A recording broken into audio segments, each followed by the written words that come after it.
Read by George Guidell.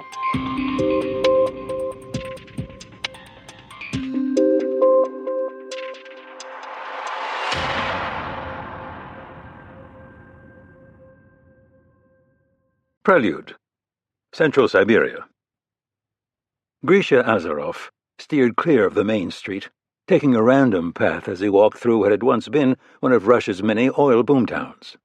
The satellite photos provided to him had been out of date, depicting prosperity and activity that had disappeared so completely it was hard to believe either ever existed. Wood buildings constructed in better times were jumbled together on both sides of him. Peeling and soot-stained, most were now abandoned. Curtains, wet from the recent rain, fluttered through broken windows, slapping audibly against the frames. The population of this particular company town had dropped by more than 80% as the collapse in oil prices made extraction unprofitable. The most capable workers had moved on to more viable fields. Many others had returned home or gone in search of opportunities outside the energy sector. The men who had stayed, those he occasionally passed on the narrow street, were the ones with nowhere to go. Trapped in this forsaken corner of Siberia, they were now beset by deepening poverty, alcoholism, and drug addiction. When the winter cold descended, some would finally move on. Others would die. Despite the worsening decay, the Russian oligarch he was there to meet, a billionaire many times over, remained. He had grown up in towns like this, and his father had died in a Soviet-era mining accident only a few hundred kilometers away. Dmitry Utkin worked hard to maintain the legend of his meager beginnings. He wore the frayed work clothes still admired by the Russian masses, and made no effort to hide the literal and figurative scars left by a childhood of hard labor.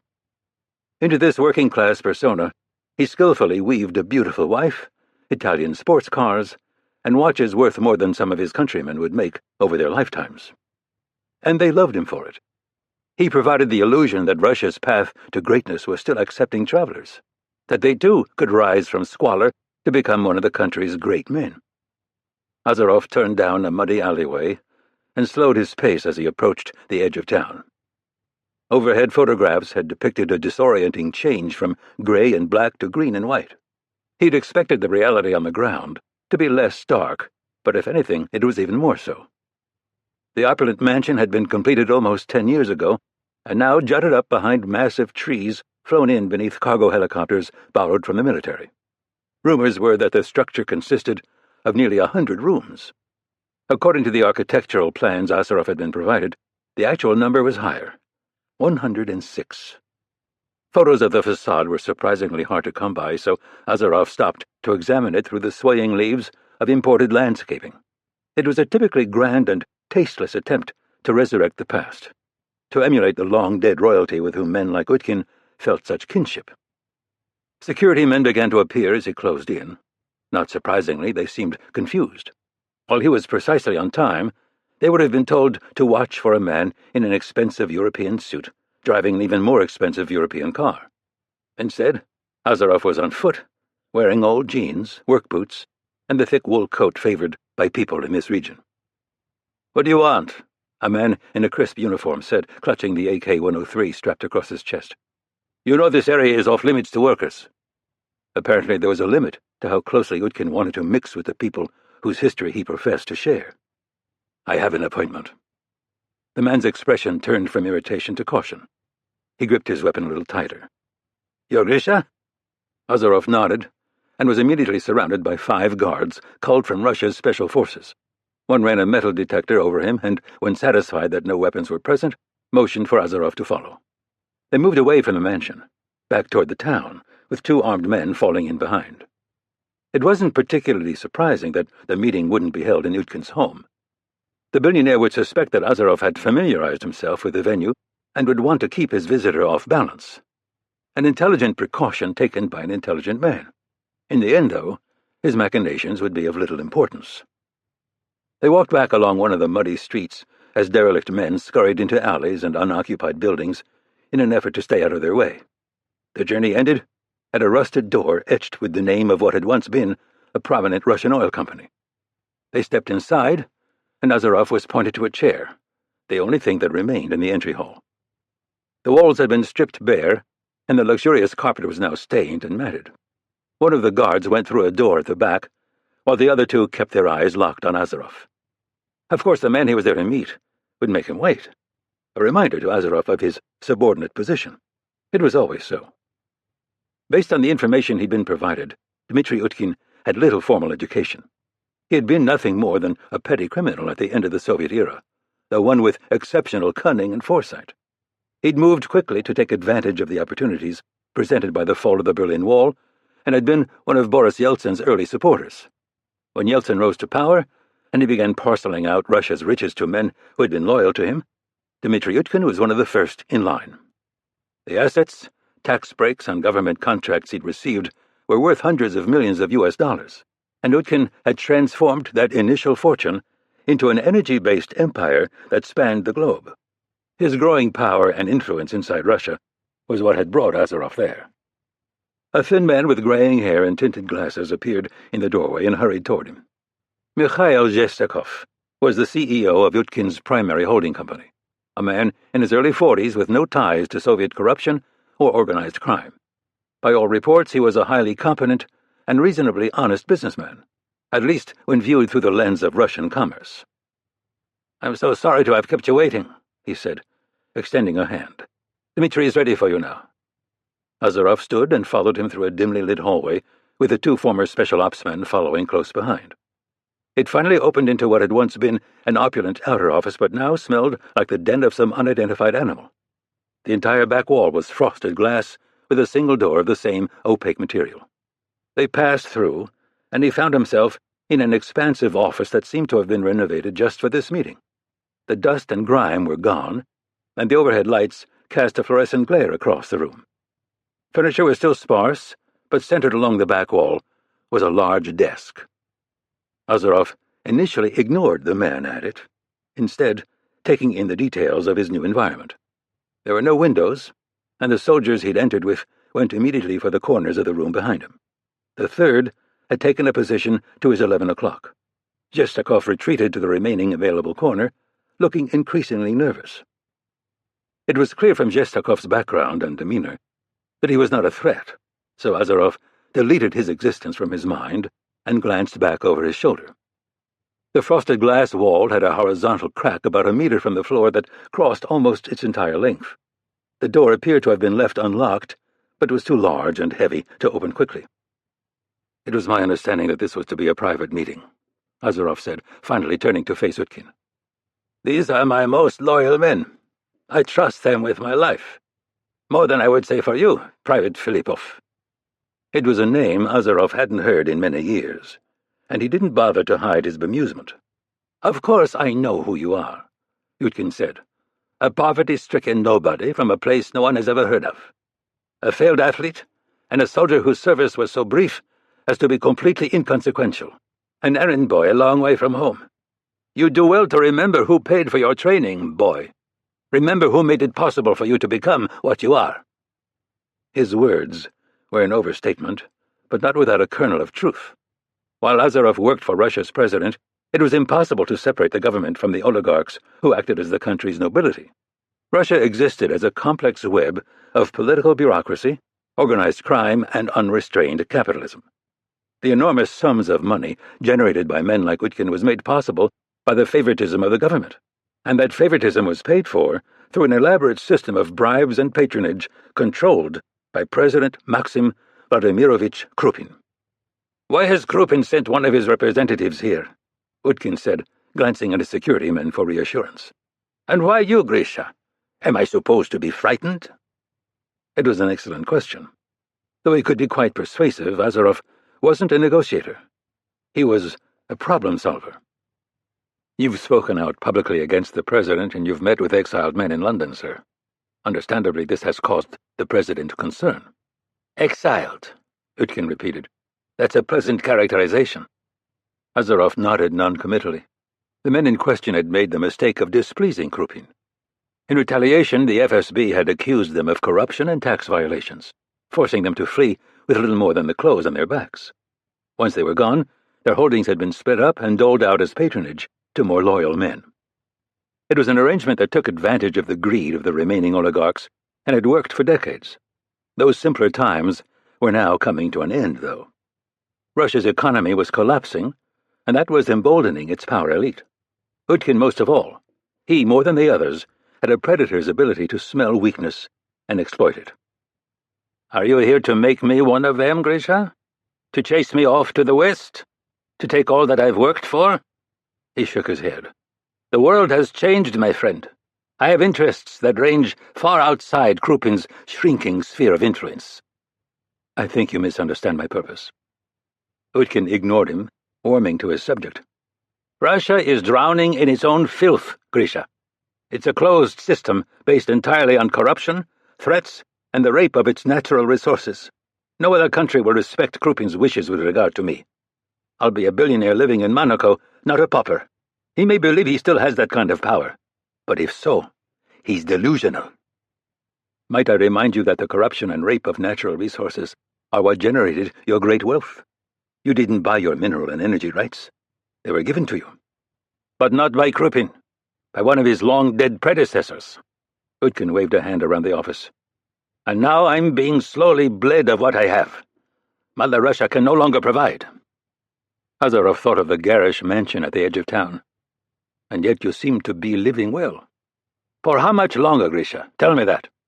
There are strikes all over the country. Teachers, healthcare workers, and low-level bureaucrats are walking off their jobs because they haven't been paid. Oil prices have collapsed because of American production and the Saudis flooding the market. And as if that wasn't enough, economic sanctions caused by Krupin's military adventures are twisting the knife in my side. The ruble has become so volatile that my wife can't use them to buy jewels and shoes from those French pigs she loves so much.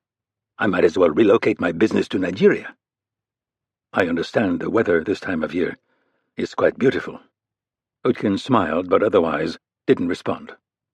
All of the oligarchs had the same complaints, but Utkin had taken his grievances one dangerous step further. He had gone to a rally and publicly placed the blame for Russia's problems at Maxim Krupin's feet. He'd then written a check for the back pay of government workers in towns his company controlled. The idea that this was an act of kindness or benevolence was laughable. The man was capable of neither. Much more likely it was a first step into the political arena, a poorly veiled threat to Azarov's master. Utkin put his feet on a drawer pulled out from the desk. "I want you to understand my position so that you can report it accurately, Grisha. I don't give a shit one way or another about Russia. But the fact that it's collapsing causes problems for my business. And while I acknowledge that the drop in oil prices is beyond our control, Krupin's mismanagement of the country is not. Russia's government has become nothing more than a tool to bolster the power and wealth of one man." A man with an 83% approval rating. "But it used to be 90, Utkin responded. "The sheep remain docile until they get too hungry, Grisha.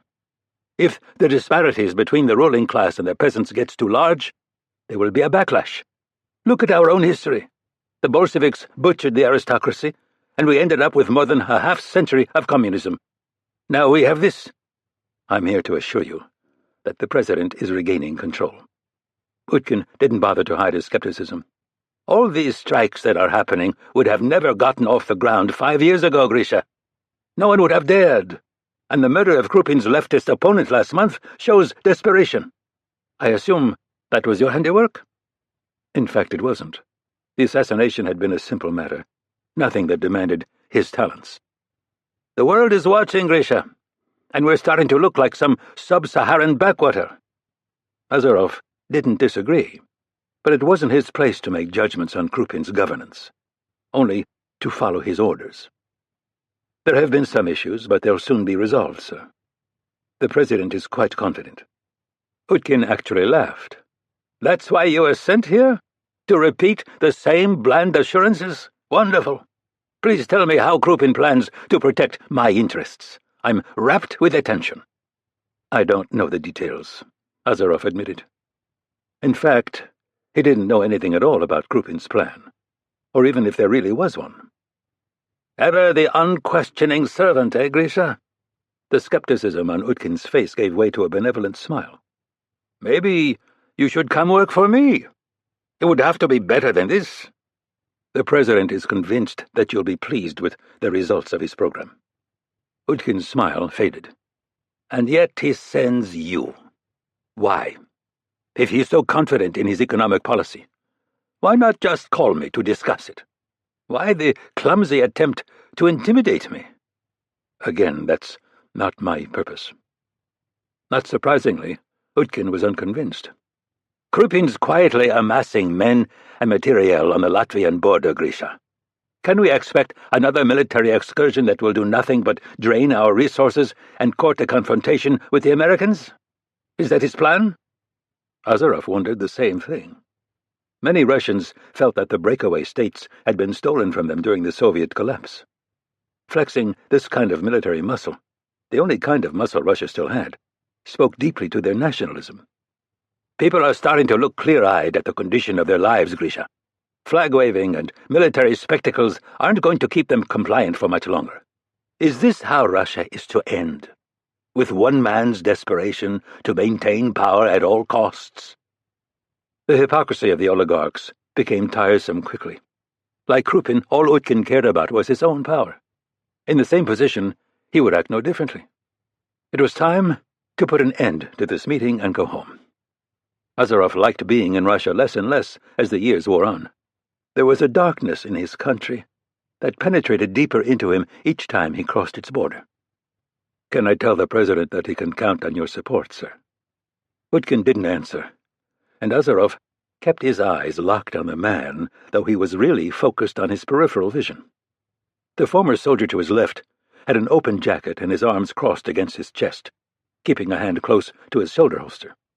With no windows, or even framed photographs, there were no reflections Azarov could use to assess the situation behind him. He could only assume the remaining two men were similarly alert. Tell Krupin that he'll get my support when he shows results. Until then, I will protect my own interests, just like he does. Utkin picked up the only document on the desk and began pretending to read. The meeting was over. Azarov gave a submissive nod and turned, starting for the door. His tactical position was immediately improved. There was now only one man behind him, and the glass wall, while frosted, was reflective enough to display his vague outline. Neither the man behind nor the one waiting at his 1 o'clock had their weapons out. The man ahead and to his left had a silenced AR-15 hanging across his chest. An intimidating and impressive weapon, but one that would be hard to bring to bear quickly. His pistol was in a holster on his hip, held in place with a Velcro strap that would slow its retrieval. Azarov couldn't blame them for their carelessness. This wasn't a battlefield, and they had their unarmed opponent outnumbered 3-1. In such situations, it was difficult not to become overconfident. The man on the left moved across his path in order to open the door, and Azarov casually kicked the back of his foot, knocking it sideways behind his other leg. He stumbled, instinctively tightening his hands around the assault rifle instead of throwing them out to rake his fall toward the wall. When his head came even with a long crack in the glass, Azarov grabbed him by the belt and shoved him violently forward. The hope was that the glass would shatter and his head would penetrate, but the material wasn't sufficiently compromised. Instead of bleeding from a fatal neck wound, he landed face down, dazed from the blow to the skull. Azarov spun and dropped, landing back-to-back on top of the man, pinning his weapon beneath him. In the brief moment it took him to free the guard's holstered pistol, Azarov analyzed the tactical situation. The man now on his left had a pistol out, and his finger was already tensing on the trigger. Based on the barrel's position, though, the first round would go well above Azarov's head, and the recoil would create a brief delay before a more accurate shot could be fired. Mikhail Zhestakov was face down on the floor, with his hands protecting the back of his head, as expected. Utkin was clawing clumsily at a drawer, which undoubtedly contained a weapon that he had never used to do anything more demanding than execute a bound prisoner. The soldier at the back of the room, though, was another matter. He was swinging his weapon smoothly in Azarov's direction. There was no fear or panic in his eyes, only calculation. In another tenth of a second he would fire, and he would hit what he was aiming at. With no time to bring the pistol up in front of him, Azarov fired it from an awkward position near his hip. The round went a bit lower than intended, hitting the man just below and to the right of his nose. Sloppy, but still sufficient to spray the contents of his head across the panicked Dmitry Utkin. The man to Azarov's left fired, and, as expected, the bullet went high. This time, Azarov was able to extend his arm fully, and his shot impacted directly between the guard's eyes. Azarov shoved the pistol into the back of the man beneath him, using it to propel himself to his feet while firing a single round. A moment later, he was standing with the weapon's sights lined up on Utkin. The aging oligarch had his hand wrapped around an old Makarov pistol, but he froze just as it cleared the drawer. Unbidden, he dropped it and backed away with his hands in the air. "You live up to your reputation, Grisha." He was neither stupid nor a coward. He knew what was coming, and would die defiant and on his feet. It was how Azarov preferred it. There was something about killing cowards that he found distasteful. "I'm sorry our meeting will end like this." Krupin had ordered him to shoot the man in the stomach and then to deliver a lengthy diatribe about the futility of defiance. But Azarov considered it both pointless and disrespectful. He fired a single round into Utkin's forehead, followed by a round to the stomach in case Krupin should ever bother to look at the police reports. He then set the pistol on the desk and went to help Zhestakov to his feet. The businessman's eyes were wide and wet, and he backed away until he bumped into the wall. "Dmitri's empire is temporarily yours," Azarov said, straightening his coat and checking for any blood that might have spattered on him.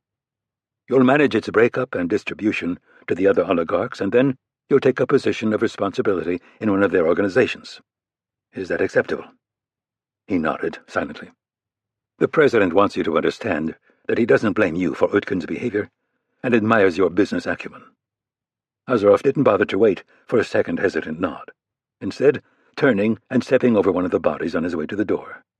Once outside, he dialed the phone in his pocket. "Can I assume that Dmitri was uncooperative?" Maxim Krupin's voice. "Yes." "And that you've taken care of it?" "Yes." "You handled the situation even more quickly than I expected. I thought that piece of filth would keep you there for hours whining about corruption and the fall of Russia." "May I ask the status of the Mitch Rapp operation?" Azarov said, changing the subject. There was little value in discussing Dmitri Utkin further. The threat he posed was at an end. This was very much not the case with the American CIA agent. "A rare error on your part, Grisha. Everything is moving forward smoothly. The reconnaissance and preparations are complete, and it appears that taking the woman will be a simple matter."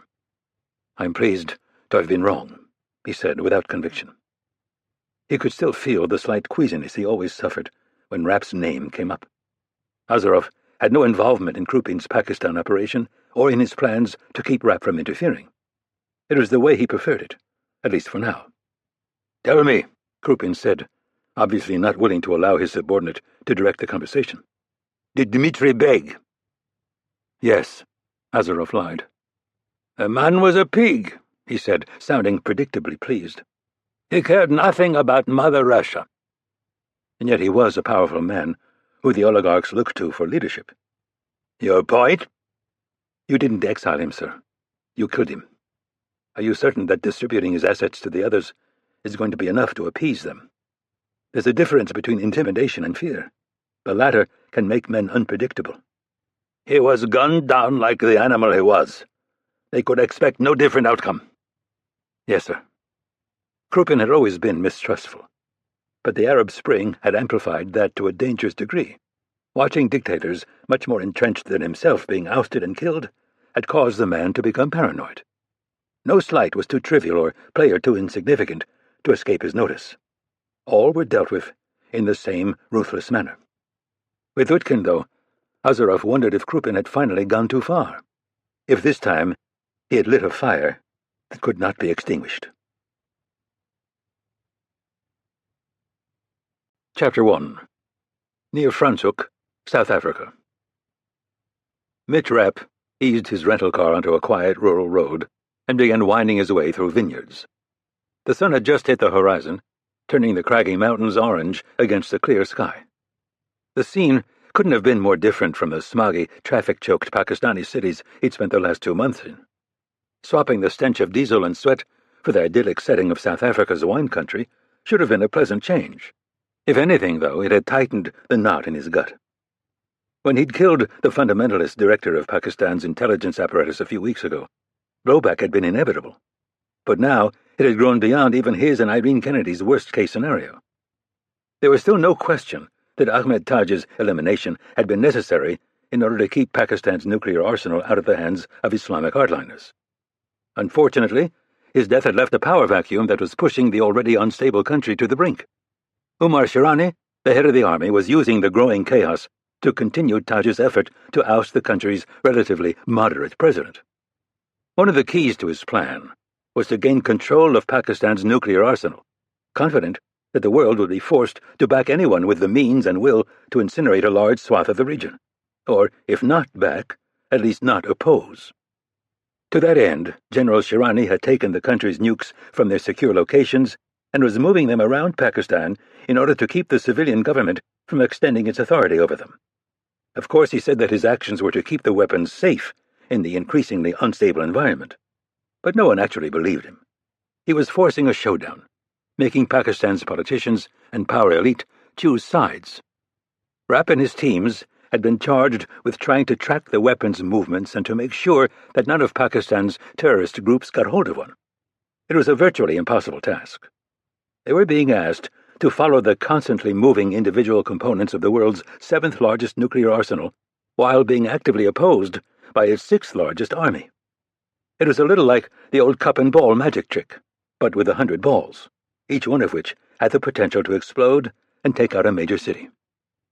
Rapp rolled down the window and accelerated the vehicle, navigating by his memory of a map he'd glanced at months ago. He'd never actually been to the area, instead relying on a CIA team that specialized in selecting these types of locations. And that's exactly what Irene Kennedy had tried to get him to continue to do, rely on specialists. Despite everything that was happening in Pakistan, though, he couldn't bring himself to pass this one off. So he'd put Scott Coleman in charge and boarded the CIA's Gulfstream G550 for South Africa. A mistake? Most likely. Dereliction of duty? Maybe. But better to deal with this situation personally over the next 24 hours than to spend the next week trying to micromanage it from Islamabad. The phone on the passenger seat chimed, and he grimaced when he saw it was another text from Monica Estridge. The subject was the same as the last 20 unanswered messages from her. Granite. He'd given the surprisingly relentless interior designer complete dominion over finishing the construction of the house he'd started before his wife was killed. Unfortunately, she didn't seem to understand the simple concept of complete dominion.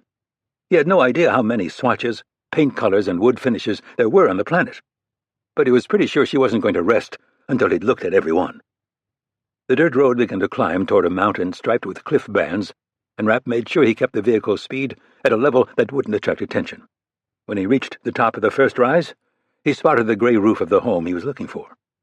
A 10-foot-tall wall, topped with colorful shards of broken glass, ringed the property, and the trees had been cut back almost to a neighboring farmer's vines, leaving an open perimeter with an unobstructed view. The scene probably wasn't appreciably different than it would have been if he'd been riding in on horseback at the turn of the 20th century. Just beneath the surface, though, was a state-of-the-art security system that was not only connected to local police and a private security response team, but to the CIA's top people in the country. At his direction, Claudia Gould, now Dufour, and her daughter had moved in recently. Despite a long, painful history and the death of her husband at the hands of Stan Hurley, Rapp couldn't get her out of his mind. They seemed to be tangled together in a way that no amount of effort could reverse.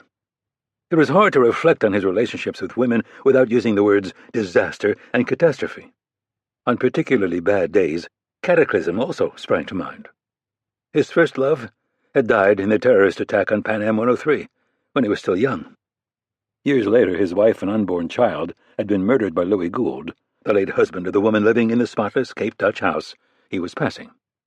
Since then, Rapp had tried futilely to find someone he could fit into his life. His wife, Anna, had been an idealist, and in some ways that was why he'd loved her so intensely. While he was constantly mired in the dark, she saw the world with unflagging optimism and hope. Being with her helped him regain the humanity that sometimes seemed to be slipping irretrievably away. In retrospect, though, their relationship hadn't been all sunshine and flowers. Anna had struggled constantly with what he did for a living. Intellectually, she understood that men like him were necessary. But he'd come to believe that, on a deeper level, she thought he might be part of the problem. Just another violent man who kept the world from becoming the utopia she thought it could be. So, another Anna Riley was out. He tried going in the opposite direction and took up with a talented Italian private contractor, but the relationship was doomed from the start. On the bright side, she was beautiful, exciting, and completely unconcerned with his lifestyle. On the other hand, he'd never been able to shake the feeling that for the right price, she'd start chasing him around the bedroom with an ice pick. After Donatella, his relationships could be categorized as brief encounters that barely rose above the level of one-night stands. A former Secret Service agent, a hedge fund manager his brother had introduced him to, a red-headed Air Force pilot who flew support on a few of his ops. But Claudia felt different for some reason. They'd first met years ago when he'd come to settle a score with her husband. He'd put a gun against her head, and to say the look in her eyes haunted him would be an overstatement. But he sure as hell hadn't forgotten it. Claudia's background wasn't spotless like Anna's, but neither was it drenched in blood like Donatella's. She had a beautiful daughter, and a soul that was just damaged enough for her to consider allowing someone like him into her life. That sense of possibility was why he'd gotten personally involved with relocating Claudia and providing her with an immaculate new identity, or at least an identity that he'd been assured was immaculate. Now, a reliable informant had told him someone was looking to snatch her. Precisely who or why, no one seemed to know. The likely bet was that one of her late husband's enemies had come crawling out from under a rock for some petty revenge. It was the kind of amateur bullshit that really pissed Rapp off, and he was there to set an example that would discourage the next asshole. It was another reason not to get Irene Kennedy's people involved. As the director of the CIA, there were lines she shouldn't cross. And his plan to identify the people stalking Claudia and then mail them back to their employer in FedEx envelopes was probably one of them. Chapter 2. The light from the setting sun moved slowly up the side of the mountain, creating a lengthening shadow at its base. Rapp set his pace to stay just below the transition from dark to light, a location that would generate the most visual distortion for anyone looking up from ground level. The terrain was steep enough that he had to use his hands for balance, and loose enough that his boots occasionally sent a cloud of dirt and gravel cascading to the valley below. Like most plans created on paper, the climb he'd mapped out was in constant need of on-the-fly revision. He came to a gap in the narrow ledge he was following, and stopped for a moment, looking down more than 100 feet to the tops of the trees he'd parked beneath. The mountain offered an ideal vantage point. The rural highway leading to town was just visible in the distance, and he had full view of the dirt road that led to Claudia's house. A couple hundred more feet in altitude would give him a view of her fence line. Range would be almost a mile and a half to the house. That would make it impossible for a shooter to use this position to cover an attack on her home, something he'd made sure of before he approved its purchase.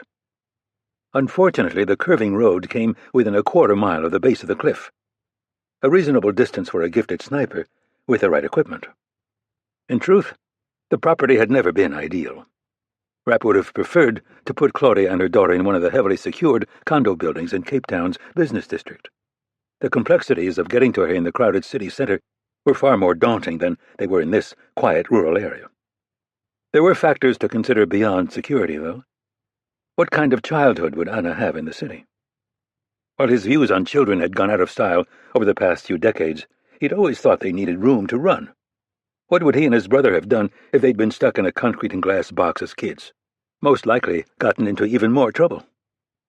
The gap in the ledge in front of him was narrow enough to jump, but the landing was strewn with rocks that would make an unacceptable amount of noise when his body weight came down. Instead, Rapp detoured up a gently overhanging cliff that led to flatter terrain. He went hand over hand, following a prominent crack system as the wind started to pick up. He moved as quickly as he could. Despite his having selected clothing roughly the color of the rock, his outline would stand out against the wall of stone. Throwing an arm over the top, he slipped onto a ledge and went still, scanning the valley for any sign of humanity. Nothing. For now, things were going his way. The snap of falling rock sounded above, and he slid his Glock from beneath his jacket, rolling onto his back, as a stream of dust and debris just missed him. He centered his sights on a flash of movement and tracked a furry torso for a few moments. 4 baboons in total, including a large male that he'd rather not tangle with. Given a wide enough berth, they wouldn't be a problem and might even provide some cover for his movements. Rapp continued upward, taking the most vertical route until he was well above what he considered the optimal position for taking out Claudia and her daughter. Having secured the high ground, he traversed south, keeping an eye on the tangle of ledges below. It took only a few minutes to find what he was looking for. A lone shooter lay prone on a stone outcropping about 20 yards below Rapp's position. He was wearing gray and green fatigues, sighting through a scope attached to a Barrett M82 sniper rifle. All Rapp could see was the back of his head, most of which was covered by a baseball cap. A black wire led from his right ear to his jacket, suggesting that he was in contact with the ground team and probably with the men in charge of the operation. Rapp studied the terrain between him and the sniper, deciding to continue south and then angle down toward him. The sun had disappeared behind the peaks to the west, but there was still enough of a glow that it was wise to keep it at his back. Combined with the foliage clinging to the sheer walls, the glare would be enough to obscure his approach. The problem was sound. He moved slowly, lowering himself down the steep sections with his arms in order to avoid kicking off a rock and crawling on the flatter terrain. Despite the short distance, it took him just over 18 minutes to close to within 10 feet of the shooter. A dense bush bordered his position, and Rapp stopped behind it for one last recon. The sniper's position didn't seem to have changed at all.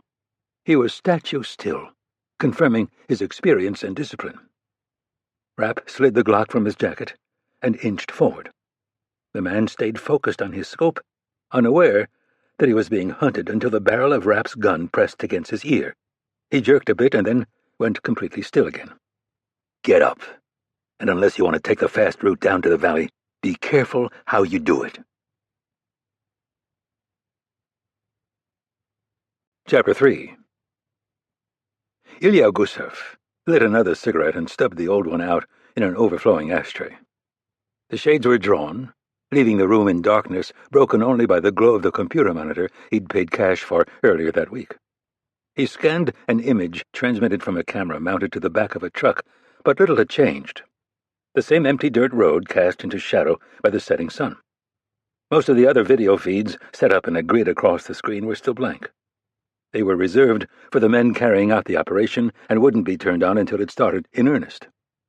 The only other feed had a space blocked out in the bottom of the monitor.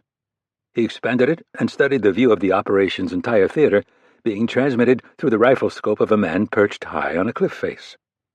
While it had been a great honor to be chosen to lead this operation, Gusev's initial nervousness was quickly turning to fear. The men he'd been forced to use, with the exception of the mercenary on the cliff, were completely unreliable. No, not unreliable. That implied someone who might or might not do his duty in a workmanlike manner. These men were insane, uncontrollable, and utterly incompetent. His own men, while not exactly Army Special Forces, were at least known quantities. At a minimum, they could be counted on to react to a given situation like human beings, albeit a brutal and remorseless branch of the species. These ISIS crazies were another matter entirely. While he understood the necessity of having a few of them involved, one or two would have been more than sufficient. Unfortunately, his pleas had fallen on deaf ears. At least, he'd been able to convince his masters to give him the mercenary. If things went wrong, he would act rationally and professionally. The question was whether it would be enough. Gusev squinted at an empty road near the center of the scope image and poured himself a glass of vodka to calm his nerves. Who was this woman? Based on the information he'd been given, Claudia Dufour was a 36-year-old French national who had been provided a generous trust fund by her grandparents. Other than that, he knew little. Based on his surveillance, he could only say that she was strikingly beautiful, did not hold a regular job, and had a young daughter. She seemed to have no ties to crime or politics, no history that would generate powerful enemies. This begged the question, what was it about the woman that he didn't know?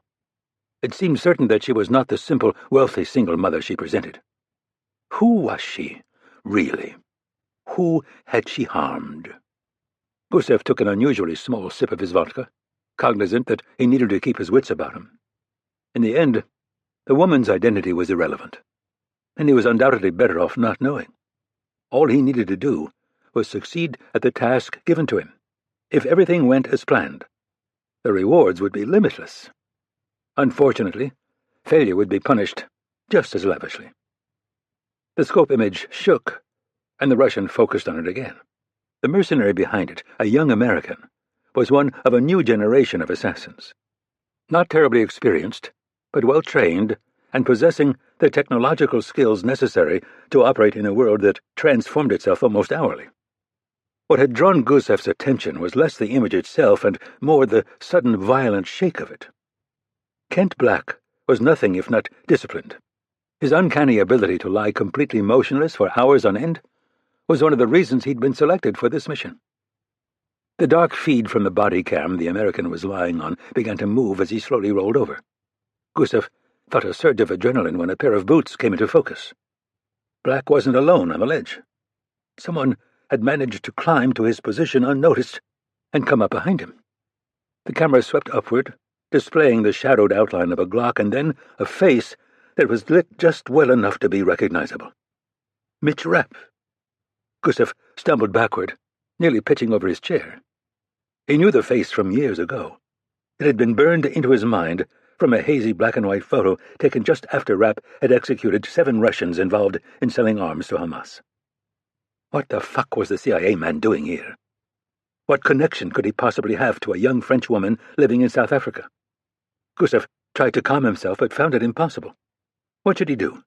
Was it possible to call off the operation? Would the ISIS people that had been forced on him even follow that order? What if Rapp simply took Black's weapon and position? He could take out the entire team with no difficulty at all. Fear quickly turned to panic. Gusev wondered frantically if Rapp knew of his involvement, or the identity of his employer. Was the CIA man alone, or did he have a team?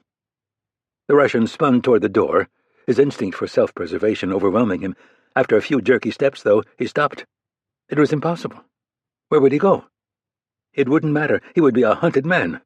Better to fall into the hands of the Americans, even Rapp, than into the hands of the man who would come for him if he ran. Gusev went for the secure phone next to the monitor and began to dial, a sense of dread descending on him. He couldn't be blamed for this, he told himself. He hadn't been involved in any of the planning. In fact, he knew very little about the operation and its goals beyond the specific set of tasks he'd been charged with. His responsibilities were a relatively simple matter. No one had even hinted at the possibility that there would be resistance that amounted to anything more serious than the child throwing a tantrum. He was nearly finished dialing when the on-screen image shook again, this time even more violently. His thumb stopped, hovering over the last digit. The video feed had turned cloudy in a way that couldn't be explained by the encroaching darkness, and Gusev leaned in a little closer. After a few moments, the haze that appeared to be dust began to clear. What was revealed caused his breath to catch in his chest. Mitch Rapp was lying motionless in the dirt, with Black's knee in his back and a pistol pressed to his head. The radio on Gusev's desk crackled to life, and he heard the mercenary's voice come over it. "Eagle to base." The Russian didn't respond. He found it impossible to process what was happening. Mitch Rapp, feared by even the most powerful men in the world, had been taken by a 30-year-old contract killer. "Eagle to base," Black repeated. "This is base," Gusev responded with a shaking voice. "What is your situation?" "An armed man came up on my position. I've subdued him." Gusev watched as Black grabbed the CIA man by the hair and twisted his head so that it would display on the monitor. "Can you identify him?" Gusev fell into a chair, his legs suddenly too weak to support his considerable weight. The young American didn't know who he was dealing with, that he had unwittingly done what so many men before him had died trying to accomplish.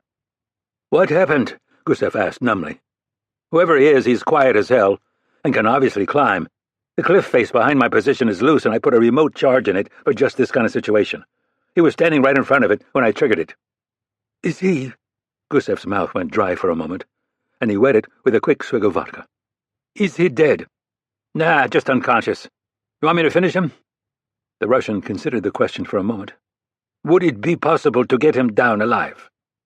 "This wasn't part of our deal." "I'll provide compensation that you'll find more than generous." "In that case, yes.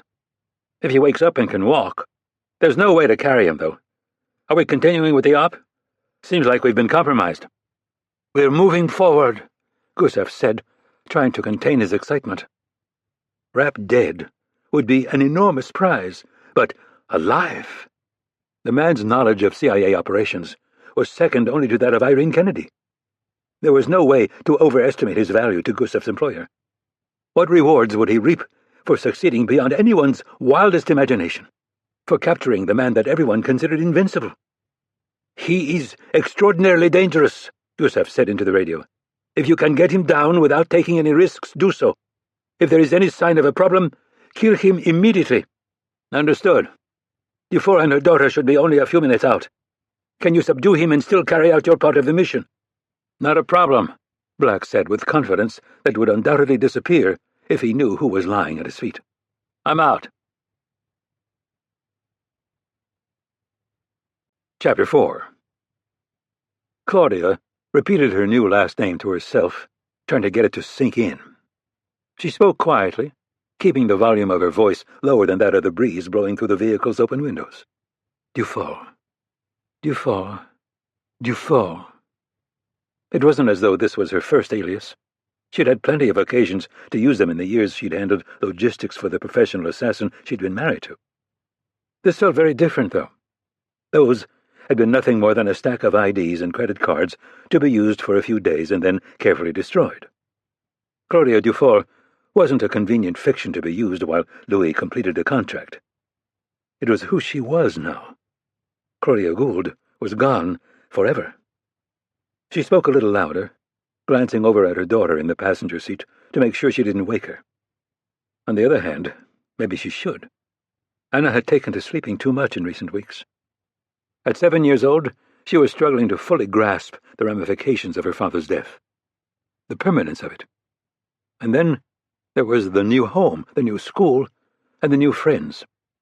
In the end, though, she was young and adaptable. In fact, Claudia had noticed that Anna's French accent was already taking on a few South African nuances. So, sleeping too much or not, Anna would ultimately be fine. But what about her mother? Would she learn to inhabit her new life as comfortably? It was an open question at this point. Over the past few months, Claudia had been able to immerse herself in the details of her new identity, country, and lifestyle. But now things were settling down, and that left her with too much free time. She had more money than she could spend in 2 lifetimes, so a job wasn't necessary. But what else would she do? She needed time to spend with Anna, and had planned a series of adventures for them that included everything from classical music concerts to sandboarding the dunes of Namibia. It wouldn't be enough, though. After years of working with one of the most successful contract killers in the world, baking cookies and setting up playdates seemed too radical a change. She needed something challenging but not all-consuming, something exciting but that left her hands free of blood, or maybe even something that helped clean them a bit. With the poverty that plagued Africa, perhaps going to work for one of the many NGOs in the area would be an option. Her talents would be a good fit, and her money would make her appealing to any charity she approached. Better yet, she could involve Anna, a reminder that not all little girls lived in historic homes surrounded by vineyards. Claudia tapped the brake when she saw the glow of taillights through the dusty air. As she got closer, she started to make out the back of one of the lumbering cargo trucks that supplied the local winemakers. Passing was impossible on the winding dirt road. The massive armored SUV that Mitch had left in her garage was nowhere near nimble enough. He was paranoid like everyone else involved in his business. Having said that, while she doubted any of her husband's enemies would bother to come looking, carjacking was rampant in South Africa. News reports and casual warnings from locals had been enough for her to put off trading in the thinly disguised tank for one of the Audi crossovers she'd been coveting. Claudia closed to within 5 meters of the truck and then held that distance. The turn into her property wasn't far, and there was no reason to hurry. No operations to check up on. No money to launder or bank accounts to conceal. And no one waiting other than 2 guard dogs that had yet to warm up to her but couldn't get enough of Anna. Another gift from Mitch. Ahead, the rear doors of the truck suddenly flew open, and Claudia slammed her foot down on the brake pedal before instinctively throwing a protective arm in front of her daughter. "Mom?" Anna said groggily. "What's going on?" "It's fine," Claudia responded, letting the distance between her and the truck lengthen. "Go back to sleep, honey." Nothing seemed to be falling out of the vehicle, but even the upgraded headlights of her SUV couldn't penetrate very far into the trailer. She honked a few times, but the driver didn't seem to notice. A moment later, the loading ramp rolled out and slammed into the ground. This time Anna came fully awake. "Mom?" she said, rubbing her eyes. "What's wrong with that truck?" "I don't know, honey. I think the latch on the doors is broken." The metal ramp continued to bump along the road, making enough noise to wake the dead. The night was starting to cool, and the driver had his windows up. If she had to guess, he was probably also wearing headphones. It was a common practice, and one of the many reasons that South African roads were some of the most dangerous in the world. A moment later, the roar of an engine behind them drowned out the rattle of metal, and Claudia's eyes darted to the rearview mirror. There were no lights, and she was confused until the front grille of some kind of military vehicle got close enough to be illuminated in her taillights. Anna screamed when it rammed them, and Claudia jerked the wheel left, trying to steer the SUV into the vines that lined the road. Nothing happened. She shot a glance in the direction of her side-view mirror and saw that a steel rail, similar to a forklift's, had embedded itself in her rear quarter panel. She hit the gas, but the vehicle behind matched her speed, preventing her from breaking free. Claudia locked up the brakes and twisted the wheel until it stopped, but they kept moving inevitably forward. The front of her SUV dipped violently when the front tires were ripped from their rims, and she finally released the wheel to reach for her panicked daughter. They hit the ramp and were forced into the truck's trailer, traveling along it until they slammed into the back. The SUV's airbags went off, shoving Claudia back into her seat and dazing her for a few seconds. By the time she managed to shake off the effect and make sure Anna was all right, footsteps were ringing against the steel floor of the trailer. She looked back and saw a Humvee with a massive grille that included not only the forklift structure that had sandwiched the rear of her SUV, but also a number of barbed spikes that had penetrated her rear hatch. The Humvee had no doors, which allowed its two Middle Eastern occupants to easily escape it. One was moving toward her, while the other went for the rear of the truck to retract the ramp and close the doors. The space was too narrow to allow her to open her door, but she wouldn't have even if she could. The armor Mitch had built into the SUV was all that was between them and the men outside. Anna tried to grab hold of her, but Claudia pulled away, reaching for her cell phone. No signal. The metal box they were trapped in was blocking reception. The vehicle lurched, and she looked up through the moonroof to see a man with a thick beard and wide grin. A moment later, he was in motion, swinging a sledgehammer down with a deafening crash that was immediately lost in Anna's terrified scream. The reinforced glass held, but there was no way to know if it would continue to do so. Claudia unlatched her daughter's seatbelt and pulled her close, trying to quiet her sobbing as the man continued to attack the glass. After about a minute, the first crack formed. The man howled with glee, but Claudia couldn't bring herself to look up. Her terror turned to a sensation of paralyzing guilt deeper than anything she'd ever felt before. She deserved this for the things she'd done in her life. But not Anna. She was innocent. Chapter 5. Near Maseru, Lesotho. Rapp tried to wrench himself into a more comfortable position as he squinted into the light bleeding through the trunk lid. His hands were taped behind him, making it impossible to see his watch, but the fact that the sun was coming up suggested that he'd been crammed into the tiny space for a good 10 hours. Karmic payback for all the people he'd stuffed into similar trunks over his career. The road had become noticeably worse over the last hour, and the vehicle dropped into yet another rut, ramming his head into what was probably a lug wrench. By his count, it was the 12th time that it happened, and with every repeat, his anger grew. Rapp knew pretty much everything there was to know about the shooter he'd found on that cliff face. His name was Steve Thompson, though these days he answered to Kent Black. Apparently, he felt the new name gave him more gravitas. His father had been an abusive survivalist who years ago had taken his young son to a remote corner of Montana in preparation for the end of the world. They'd lived there with no electricity or running water for a little over 10 years before the old man suddenly disappeared. No body or evidence of foul play was ever found. In all likelihood, it had been the first demonstration of his son's unusual talents. With little formal schooling and nowhere to go, Thompson had gotten his GED and joined the Army. He'd eventually become a ranger and seen a fair amount of combat in the Middle East. After 8 years of that, he'd finally been drummed out for insubordination. There had been no specific incident that stood out, just a general distaste for authority that he couldn't be bothered to hide. It had been an interesting enough resume to land on Rapp's desk, but he decided there were too many red flags. The issues with authority were only the tip of the iceberg. Thompson was a talented operator, but a loner to the point of being a guy you wouldn't necessarily be able to count on when the shit hit the fan. And then there were the sociopathic tendencies, the potential beginnings of a cocaine problem, and the fact that he'd likely murdered his own father. There was no question the old bastard had it coming. but it brought into question where the kid's boundaries were, or if he had any at all. The accomplice who had helped wedge Rapp into his present accommodation was more enigmatic. Judging by his accent, probably Iraqi. Early 20s with a thick beard and the wild eyes that Rapp had come to associate with ISIS. An interesting pair, to say the least. The young American mercenary with well-documented sociopathic tendencies matched with an even younger member of a jihadist movement that wasn't in the habit of hiring contractors, particularly American ones. The car skidded to a stop and Rapp rolled toward the front, slamming his head into the lug wrench again. The trunk flew open a few moments later, and he turned away from the bright sunlight as the Iraqi grabbed him by the hair and dragged him out. The stream of Arabic insults was non-stop, and he likely assumed that Rapp wouldn't be able to comprehend it. When the terrorist got around to Mitch's mother, though, Rapp swung a foot into the side of his leg, driving him to his knees. A follow-up kick landed between his shoulder blades and put his face into the rear bumper. "Stop!" Rapp turned toward Thompson and looked down the silencer of his own gun.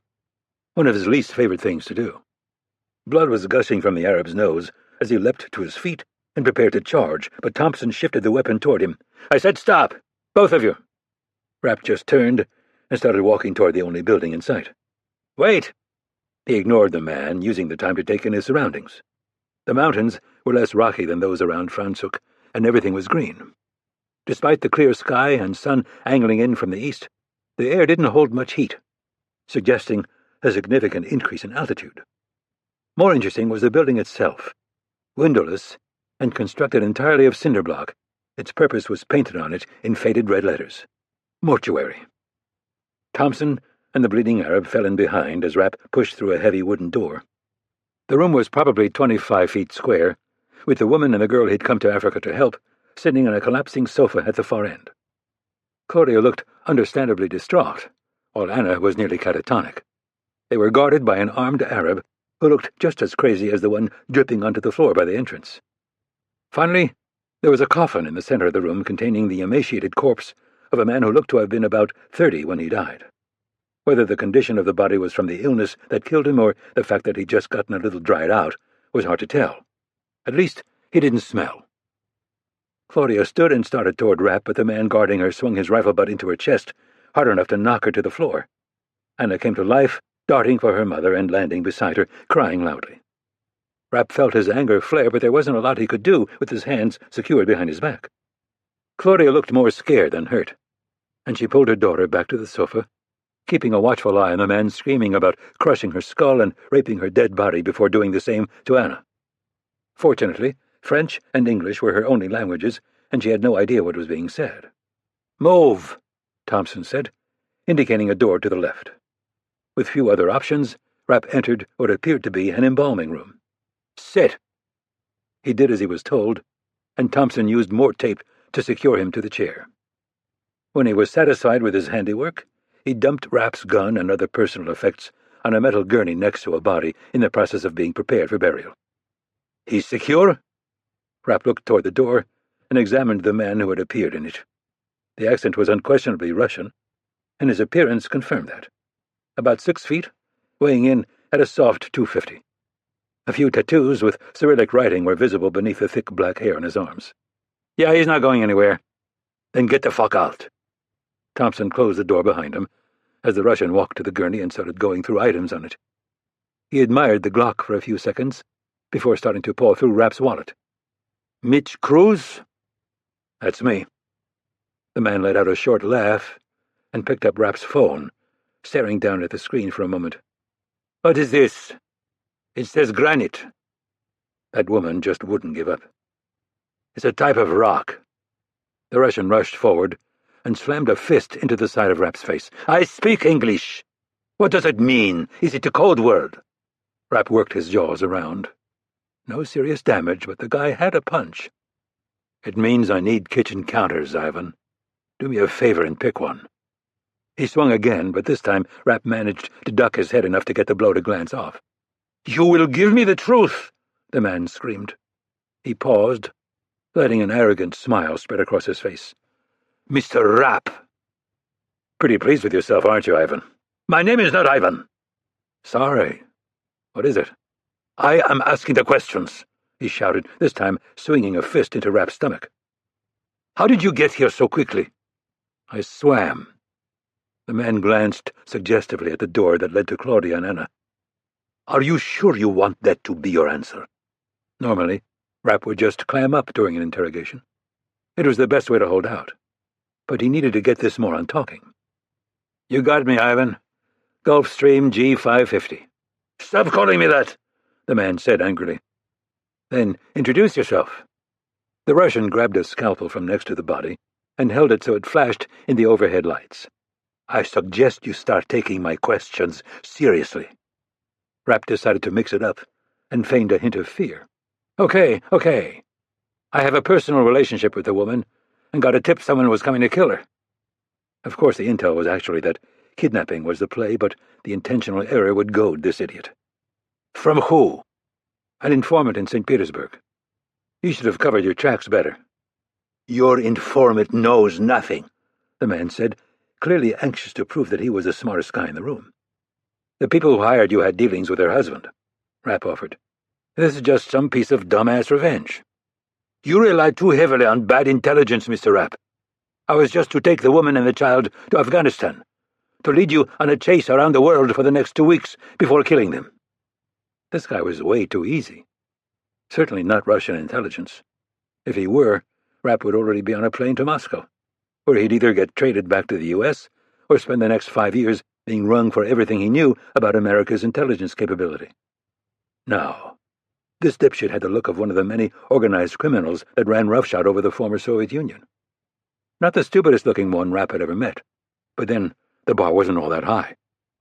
"You're lying," Rapp said, calculating the best way to keep the conversation going. It was obvious that the Russian was enjoying showing off that he knew more than the agency. "I know how this goes. You're trying to confuse me. It's not going to work. What would be the point of taking them halfway around the world?" The man turned back to the gurney and exchanged the scalpel for a saw. The way his eyes shifted suggested that he didn't know. Whoever was pulling his strings wasn't stupid enough to tell him any more than he needed to know. Not that it mattered. There was only one answer that fit. This wasn't about Claudia. It was about distracting him and getting him out of Pakistan. "My employers deemed it too risky to try to kill you." Well, there was probably some truth to that. Rapp doubted it was the whole story.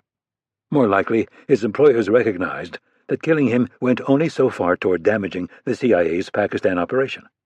What they were counting on was that he'd pull Scott Coleman and his team out of Islamabad to help find Claudia. And they were right.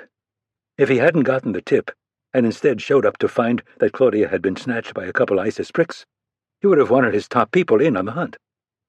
"It appears that they very much overestimated you," the Russian continued. "I get that a lot." He used the flexible metal saw to smack Rapp across the face, leaving a serrated cut across his cheek. There seemed to have been no purpose to the blow. He did it just because he could. More and more, Rapp was starting to suspect that this wasn't actually an interrogation. The Russian was trying to decide what to do. He could hand Rapp over to his employers and reap the rewards, or he could keep Rapp and use whatever information he could beat out of him for his own benefit. "I'm worth a lot to my government," Rapp said, trying to keep him on the hook. "They'll pay to get me back." The man didn't respond for a long time, staring down at his own reflection in the saw. "I don't think the rewards would be equal to what I can get from my own employer." It sounded like he was coming to a decision. Time was running out. "Whoever you work for, they're not the USA. What can they give you?" Rapp said, trying to get some clue as to who was behind this. "We'll match it. You're bound by the law. My employer isn't. Money, of course, but young girls, drugs, an estate filled with stolen masterworks befitting an oligarch." Interesting, but not that helpful. In Russia, it was hard to tell where the government stopped and organized crime started. You could probably find someone at the Moscow DMV to provide those things if the price was right. "You seem like more a dogs playing poker guy to me." The saw flashed again, this time leaving a jagged cut on his other cheek. Rapp could feel the blood trickling through his beard and then dripping into the open collar of his shirt. "That's starting to get old, Ivan. It's nothing compared to what my employer will do to you. He'll keep you alive for years, extracting everything." You'll spend your days begging to be killed and your nights chained naked to a bare concrete floor. There will be nothing left of you but a frightened, broken old man." He reached into his pocket and pulled out a satellite phone. That was it. He was going to call in a sitrap. Shame. He had to be one of the most talkative interrogators in history. Rapp reached into the tape binding him and peeled off a shard of razor blade that was right where it was supposed to be. The Russian dialed as he started slicing. Rapp's knee was partially locked when he finally stood. 10 years ago, a few hours in a trunk wouldn't have affected him, but now the wear and tear was starting to add up. The Russian froze for a split second when he saw that his prisoner was free and then threw the saw before running for the door. The blade passed a good foot to Rapp's right, and he just stood there stretching his back as the Russian jerked open the door and shouted for Thompson's help. In the room beyond, the young contractor was standing over the bodies of the two Arabs. Claudia had Anna on her lap, holding her tight and trying to keep her quiet. The Russian retreated to the far wall, watching wide-eyed as Rapp retrieved his Glock and walked through the door, kneeling in front of Claudia and running a hand affectionately through Anna's hair. "I'm sorry. I wish I could have spared you this." Claudia shook her head, tears flowing past the streaks of dried ones on her cheeks. "Please don't, Mitch. Don't ever tell me you're sorry. We'd be dead many times over without you. I don't deserve any of the things you've done for me." Rapp fished a set of keys from the pocket of one of the dead men. "Wait in the car. I'll be out in a little while." He and Thompson watched her go before turning their attention back to the man pressed against the wall of the embalming room. "But," he stammered, pointing at the young contractor, "you've been paid. We had an agreement." His confusion was understandable. Killers of Thompson's caliber rarely betrayed their customers. At best, it was bad for business. At worst, it could be deadly. "I'm not an idiot," Thompson said. "I work in a pretty exclusive profession, Ilya. Did you think I wouldn't recognize Louis Gould's wife and daughter? And that I wouldn't know Mitch has a history with them? What do you think he was going to do after you were finished leading him around on his wild goose chase?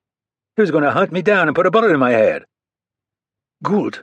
I didn't know." "Yeah, well, whoever you're working for did. And since they were setting me up, I figured I'd give Mitch a call and return the favor." Chapter 6.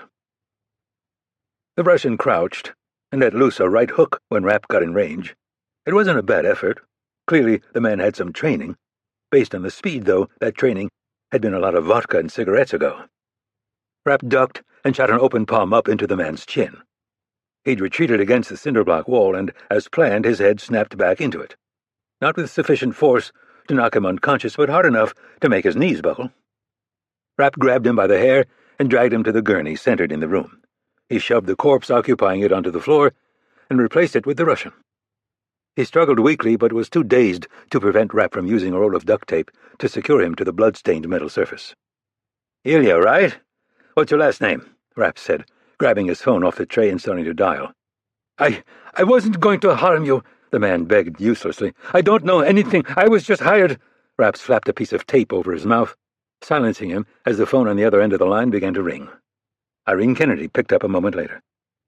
"Are Claudia and Anna all right?" she said by way of greeting. As director of the CIA, the demands on her time got worse every year. She reacted by making everything more efficient, and that had prompted her to do away with meaningless pleasantries. Rapp wholeheartedly agreed. After almost a quarter-century of working together, small talk was a waste of limited resources. "They're fine. I'm holding a Russian who seemed to be running things. He's got 2 Middle Eastern sidekicks that I'm betting are ISIS." "That's an odd combination." "I thought so, too." "Have you had a chance to question them?" "The Arabs are dead, and I'm just about to have a sit-down with the Russian. What I know at this point, though, is that none of this was about Claudia. It was about getting me out of Pakistan." "Are you sure?" 90%. There's only one reason someone would want to do that. Yeah, they're going to make a move against one of the nukes the army's moving around. How quickly can you get back to Islamabad?" Rapp ripped the tape off the Russian's mouth. "Where are we?" "I want to—" He clapped a hand over the man's mouth, cutting off both his words and his ability to breathe. "It's a simple question, Ilya. You should answer it." He removed his hand, and the man spoke in a shaking voice. "Lesotho, near Maseru." "Did you get that, Irene? Maseru. Can you figure out the closest strip that'll take the G550 and have it brought in? And call Scott. Tell him that someone might be looking to make a move." "I'll do it right away." Can you get in touch with the Pakistani government and tell them what's happened? See if they'll dial back the bullshit until we can figure out where the threat's coming from. As you know, President Chutani's not our problem. He wants Pakistan's nuclear arsenal locked down even more than we do. But the army is another matter. General Shirani is willing to take whatever risks are necessary to create an environment for a successful coup. Keep me posted, Rapp said, cutting off the call and looking down at the man taped to the gurney. Please, he begged. I don't know anything. Rapp silently examined him.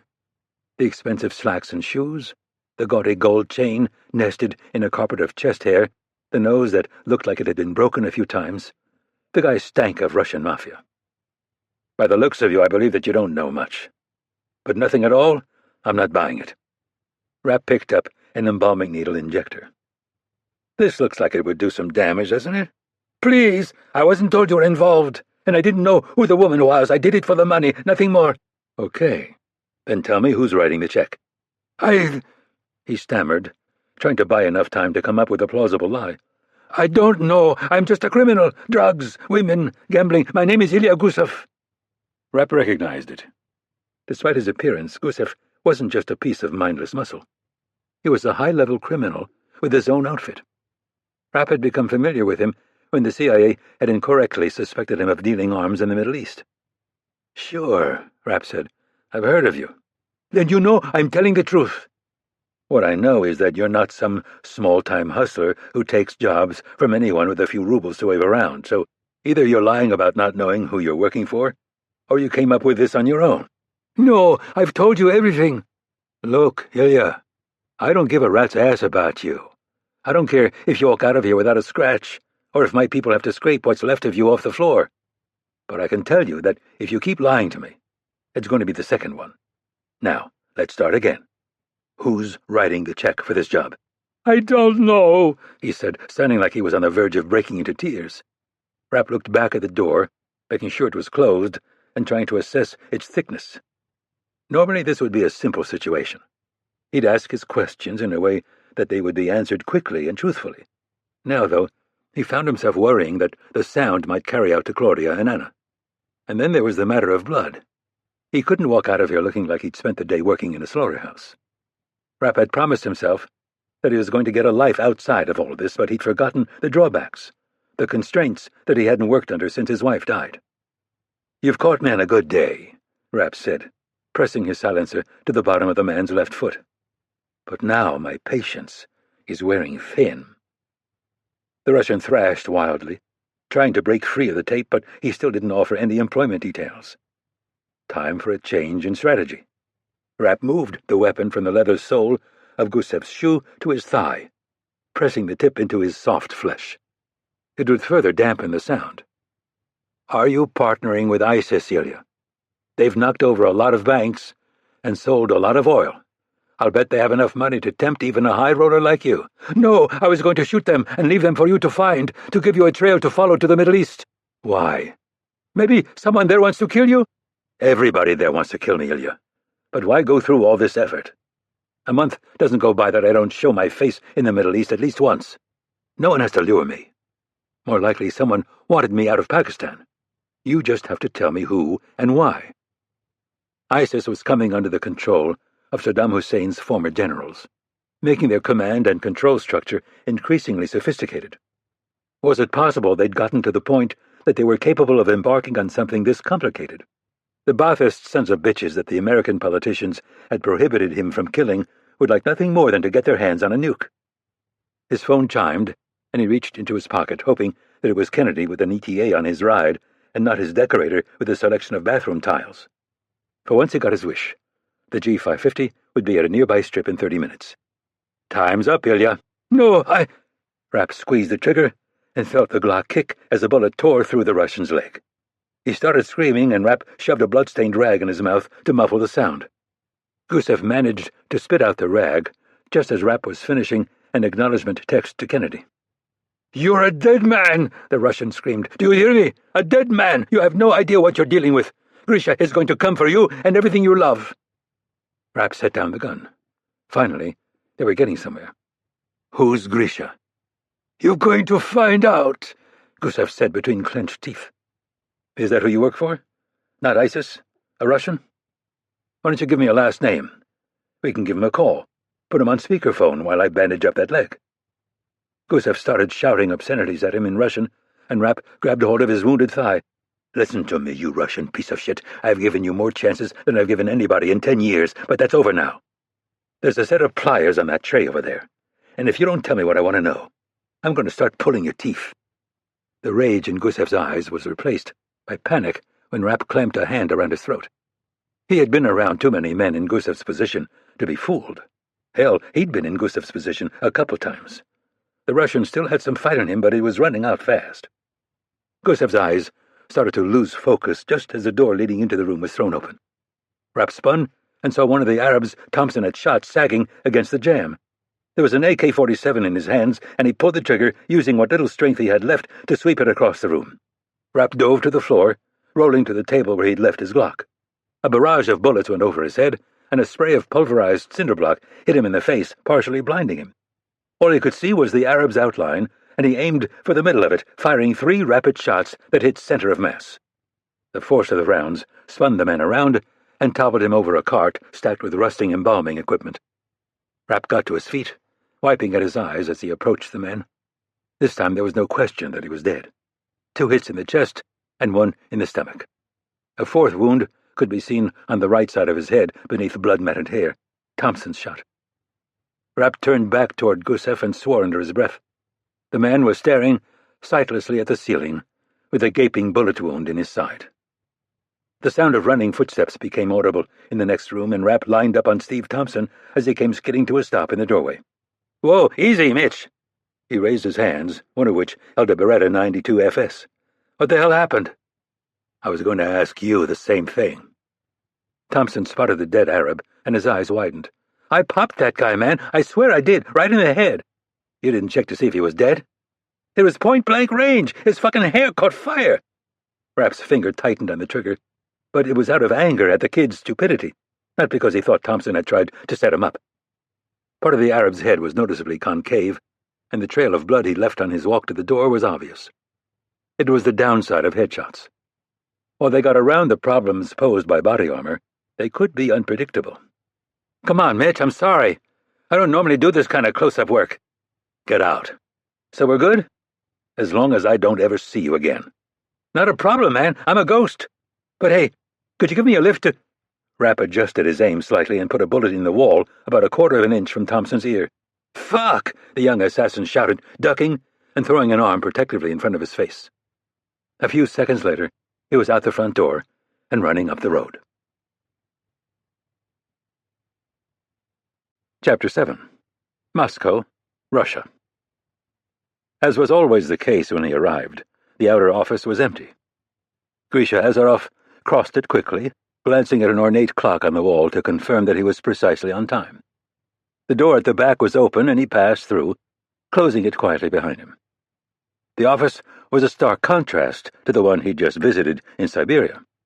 Every wall was clad in the rich wood paneling favored by powerful men, and gilt accents bordered the ceiling. Carefully restored antiques and priceless works of art were in abundance, tracing the whole of Russia's history. At nearly 20 meters square, it took a not insignificant amount of time to cross the room and take a position of attention in front of a desk that had once been owned by Tsar Nicholas II.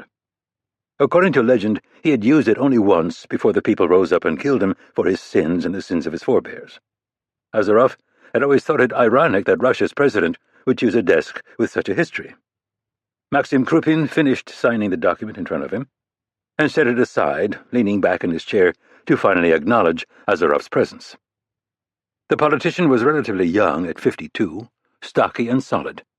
He had recently grown a jet-black mustache that, despite being meticulously groomed, still had the effect of making him look a little wild.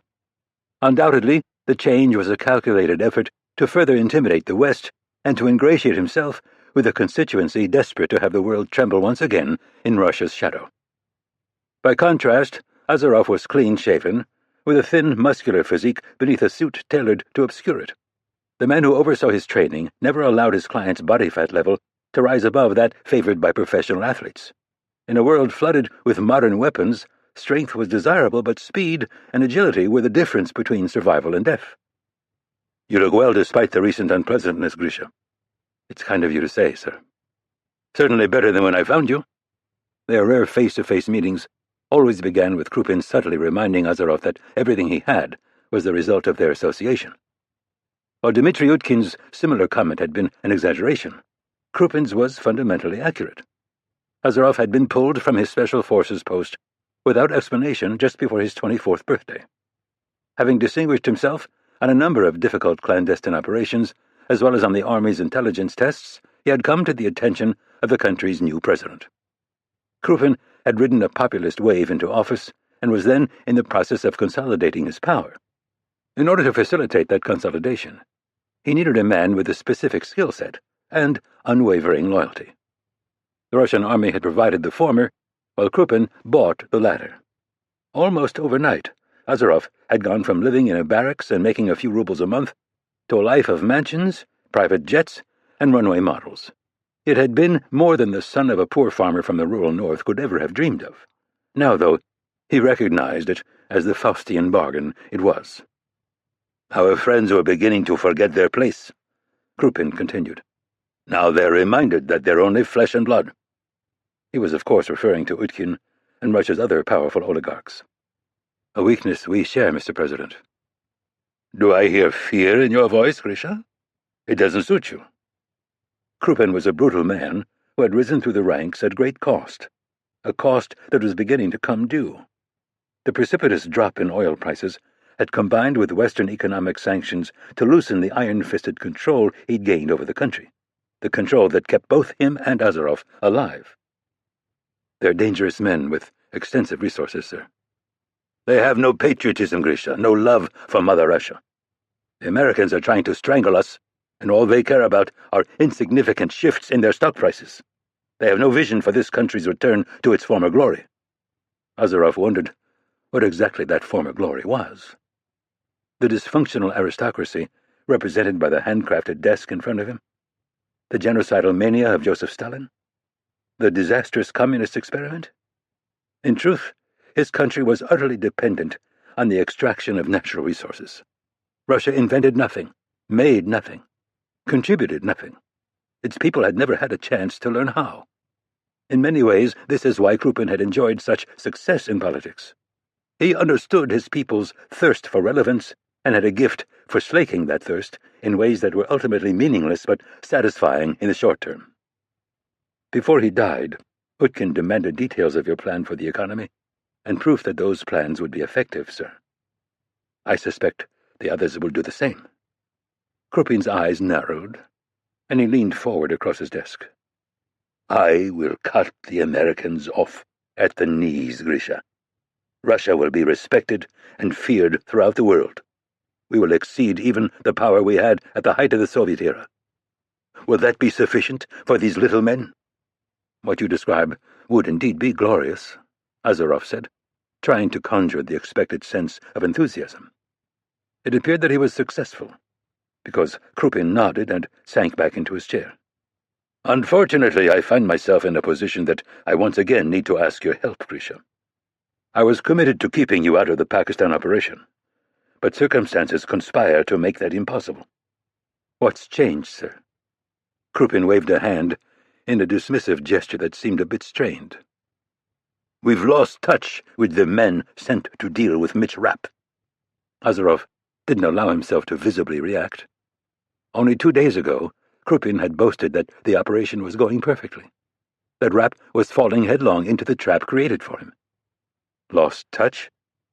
Our best intelligence is that Rapp is on his way back to Islamabad and could interfere with our work. The operation targeting the CIA man had been planned entirely by Krupin and his logistics expert Marius Postan. Azarov had been kept out of the loop, a move typical of the Russian president. One of the strategies he used to maintain power was to compartmentalize everything he did, never allowing anyone to see the entirety of his machinations. It was a level of secrecy that kept his opponents off balance, but often had a similar effect on his allies. Normally, Azarov would have requested to be included in the planning of an operation like this, and Krupin would have eventually agreed.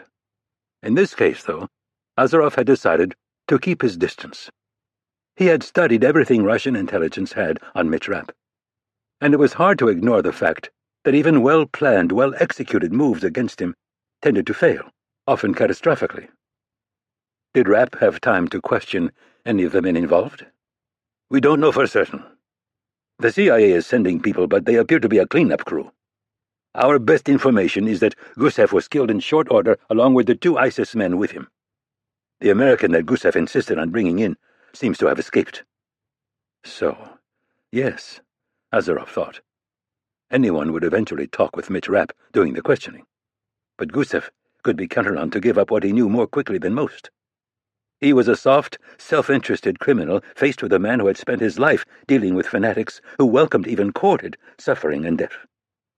Krupin seemed to read his mind. Gusev knew less than nothing. That seemed unlikely. He was running the tactical side of the operation, and understood both its short-term goals and methods. It was admittedly not much, but that was very different from nothing. What action do you intend to take, sir? Krupin didn't answer immediately, instead staring out across the desk. After a great deal of thought, I've decided that Rapp has to be dealt with, Grisha. The Pakistan operation has been going well since he's been gone. Scott Coleman's men have been reasonably effective, but the other CIA teams are faltering without Rapp's leadership. Then, you've been successful? He knew little of what was happening in Pakistan, and he preferred to keep it that way. Unfortunately, it was becoming clear that his continued ignorance and lack of involvement weren't going to be possible. Successful? Yes. To some extent. Perhaps it would be better to accept that partial victory and suspend your operation until Rapp moves on? I don't have enough material to achieve my ultimate goal. In this case, I'm afraid there are no partial victories. Do you have a sense of how you would like this to play out? We're aware of a high-level Pakistani mole, codenamed Redstone, who is on the CIA's payroll. We've used back channels to feed him intelligence that the Al-Badr terrorist group is going to make an attempt on a nuclear warhead being moved through Faisalabad tomorrow. Redstone has been a reliable informant for the Americans, and I think that they will take him at his word. So we're drawing Rapp into a second trap after the first failed? It was a mistake to put Gusev in charge. I should have never allowed Marius to do it. That's why I'm asking you to get involved personally, Grisha. But it's a bit like throwing a net over a bear, yes? He said, despite knowing that Krupin wasn't interested in his opinions or objections. Again, I have to wonder if it would be possible to step back for a few weeks. Krupin shook his head. The Pakistani warheads are being moved with minimal security because of the power struggle between its army and civilian government. This level of disorder isn't going to last. One or the other will soon gain the upper hand, and the warheads will once again be out of my reach. So it was Pakistan's nuclear weapons that Krupin was interested in. But why? There could be only one answer. While Russia controlled a nuclear arsenal capable of destroying the planet many times over, it was just for show. A multi-trillion-dollar deterrent that couldn't be launched without creating an equally devastating response from the West. The only reason Krupin would want access to Pakistani warheads was because they couldn't be traced to him. And the only reason that he would want nuclear weapons that couldn't be traced to him was because he planned to actually use them. Sweat broke across Azarov's back, but his expression remained opaque. He had killed many men in the service of Krupin, but this was something very different. You seem reticent, Grisha. Is the simple task of killing one man beyond you? Is this to be the first time you fail? If so, I would be only one entry on a very long list of dead men who tried to move against Rapp. But you're not one of those men. You're unique. While undoubtedly intended as flattery, what Krupin said was true. Azarov was an Olympic-level athlete with a lifetime of training behind him. Since leaving the military, he had enjoyed a constant stream of the best instructors the private sector had to offer. Human performance coaches from renowned European universities, championship marksmen, and world-class mixed martial artists, to name only a few. Further, he was taking a regular cocktail of performance-enhancing drugs designed and administered by a German doctor who had been banned from professional sports. It was something that he suspected would kill him one day. Things that burned bright, burned short. I am almost 10 years younger than Rapp and have suffered far fewer injuries over my lifetime, Azaroff said. I've studied his techniques, psychology, and athletic background, while it's unlikely he's even aware that I exist. Krupin smiled for the first time in their meeting. It's nice to hear the confidence back in your voice, Grisha. It seems to become more muted every time I see you. It's not confidence, Mr. President. I have surprise on my side, as well as my youth, training, and, frankly, my drug regimen. Other factors favor him. What other factors? Another decade of experience. A history of surviving situations more dire than I've been involved in. You're far too valuable for me to risk you lightly, Grisha. And I wouldn't be using you now if it wasn't critical. The fact remains that he has been tested, like no one currently alive, and has demonstrated no discernible weaknesses. His enemies, most recently the very talented Louis Gould, are all dead. Very good, Krupin said. Confidence is desirable, but arrogance is the refuge of fools. And again, I'm taking your involvement in this very seriously. I understand the risks to you, and I'm designing the operation in such a way as to mitigate those risks. Azaroff nodded respectfully, but couldn't bring himself to thank the man. He was nothing to Krupin, a tool, to be used and discarded the moment it became convenient to do so. Once again, he found himself caught in the trap he'd walked into so enthusiastically as a young man. The question was, would this be the time he failed to escape? Chapter 8. Over Zimbabwe, Africa.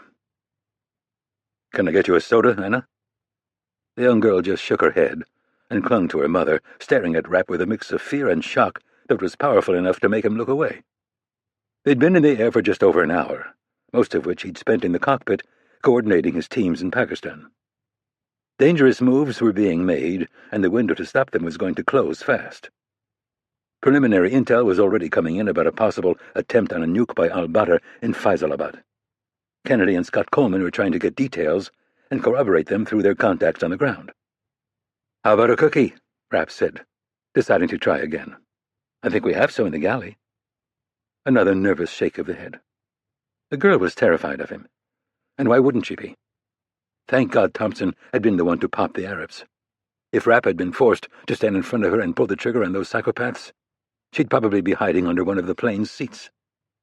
"I know that what happened today was really scary," Rapp said, leaning a little closer to her. "Most people in the world are good, but there are some who aren't." She continued to stare, but the fear seemed to diminish a bit. She was tough like her mother, and, in truth, like her father.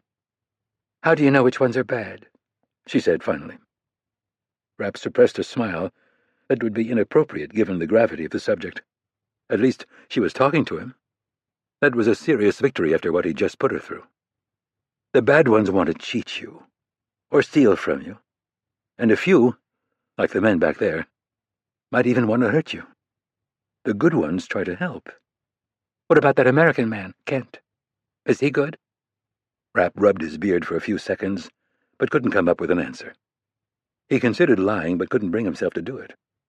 It wasn't her fault that she'd been born into this world, but it was a reality she couldn't escape. "I honestly don't know." "But, Anna," her mother admonished, "he said he doesn't know." The young girl looked at her feet. "Okay." "Guess what?" Rapp said, feeling a bit guilty about not having a better answer for the girl. "I think you should go introduce yourself to the pilots, and tell them I said to let you fly." She glanced at her mother, who nodded, and then disappeared up the aisle. Whether it was because she was interested in getting her hands on the plane's controls, or to get away from him, he wasn't sure. Probably a little of both. "Sometimes children ask hard questions," Claudia said. "Yeah." He propped his elbows on his knees and got his first real look at her since he'd arrived in Africa. The tan she'd had when he'd last seen her in Greece had faded, and her pale skin accented dark, almond-shaped eyes. She was 36, but the disparity in their ages looked greater. Decades of desert sun, sandstorms, and memories of dead friends and enemies conspired to make him look older than he was. The plane lurched, and Claudia glanced back toward the cockpit. When she looked back at him, It wasn't with the expression he'd expected. In fact, he couldn't read her features at all. "They're actually letting her fly." "Are they?" "People do what you tell them to, don't they?" "Most of them." "And the ones who don't?" He leaned back, suddenly wanting to put some distance between them. "You were with Louis for a long time. I should be no mystery to you." She switched to French, a language she was more comfortable with. "No, you're nothing like Louis." He wasn't sure how to take that. Did she see him as better? Worse? Her husband was a remorseless sociopath who would kill anyone for the right payday. Rapp was very much not that person. But that wasn't necessarily evident from the outside. In fact, he'd killed far more men than her husband had. The difference was in the subtleties of motivation. "Thank you for saving us," she said finally. "Again." He shook his head. "It was my fault, Claudia. It shouldn't have been possible to find you. I missed something." "No one can truly disappear. It's something I know well from my time in—" Her voice faded for a moment. "Your business. Still, some of Louis's enemies have tremendous resources, Mitch. There's only so much that can be done." He didn't respond, reluctant to tell her that this was about him, not her dead husband. And while she was wrong about motivation, she was right about the issue of resources. The CIA was the world's expert at this, and the men who had been assigned to her case were very aware that he was watching. The idea that a Russian organized crime outfit, or ISIS, had the sophistication to pull this off was incredibly far-fetched. They'd need someone inside the agency, or an organization with enough brute force capacity to sift through every passport issued, house sold, and bank account opened worldwide. No, this screamed Russian intelligence. But why? It was a given that they had a keen interest in who controlled Pakistan. But how would exacerbating the lack of security around that country's nuclear arsenal help their cause? It seemed like too much risk for not enough reward, even for Maxim Krupin. "I don't know what to do, Mitch. I deserve this. I didn't pull the trigger on Louis's contracts. But I might as well have. I participated and I benefited. I'm still benefiting. I have tens of millions of dollars in my bank account. All blood money. But Anna is innocent. She has to be protected." Rapp let out a long breath. He wasn't sure why he'd thought he could get around this. Wishful thinking wasn't normally one of his failings. "This wasn't about you, Claudia. Someone wanted to distract me." "Why would they use me to do that? You've already given me a new life. You owe me nothing. Why would they think you'd care?" "Because he did." But he wasn't ready to say that. "I don't know. If this wasn't about Louis and the men involved are dead, does that mean you're taking us home?" "No. I need to make sure your identity hasn't hit the street, and that no one's going to try to follow up on this. The plane's going to drop me off and then take you to Washington. A very trustworthy man named Mike Nash is going to pick you up from the airport and take you to my apartment. You'll be safe there while I work this out." "And by that, you mean while you kill everyone involved?" If he'd been talking to his late wife, this would be where the fancy footwork started. But there was no point. Claudia understood how this worked. "Yes." "Can I help?" "I think I can handle it, but thank you." "I can help, you know. As ashamed as I am to say this, I was good at what I did." "I know," he said honestly. "And if I wasn't 100% confident in my team, I'd be taking you up on your offer." She reached out and laid a hand on top of his. "I should be dead or in prison, Mitch. Instead, I live in the most beautiful house I've ever seen, in the most beautiful place I've ever been. Anna has a wonderful school and wonderful new friends. I want to find a way to repay you." Rapp's phone chimed, and he glanced down at it, expecting to find an update on the CIA crew being brought in to clean up the mess he'd left. Instead, it was a threat, but not from the Pakistanis or Russians. It was a warning that if he didn't make a decision in the next hour, his kitchen counters would be topped with pink formica. Rapp glanced up at Claudia. "Is that a serious offer?" "Of course it is." He turned the phone and showed her the text. I'm finishing up building a house outside D.C., and this woman's driving me crazy. I'm going to set up a meeting between the two of you for tomorrow. After that, the only thing I ever want to hear on this subject is that the key's waiting for me under the mat.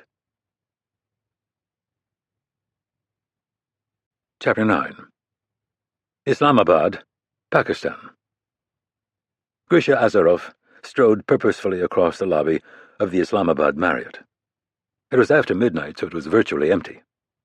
A haggard-looking English couple was giving instructions to a bellboy in the corner, and an attractive young woman was manning the reception desk. In his peripheral vision, he spotted a man coming through the door behind her, but immediately registered him as Benign, the hotel manager. "It's nice to have you back, sir." Azaroff nodded politely, but didn't stop. He suspected that the man had stayed this late solely to provide that greeting and to make certain that the details relating to Azaroff's arrival had been attended to. As expected, the elevator was empty, and he inserted the key for the top floor. As was customary, the hotel's most luxurious suite had been rented for him in the name of the Russian energy consulting firm he was the president of. The company had been bankrolled by Maxim Krupin with the help of the oligarchs who now made up a significant portion of his client list.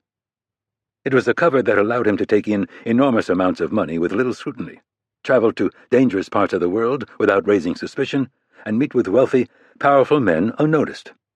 After more than a decade in business, the cover operation had become, for all intents and purposes, real.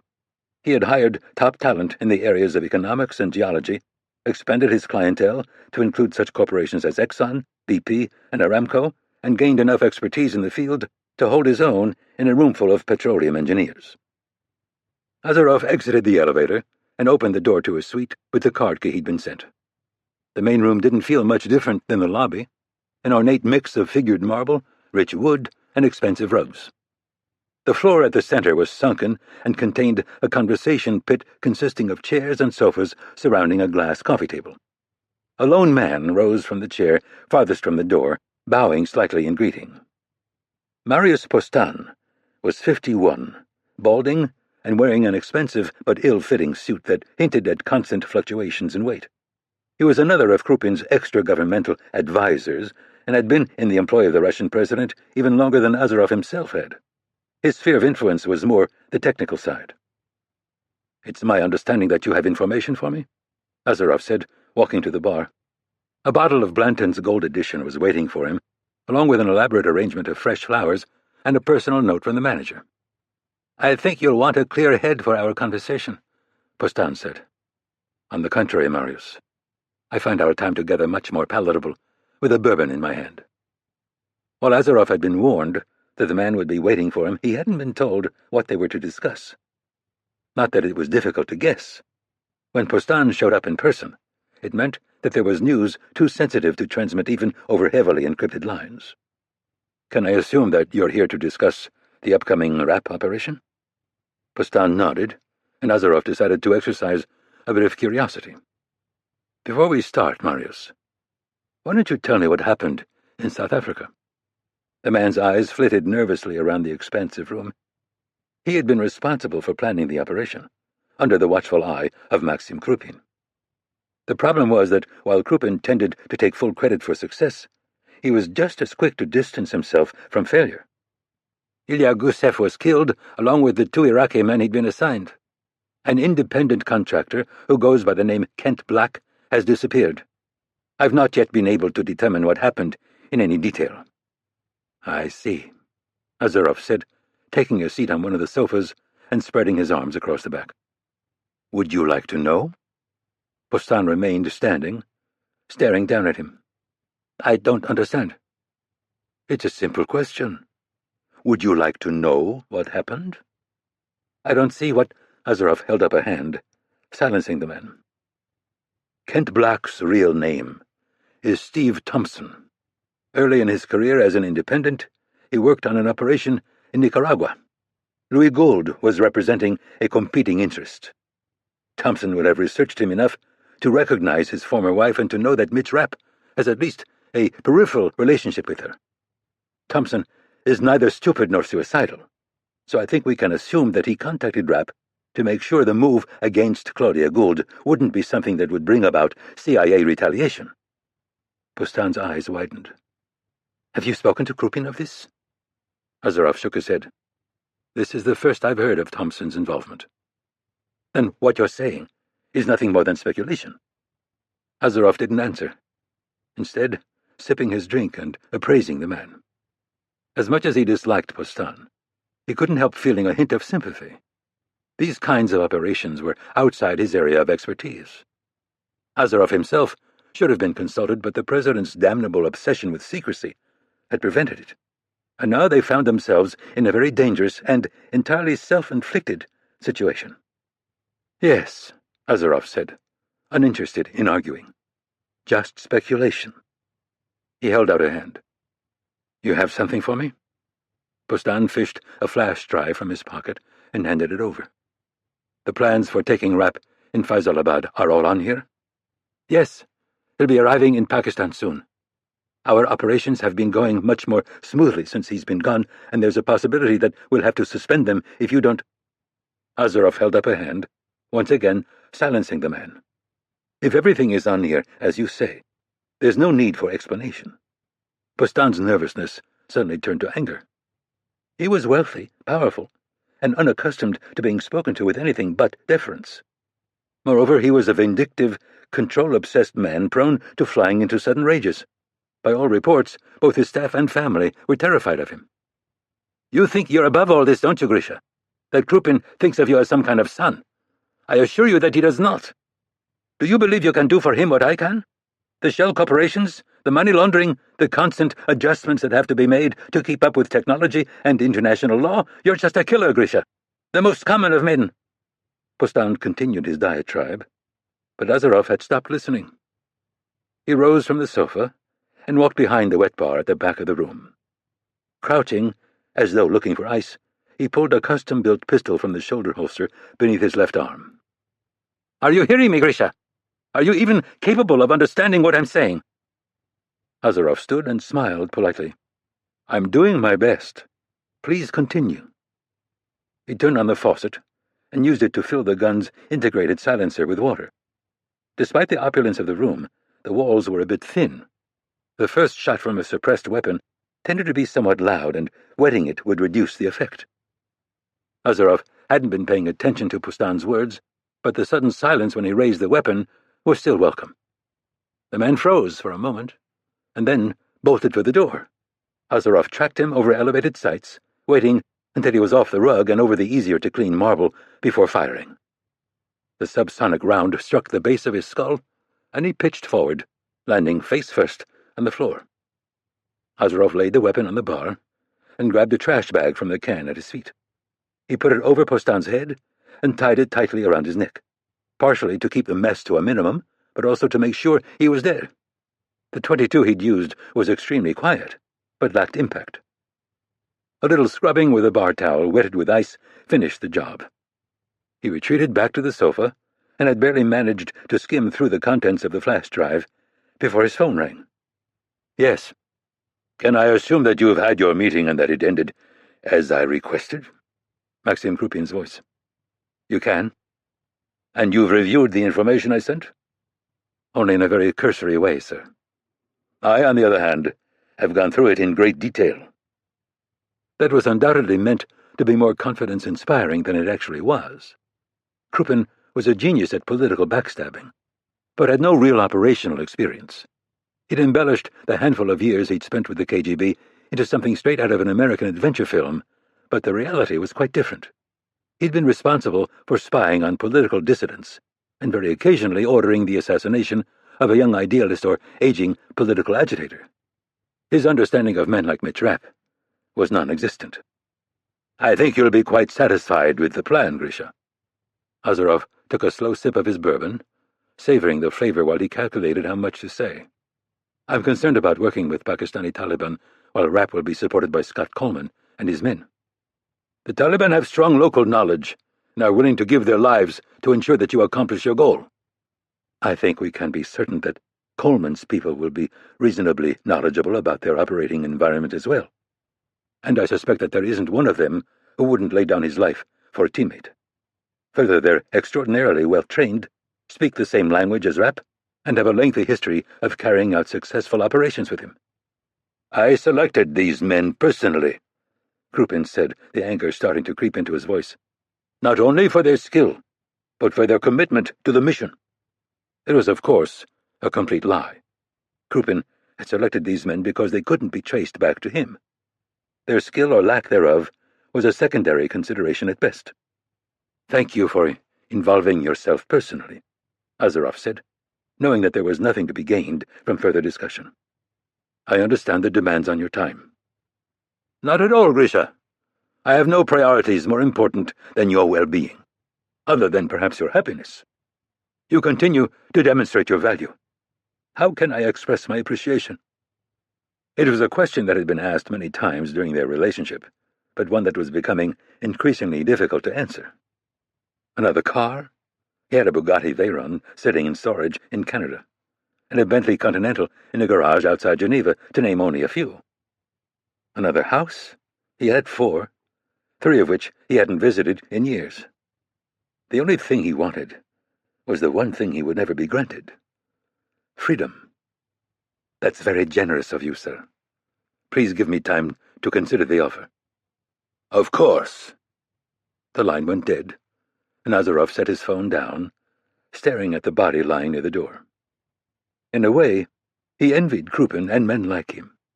They were blessed with insatiable appetites that had to be constantly fed. Money, power, possessions, women. It would never be enough. €1 billion would have to become 2 billion. The adulation and obedience of 90% of the population would have to grow to 100%. Krupin and the oligarchs would scrape and strive until their last breath, never knowing a moment's doubt, introspection, or regret, never considering there were aspects of life that existed outside their simple philosophy of more. For a long time, Azaroff had felt like he was drowning. Not the panicked, desperate death that most people would associate with that kind of end, though. More a sense of waves lapping over him, and of a cold, endless darkness below. The road ahead was empty. He had nothing he wanted, nothing worth fighting for. Now, though, there was the strange sensation of adrenaline leaking into him. Soon, he would face Mitch Rapp, a man he had spent his adult life actively avoiding. There had never been any reason to court a confrontation, but now that it was inevitable, he was starting to feel... what? Excitement? Fear? Those were clumsy words that had little meaning to him. But he felt something. Something to break up, or perhaps end, the existence he'd become trapped in. Chapter 10. Faisalabad, Pakistan. Rapp didn't bother lowering the jet stairs, instead jumping to the tarmac and jogging toward a car parked at the edge of the runway. The clear skies and cool breezes of the Western Cape were now thousands of miles away, replaced by Pakistan's familiar heat and yellow haze. His flight plan had been for Islamabad, but they'd been diverted 150 miles south to Faisalabad without explanation. Based on the blonde hair barely visible through the filthy windshield of a Honda Civic waiting for him, the news wasn't good. Scott Coleman was a former Navy SEAL and the principal in SEAL Demolition and Salvage, a private outfit that existed largely as backup for Rapp in ops that were best left off the books. "Hot enough for you?" Coleman said as Rapp slid into the passenger seat. "The weather guys say we're going to break 108 this afternoon." They weren't normally prone to talking about the weather, but those kinds of numbers had to be accounted for when planning operations. At best, speed, stamina, and precision would be compromised. At worst, heat stroke and dehydration could take out even an experienced desert operative. "Did someone demote you to chauffeur and not tell me about it?" Rapp said, turning one of the car's AC vents on him as they accelerated toward the main road. He'd left Coleman in charge, and had expected to be picked up by one of the CIA's local staff. "We've got good intel that a nuke is going to be coming through town in a few hours, and that al-Badr is going to make a play for it." "Not ISIS?" "ISIS? No, why?" "No reason," Rapp said. "But why al-Badr? They're a second-string Kashmiri outfit. What are they doing in Faisalabad?" "Hell if I know. I'm telling you, Mitch, it just keeps getting worse. Pakistan's got 1,000 terrorist groups, and I swear every one of them has their eye on nukes the army's driving around. If someone doesn't get control of this chicken-shit government fast, we're going to lose one." He and Coleman had been in some hairy situations over the years, but this was about as agitated as Rapp had ever seen the man. Not that he didn't agree. Pakistan was a fractured nation with almost 200 million inhabitants and a stockpile of more than 100 nuclear warheads, many of which were currently in motion. A screw-up didn't mean getting your ass shot off. It meant watching 1 million people disappear into a mushroom cloud. Just the kind of large-scale problem Rapp had spent his career seeking out and Coleman had spent his career trying to avoid. Who fed us the intel? Redstone? Rapp nodded silently as Coleman turned onto a road that tracked north through the tightly packed buildings of Faisalabad. Redstone was one of their top assets in the region, a man highly placed in Pakistan's intelligence apparatus. He'd had a few misses over the years, but generally his intel was solid. If we get involved, are we going to run headlong into an ISI operation? Rapp asked, referring to Inter-Services Intelligence, Pakistan's version of the CIA. I don't think so, Coleman responded. According to Redstone, you killing the ISI's director has completely paralyzed them. Everybody's jockeying for position and playing both sides of the power struggle going on between General Shirani and the president. The fact that someone could wander off with one of their nukes is so low priority to them it barely makes their radar. How many are we tracking now? 13 warheads that we know of are currently on the move. We located another 2 stationary ones while you were gone, putting the total we have a handle on at 53. The analysts are guessing that another 25 are attached to missile systems that would make them impractical to move. Rapp did some quick math in his head. So that leaves somewhere in the ballpark of 30 unaccounted for. Coleman nodded. Including the one we're talking about now. We weren't aware of it until Redstone tipped us off. It was a problem that had existed for years. The Pakistani army was paranoid about the Americans or Indians getting a bead on their nuclear arsenal, so they moved it around, on trucks, in train cars, in the trunks of private automobiles. Hell, there was credible intel that a tactical warhead had once been hauled 300 miles on the back of a motorcycle. It had always been an incredibly dangerous situation, but one that the Pakistani army kept more or less under control. The transfers were carefully coordinated and, even more important, the weapons were always partially disassembled and transported as individual parts that couldn't be used to create a nuclear explosion. So, on any given day, you could count on the fact that 1 or 2 nukes were making their way around the country, monitored by an army division set up for just that purpose. Now that stupid, but reasonably well-run program was in chaos. Fully functional weapons were being haphazardly passed around by low-level officers and, in 2 confirmed cases, civilians. One warhead they were watching was currently parked in a retired captain's storage unit. A recon team had managed to get a fiber-optic camera through the ventilation grate, and the agency was now in possession of an honest-to-God picture of a hot nuke sitting next to a set of golf clubs. At this point, the chances of the situation spiraling out of control was almost 100%. This is us, Coleman said, cutting into an alley. He dialed a code into his phone, and a rusted cargo door slid open in front of them. There were 3 motocross bikes in the bay, and Rapp stepped out of the vehicle as they nosed up to them. The door began to close again, and a moment later they were standing in the gloom provided by a single bulb hanging from the ceiling. The roads are a little narrower than Islamabad's, and the traffic's about the same as Lahore, so not knowing how fast we're going to have to move, or exactly where this is going to go down, I figured bikes would be our best bet. Joe Maslick, one of Coleman's top men, leaned his considerable bulk through a door to Rapp's right. His hand came off the weapon beneath his sweat-soaked shirt when he confirmed their identities. "What's the situation?" Rapp said, following the man into the next room. The building looked like it had at one time housed some kind of convenience store, and it was still lined with empty shelves and counters. The large front windows had been blacked out, with the only illumination coming from places where the paint had gotten scraped off. "We've got cameras on buildings at all the major entrances to town. Our manpower is limited, but we have people physically covering some of the others. Keep in mind that most aren't fighters. We scraped them up from wherever we could. Choppers? One on standby." "Anything new from Redstone?" Coleman asked. "Yeah, he says we're looking for a produce truck."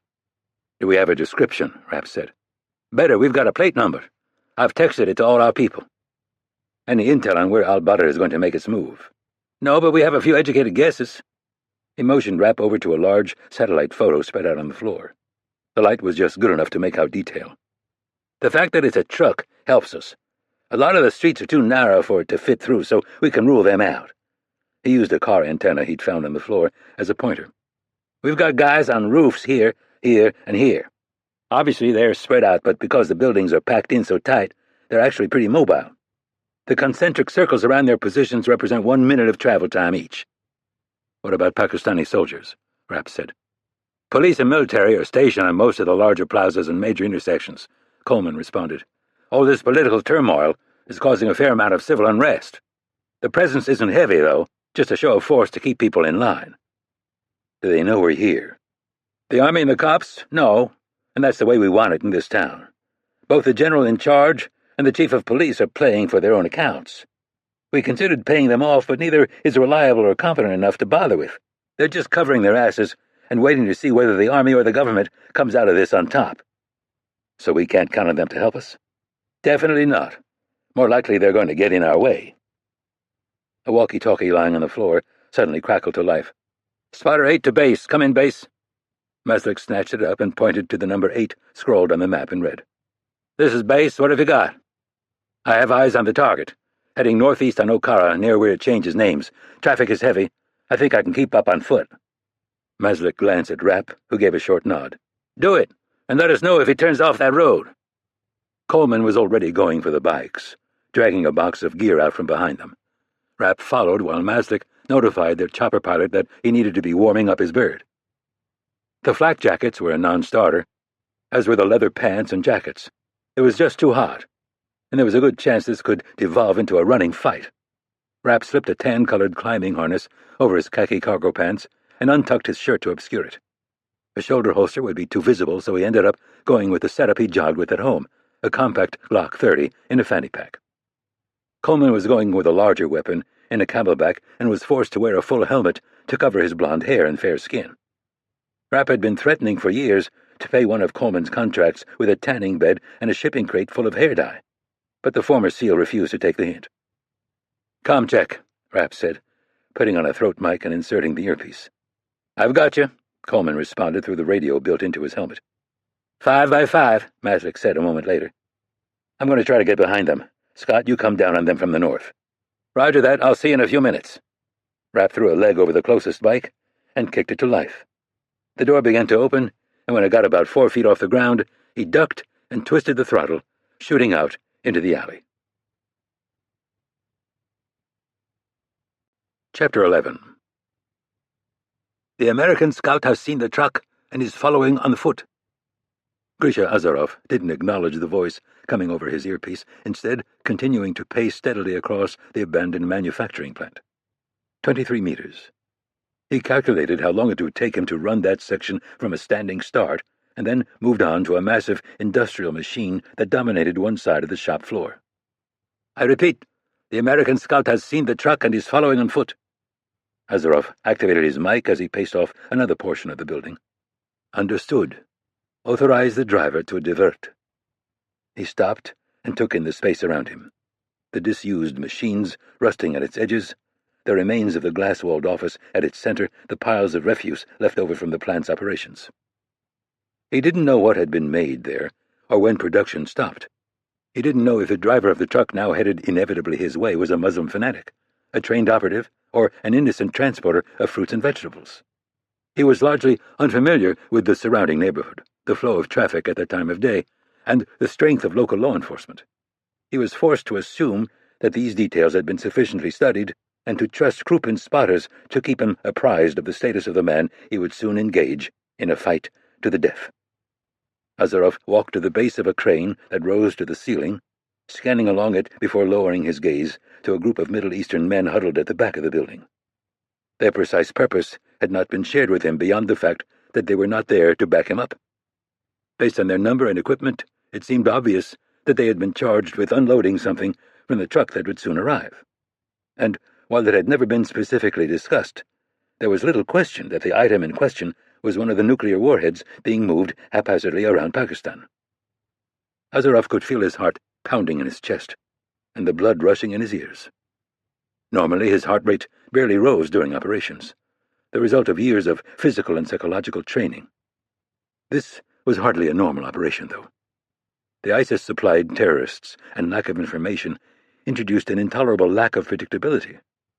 The potential presence of a nuclear warhead opened a scope far greater than they had dealt with in the past. And finally, there was Mitch Rapp. The entire scenario was madness. He should have spent months personally planning this confrontation, walking the streets, laying out lines of retreat, cracking Rapp's radio encryption. He should have been drawing the legendary CIA agent into a trap that would cut him off from his backup and leave him facing an overwhelming force.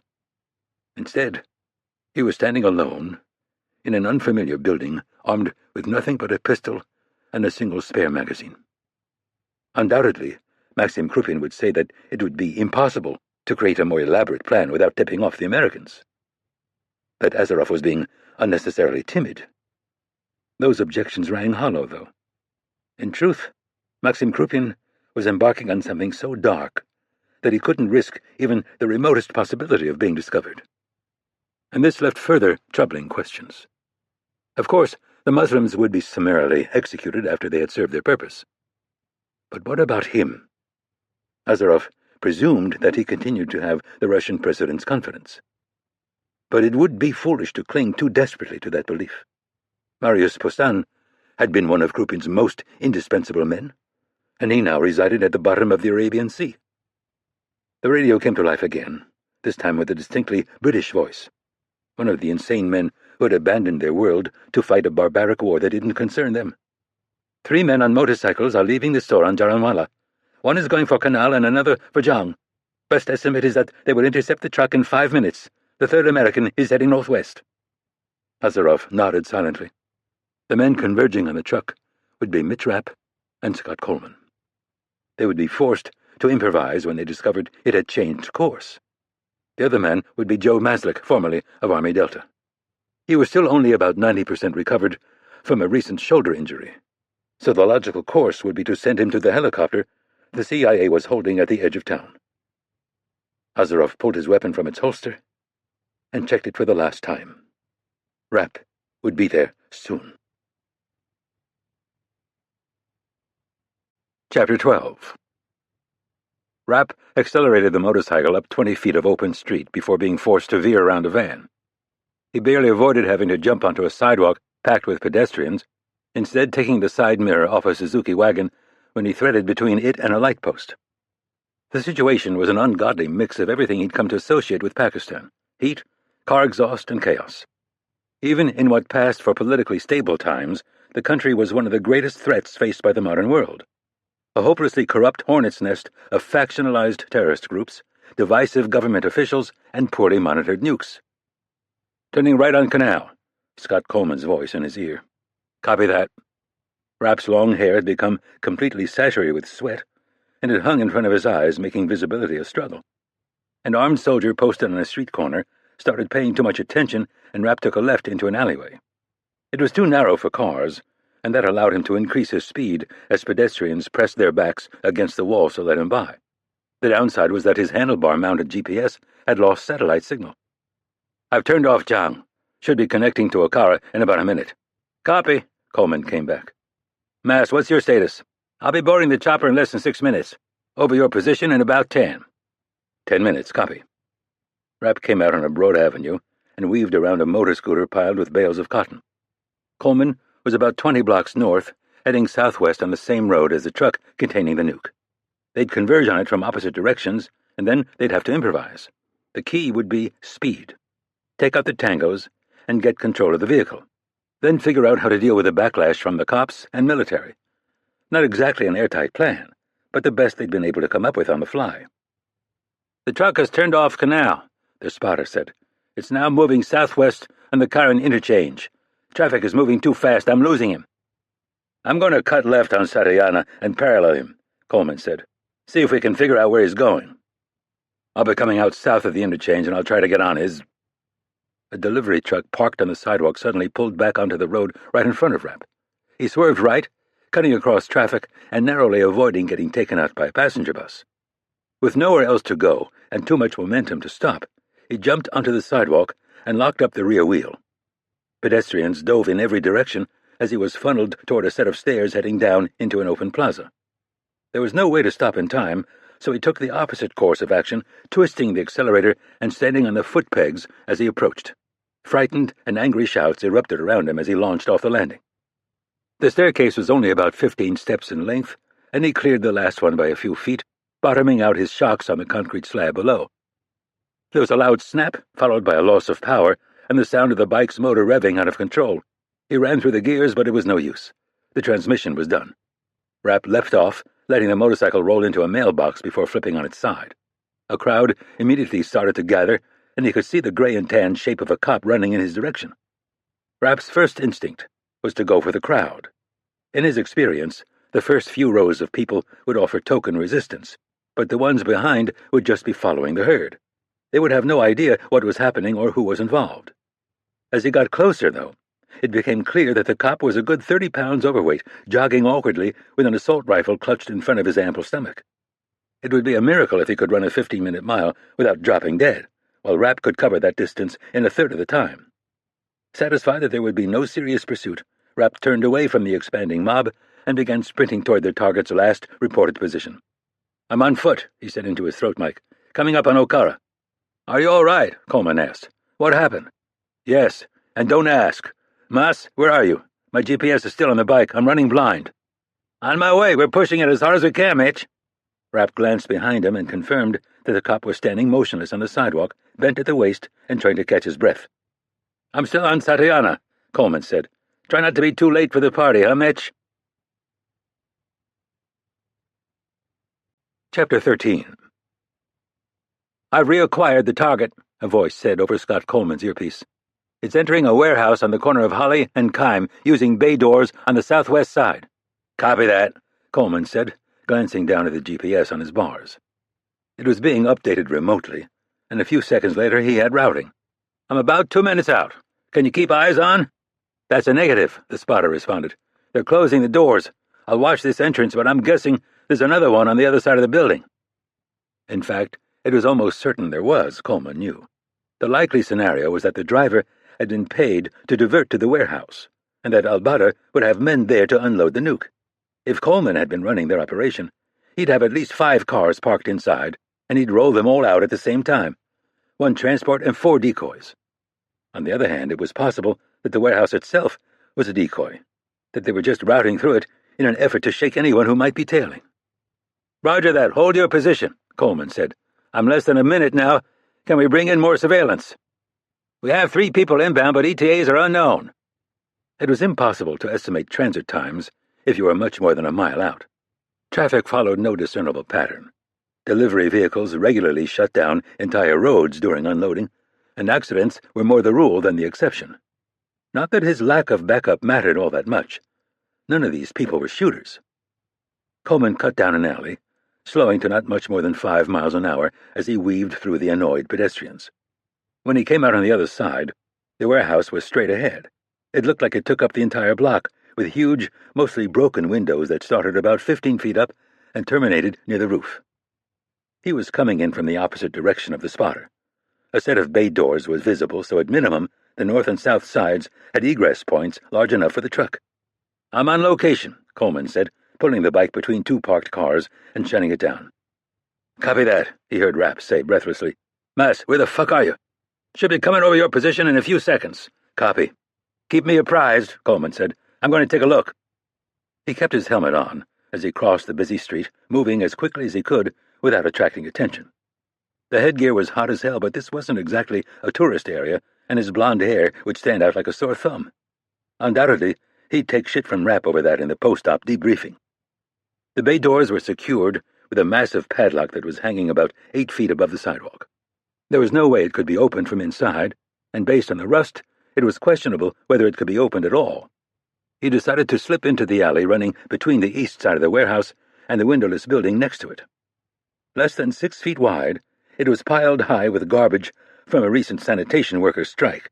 The smell combined with the heat was a little nauseating, but it dissuaded people from using the alley as a shortcut. "Mas," he heard Rapp say over the comm. "I can hear you behind me. I'm just about to cross Aminpura." "Hang on. Yeah, I've got you, Mitch." "There's a soldier coming in on me from the west. He's talking on his radio. Do you see him?" "Affirmative. You also have 2 cops straight ahead.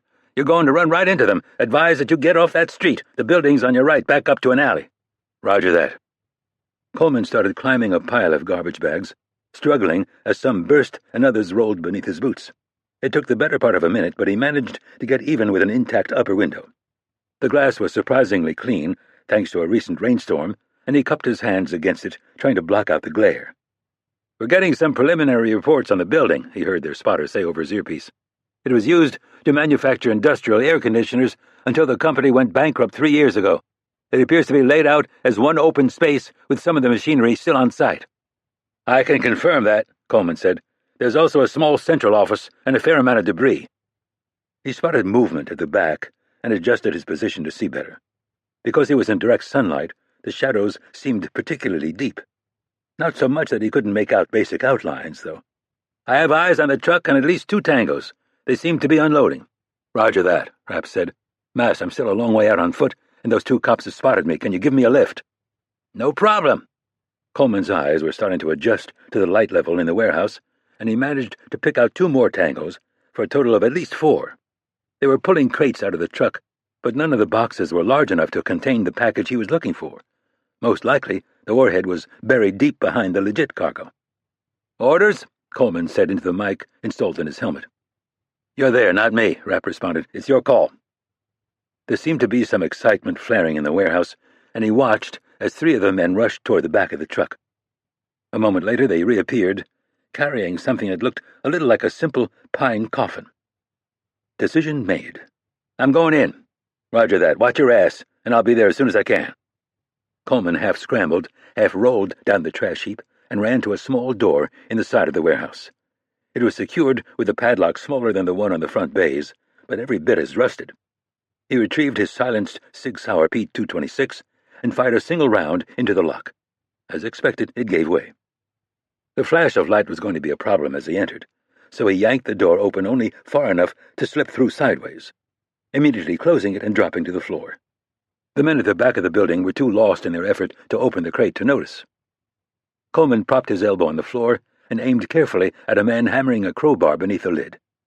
He took a breath and held it before gently squeezing the trigger. The quiet snap of the gun was followed by the man's head jerking back. And then all hell broke loose. Chapter 14. Moscow, Russia. President Maxim Krupin strode down the hallway flanked by 2 men in traditional Russian military uniforms. The thick red carpet seemed to disappear into the distance, absorbing the sound of their footsteps. For the first time, the silence and grandeur failed to fill him with a sense of his own importance. When the ornate doors at the end of the passage finally came into view, he slowed. The anger had been building in him since the moment this meeting was scheduled. The fact that it was necessary, that he lacked the power to prevent it, infuriated him.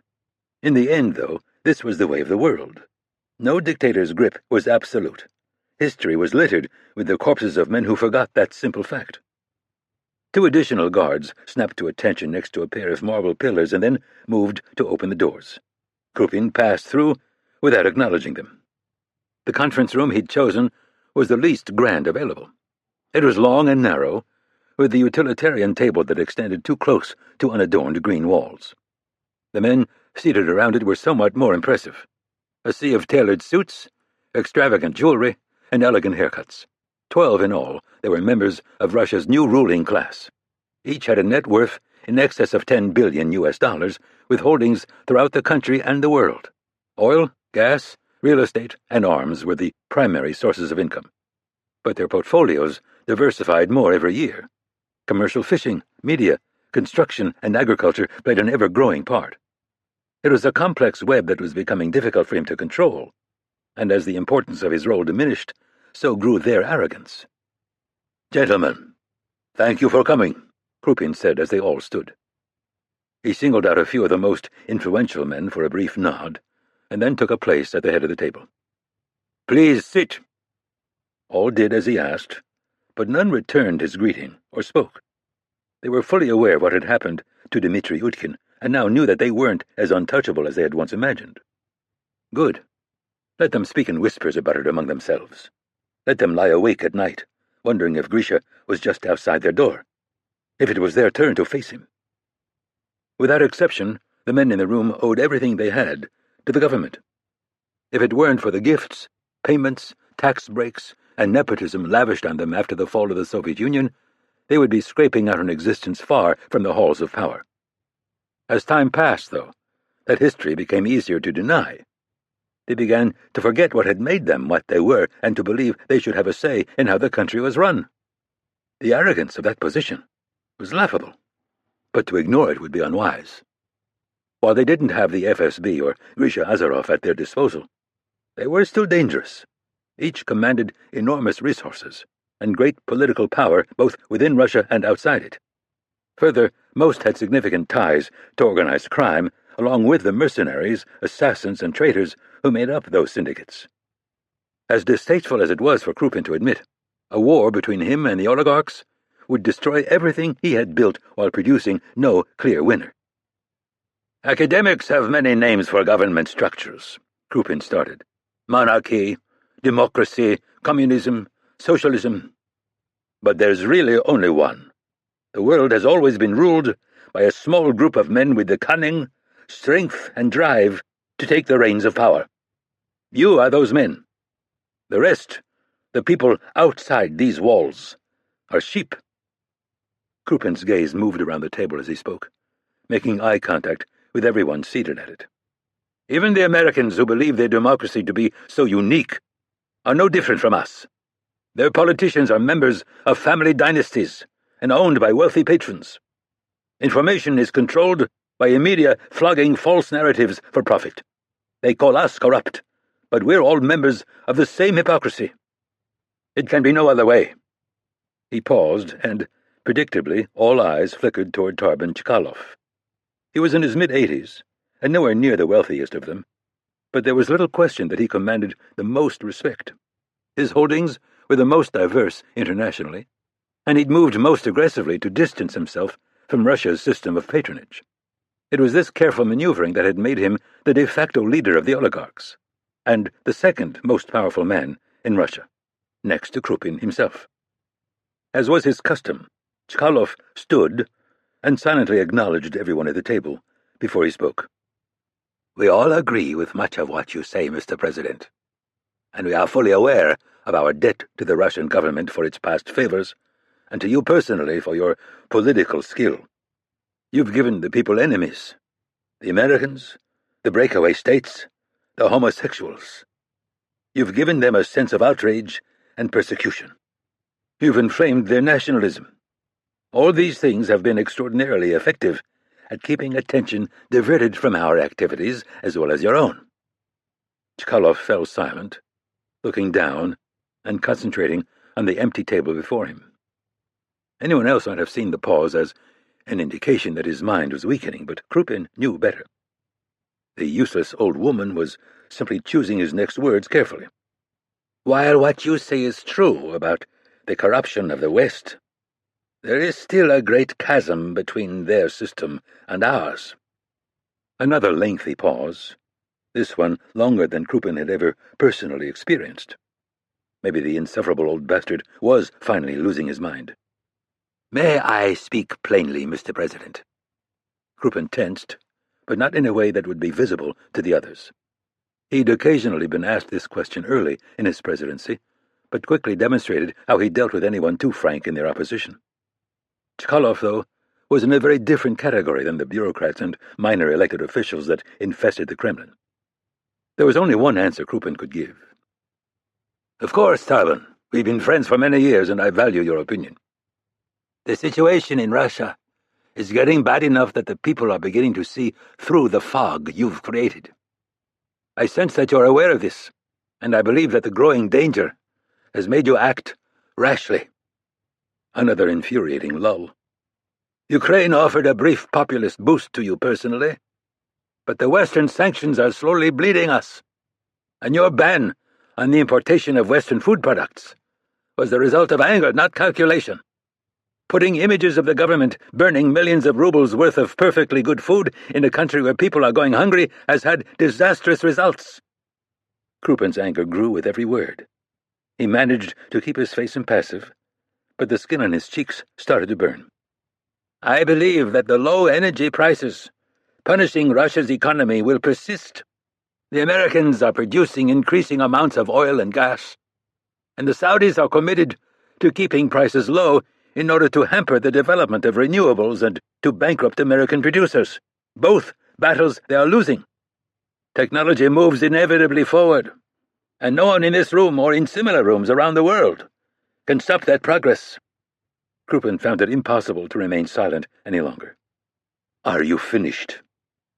It was a question that was always answered in the affirmative by the fearful men and women who worked for him. But Chekhalov wasn't one of those people. I'm afraid not, Mr. President. I apologize if this sounds disrespectful, but hard talk is preferable to the alternative. And by all means go on, Crouppen snapped. But do it quickly. I have other matters to attend to. The old man nodded respectfully. Russia is becoming irrelevant, sir. The Americans are good villains for your television programs. But the truth is they don't hate us. They're indifferent to us. Of course, we can get their attention by occasionally flexing our military muscle. But we all know this is ultimately meaningless. The question is, why should we continue to support you? It used to be that our laws were more flexible than those in America. Now, though, there's no real danger of prosecution for men like us as long as we contribute to the right congressman. Why shouldn't I spend my money buying influence in a country with a future, instead of Russia, which has only a past? Everything you have is because of the Russian government, Crouppen said, his voice echoing throughout the room.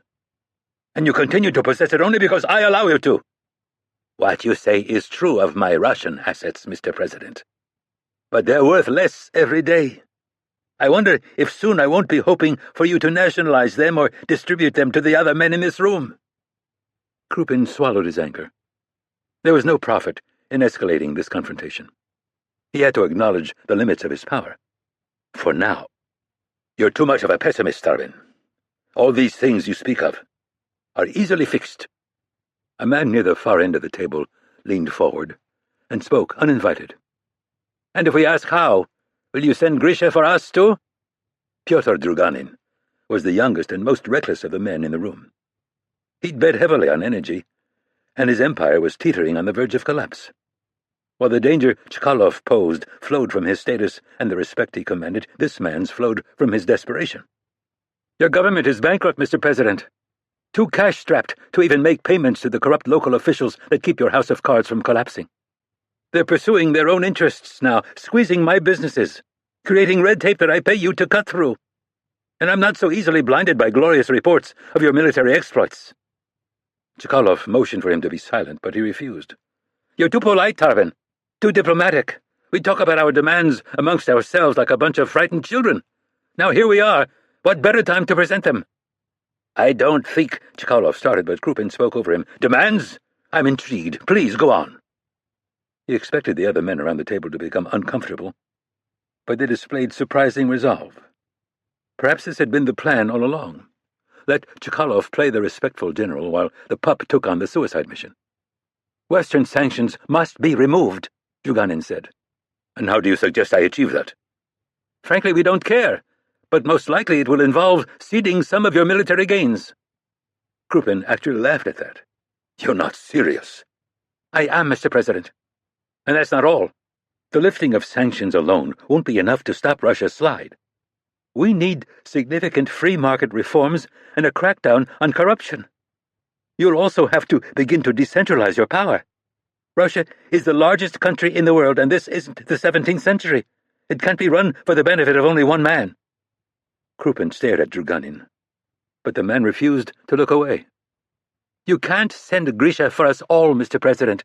We have the means to fight back, and we will use enough, Chekhalov said, sensing that his young comrade was stepping over the line.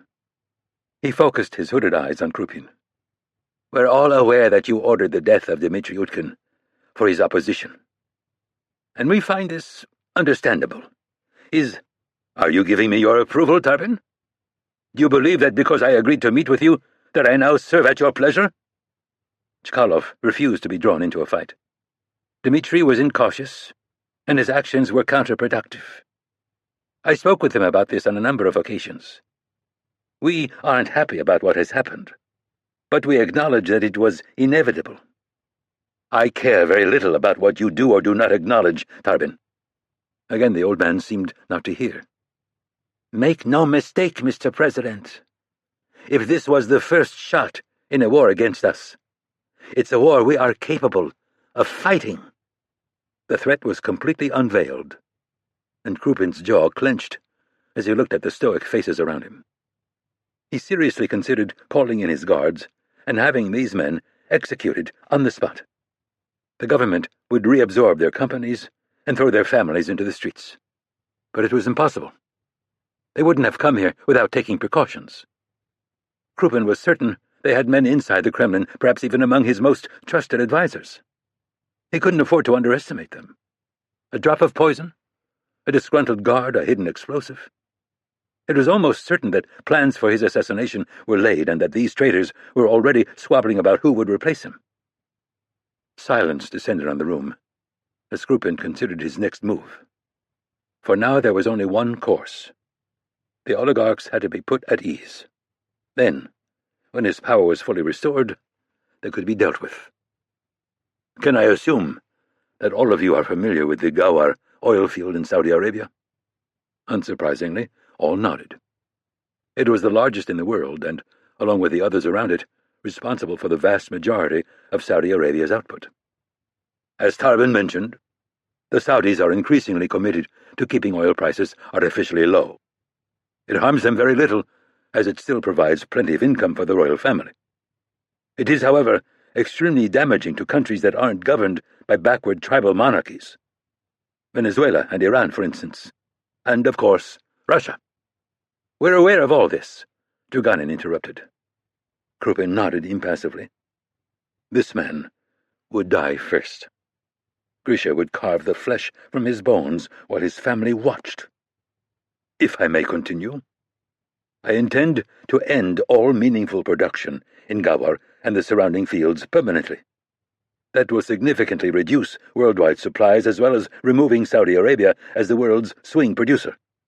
In all likelihood, it will also collapse the monarchy and cause the country to descend into a civil war. The other small oil-producing states, like the UAE and Kuwait, will be threatened by the chaos on their borders, particularly from a strengthened ISIS, and this will significantly reduce their output as well.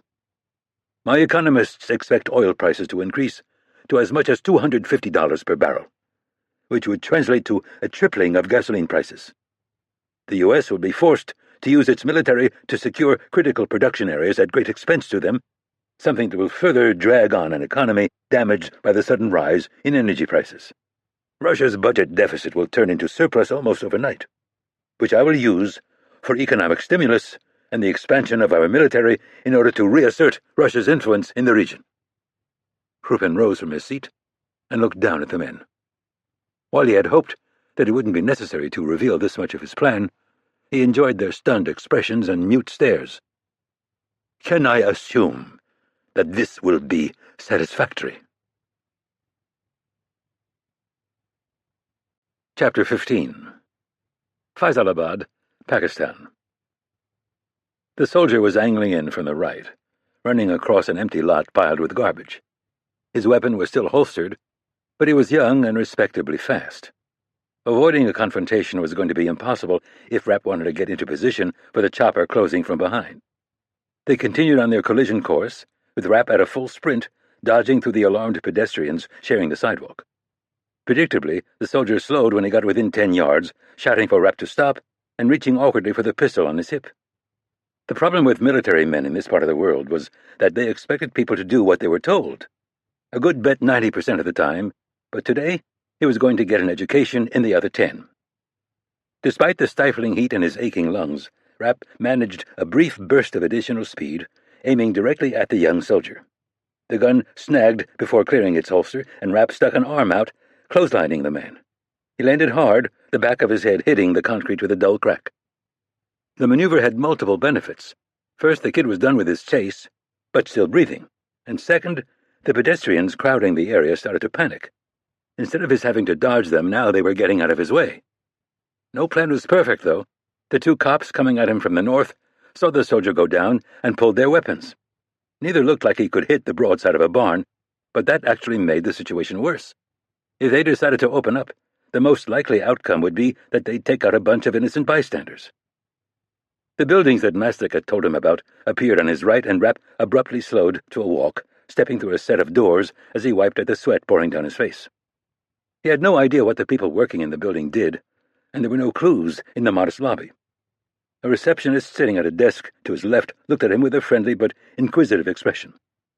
There was a single open door at the back, and he could see the cubicles lined up beyond it.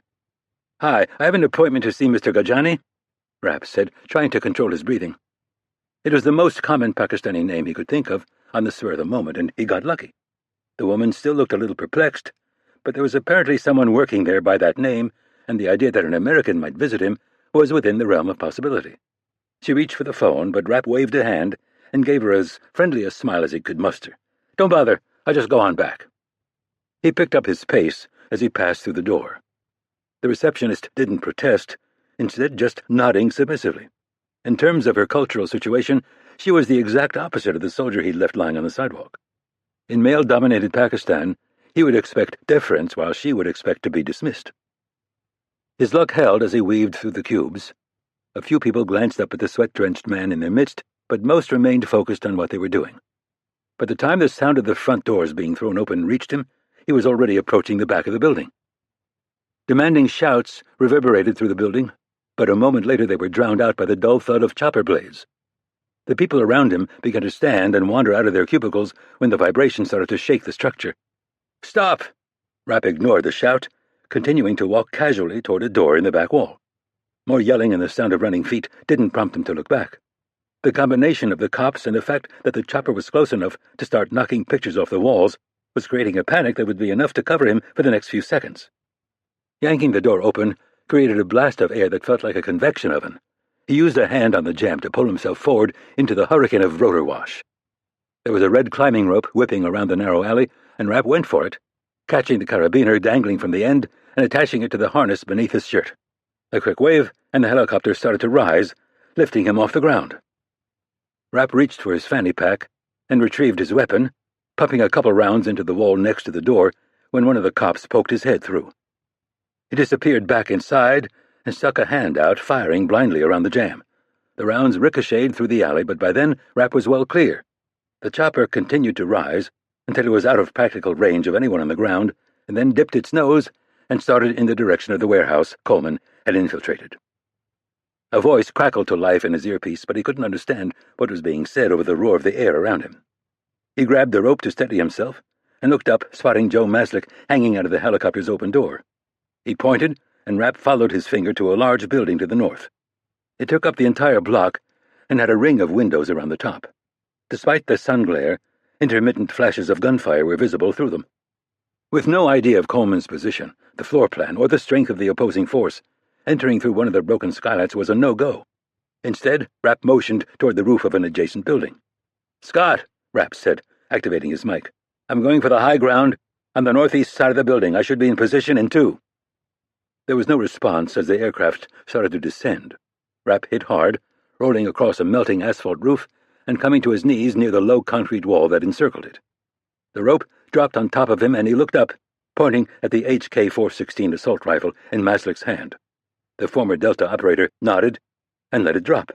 The rotor wash put it into a flat spin as it fell, but Rapp managed to catch it. He moved right, landing up on a broken window in the side of the warehouse. As planned, he was high enough to see about 70% of the building's floor. The relative darkness inside didn't make for great visibility, but it was enough. The chopper started to rise, taking the noise and the wind with it. The oppressive heat, though, remained. "Scott, I'm in position. I can't see the first 15 feet of the north side of the floor because of the wall, and I'm blind to the last 30 feet at the back because of the light. I have full view of the center section all the way to the east and west walls. That's your cover area. Do you copy?" Rapp could see muzzle flashes coming from the back, but they weren't enough to pick out individual targets. About all he could do was make an educated guess that Coleman was dealing with 3 to 4 men with automatic weapons. "Scott, do you copy?" 15 feet from the north and 30 from the south," Coleman repeated back. Rapp let out a relieved breath and swept the rifle's scope right, searching for targets. "Mass, get your ass in position over that building and make sure nothing comes out." "Copy that, Mitch. I'm on it." Chapter 16. Coleman eased right, taking cover behind a rusting metal-forming machine before sprinting across the open 5 yards to a pile of rotting pallets. He stayed near the wall and in the shadows, which obscured him from the men spraying bullets in his direction, but also made it impossible for Rapp to track him. The automatic gunfire emanating from the back of the building started arcing to the right in search of him, and he darted across another gap, rolling through the debris before coming up onto a single knee. He lined up on the flashes but couldn't find a target reliable enough to risk giving away his position. Instead, he crawled away from the wall, hoping to enter Rapp's field of view without being forced to cross into the sunlight beaming through the windows. The gunfire went silent, which should have been a positive development, but the abruptness of it set alarm bells off for the former SEAL. It had been too loud for his opponents to hear a ceasefire order that uniformly, and that left only one possibility he could think of. They had someone coming in on him that they didn't want to hit. He dove left, just as the dull snap of a silenced pistol sounded. The round smashed into his motorcycle helmet with a deafening crash, jerking his head to the side. There was no time to worry about whether he was injured, or maybe even dead and just not realizing it yet. So, instead, he rolled with the force of the impact and came back to his feet. Miraculously, his body and mind were still working in concert, and he began sprinting toward a standalone office just beyond the line that separated sunlight from shadow. Out of the corner of his eye, he saw an armed man walking calmly toward him. Not Middle Eastern, and not like any terrorist he'd ever run into. No, this shooter wasn't just Caucasian. He was wearing a really nice suit. Just before reaching the door, Coleman altered his trajectory and dove through a window. On the back wall, a puff of dust sprang up where the gunman's round penetrated. Judging by the position of the impact, his aim was once again dead on. Had Coleman not changed course, the bullet would have hit him right between the shoulder blades. The former SEAL found himself rolling through a carpet of broken glass with virtually no control. By the time he slammed into what was left of an old desk, his torso, hands, and arms were a spiderweb of oozing cuts. He pressed his back against the wood and aimed through the doorway, spotting the man coming at him in a sideways run to minimize his profile. Coleman suffered a rare moment of confusion at the speed of his opponent's approach. Rapp was the fastest guy he'd ever seen in person, and this son of a bitch was noticeably faster. It was impossible to line up a reliable shot, so he calculated that his best option was to conserve his ammo. Against a lesser opponent, he might have gone for a few near misses in an attempt to score a psychological blow. This asshole wouldn't be so easily intimidated. Coleman slid away from the desk through the loose glass just as the men opened up again. 3 rounds hit right where he'd been a split second before, grouping in a circle just over an inch in diameter. It was an incredible display of marksmanship. Even with time to aim, it would have been impressive. But from a full run? Bullshit. No one could do that. Coleman yanked his foot away from the open door, but was just a fraction too slow. The shooter had anticipated his move, and a bullet tore through the middle of his right calf, spraying blood across the floor. Certain that the next few rounds were going to come through the flimsy plywood wall next to him, Coleman pushed himself into a standing position on his wounded leg and fired 4 times in quick succession. The move was obviously unexpected, and the shooter didn't have time to recalibrate his aim. Instead, he grabbed a metal pillar and swung around it, changing direction 90 degrees without any loss of speed. Less than a second later, he had disappeared behind an enormous machine set up in front of an old crane. Coleman expected the men at the back of the building to open up again, but they'd lost interest. The sudden silence seemed absolute.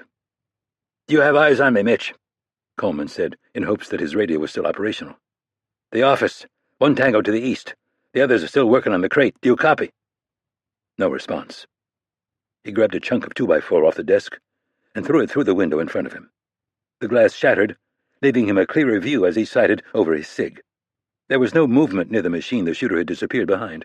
The only evidence that he'd ever existed was the widely spaced footprints in the dust. "Mitch, do you copy?"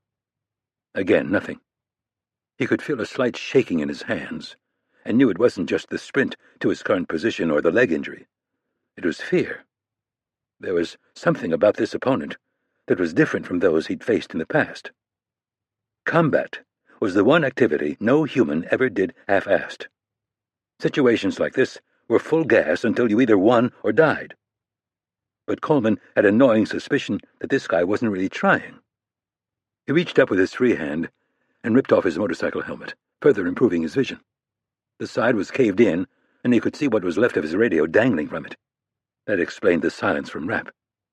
Without the helmet to contain it, blood began flowing down his neck and shoulder. The calf was a hell of a lot worse, he knew, but he didn't dare look. Time was working against him. The heat had been a problem already, but blood loss would magnify its effect. Coleman was already incapable of running, and in a few minutes his mind would start to dull.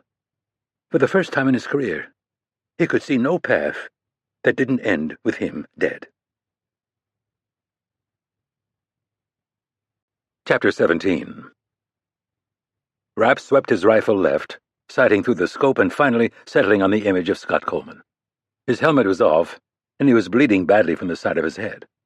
The seriousness of the injury was impossible to determine, though. Head wounds tended to bleed profusely, and when mixed with sweat, could look a lot worse than they were. He also seemed to be favoring his right leg, suggesting that he'd either been hit or injured when he'd gone through the window.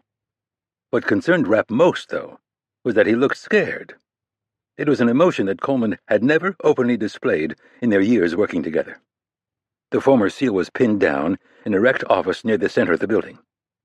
The bottom 4 feet of the enclosure was constructed from plywood with windows above running a full 360 degrees. The ceiling was low, probably no more than 7 feet, with a few damaged acoustic tiles hanging lower. Whoever Coleman was fighting had managed to stay out of Rapp's line of sight. Based on the former SEAL's movements, Rapp's best guess was it was one man, that he was fast as hell, and that he'd taken cover along the east wall. A shot rang out from the street below, and Rapp glanced around the edge of his scope to make sure it wasn't anything he needed to worry about. The sound of gunfire in the warehouse had sent the people on the crowded road into disarray. A few cops and soldiers had arrived on the scene, and one had fired into the air in an effort to get the evacuation of the area under control. Predictably, it had the opposite effect. When Rapp returned to his optics, he eased the rifle a little farther left, focusing on the same massive industrial machine that Coleman was locked onto. One edge of it was obscured, and he assumed that the shooter had slipped behind it there. If he reappeared on the south side, Rapp would be able to line up on him. If he tried to come out on the north side, Coleman would have a clear shot. "Mitch, I've got 2 tangos leaving through the back of the building," Mastic said over his earpiece. "Both are on foot and not carrying anything other than a small backpack." "Copy that," Rapp said, scanning the mast of a crane that rose up behind the machine. "Hold your position, don't follow." "Affirmative." Mastic's chopper was hovering just off the south side of the building and wasn't getting too much negative attention yet. The Pakistanis would assume that the Russian-built MiL Mi-17 was being operated by the military, but the illusion wouldn't last. When they couldn't raise it on the radio, the local commanders would figure out that it wasn't one of theirs. Hopefully, the backstabbing dysfunction the local armed forces were known for would delay that epiphany a few more minutes.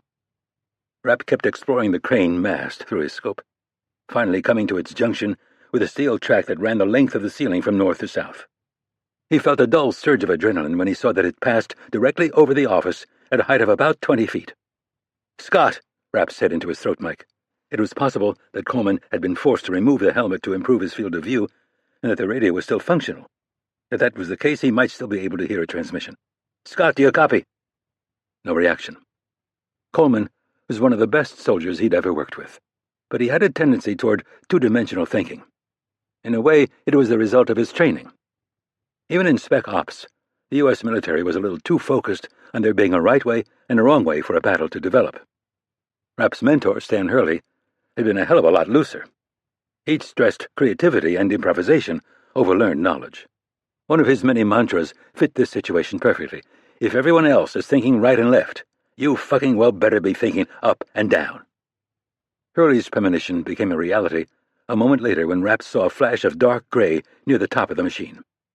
His finger tensed on the trigger, but he had no shot. "Look up," he muttered, but Coleman's gaze remained fixed straight ahead. The figure moved quickly along the gridwork that made up the crane's mast, staying behind the heavy steel and as deep in the shadows as possible. Whoever this prick was, he was talented. Beyond climbing the vertical surface faster than most people could run up a set of stairs, he maintained a weaving path that kept him obscured from as many angles as possible. It took only a few seconds for him to reach the horizontal track and slip behind it. Rapp kept his scope locked on, but that section of rail was solid. He could see occasional flashes of sleeve and pants leg at the bottom but nothing that he could score any damage hitting. The man's plan of attack was obvious at this point. He'd simply get above the office and drop.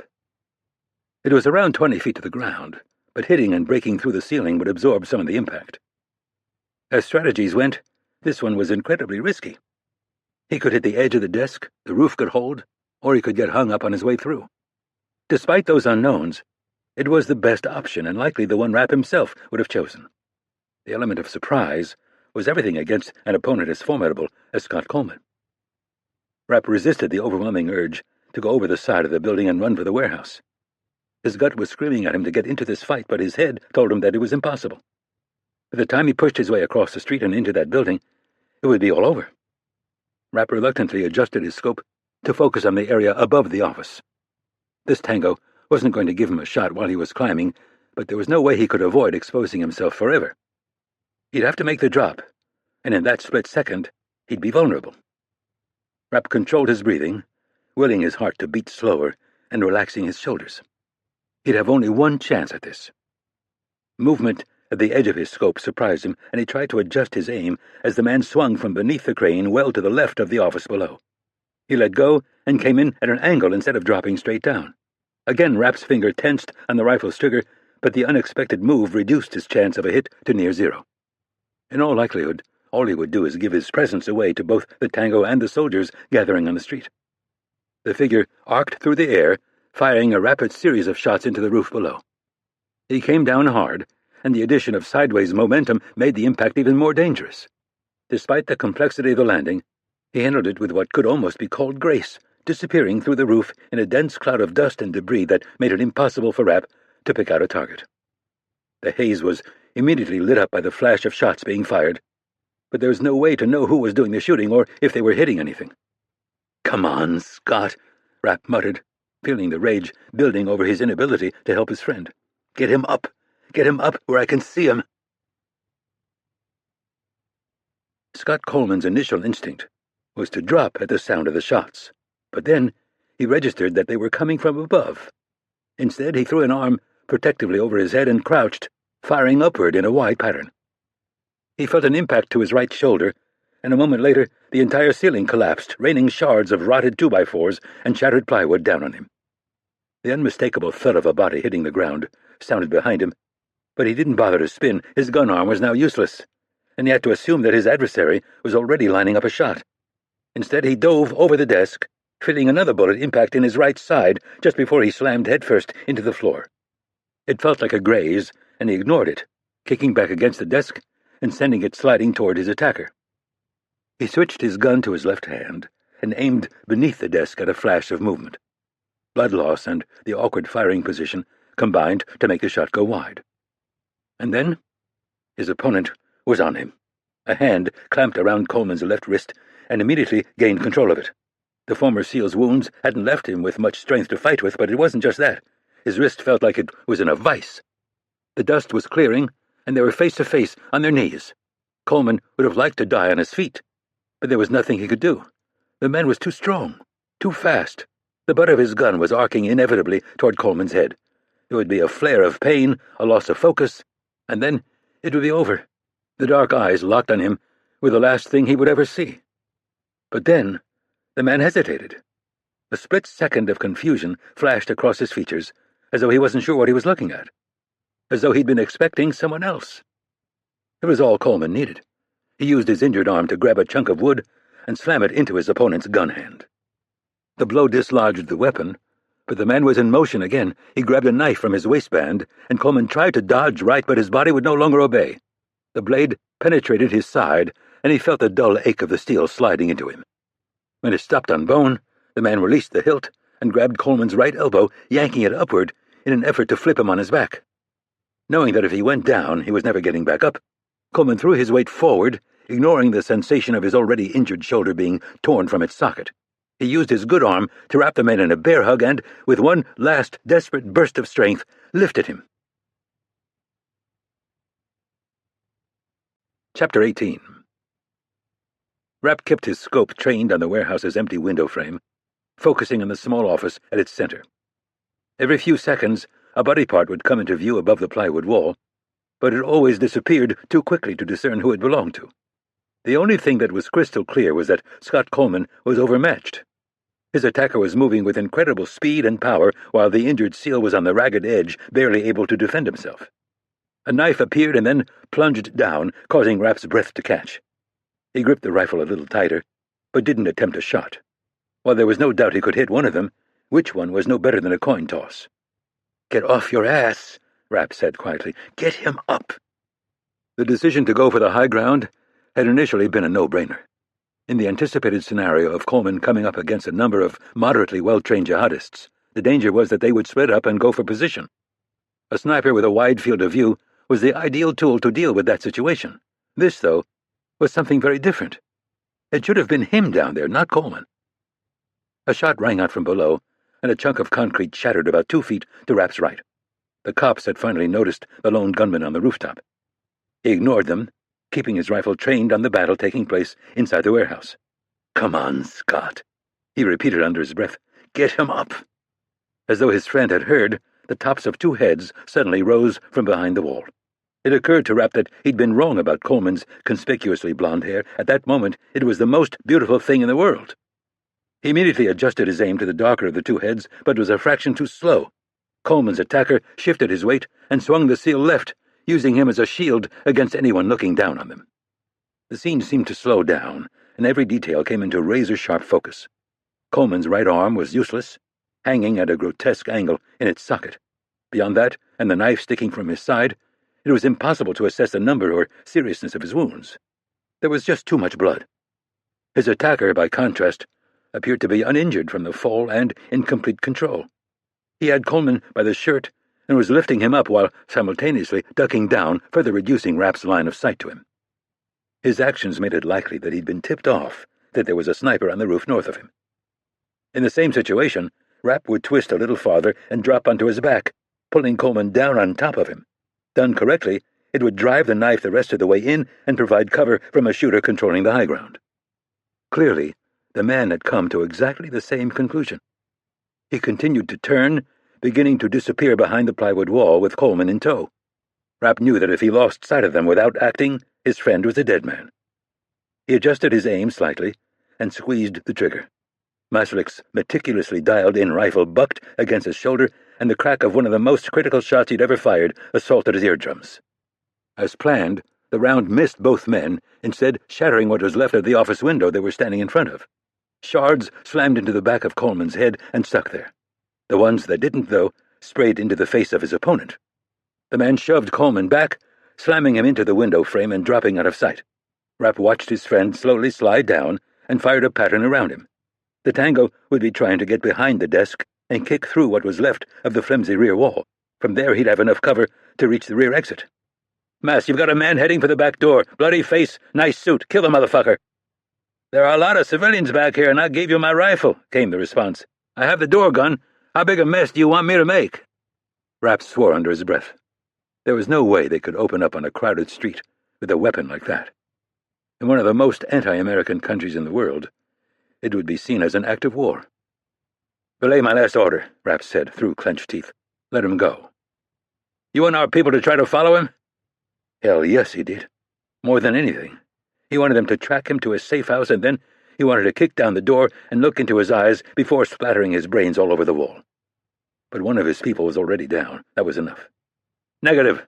No one gets anywhere near this guy. Is that understood?" "Copy that. We're letting him walk." Another shot came from below, this time hissing past his right ear. Rapp turned and fired 5 rounds in rapid succession, each one coming within inches of one of the 5 armed men in the street. They all scrambled for cover as Rapp turned and ran, crouched, toward a sturdy-looking ventilation pipe. He tied the end of the rope still running through his harness around the base and then played out some slack. With the guns below still silent, he ran toward the edge of the roof, launching himself over the low wall bordering it, and into the air. The rope caught him with a spine-wrenching jerk about 15 feet down. He released his brake hand and dropped the rest of the way, hitting the concrete, rolling and coming to his knees behind a parked car. "I'm on the ground and heading for the warehouse," he said into his throat mic. "Copy that," Maslik came back. "I see you. The front's locked and you've got a lot of company out there. Scott got in through the alley on the southeast side." "Copy." Rapp came up over the hood of the car and fired a few more well-placed rounds. punching holes in the vehicles, walls, and street signs the Pakistanis were using for cover.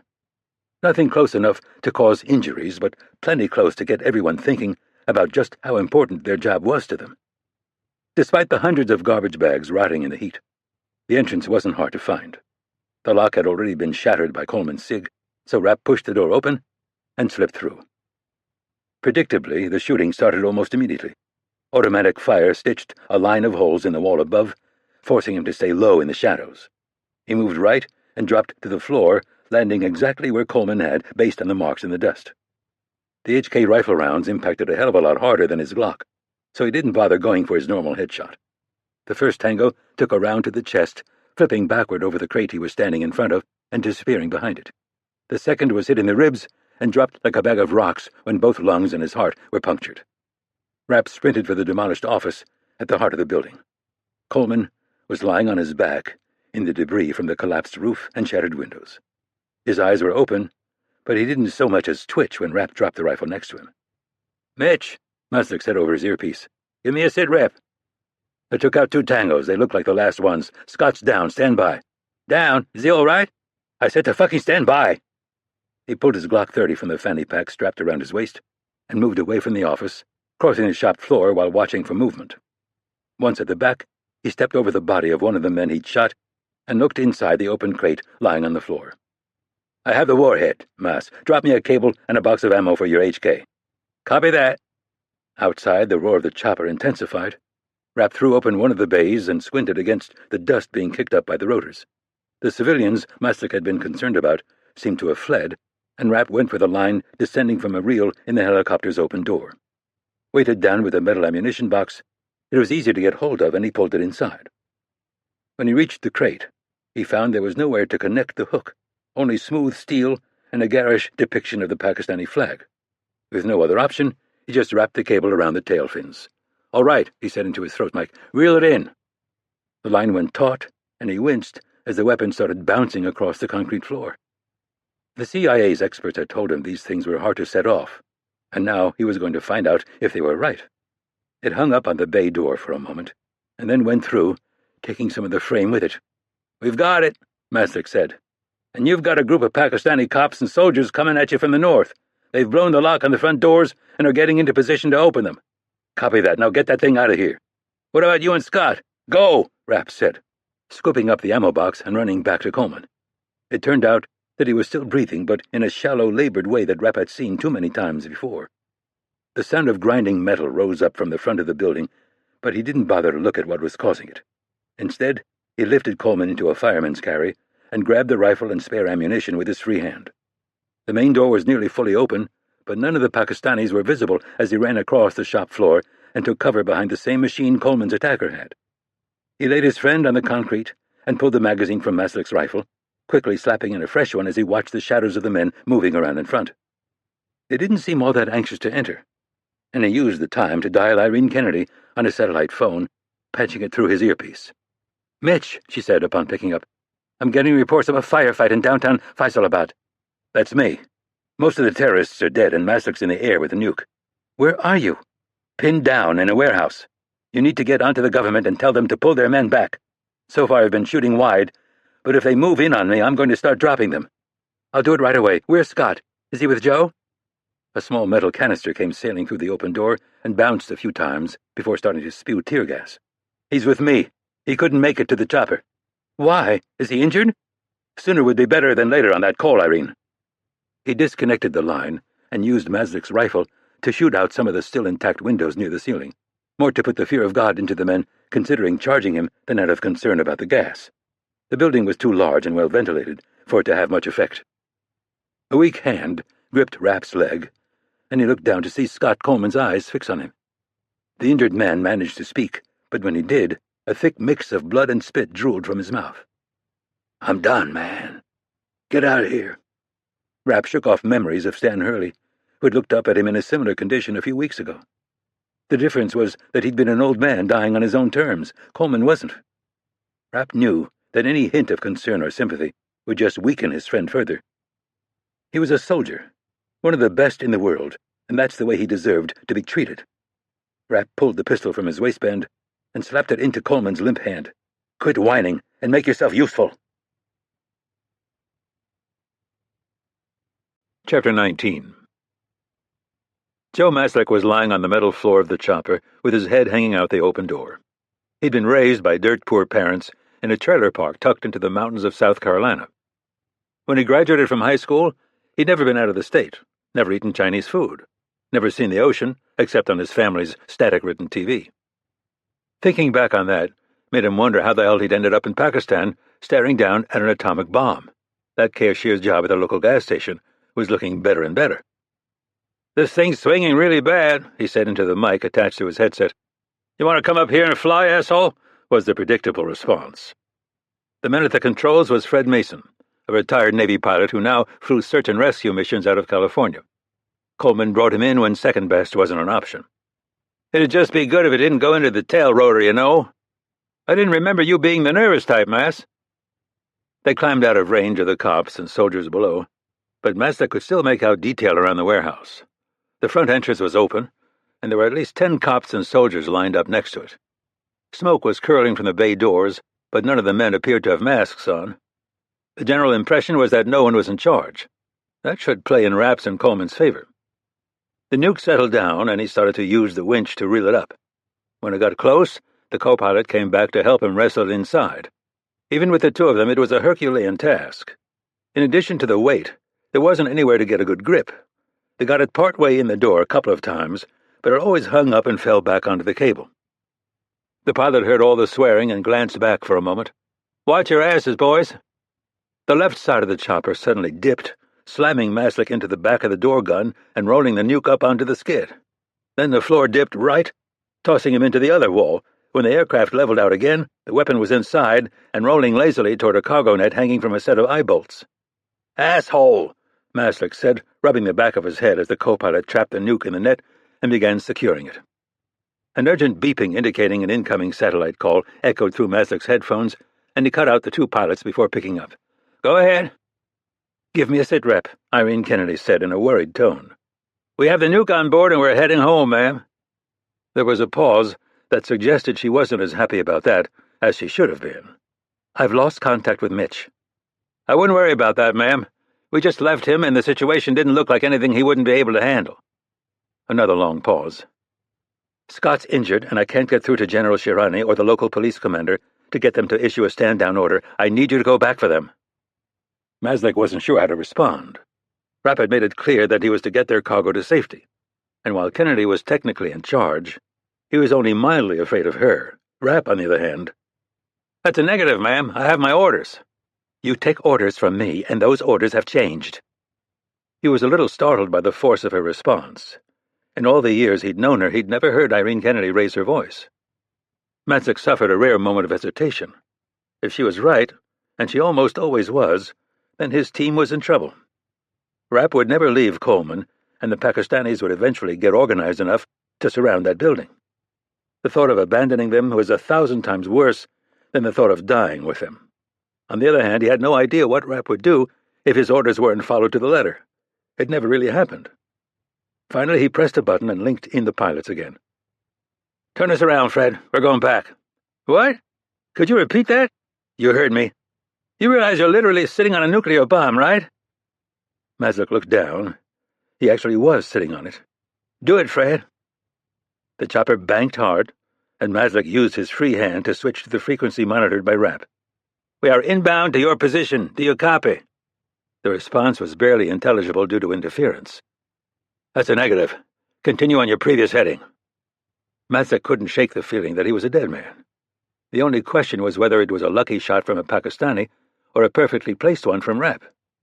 "Be advised that we are operating under revised orders and will be over your position in approximately 3 minutes." Rapp swung his rifle around the machine he'd taken cover behind and scanned through the dissipating smoke. No one had appeared in the open door. Maybe they'd finally realized they didn't have masks and were waiting for reinforcements. If they were smart, and that was a big if, they'd put men on the surrounding buildings and position teams behind barricades to cover the exits. At that point, they could lob in some more gas, or better yet, just wait 'em out. With no water and temps pushing 110, it wouldn't last much longer than 24 hours.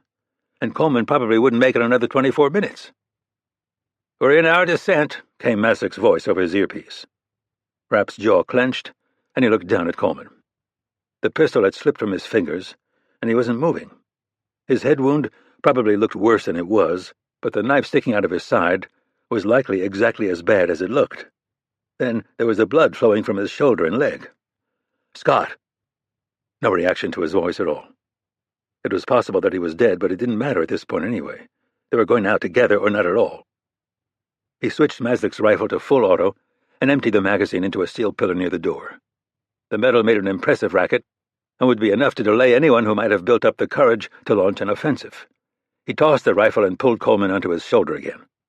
Scooping up the pistol that had fallen from his hand, Rapp started for the back of the building at a full run. He was about halfway there when the deafening whine of a chain gun started up outside.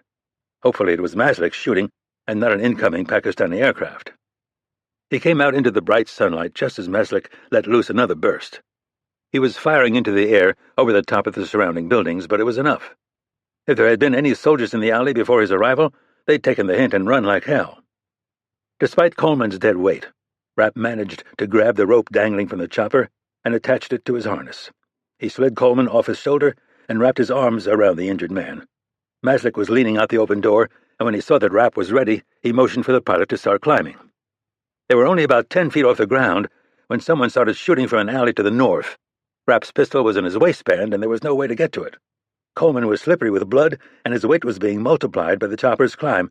It was all Rapp could do to not drop him. "Mas, get that son of a—" But the former Delta operator was already ahead of him. The door gun opened up again, and the alley entrance disappeared in a cloud of shattered concrete. They finally cleared the tops of the buildings and started streaking east.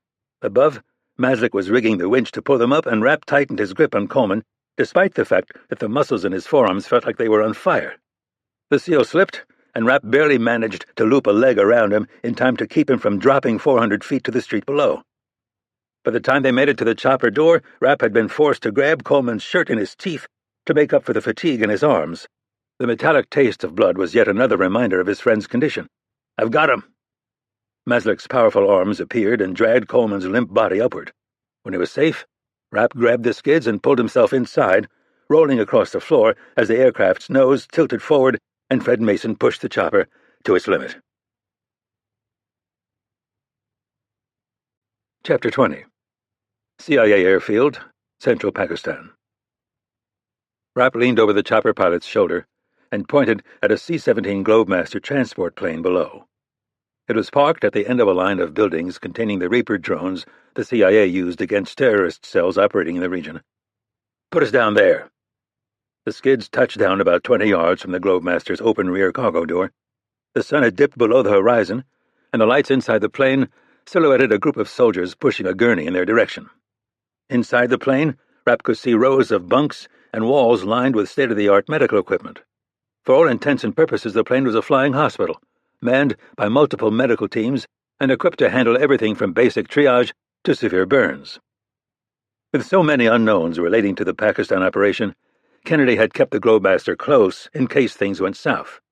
Rapp didn't like to plan for failure, but Kennedy was obsessed with covering every angle. In this case, as in so many before, she'd made the right call. Coleman could be stabilized on their way to the U.S. military hospital in Germany. Rapp jumped out of the open door as Joe Maslick and the co-pilot began sliding the stretcher containing Scott Coleman toward him. They'd managed to stop the visible bleeding, but there was no question that he had internal injuries beyond their ability to deal with. The former SEAL's skin had gone pale, creating a stark contrast to the blood spattered all over it. He'd still been alive when they'd checked 10 minutes ago, but it was impossible to tell just by looking at him if that was still the case. He didn't move at all as Rapp took one end of the stretcher and started sliding it out of the aircraft. Shouts became audible from behind, and a moment later he was enveloped by one of the C-17's medical teams. A moment later they had Coleman on a two-wheeled gurney and were rushing him back to the plane. A nurse in desert camo was straddling him, pulling off his bandages and checking for a carotid pulse. Another was running alongside, cutting through Coleman's pants leg with a pair of scissors. One of the corpsmen lagged, and Rapp grabbed him by the back of the collar, jerking him to a stop. "We need one more gurney." "Sir?" the kid said, eyes widening. "We were told one injured man." He had the look of a new recruit, smart and well-trained, but not yet certain of his role in this shitstorm. "Just get me the gurney," Rapp said. "We have another team. I'll stop talking and listen to me. Don't get another team, don't ask for help, or tell anyone what you're doing. Just get me the fucking gurney, is that clear?" The man was understandably scared and confused, but nodded. "You have 1 minute." When he started to run, Rapp pushed himself back into the chopper and pointed to the nuke. "Let's get it out of here." It took some wrestling, but they managed to drag the warhead to the doors just as the corpsman reappeared. He took a hesitant step backward when he saw his new patient, and then another when he rolled it into a position where the radiation hazard symbol was visible. "Sir? We're authorized to pick up 3 men, 1 injured. No one told me anything about—" His voice faded for a moment. "About anything else." "I'm telling you about it now," Rapp said, pushing the gurney to the edge of the chopper's door. Maslick and the co-pilot put their shoulders to the warhead and gave it one last shove.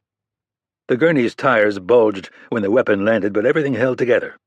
Rapp threw a blanket over it before pointing at Maslick and then to the Globemaster. The former Delta operator jumped out and helped the corpsman push the warhead toward the open cargo hold. Rapp slapped an open palm loudly against the side of the chopper and leaned inside. "Get out of here, Fred, and like always, forget any of this ever happened." "That'll be a pleasure," the pilot said, flipping a few switches above him. "Tell Scott we're pulling for him." Rapp jogged toward the plane as the dust kicked up and the helicopter started rising into a darkening sky. The C-17's 4 jet engines were already spooling, and the cargo bay door was on its way up. Rapp grabbed its edge and flipped himself onto it, rolling to his feet inside. He ignored Maslick and the corpsman trying to strap the nuke into a bunk and walked forward. There was a dividing wall near the front, and he skirted around it before stopping at its edge. Coleman had 5 people working on him. IVs and oxygen were in place, and his clothes were gone. Bloody rags that had been used to clean him up enough to search for hidden wounds were piled on the floor. Rapp wasn't sure how long he watched, how long he listened to the voices go from commanding to desperate and back again. The details of what they were doing, the meaning of what they were saying, was lost on him. A scalpel flashed in the overhead lights, and Rapp saw it slide between Coleman's ribs. He just lay there like a piece of meat. "Mitch?" Rapp ignored the voice behind him and continued to watch the medical team work on his friend. "Mitch? Dr. Kennedy is on the phone for you." Rapp turned slowly toward Maslick, who was sheepishly holding out a sat phone. Instead of taking it, he grabbed the man by the throat and drove him back into the fuselage. "I told you to get that nuke out of there. Were my orders not clear? Or are you just too stupid to understand them?" "I'm sorry." Maslick managed to get out past the pressure on his windpipe. "Dr. Kennedy overrode you. She sent us back." Rapp could hear her tinny voice shouting unintelligibly from the phone lying at his feet. The plane started to taxi, and he finally released Maslick, shoving him toward the back of the plane.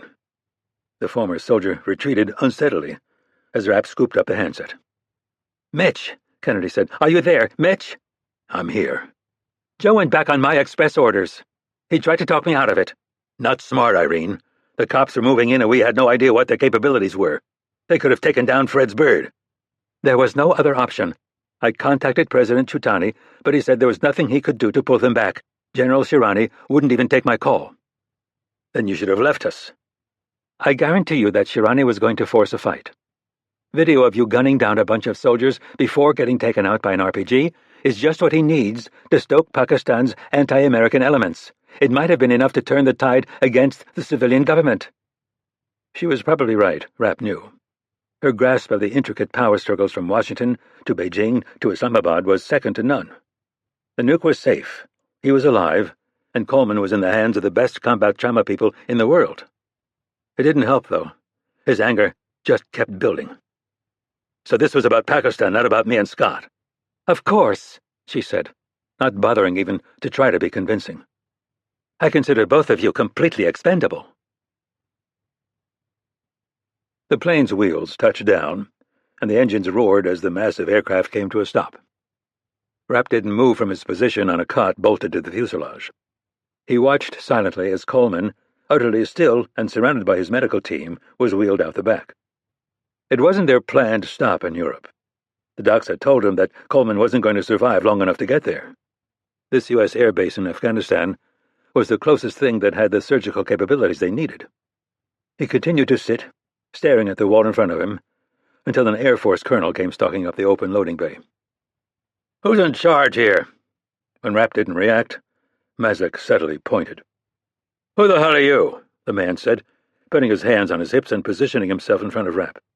"I got a call saying that a plane was coming in with a medical emergency. Nothing about on whose authority, where it was from, who was on—" He suddenly fell silent, and it was obvious why. The blanket had slipped off the nuke strapped into a bunk to his left. "What the hell did you bring onto my base?" "Nothing you need to worry about," Rapp said finally. "You just need to make sure my man gets the best care available, and call me in a fast transport to the U.S. With an expression of disgust, the officer examined Rapp's filthy clothing, long hair, and thick beard. "CIA," he spat. "Fuck you! You don't walk onto my base and start giving orders." "Look, Colonel, I'm bone-tired and we both know I'm going to get what I want. Why not just skip straight to that part?" "You have confidence, I'll give you that. Exactly why is it you think you're going to get what you want?" "Because I have a nuke." The man's eyes shot toward the warhead again. "But where did you get it? And where are you going with it? Because you're not getting me involved in some bullshit CIA operation without authorization." It worried Rapp that he was actually thinking about killing the man, and not in some vague theoretical way. He had his eye on a large wrench stowed against the fuselage, and was picturing beating the officer's skull in with it. "Okay, Colonel," he said, reluctantly abandoning the idea. "Then let's get you authorization." He smirked. "What, from Irene Kennedy? I don't work for her." The anger flashed across Rapp's face, and Mazlik inched closer, putting himself in position for an intercept. The Delta man tensed when Rapp reached behind him, but then relaxed when nothing more deadly than a phone appeared. "Would the president be good enough?" "My ass," the man said. "You agency pricks are all the same. You swagger around and bullshit about how the White House hangs on your every word. I've been around way too long to fall for that." Rapp switched his phone to speaker and dialed a number that went to a private switchboard at 1600 Pennsylvania Avenue. "White House, how can I help you?" "Could you put me through to the Oval Office, please?" "Connecting you now." The still unnamed Air Force colonel started to look a little uncertain. "Oval Office?" "Gloria, it's Mitch. Is he available?" "He's meeting with the Vice President right now. Do you want me to poke my head in?" Rapp looked inquisitively at the man in front of him, who shook his head violently. "No, it's not that important." "Should he call you when he's out?" Again Rapp looked up, and again he got a vigorous shake of the head. "No, I'll just catch up with him when I get back, thanks." By the time he disconnected the call, the anonymous colonel was already headed for the exit. "Fast transport," Rapp called after him. "I'll find the closest one and get it in the air," he responded without looking back. A moment later he had disappeared down the tarmac. "Helpful guy," Mazlik said. Rapp stood. "Lock this plane down. No one gets on or off until we're ready to transfer that nuke. I'll be back in 20. Rapp hated the smell of hospitals. It was a stale, antiseptic stench that he'd come to associate with failure and loss. He walked up to a large reception desk and looked over it at a woman in a crisp Air Force uniform. "Excuse me, ma'am, one of my men just came in here." Her eyebrows rose a bit. "Are you the guy running our CO racket?" News had a way of moving quickly on military bases. "Yeah." "Congratulations. No one knew he could move that fast," she said, sliding a clipboard toward him. "Your man didn't have any tags or a name. Could you give us his information?" "Sure," Rapp said. "How is he?"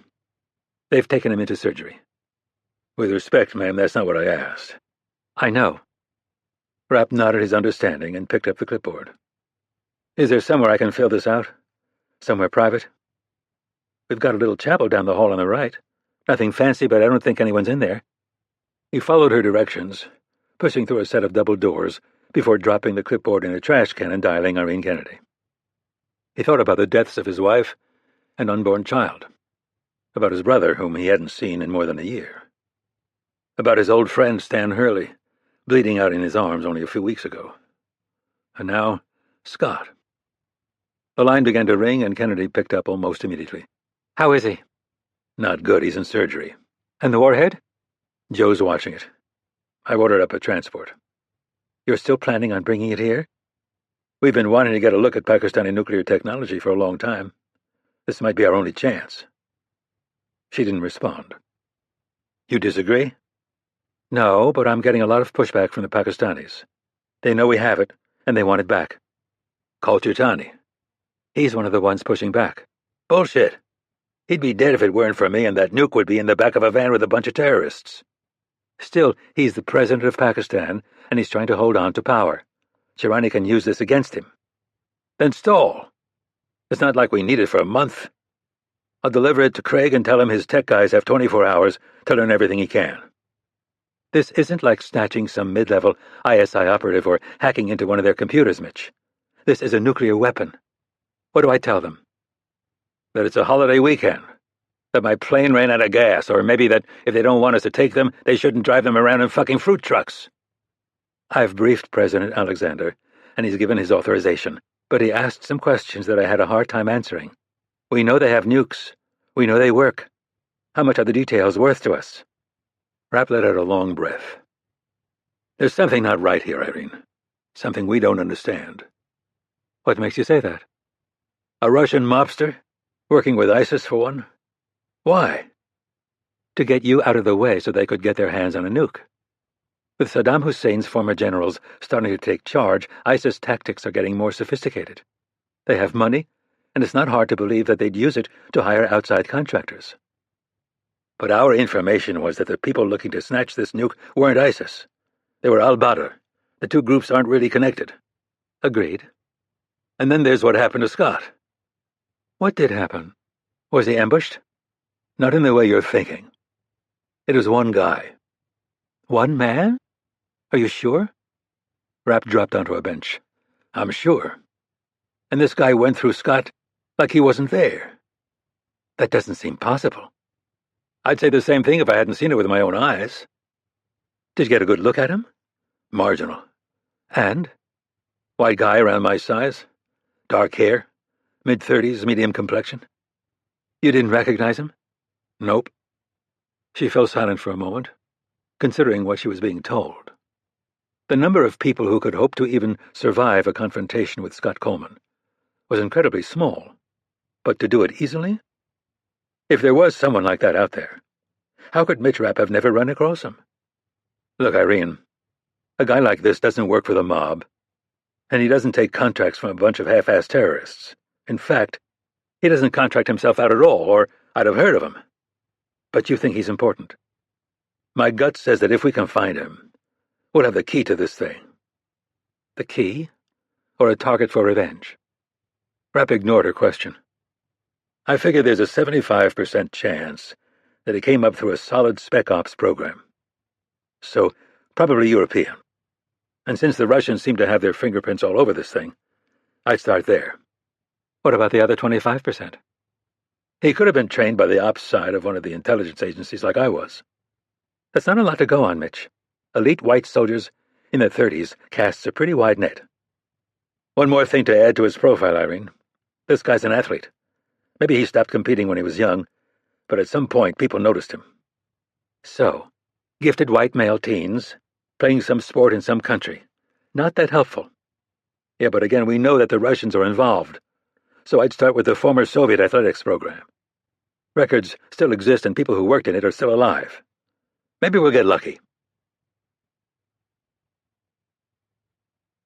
Chapter 21.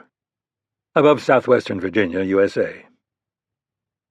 We're on our final approach, Rapp said into his headset. Could you give us runway lights? No response. They were coming in between two heavily wooded mountains, the outlines of which were barely visible in the glow of the moon. The colonel, whose name Rapp still didn't know, had managed to scrounge up one of the Air Force's Gulfstream 3s, but, ironically, pilots had been in short supply. That left Rapp and his rusty flying skills in the right seat. I repeat, we are on our— I can't find the fucking switch! A familiar voice interrupted. Hang on, I think it's behind this bush. Yeah, I've got it. 2 rows of lights appeared to the north, outlining a runway that had been used probably no more than 10 times since the Cold War. The pilot banked toward it and steepened their descent. Some genius, Rapp said into the mic hanging in front of his mouth. What, I'm an electrician now? We'll be on the ground in 2. Try not to touch anything else until then. I'd rather not put this thing into the trees.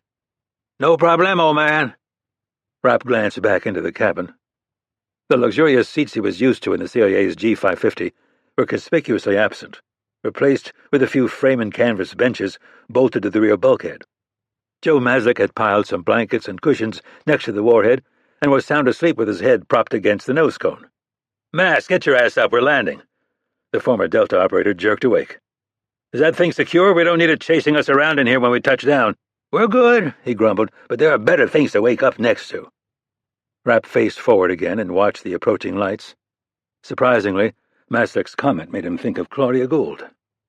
He tried to shake it off by telling himself that any relationship between them was doomed, but her image wasn't so easily dismissed. His relationships had always been a study in extremes. Maybe Claudia was the right balance, but was it worth the inevitable pain, the responsibility, the constraints? And more than that, was it fair? Anna was dead. Hurley was dead. Scott was likely dying. The people closest to him didn't do well, and Claudia was responsible for more than just herself. She had a young daughter who needed her. The wheels hit the ground, and a set of headlights flashed to their 11 o'clock. Rapp pointed them out to the pilot before trading his headset for a phone and heading back into the cabin. Irene Kennedy's private line rang a good 5 times before she picked up. When that happened, it usually meant she was in the midst of the 3 hours a night she managed to sleep. "Have you landed?" "Just touched down," he said, helping Maslick unstrap the warhead. "What's the update on Scott?" Rapp expected the long silence that always preceded reports of the death of a friend, but the news turned out to be slightly more upbeat. The calf was all soft tissue damage, and the shot that hit him in the shoulder shattered his collarbone, but isn't anything a metal plate can't fix. The dislocation was worse than the bullet wound. The head injury was more serious than we initially thought. Beyond the concussion, he has some hairline skull fractures. "And the knife?" "He just got out of a 4-hour surgery, and they think they've repaired the damage." Her voice trailed off. But the blood loss and heat stroke were extremely serious. The doctors have induced a coma, and the expectation is that he'll never regain consciousness. If he does, they don't know if he'll have brain damage." Rapp grabbed the nuke's nose cone and began dragging it toward the door. "Where is he now?" "On his way to Bethesda in the C-17 you evacuated him in. I'm sure you already know this, but I want to say it anyway. We're bringing in the world's top people. Everything that can be done will be done." "His mother's still alive," Rapp said. "That's the only family he has. Did you tell her?" "I haven't.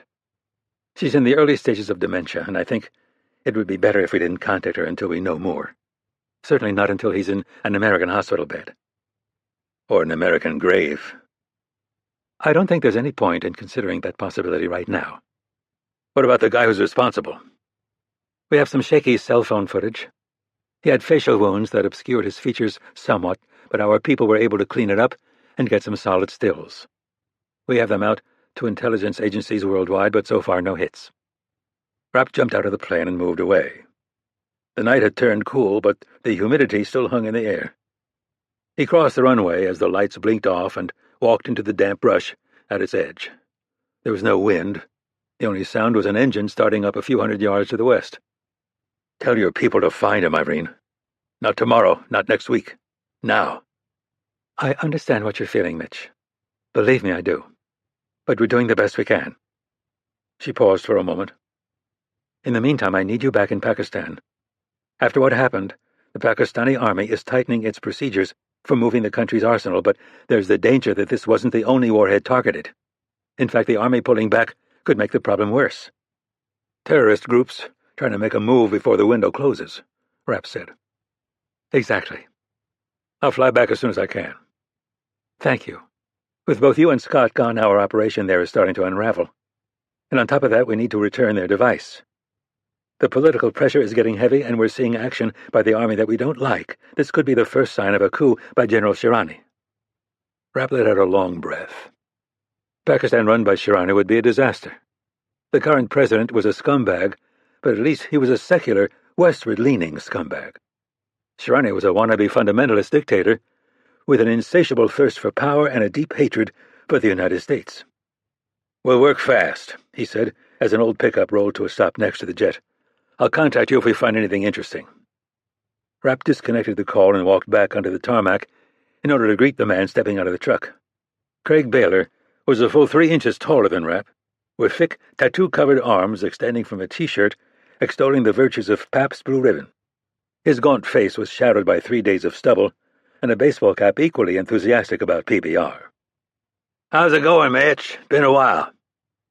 Despite his outward appearance, Baylor held 3 PhDs, 1 in nuclear physics and 2 in fields Rapp couldn't pronounce. Kennedy had snapped him up after he'd unexpectedly walked away from Lockheed Martin, but he'd hated Langley, hated his job, and hated being cooped up in an office. Toward the end of his tenure at headquarters, Baylor had spent most of his time working in the motor pool. In fact, it was he who had tricked out Rapp's Dodge with full armor, run flats, nitrous, and bulletproof glass, among other things. The people in personnel were fairly certain he was the best educated and best paid auto mechanic in history. When he inevitably quit, Kennedy had gone into crisis mode. It had been Rapp's idea to move him into an abandoned Cold War missile facility in a remote corner of Virginia. If Baylor wouldn't go to the mountain, they'd just move the mountain to him. Despite the huge financial outlay, though, Baylor spent less time at the facility than he did in the local junk tank. The agency only brought him in when there was a job no one else could handle, and that's just the way the gregarious redneck liked it. He had a legitimate machine shop about 20 miles away, where he fabricated custom parts for spy satellites and hot rods. "Good to see you," Rapp said, extending a hand. "Sorry about the short notice." Behind them, Joe Maslick had the warhead balanced in the plane's open hatch. "Where's the transport?" "Right here," Baylor said, slapping the side of his truck. He jumped in and backed up to the plane, before getting out again to rearrange a cooler and some shovels to make room. "Roll it on in," Baylor said. "That's a 3-foot drop. There's not a bottle of nitro, Mass. Do you have any idea how many intricate reactions it takes to set one of these things off?" "No." Baylor grinned. "Me neither, but I figure it's got to be more than 2. Rapp gave a subtle nod, and Maslick rolled the weapon out the door. It hit the bed of the truck with an ear-splitting clang, nearly bottoming out the shocks. "Hop in the back, Mass. There's not enough room for all 3 of us in the cab." Maslick jumped in, his 220-pound frame pushing the chassis the rest of the way down. "Anything in that cooler? Would I leave you hanging?" Baylor said, sliding behind the wheel. Rapp opened the passenger door and picked up a stick of dynamite lying in the seat. Baylor grabbed it and tossed it into the back. "I was doing a little fishing last weekend. So how's the Charger?"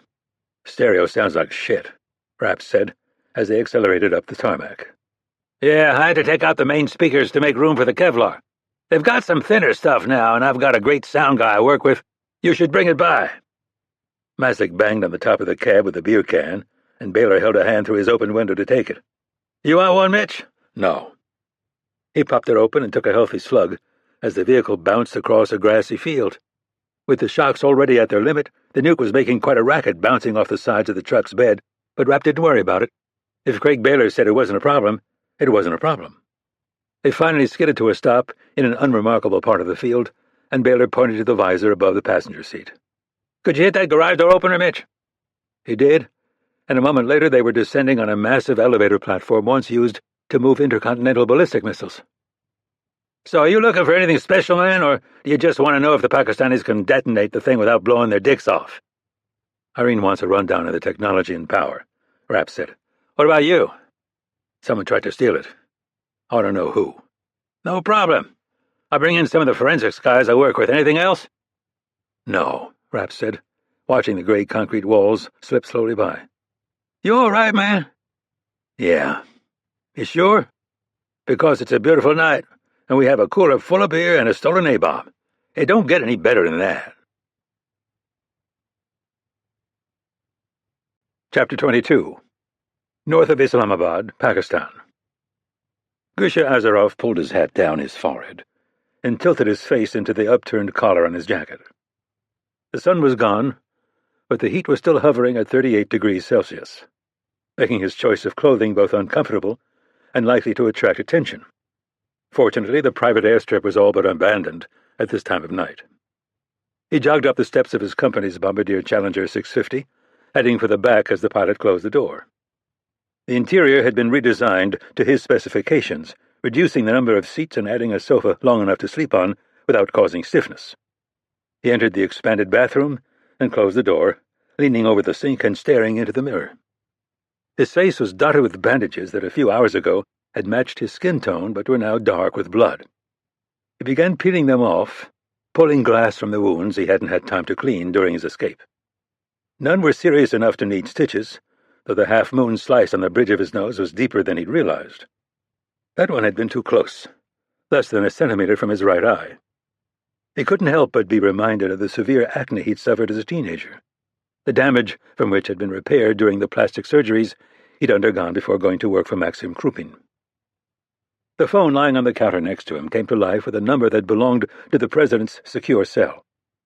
Azarov considered ignoring the call, but giving in to that temptation would be unwise in the extreme.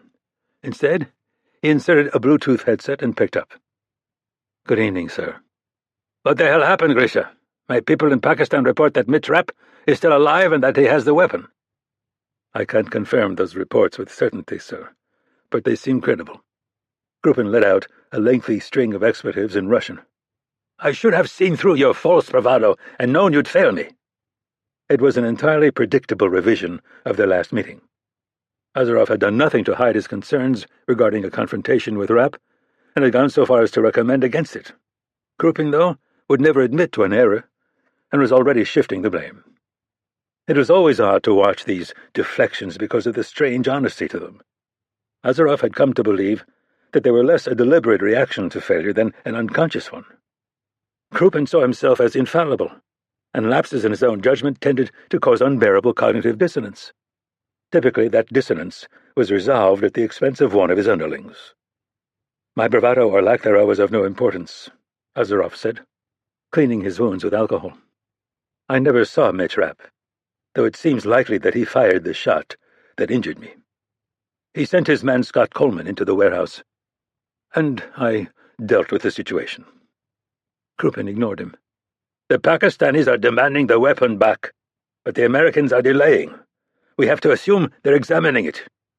"That seems reasonable."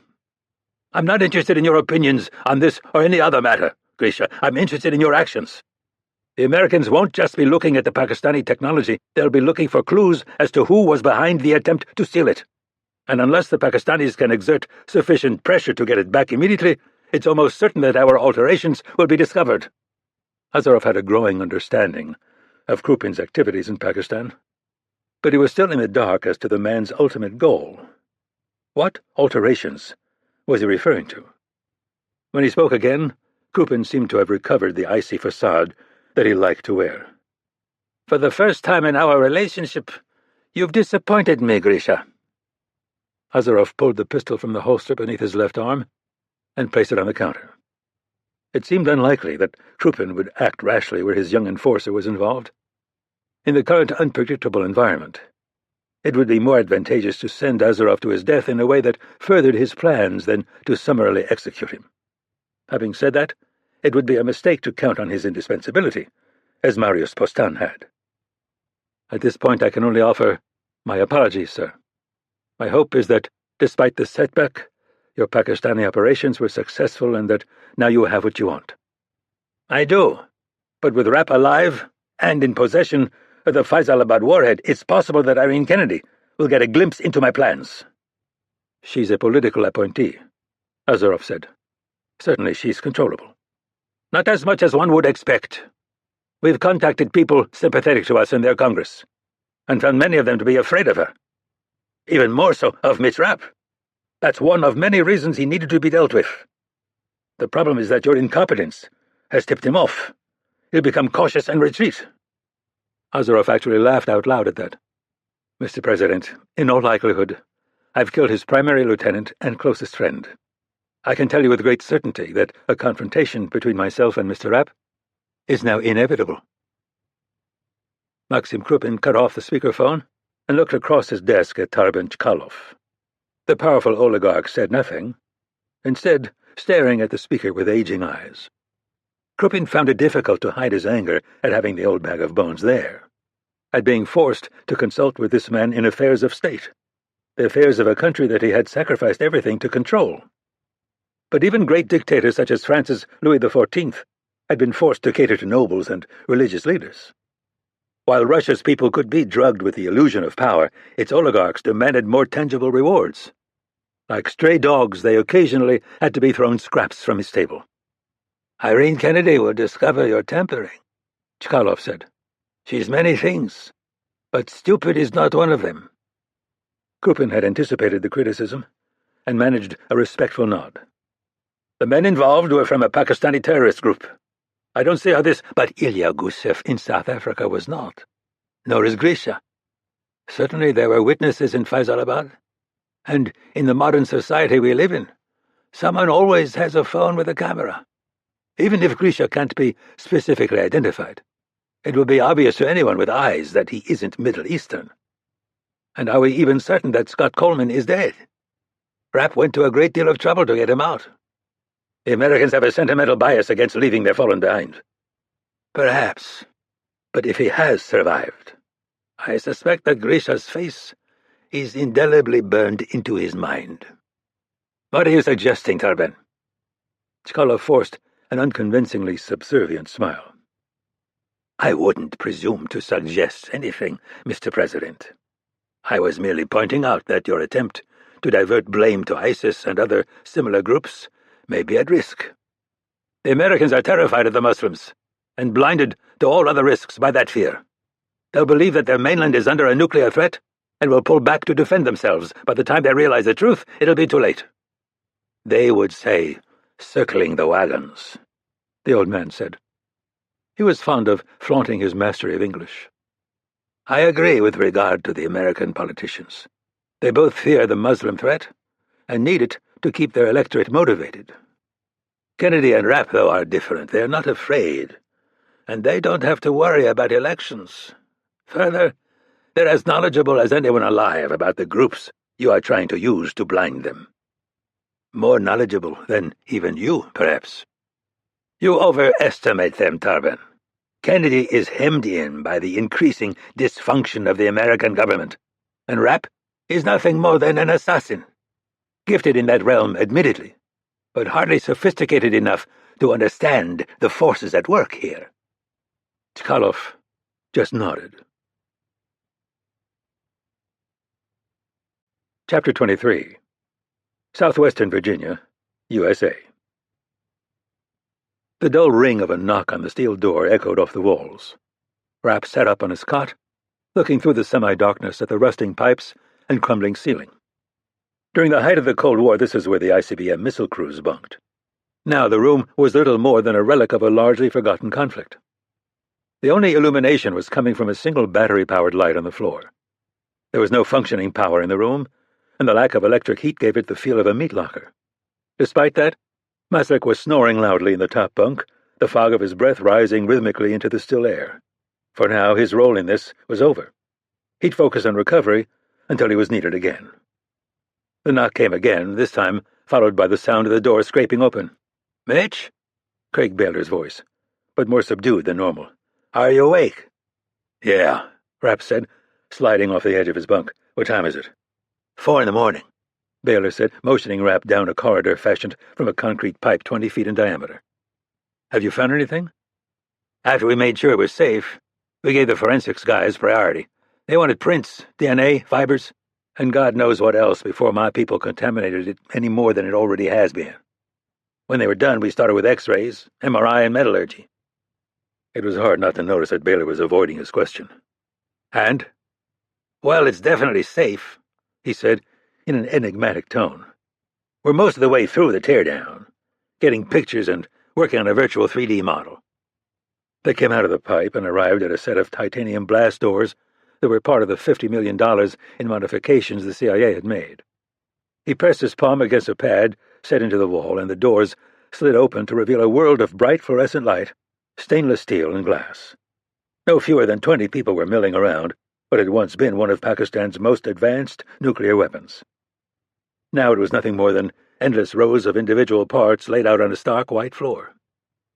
"I hope you know how to put that thing back together," Rapp said, as the door slid closed behind them. "No worries, I took pictures with my cell phone." Rapp had always found watching Baylor in his element to be a bit surreal. Despite looking like a truck driver, it was abundantly clear that he was the smartest guy in the room. Gray-haired men in lab coats approached him with clipboards to sign, deferential nods were aimed in his direction, and numerous people vied for his attention to get approvals, ask questions, and have their work checked over. Rapp didn't bother to pay attention to any of it. Computer screens full of complex diagrams and math equations were well outside his operating theater. which was exactly the reason they went to such lengths to keep Baylor happy. What aren't you telling me, Craig? The thing's not going to blow up, right? Definitely not. Baylor motioned him onto a platform that ran across the back wall. The people working on the computer terminals there suddenly found reasons they needed to be somewhere else, increasing Rapp's apprehension. They knew who he was and didn't want to be around when he got the news. How bad is it? Rapp said as Baylor brought up a false color image of the nuke on a monitor. Pretty bad, Mitch. We stitched this together out of the scans we made. Metal shows blue, plastics and carbon fiber are black. Radioactivity comes up red. What do you mean? There is no red. Exactly. Rapp considered what he was seeing for a moment. Was it possible that Umar Shirani was smarter than they gave him credit for? That he was circulating decoys, along with live nukes, to keep the endless list of Pakistani terrorist groups off balance? So this is a fake? No, this is a working bomb. But the canister that should contain its nuclear fuel is empty. Empty, Rapp repeated quietly. So the Pakistani army removed the fissile material before they moved them? They're shipping it separately? Baylor's face transformed into something that was between a frown and a wince. That was my initial thought, too. But it doesn't add up. Explain. The empty canister is a really good fake, but it isn't made from the same steel as the other parts. So, it makes sense that they wouldn't have been manufactured at the same time as a device. That useless prick Shirani could have had them produced later as an additional security precaution. Two problems with that theory. One, my gut says that the canister wasn't made in Pakistan. And two, that's the bigger problem. How the original canister was removed. Whoever did it knew what they were doing and had the right tools, but I can tell you they were in a hurry. There are some pretty deep gouges, a disconnected wire, and a cracked switch. Rapp thought about the warehouse where the terrorists had pulled the nuke from the truck and opened the crate. What are you talking about, Craig? How much time? With a little training, you could change out the original canister with a fake in as little as 4 minutes. How big and heavy is it? Call it a 50-pound hat box. Shit, Rapp said. My thought exactly. Rapp turned and walked a few paces, staring out over the activity below as he dialed his phone. Hello? Irene Kennedy said. By the sound of her voice, she hadn't been asleep. We have a problem. Yes? The canister holding the fissile material has been replaced with a fake. So the Pakistani army decoupled it? Craig says no.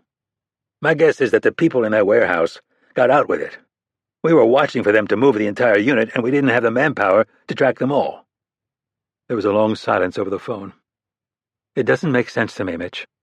I can understand them taking it, but replacing it with a decoy? Why would they go through the trouble? And how would they have built it? Was it a convincing fake?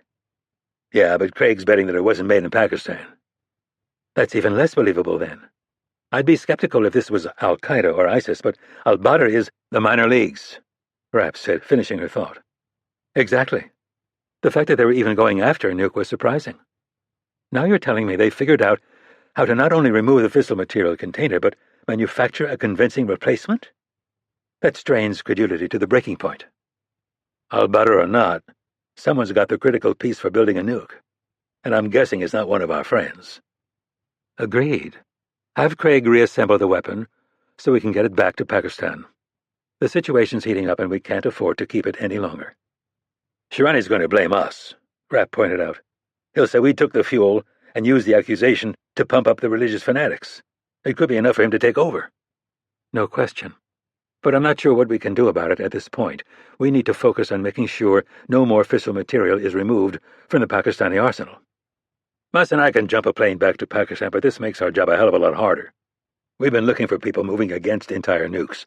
They're big, heavy, and visible.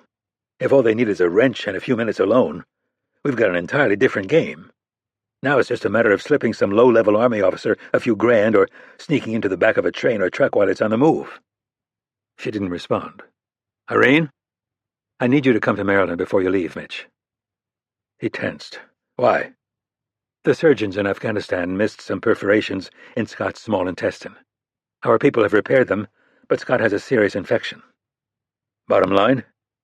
They're doing everything they can, Mitch. Bottom line, Irene, Rapp said, the volume of his voice rising. Some of the scientists working below turned and shot him a nervous glance. They think he'll be gone before sunrise." Rapp disconnected the call and turned back to Craig Baylor. "Everything okay, Mitch?" "You're done. Get the thing put back together." "Can I shave a little off that canister? No more than a few thousandths of an inch. With some time to analyze it, I might be able to tell you where it came from." "As long as you can do it in the next few hours." "Not a problem." "Craig, I need a favor." "Sure, what?" "My plane's gone, and I need to get to Bethesda fast." Baylor nodded thoughtfully. "Yeah, I think I can help you out." Chapter 24. Near Dominical, Costa Rica. Grisha Azaroff eased his pickup along the badly rutted dirt road, keeping his speed under 30 kilometers per hour. Not that he couldn't go faster. He'd paid almost $200,000 to have the vehicle custom built. It looked like 1,000 others roaming Central America, but beneath the stock Toyota body was a 600-horsepower off-road racing machine.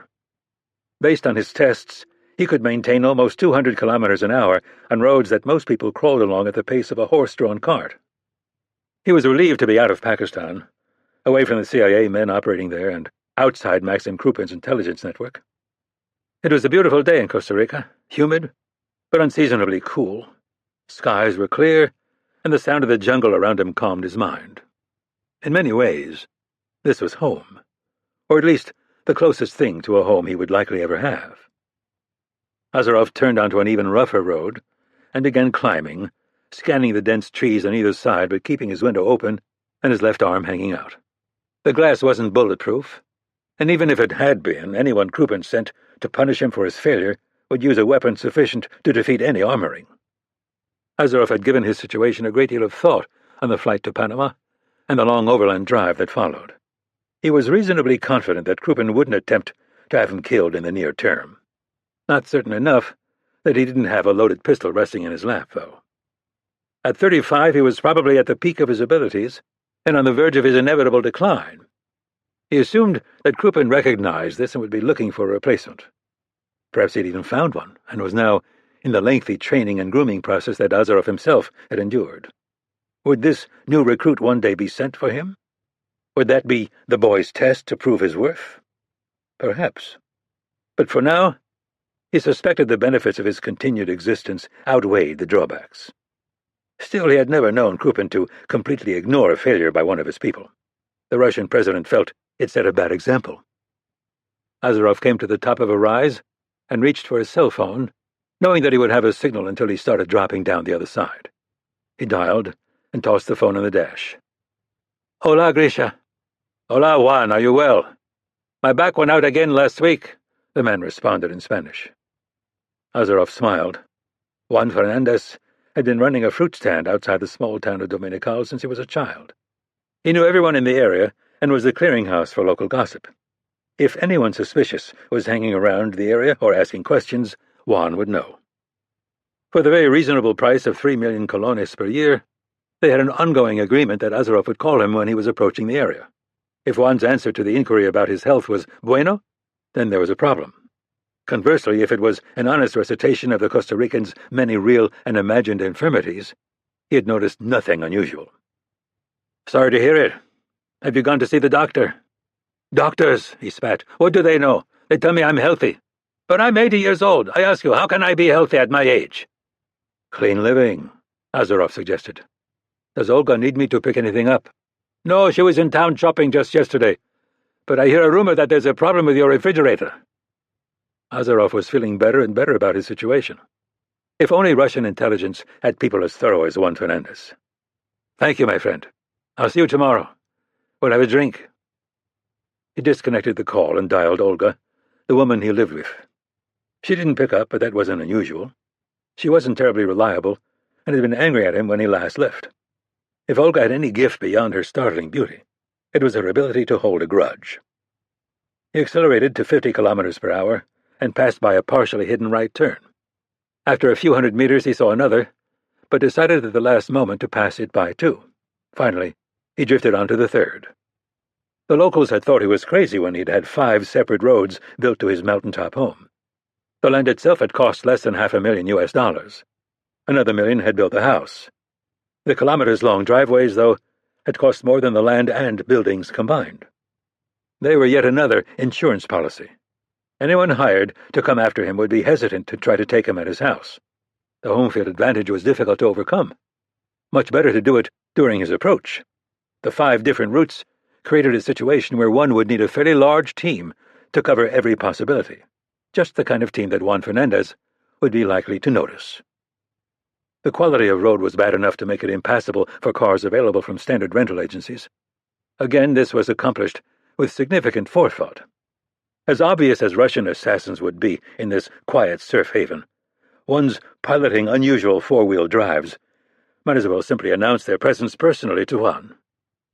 He pressed the accelerator a bit harder, increasing his speed to over 100 kilometers an hour. The sound of the engine became deafening, something the people who built the truck had refused to correct, insisting that they worked tirelessly to give it just the right growl.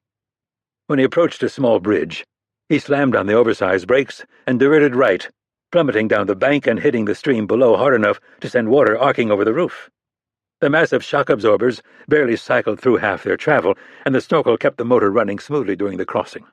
When he came to the top of the opposite bank, the truck lofted a good meter in the air. He hated bridges, too exposed, but Olga insisted on them, and he had to admit that they could be quite useful during the rainy season. Azarov accelerated further, reaching a speed that would make it difficult for even a top-notch sniper to track him from the jungle. Difficult, but not impossible. He wondered sometimes if it would have been safer to live in a city. He owned high-rise flats in both New York and London, cities with countless security cameras, 24-hour crowds, and sophisticated police forces. But he hadn't set foot in either for years. He needed this place. The remoteness, the silence, the distance from the reality he'd become trapped in. When the house came into view, he began to slow. It was a massive stucco and glass structure, open in a way that if he skidded to a stop, the dust would drift through the living area. In light of that, he continued to ease back on the throttle. What he didn't need was for his reunion with Olga to begin with her screaming at him for an hour in Russian. Her car was parked in the driveway, but she didn't come out to greet him. Normally, he would have slipped his weapon in his waistband instead of keeping it in hand, but the depth of the silence bothered him. Even the insects that sang in the surrounding jungle seemed unusually subdued. "Olga?" No answer. It was possible that she was up at the gym, but unlikely. She tended to maintain her spectacular figure through youth and starvation more than exercise. Azarov had designed the house to allow him to efficiently clear the rooms while making it impractical for anyone to get behind him. He worked his way through it quickly, finding nothing unusual until he reached the master bedroom. Olga was sitting on the bed, wearing a yellow bikini he remembered her paying over 1,000 euros for in Paris. She was held upright by her arms, spread wide and secured to the headboard with wire. Her chin was resting on her chest, causing her blonde hair to hang down enough to hide her face, but not enough to hide the long gash across her throat. Blood from the wound had dried across her breasts, but was still wet where it had soaked into the mattress. He slid his gun into the back of his pants and stood motionless in the doorway, staring down at her. Olga Smolin had been a gift for a particularly difficult job he'd completed in Ukraine. A runway model from Tomsk, she'd been beautiful, reasonably good in bed, and a passably competent administrator of his household affairs. On a more basic level, she had been a deeply unhappy young woman. She didn't like the remoteness of Costa Rica, but even in the world's great cities, she seemed to feel nothing was good enough. It made taking pleasure in the simple things impossible for her. Or maybe she just felt trapped, like he did. Azarov freed her and covered her body with a blood-stained sheet. Though she wasn't a woman he would have chosen, he would miss her. But that was the point, wasn't it? Krupin once again demonstrated his skill. Azarov had been punished in a way that was extremely visceral, but not sufficient to start a war between them. He heard the crunch of gravel out front, but didn't reach for his gun. His punishment had been meted out. There was nothing more to fear. "Hello?" He heard a familiar voice call. "Is anyone here?" Azarov came out of the hallway, just as a young woman with a cooler in her hands took a hesitant step into his living room. She was an American surf instructor who provided home management services for some of the wealthier foreign owners. "How are you, Kara?" She jumped at the sound of his voice, but managed to keep from dropping the cooler. "Oh, hi, Grisha. I'm fine, thanks. What about you? What happened to your face?" "A car accident. The window shattered." "Oh, man. I guess you should consider yourself lucky that nothing hit you in the eye, huh?" "Very lucky." Kara Hansen was in many ways the complete opposite of the woman Azaroff had spent the last 2 years living with. She was just as beautiful, but in a natural, perpetually disheveled way that contrasted with Olga's icy perfection.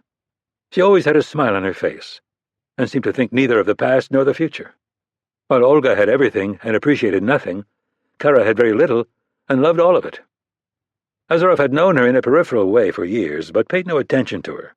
He'd never looked into her background or had a conversation with her that didn't involve some problem with his house or meaningless small talk about waves or the weather. He couldn't. If Krupa knew how he felt about this 29-year-old Californian expat, it would have been her and not Olga bleeding into his mattress. Azaroff pointed to the cooler.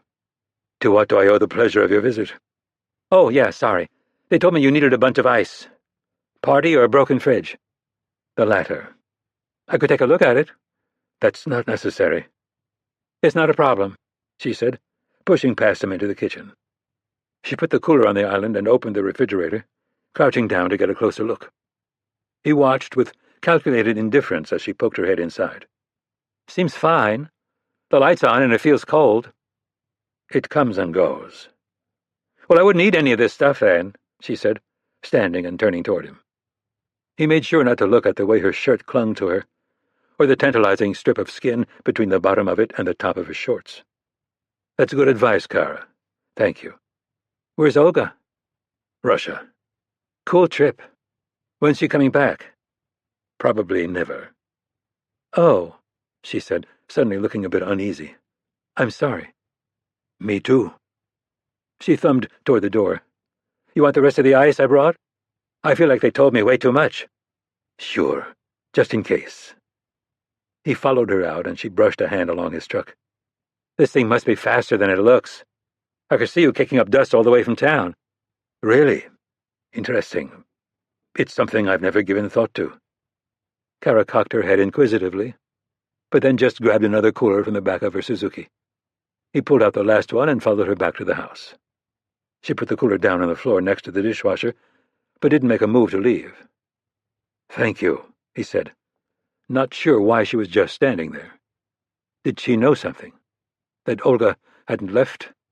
Had she noticed someone lurking around the house? He assumed that Krupin had sent a lone female to kill Olga.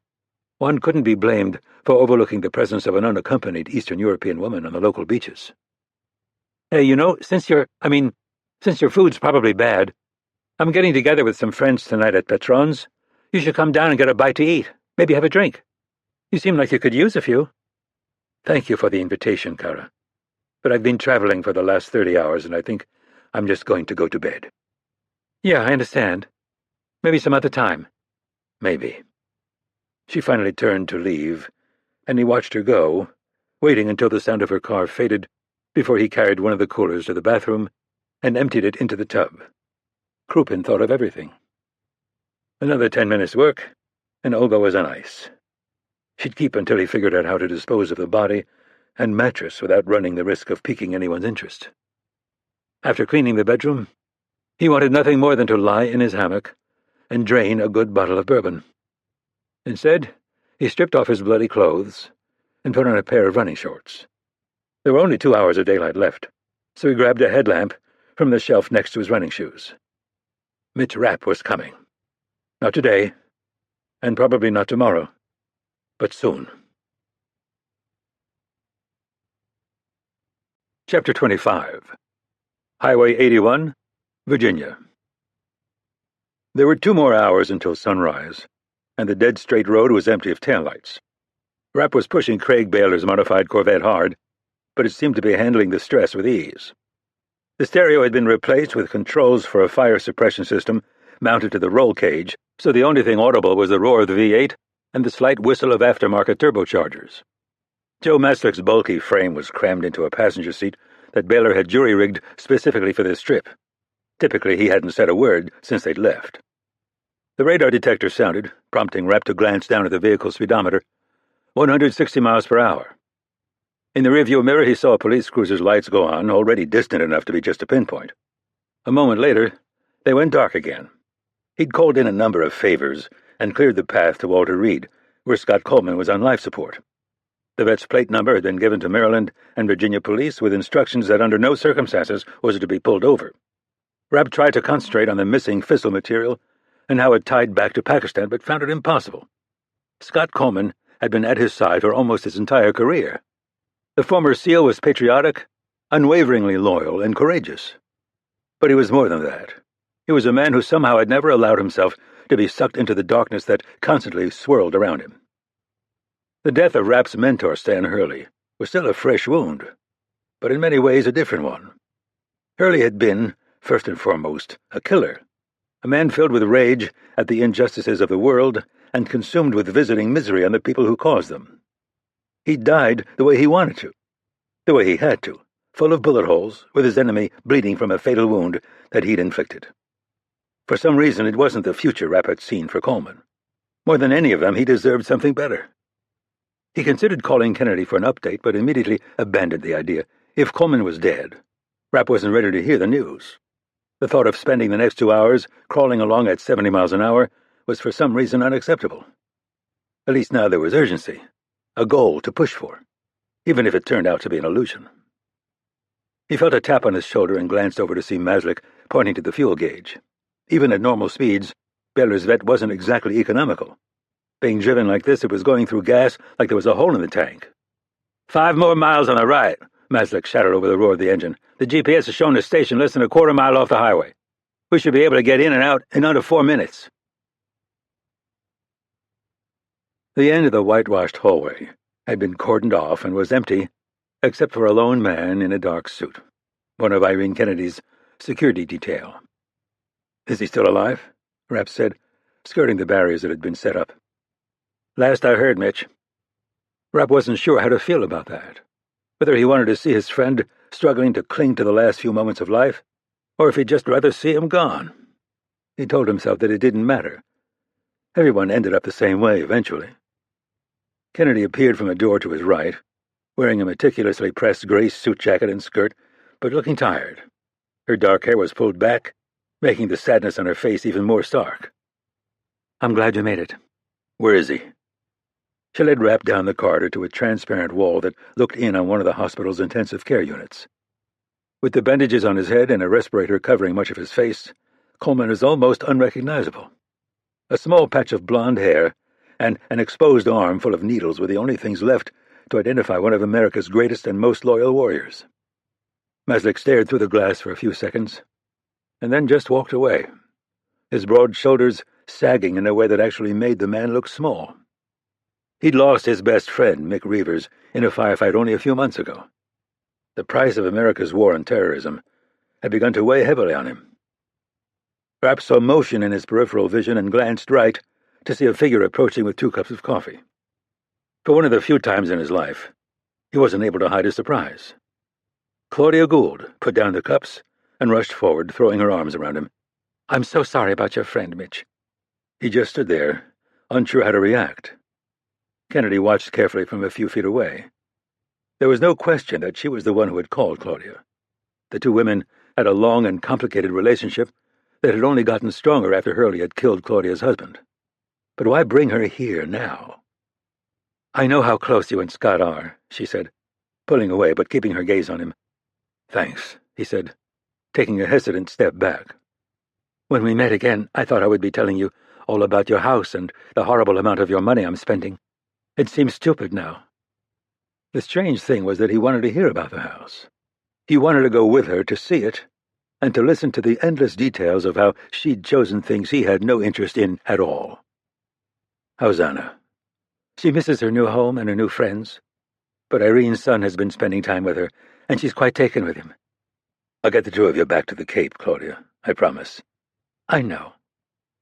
The silence that followed dragged out until Kennedy reached for Rapp's arm and gave it a gentle tug. "Could you excuse us for a few minutes, Claudia? I need to talk to Mitch." "Yes, of course," she said, suddenly looking a bit uncomfortable. Should I stay here?" "I'd appreciate that. Please let us know if there's any change." Her discomfort was understandable. It seemed almost certain that at some point she'd created a dossier on Coleman. History, habits, address, family ties, all designed to give her husband an edge if he ever came up against the man. Now she found her world turned upside down. The people she had once spent time calculating how to kill were now her protectors. Rapp followed Kennedy down an empty hallway. Any new information? On Scott's condition, no. He's on intravenous antibiotics, but the doctors don't think they'll work.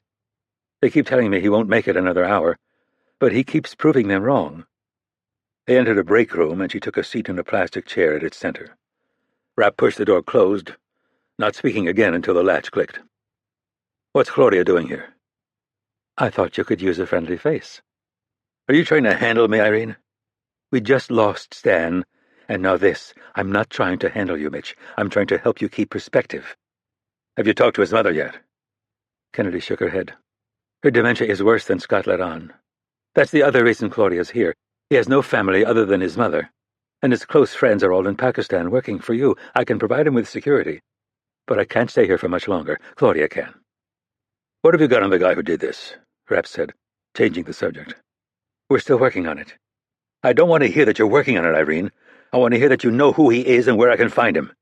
If the people you have on this don't start providing me some actionable intel, I'm going to come to Langley and crack some skulls. I understand, Mitch. I do. But we have more pressing issues than revenge right now. What issues? We've ID'd 2 of the men Scott killed. They weren't al-Badr. That was likely just a piece of misinformation to throw us off track. They were ISIS. So, you can identify 2 random Arab assholes, but not one of the top professional killers on the planet? It wasn't hard. And one of them was British.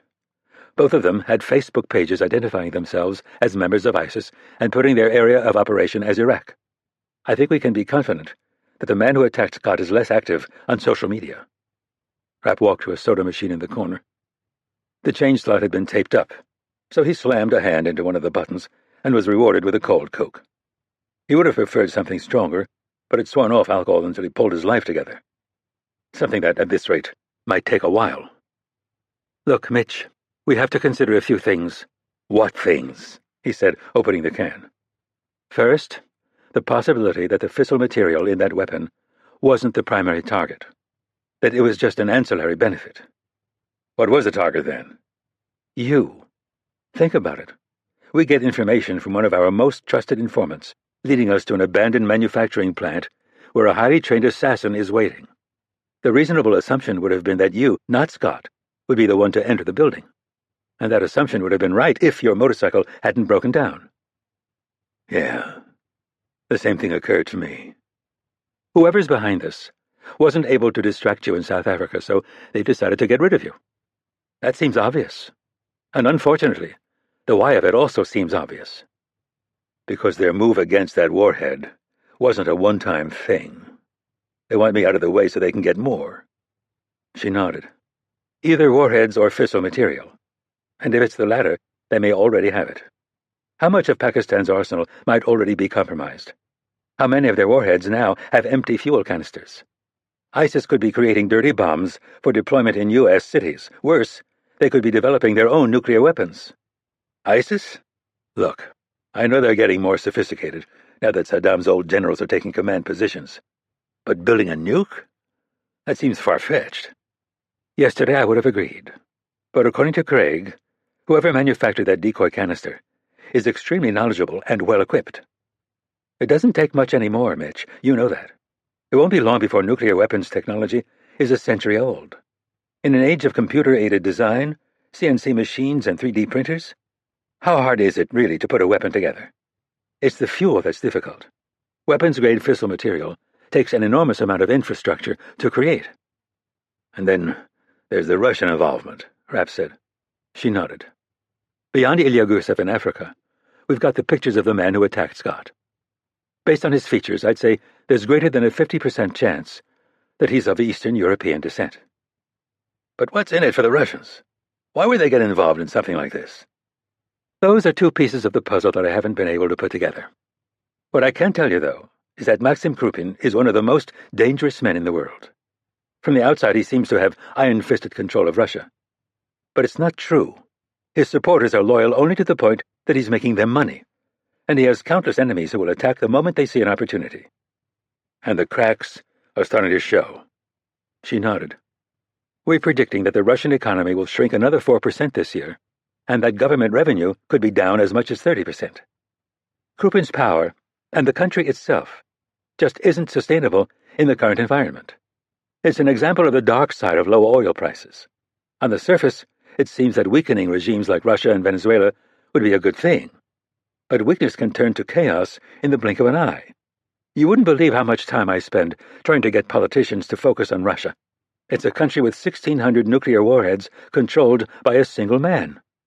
And, having met Krupin on a number of occasions, I can tell you that there is nothing he won't do to maintain his position, including turning the planet into a burned-out cinder. I feel like we're getting too far ahead of ourselves, Irene. What we need to do now is assess the damage and make sure no more is done. Our first order of business should be finding out how many of Pakistan's nukes have been compromised. And that means you're going to have to get me in front of President Chutani and the general. That's easier said than done, Mitch. Our relationship with Pakistani Army Command isn't exactly warm, and those two are on the brink of taking opposite sides in a civil war. Contact General Shirani and tell him I'm on my way back with the nuke. Tell him that if he's not there when I land, I'm going to hand it over to Chutani in front of a bunch of television cameras. And I'm going to use those cameras to tell the Pakistani people how their president forced the great Satan to return their weapon while the army sat around with its thumb up its ass. Kennedy considered that for a moment. It might just work. Shirani's trying to portray himself as a strong leader who can strike fear into the hearts of Pakistan's enemies. Your narrative could cut his legs out from under him. Wrap down the rest of his coke. Joe and I are going to head back to Virginia and get that nuke in the air. Let's talk later about how and where to deliver it. Not so fast, Mitch. I'm meeting with President Alexander in an hour, and he wants you there. Rapp shook his head and started for the hallway. Meetings are your job, Irene. Tell him I'll see him when I get back. Chapter 26. Near Dominical, Costa Rica. Grisha Azaroff leapt over a rotting log and immediately ducked beneath a branch arcing down from his right. It would have been easier to drop and roll, but that maneuver would cost him time. In his experience, almost 3/4 of a second. He entered a clearing and increased his speed, taking the steepest line up a dirt slope, staying low to minimize his profile. While he doubted there was anyone hiding in the dense foliage on either side of him, it had happened before. His thighs felt like they were on fire, but his lungs and heart were handling the workload with an ease that surprised even him. A carefully administered drug regimen increased his blood's ability to carry oxygen to his muscles, but today that had been supplemented with an inhaled substance that he knew nothing about. He'd expected the performance improvement to be subtle, as it had been in the past when his pharmaceutical cocktail was adjusted. It was anything but. Azaroff maintained his momentum to the top of the hill and found himself on the top of a butte that jutted from the jungle. To his right, he could see the ocean in the distance, and at his 10 o'clock was a stucco and glass building that encompassed a little more than 200 square meters. Next to it, a man in his late 60s was standing behind a table with a laptop computer on it. Azaroff pulled 2 custom pistols from their shoulder holsters as the man dodged right and grabbed a long steel pole. He swung it toward Azaroff just as the Russian came to a stop and took aim at a paper target 5 meters away. On the end of the pole was a life-size silhouette constructed of aluminum to make his hits clearly audible. The man used it to try to interfere with Azaroff's aim as he fired both weapons at the target. When it was empty, he dropped one of the pistols and reloaded the other while moving left. When the magazine clicked home, he went into a 2-handed stance and emptied the weapon into a target set up 30 meters to the east. The older man dropped the pole and retreated to his laptop, squinting at the screen through the glare of the Costa Rican sun. "How did you feel?" Linus Heiss's clipped German accent was no different than it had been the first time they'd met, when Azaroff was a 7-year-old biathlete with dreams of making the Soviet Olympic team. It had been Heiss who had found the slight heart murmur that disqualified Azaroff and changed the course of his life. In subsequent years, the murmur had proved to be completely irrelevant, and the scientist was still defensive about what may have been the only mistake he'd ever made in the field of human performance. "I felt good. My heart rate seemed lower than normal at the top of the climb." 14% lower, Heiss agreed. The approving expression was unusual for the stoic German. "And that translated into steadier hands. Your accuracy was 100%. "What about my speed?" The man's barely perceptible smile disappeared. You beat your personal best by 2%. 2%? Impressive. Heiss shook his head. It should have been 3.6. Did something go wrong? Did you stumble on the way up? Azaroff considered lying. There was nothing that infuriated Heiss more than when one of his arcane calculations failed to predict reality. The purpose of this exercise wasn't to make the old man happy, though. No, nothing. You should have been faster, he repeated. I'm sure you'll find the problem and correct it, Linus. You always do. The German folded his arms in front of his narrow chest. I'm not so sure. Your shooting is excellent, but your running is suboptimal. It occurs to me that firing a weapon is easy while running is hard. I wonder if the problem isn't physical, if it's mental. I've taken more psychological tests than I can count, Linus, and I've been involved in more operations than I can count. There's never been even a hint of weakness. You know this. Things change, Grisha. People change. You're not as young as you once were. We all slip eventually. But I admit that my concern may be premature. It's 3 degrees warmer than when you set your prior personal best. And despite living in this god-forsaken jungle furnace, you've never dealt well with heat. Or perhaps you're just not fully focused. It would be understandable after what happened to Olga. Azaroff resisted the urge to glance right. She was buried at the edge of the clearing, next to a man he'd inadvertently killed in a training session 6 years ago. It was a pleasant spot, with a view of the ocean and particularly vibrant flowering trees. Not that either of the two had cared much about the wonders of nature, but he felt obligated to do what he could to honor their memories. Is that it? Heiss probed. Is it Olga? Yes, he responded, but it wasn't true. It wasn't Olga, and it wasn't the heat. It was everything else. Anxious to change the subject, Azaroff pointed to a pistol lying next to Heiss's computer. What's that? The man glared at him for a few seconds more, but then decided to drop the subject of his pupil's mental state for the time being. A new weapon for you to try. Nadia is quite proud of it. Azaroff picked up the gun and turned it over in his hands. It's a full 2 centimeters shorter than what you're using now. That should increase the speed of your draw significantly. Your current weapon takes too long to clear its holster. Also, the integrated silencer is 3 millimeters smaller in diameter. Does it still perform? Better, in fact. She's reduced sound output by 1 decibel. Azaroff aimed at the 5-meter target. May I fire it? Of course. Heiss was right. The report was noticeably duller. Balance was better. Accuracy and recoil were unchanged. It's quite light. Almost a 20% reduction in loaded weight, Heiss agreed. Drawbacks? It can use standard 9mm rounds, but to get the full benefits, it needs custom ammunition. Durability? If you use the recommended ammunition, she estimates that you'll be able to fire 2,000 rounds before you start to see a degradation in performance. With commercially available rounds, surface life will be cut in half. How much? 17,000 euros.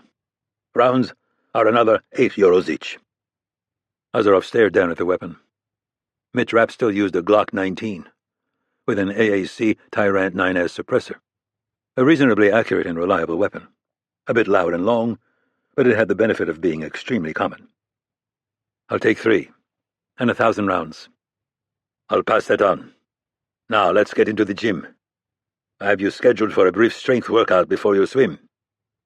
As they walked, Heiss lectured him on the need to push harder, to go deeper. The drug regimen created a situation where his mind no longer understood the full capabilities of his body. He needed to learn to break through the limitations his subconscious was imposing on him. Azaroff was barely listening. His mind was consumed by Mitch Rapp. How would he perform on Heiss's tests? Could he and his technologically unremarkable Glock have achieved 100% accuracy? In all likelihood, yes. But how quickly could he have completed the run? In his youth, he had been exceptionally fast. The X-rays Azaroff had been provided, though, showed a new reality. Years of damage that had left him with thickening scar tissue and thinning cartilage. Would he be able— Grisha, are you listening to me? Azaroff smiled and bowed his head respectfully. Every word, Linus. Every word. Chapter 27. Near Bakar, Pakistan. This time Rapp was in the left seat of the CIA's Gulfstream G550. The negotiations to get this meeting set up had been short but contentious. The President of the United States had threatened to use his political clout to cut off every dime of foreign aid to Pakistan.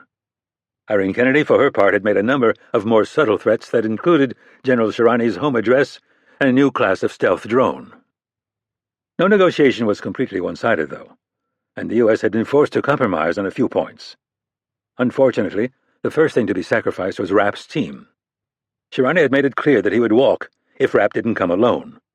They'd managed to get him to allow a pilot, but Rapp had decided to forego someone competent at the controls in favor of Joe Maslick, who was parked nervously in the co-pilot's seat. Beyond Rapp's questionable ability to safely fly the G550, the airstrip below them was hardly the quiet, abandoned field that they would have liked. Instead of descending into a few blowing plastic bags and a herd of goats, they were about to land on a strip crawling with soldiers. "Looks like about 200 men total," Maslick said, peering through the windscreen with a pair of binoculars. "Call it 100 west of the strip and 100 east. Tanks, artillery, and fixed machine gun placements just for starters. Looks like they're using the runway as some kind of half-assed demilitarized zone. Can you tell who's who? Based on the uniforms, you've got Shirani's guys west, Chitani's Presidential Guard is east, backed up to the only 4 buildings still standing. Our intel was right. They look like they haven't been used in 20 years, but they're still solid enough to provide some cover if everyone starts shooting." "What about SAMs?" "Nothing visible, but you know they've got handheld stuff down there somewhere. If the shit hits the fan, we're probably better off running away from the plane, not toward it." Rapp eased forward on the yoke and started their descent while Maslick continued to examine the opposition. They were only a couple 100 feet above the ground when Maslick looked around the side of his binoculars. "Mitch, you're too high." Rapp ignored him. "Mitch, seriously, man, you're too fucking high. We're going to overshoot the runway. You want to fly this thing?" "Aw, shit!" Maslick shouted in response, putting his feet up on the instrument panel to brace himself. The landing gear slammed into the runway 2/3 of the way down. Rapp applied the brakes and reversed the engines, but they were still going a good 20 knots when they jumped the end of the tarmac and headed off into the sun-baked mud beyond. The plane bounced wildly over the rough terrain, while Rapp fought to keep the tips of the wings from hitting the ground and sending them cartwheeling across the desert. They finally came to a stop in a cloud of dust, thick enough to blot out the sun. "I told you we were too high," Maslick said. "Why didn't you just come around for another approach?" "Where are we?" Rapp asked, calmly shutting down the engines. "What? What the hell are you talking about?" "Simple question, Mas. Where are we?" The former Delta operator thought about it for a moment, an expression of understanding slowly spreading across his features.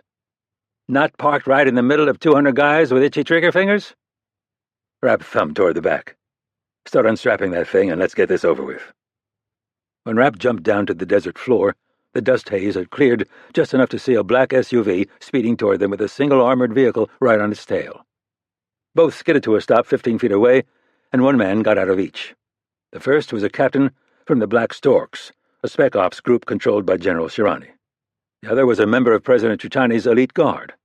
Undoubtedly, every detail of this operation, including who would meet the plane, had been carefully negotiated by the 2 men vying for control of Pakistan.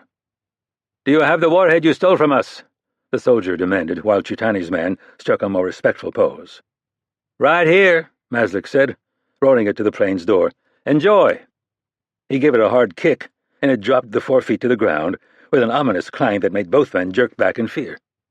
"Load it up," Rapp said, slipping into the passenger seat of the SUV. The air conditioning was running, and he pointed the vents at himself while the 2 men looked at each other in confusion.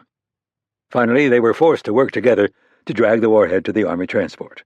Rapp flipped the radio on and searched for a decent station while they wrestled it into the back.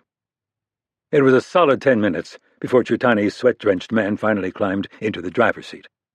He started the engine and let out as Maslick watched from the open door of the G550.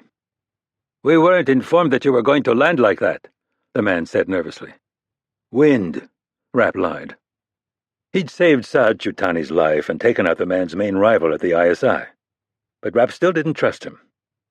Like all Pakistani politicians, he was happy to ally himself with America when it benefited him.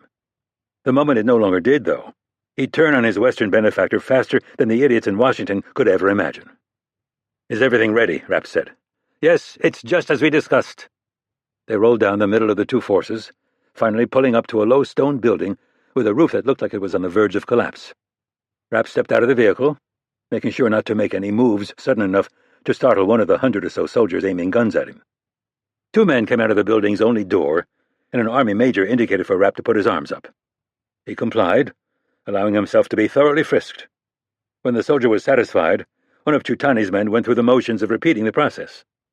The president didn't want to give anyone the impression that he was too cozy with America's CIA, an organization with approval ratings in Pakistan just below those of Satan. They went inside, where the process was to be repeated by 2 more men.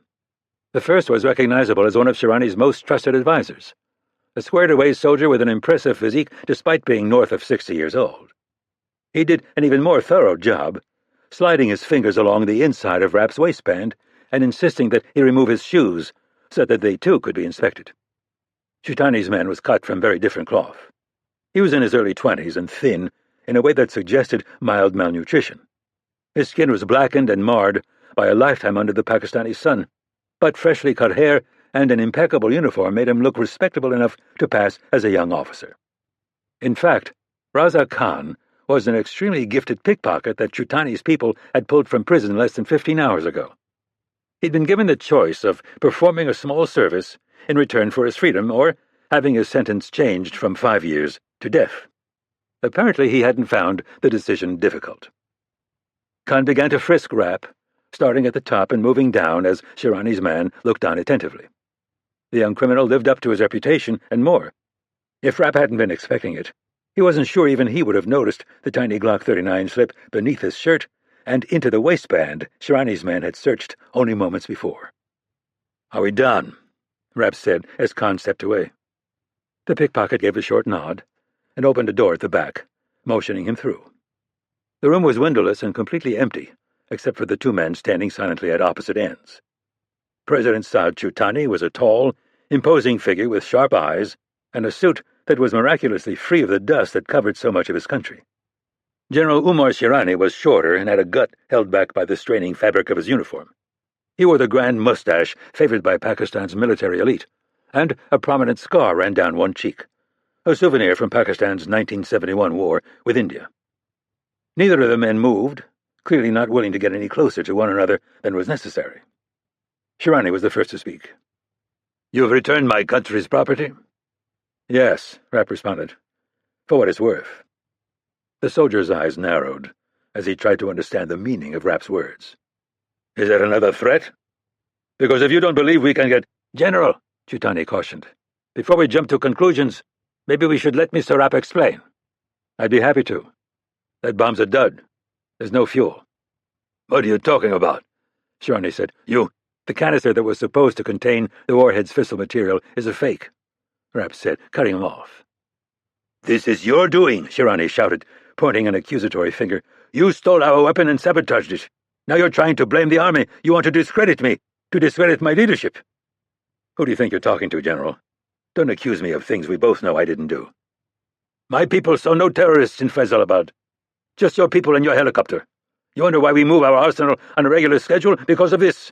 Because of the outlaw CIA, killing our people and trying to destroy our ability to defend ourselves."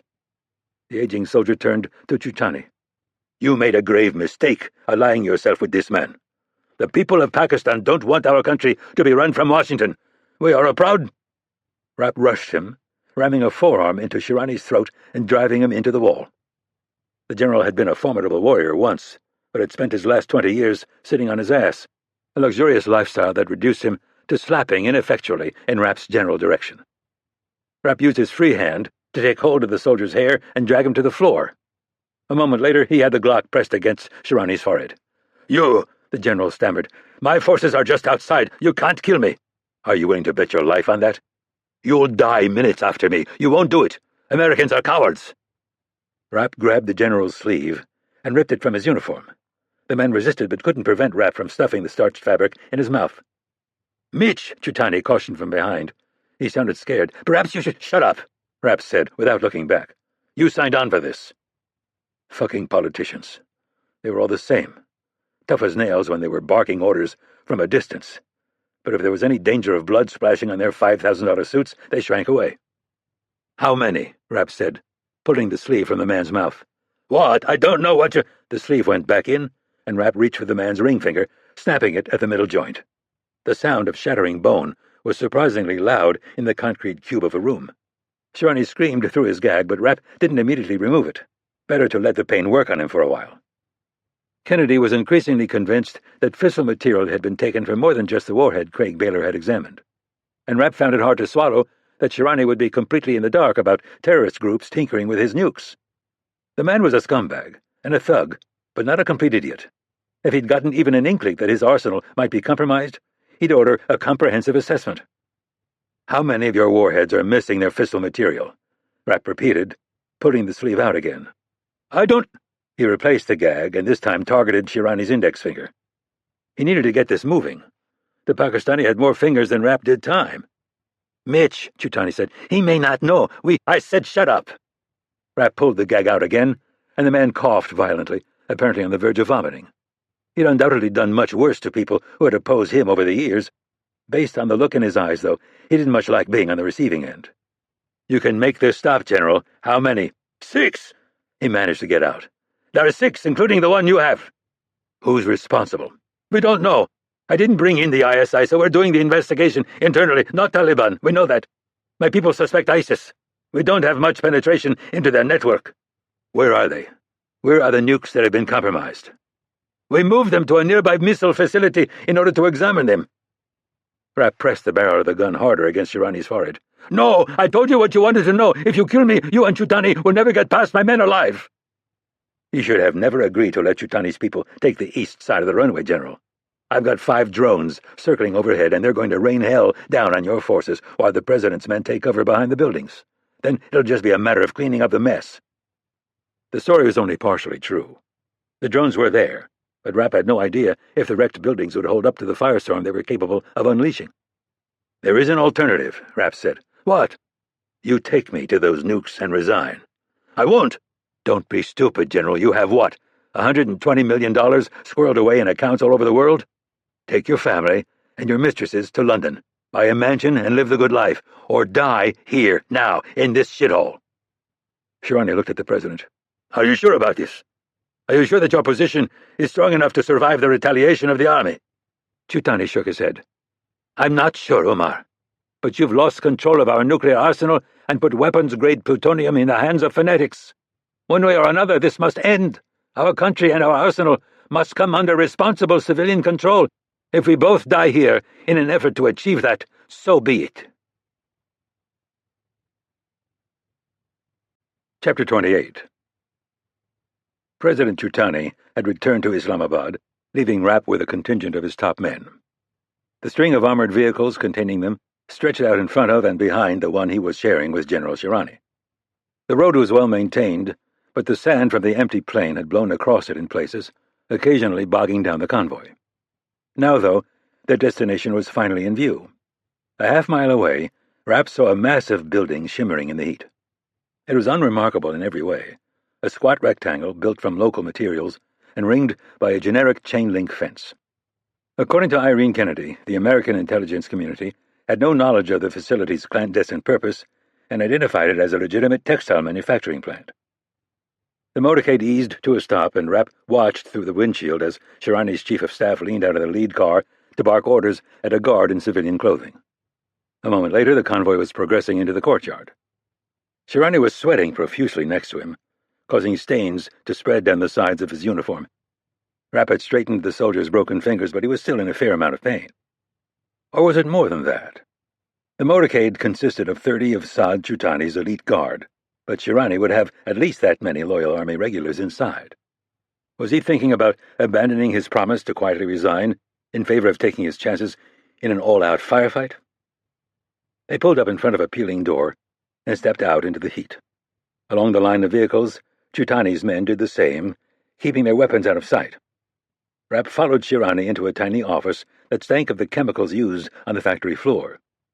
The man standing behind the only desk was wearing the collared shirt and bland tie of a factory manager, but neither was effective in disguising his military background. He gave a crisp salute and pressed a button beneath the desk, unlocking a door at the back. The shop floor probably would have looked pretty authentic, if it weren't for the warheads lying in various states of disassembly. Further, Rapp's eye immediately picked out a series of seams in the concrete floor that undoubtedly hid operational nukes. If he had to guess, probably installed on Shaheen 1A ballistic missiles. The engineers working on the warhead stopped and turned, a few attempting awkward salutes. A man whose uniform designated him an Army major hurried toward them, stopping short a few feet away and firing off a somewhat crisper salute than the academics under his command. "Welcome to Bakar, sir. Where do we stand with the investigation into the missing fissile material, Major?" "We have confirmation that these are the only 5, he said, glancing at Rapp but not daring to ask questions. "The remainder of the arsenal has been examined, with the exception of the one in the Americans' possession." Shirani nodded. "It's in a vehicle outside. Send a detail to retrieve it." "Right away, sir. What else can I do for you? We weren't given your agenda. Are you here to see the American prisoner?" Rapp's eyebrows rose slightly, while the general's expression darkened. He hadn't mentioned anything about a prisoner, and apparently hadn't expected his subordinate to bring up the subject. It is one of the problems that accompanied a reputation for volatility and brutality. Having everyone falling over themselves to anticipate your next demand could backfire.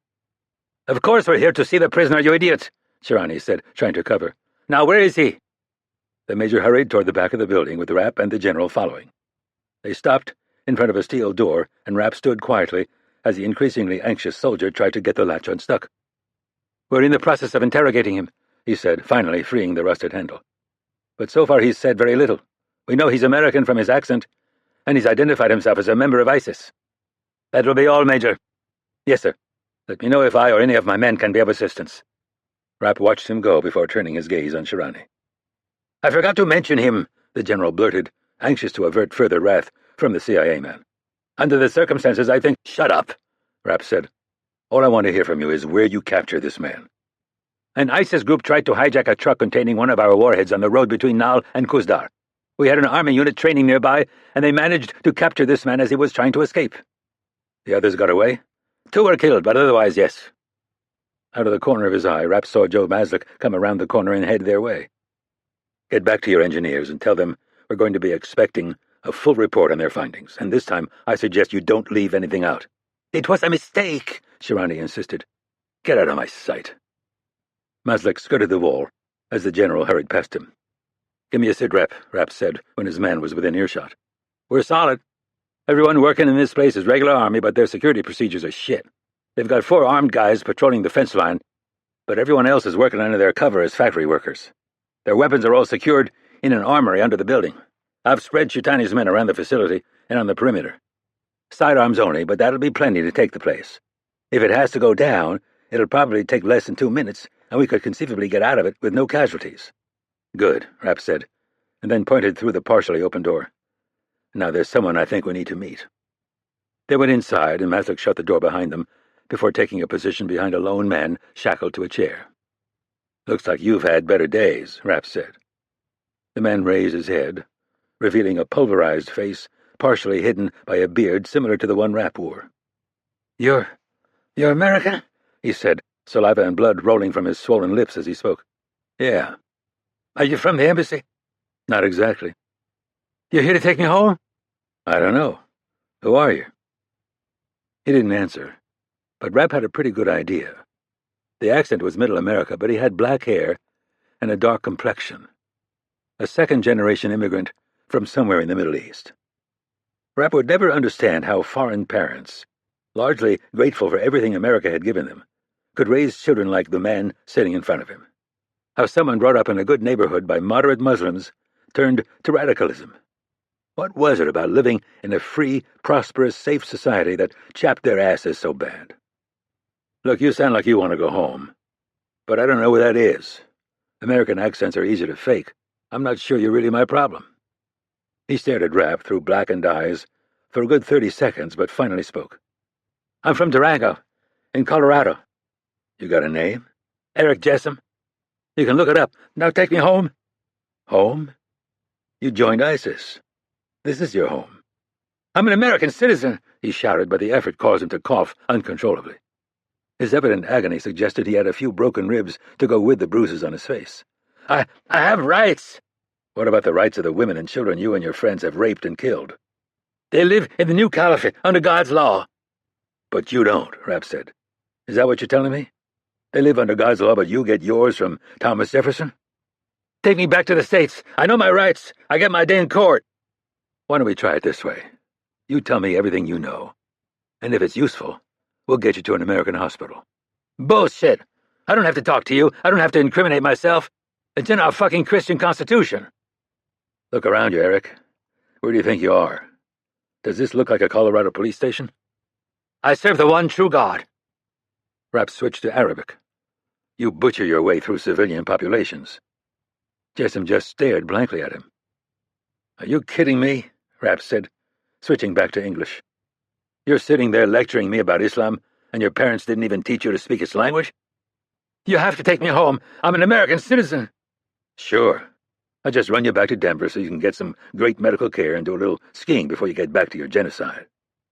No, he said, starting to sound a little less certain of his position. No what? You don't ski? I just... Tears started to flow, mixing with the dried blood on his cheeks. I just want to go home. Don't you dare start crying about missing America. I will fucking yank your dick off and feed it to you. Jessom managed to stifle his sobs just as the sat phone in Rapp's pocket started to vibrate. The number on the screen was immediately recognizable, Irene Kennedy. Go ahead, he said, picking up. I just got a call from Umar Shirani. It seems your plan worked. He's even more of a coward than I gave him credit for. He says there are 5 more canisters missing and that his people are going to send a full report within the hour. Give it to Craig. He's in the process of analyzing samples from the warhead I brought him. Mitch, I don't have to tell you that this situation has just gone from dire to potentially catastrophic. Even if the people who took the fissile material don't have a way to detonate it, they have enough to build a dirty bomb that could make Washington or New York uninhabitable. Who are you talking to? Jessom said. I want a lawyer. Tell them I want a lawyer. What was that? Kennedy asked. The television, Rapp said, leaning against the wall and examining Jessom. His beard and hair were almost identical to Rapp's. But the similarities didn't end there. They had the same coloring and build, and though it was hard to judge exactly with him seated, they even seemed to be about the same height. He was undoubtedly younger than Rapp, but with all the damage done by Shirani's men, someone would have to be looking pretty closely to notice. We're out of time, Kennedy continued. Anyone with the ability to coordinate an operation this sophisticated has a plan that's equally sophisticated. That fissile material could already be coupled with bombs small enough to smuggle across the U.S. border. Agreed. Any movement on finding the men who took out Scott? Yes, but it's not an easy task. There are a lot of white Spec Ops men with athletic backgrounds in the world. Hello, Jessom said, getting as much volume as he could out of his raw throat. Who's there? Who's on the phone? Is that the embassy? Rapp looked down at him. He stared back defiantly. Like Kennedy said, the clock was ticking. It was time to act. Rapp nodded toward Maslik and ran a finger silently across his throat. Jessom clearly understood the gesture and immediately started jerking back and forth, trying to free himself. Stop! He yelled as the 220-pound Delta man walked up behind him. I'm an American citizen! You can't do this! You can't... Maslik grabbed his long hair with one hand and his chin with the other, twisting the young Coloradan's head a full 180 degrees before kicking over the chair and spitting on his corpse. Normally, Rapp would have considered the last part a little unprofessional, but under the circumstances it was hard to criticize. Mitch, are you still there? I'm here. That wasn't a television. I'll explain later. Look, Irene, I've got an idea. Let me and Mass work on it. In the meantime, I need everything you can get on a man named Eric Jessom from Durango, Colorado. Eric Jessom, she repeated. I'll get our people on it right away. Rapp disconnected the call and looked down at what was left of the young American. His pulverized face, the severe contusions on arms still secured behind the toppled chair. Finally, he approached and yanked up the dead man's shirt. What are you looking for, Mitch? No tattoos, Rapp commented. So? So. Does he remind you of anyone? Maslik snorted. You kind of. When Rapp started pulling off the man's clothes, Maslik took a hesitant step back. Now, hold on, Mitch. Shut up and get his pants. Unwilling to defy Rapp's orders, he knelt and started unbuckling Jessom's belt. I got a really bad feeling about this, man. It worked for Joe Rickman. What the hell are you talking about? You blew the back of his head off. How is that working out? There was no key for the cuffs, so Rapp broke the bones in Jessom's hands to get them off. When the battered body was completely stripped, Rapp changed into the dead man's clothes. A little loose in the waistband, but nothing the belt couldn't handle. "Did you see the garbage chute in the corridor on the way in?" Rapp asked. "I saw a metal hatch in the wall, but I'm not sure it's a garbage chute. It might lead to their fucking break room." "Pick him up," Rapp ordered, and then went to the door, opening it far enough to allow him to peer outside. As expected, the passage was empty. Shirani was probably waiting in one of the air-conditioned vehicles. His men would be busy keeping an eye on the presidential guard that Maslik had stationed throughout the facility. Rapp motioned for Maslik to follow, and then padded out into the hallway. He moved quickly to the hatch and pulled it open. The rotting stench suggested he'd guessed right about its purpose, and he tossed his clothes into the hole. Jessup took a little more effort, but after 30 seconds or so of pushing, he fell through the darkness to the burial he deserved. When they returned to the cell, Rapp kicked the overturned chair into a corner and faced Maslik. He'd never really paid much attention to how massive the man was, but now it was impossible to ignore the thick shoulders, powerful chest, and dinner-plate hands. "Has Dr. Kennedy signed off on this, Mitch?" "Shit. We both know you've been waiting for this moment for years." "No lie there." With that, he threw a right cross that connected just below Rapp's cheekbone. He was spun around by the force of the blow and slammed face-first into the wall behind him. It was all that kept him upright as blood started to flow from his nose, mingling with Jessum's as it soaked into the man's T-shirt. Steadying himself with one hand, he turned to face the Delta man again. "Is that all you've got?" Chapter 29. East of Moscow, Russia. Grisha Azarov glanced at the map reading out on his phone and turned left at the end of a half-constructed apartment complex. The traffic was almost non-existent, giving him an opportunity to examine the crumbling structure. A number of makeshift tents had cropped up beneath the graffiti-covered concrete that made up the first floor. The inhabitants were a perfect example of Maxim Krupin's subjects, cold and hungry, but still loyal, still waiting for him to deliver on his promise to once again make the world tremble at their feet. The bastard hound in the passenger seat spotted something of interest and barked joyously as they moved onto a broad avenue. Azarov had requested that the bomb-sniffing dog be waiting for him when he landed.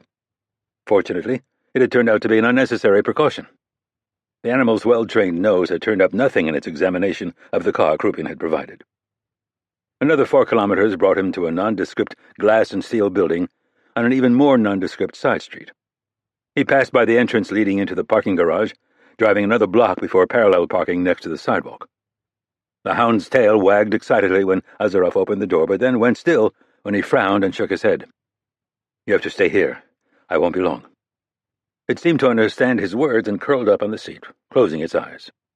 He'd never owned an animal before, but it was hard not to acknowledge the appeal of having a friend that would never turn on him, spy on him, or try to kill him. Now that Olga was gone, maybe it was something he should look into. He could pay Kara to take care of it when he was gone. Another excuse to see her without exposing his feelings. Azarov traversed the sidewalk and entered the lobby he'd driven past. As always, the front desk was empty, and he went directly to the lone elevator at the rear. It opened automatically at his approach, and he stepped in. There were no buttons, so he just stood there, moving a hand subtly toward his gun as it began to descend. The elevator had been designed as a death trap. It could be dropped, filled with gas, or simply fired upon when the doors opened. Unfortunately, he had no choice but to hope that none of those options were currently on the table. When he came to a stop and the doors slid back, the Spec Ops unit he half expected to find was absent. Instead, he saw nothing but the familiar gray corridor broken by a single door on the right. He listened to the sound of his footsteps and the hum of the cameras tracking his progress as he approached the door. It, too, slid open and he entered, but then stopped short before fully crossing the threshold. The large conference table that normally dominated the room was gone, and a massive desk had been placed near the rear wall. Sitting behind it was Maxim Krupin. "Mr. President," Azarov said, not bothering to hide his surprise at the man's presence. "I wasn't expecting you to conduct this meeting personally." Azarov studied the room as he spoke, looking for any hint that this was a trap. But there was nothing. In light of that and the fact that he hadn't been relieved of his firearm, it seemed that no attack was imminent. Whether this would be a positive development in the long run remained to be seen. The Russian president's physical presence suggested that the situation was even more dangerous than Azarov's worst-case projection. The fact that Krupin would agree to leave the security of Moscow and resurface in a forgotten FSB outpost was extremely telling. Not only was he unwilling to include his most trusted advisors in this meeting, he didn't even want to give Azarov his orders inside the walls of the Kremlin. "Sit," Krupin said simply. Azarov took a chair in front of the desk, and the president turned a laptop toward him. "Do you know what this is?" The image on screen was immediately recognizable. A map of Saudi Arabia. "And the highlighted area?" "The country's most significant oil-producing region. The majority of Saudi Arabia's oil comes from there." "Historically, the Saudis have acted as swing producers," Krupin said, lecturing Azarov on matters he was fully aware of from his cover as an energy consultant. "But they've ceased acting responsibly in that role. They insist on producing at full capacity, depressing energy prices worldwide. They're committed to keeping renewables economically non-viable and American production unprofitable." Krupin tapped a key, switching to a photo of a room with the floor covered in bomb-making equipment. "And this?" Along one wall were 6 medium-sized wooden crates. It wasn't hard to guess what was in them, and Azarov felt his mouth go dry. "I assumed that your operations in Pakistan were successful, and that the boxes contained fissile material from Pakistani nuclear warheads. It appears that the material is being used to build dirty bombs." It could have been much worse, Azarov tried to remind himself. At least, these weren't the sophisticated nuclear bombs he had feared Krupin was building. "Beyond that, I can only speculate." "Please do." "You'll place them at strategic points in the Saudi oil fields and detonate them. It will completely shut down extraction and refining in the area for the foreseeable future." "Very good, Grisha. But you make one mistake. It won't be me placing the bombs. It will be you. Our military forecasters say a front is coming in that will create ideal wind conditions." "Of course," Azarov said numbly. "With the exception of your failure to kill Mitch Rapp. You've served me well. This will be your final task. When you return, I'll give you a position of power in my administration. Or if you prefer, I will make you an oligarch. Dmitry Utkin's assets are still under my control. Since you are the one who killed him, it would be fitting for you to be the one to inherit his empire." "I'm not sure I'm the wisest choice for this operation, Mr. President. After my confrontation with Scott Coleman, it's possible that the CIA knows my identity. Surely you have access to skilled men that the Americans are unaware of." Krupin nodded thoughtfully. "It's possible that they know who you are. But it's also possible that Irene Kennedy's suspicions go well beyond the matter of your identity. Russia's future turns on this single event, Grisha. Will we be great again, or will we rot and fade into irrelevance? I can't trust something this important to anyone else." "But if the Americans have suspicions, they may be able to trace this back to you. Certainly the fact that spiking oil prices will benefit Mother Russia won't be lost on the rest of the world." "And what will they do, Grisha? With Saudi Arabia's reserves largely inaccessible, our production capacity will become even more critical to the world economy, and our nuclear arsenal precludes any military action against us. With the money that comes flooding in, I'll be able to retake the breakaway states that were stolen from us. I'll restore Russia to its rightful place in the world order." "Mr. President, I must—" "Do you know what the people want?" Krupin said, cutting him off. "Not full bellies, not warm beds. They want glory. They want power and respect. They want to be part of something great so that they can tell themselves that their pathetic little lives matter." The bizarre truth was that Krupin was probably right. The Russian people hated the breakaway states, their perceived indifference to Mother Russia, their halting steps toward the West. But most of all, the Russian people hated their success, the loss of the superiority they'd once felt as they gazed out over their empire. Even if Krupin's actions were at some point discovered, it was possible that the Russian people would see them less as a crime against humanity and more as a bold move on the international chessboard. Decisive action against a terrorist-sponsoring Saudi regime bent on keeping Russia weak. And he was most definitely correct about Russia's oil and gas production becoming critical. Without the flood of money that propped up the corrupt and hopelessly incompetent Saudi government, the royal family would collapse. ISIS would overrun not just Saudi Arabia, but also Kuwait and the UAE, to name just a few. Energy prices would skyrocket, and Russia would go from being a decaying nation with an economy smaller than Italy's to a world power with the ability to break its enemies by simply turning off the spigot. Azarov suddenly regretted the understanding of economics and politics that he'd gained over the years. It was impossible not to see a future of millions dead in the Middle East, of a world held hostage by a megalomaniac with a nuclear arsenal and natural resources that he used not for the greater good, or even for profit, but as a tool to maintain his own position. The gun hanging beneath Azarov's arm started to make its weight felt. He had the power to end this, to put a neat hole between Krupin's eyes, and to save the world from the horrors he would inflict. It was an interesting thought, but in the end, a fleeting one. Saving the world wasn't his responsibility. And even if it was, what would be the point? If not Krupin, then it would be someone else. The human race's fate was to sow the seeds of its own destruction. Let deluded patriots like Mitch Rapp risk their lives to save a world that neither wanted nor deserved saving. Azarov's only responsibility was to himself. "My team?" Azarov asked. "Men handpicked by me from the ranks of ISIS." "They're unreliable and poorly trained," he protested. "At a minimum, I should be provided soldiers or former soldiers, preferably from the Russian Special Forces." "Out of the question." "Then this operation may end up the same way the action against Rapp did." This was the kind of insubordination that would normally cause Krupin's anger to flare, but in this case, the man was doing an admirable job of keeping his infamous temper in check. It was another indication of how critical this operation was to him. If his plan failed, it was likely that Russia's slide would become irreversible. The people would eventually turn against him. And when they did, it would be with the same speed and violence as they had against the Tsars. "I don't think so, Grisha." "May I ask why?" "I would be concerned if you didn't. My plan is not complicated. You will accompany the weapons to Al-Hufuf, a Saudi city I imagine you're familiar with. There you will distribute them to 6 two-man teams, who will take them to coordinates our people have designated as being optimal. Your men's ability to blend in is far more critical than any specialized military training they might have." He tapped a few keys on his laptop and brought up markers for those locations before continuing. "You'll accompany one of those teams to an abandoned oil production facility. From that central location, you'll command the operation." There appeared to be 7 markers. "One backup team, should problems arise." Azarov nodded silently. "Can I assume, then, that you plan to wait until all the weapons are in position before detonating?" "It seems prudent.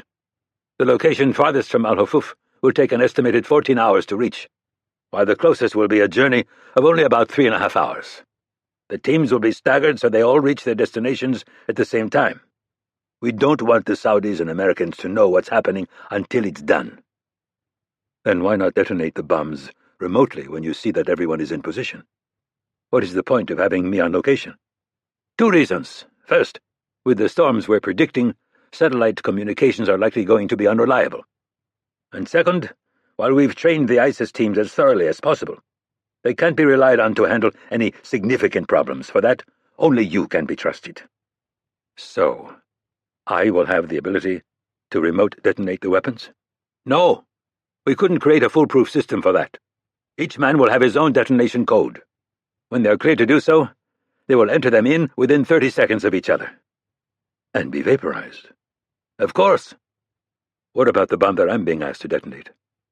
Krupin's irritation at being interrogated like this was beginning to show, but still he answered, "You will leave in the vehicle you arrived in. When you're at a safe distance, the 2 men you left behind will detonate the bomb. Should they be unable to, you will be provided with a code that has a 20-minute delay." "But what if all the operational details are here?" Krupin said, cutting him off and holding out a thumb drive. "Review them, and, as always, if you have any concerns, contact me." Azarov accepted the drive and just stared down at it. "Do this, Grisha, and you will have anything you want. Unlimited wealth. Unlimited power. I want out," Azarov said, without looking up from the innocuous piece of plastic in his hand. "What?" "I want to never return to Russia. I want you to forget I exist."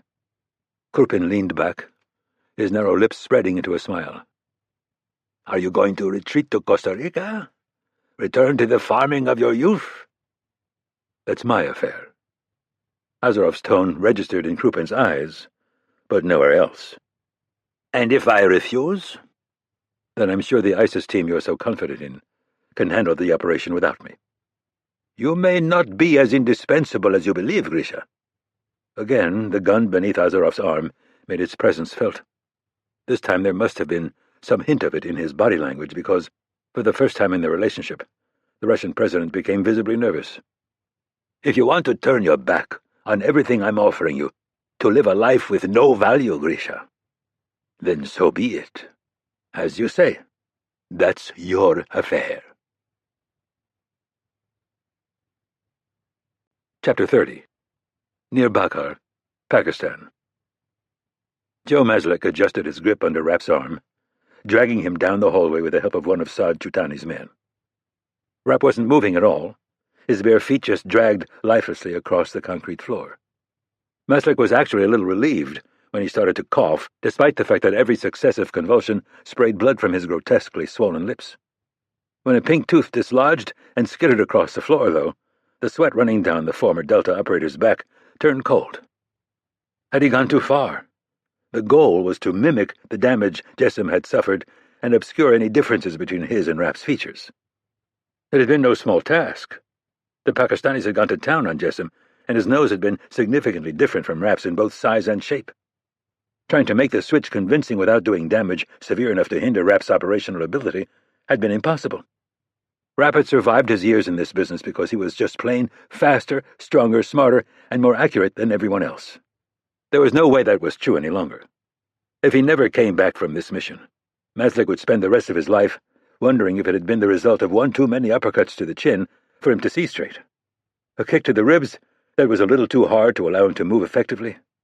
Internal bleeding created while trying to match the bruising on Jessim's stomach.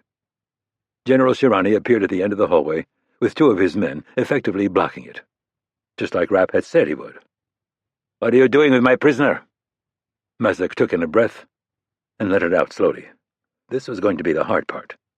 He'd never been much of a talker, even when he was a kid, but that was okay. His job was shooting, not making speeches. He said what needed to be said and then killed the people who needed to be killed. Unfortunately, his orders in this situation were somewhat different. "Get the fuck out of the way," he said. Good use of vulgarity, but too quiet, too hesitant. Shirani was a useless Pakistani piece of shit, but he was still a 4-star. And that was a rank Maslik had spent most of his life being taught to respect. "Where is Mitch Rapp?" He went out to one of the trucks. Said he needed to talk to... It turned out that Rapp wasn't really unconscious. Maslik felt a painful jab in the small of his back. He said he needed to get out of this shithole. Our nuclear facility isn't luxurious enough for him?" "I think he meant your whole fucking country." The sharp edge of Rapp's thumbnail was replaced by a couple of encouraging pats. Both Rapp and Kennedy believed that General Shirani had an open communication channel with ISIS. He denied any connection, but the truth was that he'd get in bed with anyone interested in weakening the civilian government. The idea now was to piss him off, to make him so mad that he'd forget his fear of Rapp and do anything he could to screw over America in general and the agency in particular. "Answer my question," Shirani said through clenched teeth. "Just where is it you think you're taking my prisoner?" "He's our prisoner now," Maslik said, following the script Rapp had given him. "I'm taking him to our base outside of Arawan. So why don't you get the fuck out of my way?" Shirani's cheek twitched visibly. His men moved their hands a little closer to their weapons, waiting for the order to kill the insubordinate American standing in front of them. "You're not taking that man anywhere." Maslik hesitated, and Rapp gave him an encouraging nudge. "Hey, if you want to talk to Mitch, I can go out and get him. But if he has to come back in here, I can guarantee you he's going to kick your fat ass up and down this hallway. I bet that won't play too good on your campaign posters." He'd finally pushed the man to the point that he was pretty much mute. Whether that was a good thing or not remained to be seen. What was certain, though, was that he was succeeding in the mission that Rapp had charged him with. He'd made the old soldier so mad that he couldn't think straight. As Maslik started forward again, Shirani, in a pathetic effort to save face, grabbed the man he thought was Eric Jessim and looked into his swollen face. "Take him if you want him. He's given me what I need." Maslik's normal strategy would be to call that a win and get the hell out of there before everyone started shooting at him. But that wasn't what they were after here. "He didn't give your punk-ass interrogators shit." Maslik pulled Rapp away from the man and began dragging him toward the front of the building. "Now tell your people to get out of the way so Chutani's guys can get a transport in. This man needs to be an hour on by 0630, and Mitch and I want to be on a plane out of here in an hour. Is that understood?" When they came out into the blinding sunlight, Maslik half expected to find 50 guys with M4s pointed in his direction. Instead, there was an armored van and a couple of men from Chitani's elite guard. He handed his limp prisoner off to them, and they literally threw him into the back. Maslik watched as Rapp slammed down on his cuffed hands and rolled into a bench. A moment later the doors were locked, and Maslik was standing in the cloud of dust left by the vehicle's spinning tires. He watched it pass through the gate and recede up the road for what was probably too long, then started toward a vehicle that would take him to a commercial airport. Apparently the G550 was cooked. Rapp had trashed the landing gear with his little excursion into the desert. Out of the corner of his eye, he could see Umar Shirani standing in the doorway of the building's tiny office. The man looked like he wanted to carve someone's heart out. Mission accomplished. Chapter 31. The van doors slammed shut, but Rapp remained motionless, lying on the steel floor with his hands secured behind him. The motor came to life and the vehicle began bouncing painfully along the dirt road that led to the missile site's outer gate. He rolled on his side, closing his eyes to keep blood from flowing into them. Maslik had done a skillful job matching the look of Eric Jessom's injuries without crossing the line. As near as Rapp could tell, he had no significant damage to his ribs or joints, and his eyes were badly blackened but not so swollen as to interfere with his vision. Bruising on his torso was impressive, but no obvious internal injuries or slipped discs. On the downside, he'd lost one tooth, and a few more were clearly on their way out. The damage to his nose was severe enough that he wondered if he would ever breathe out of it again, and finally he was bleeding badly from a cut Maslik had carved into his forehead. An admittedly artistic job, though. It matched the one Jessom had in every detail. The van jumped onto the pavement, and the ride smoothed out as it accelerated. When Rapp was certain they were past any residual guards that might want to look in on him, he pulled off his cuffs.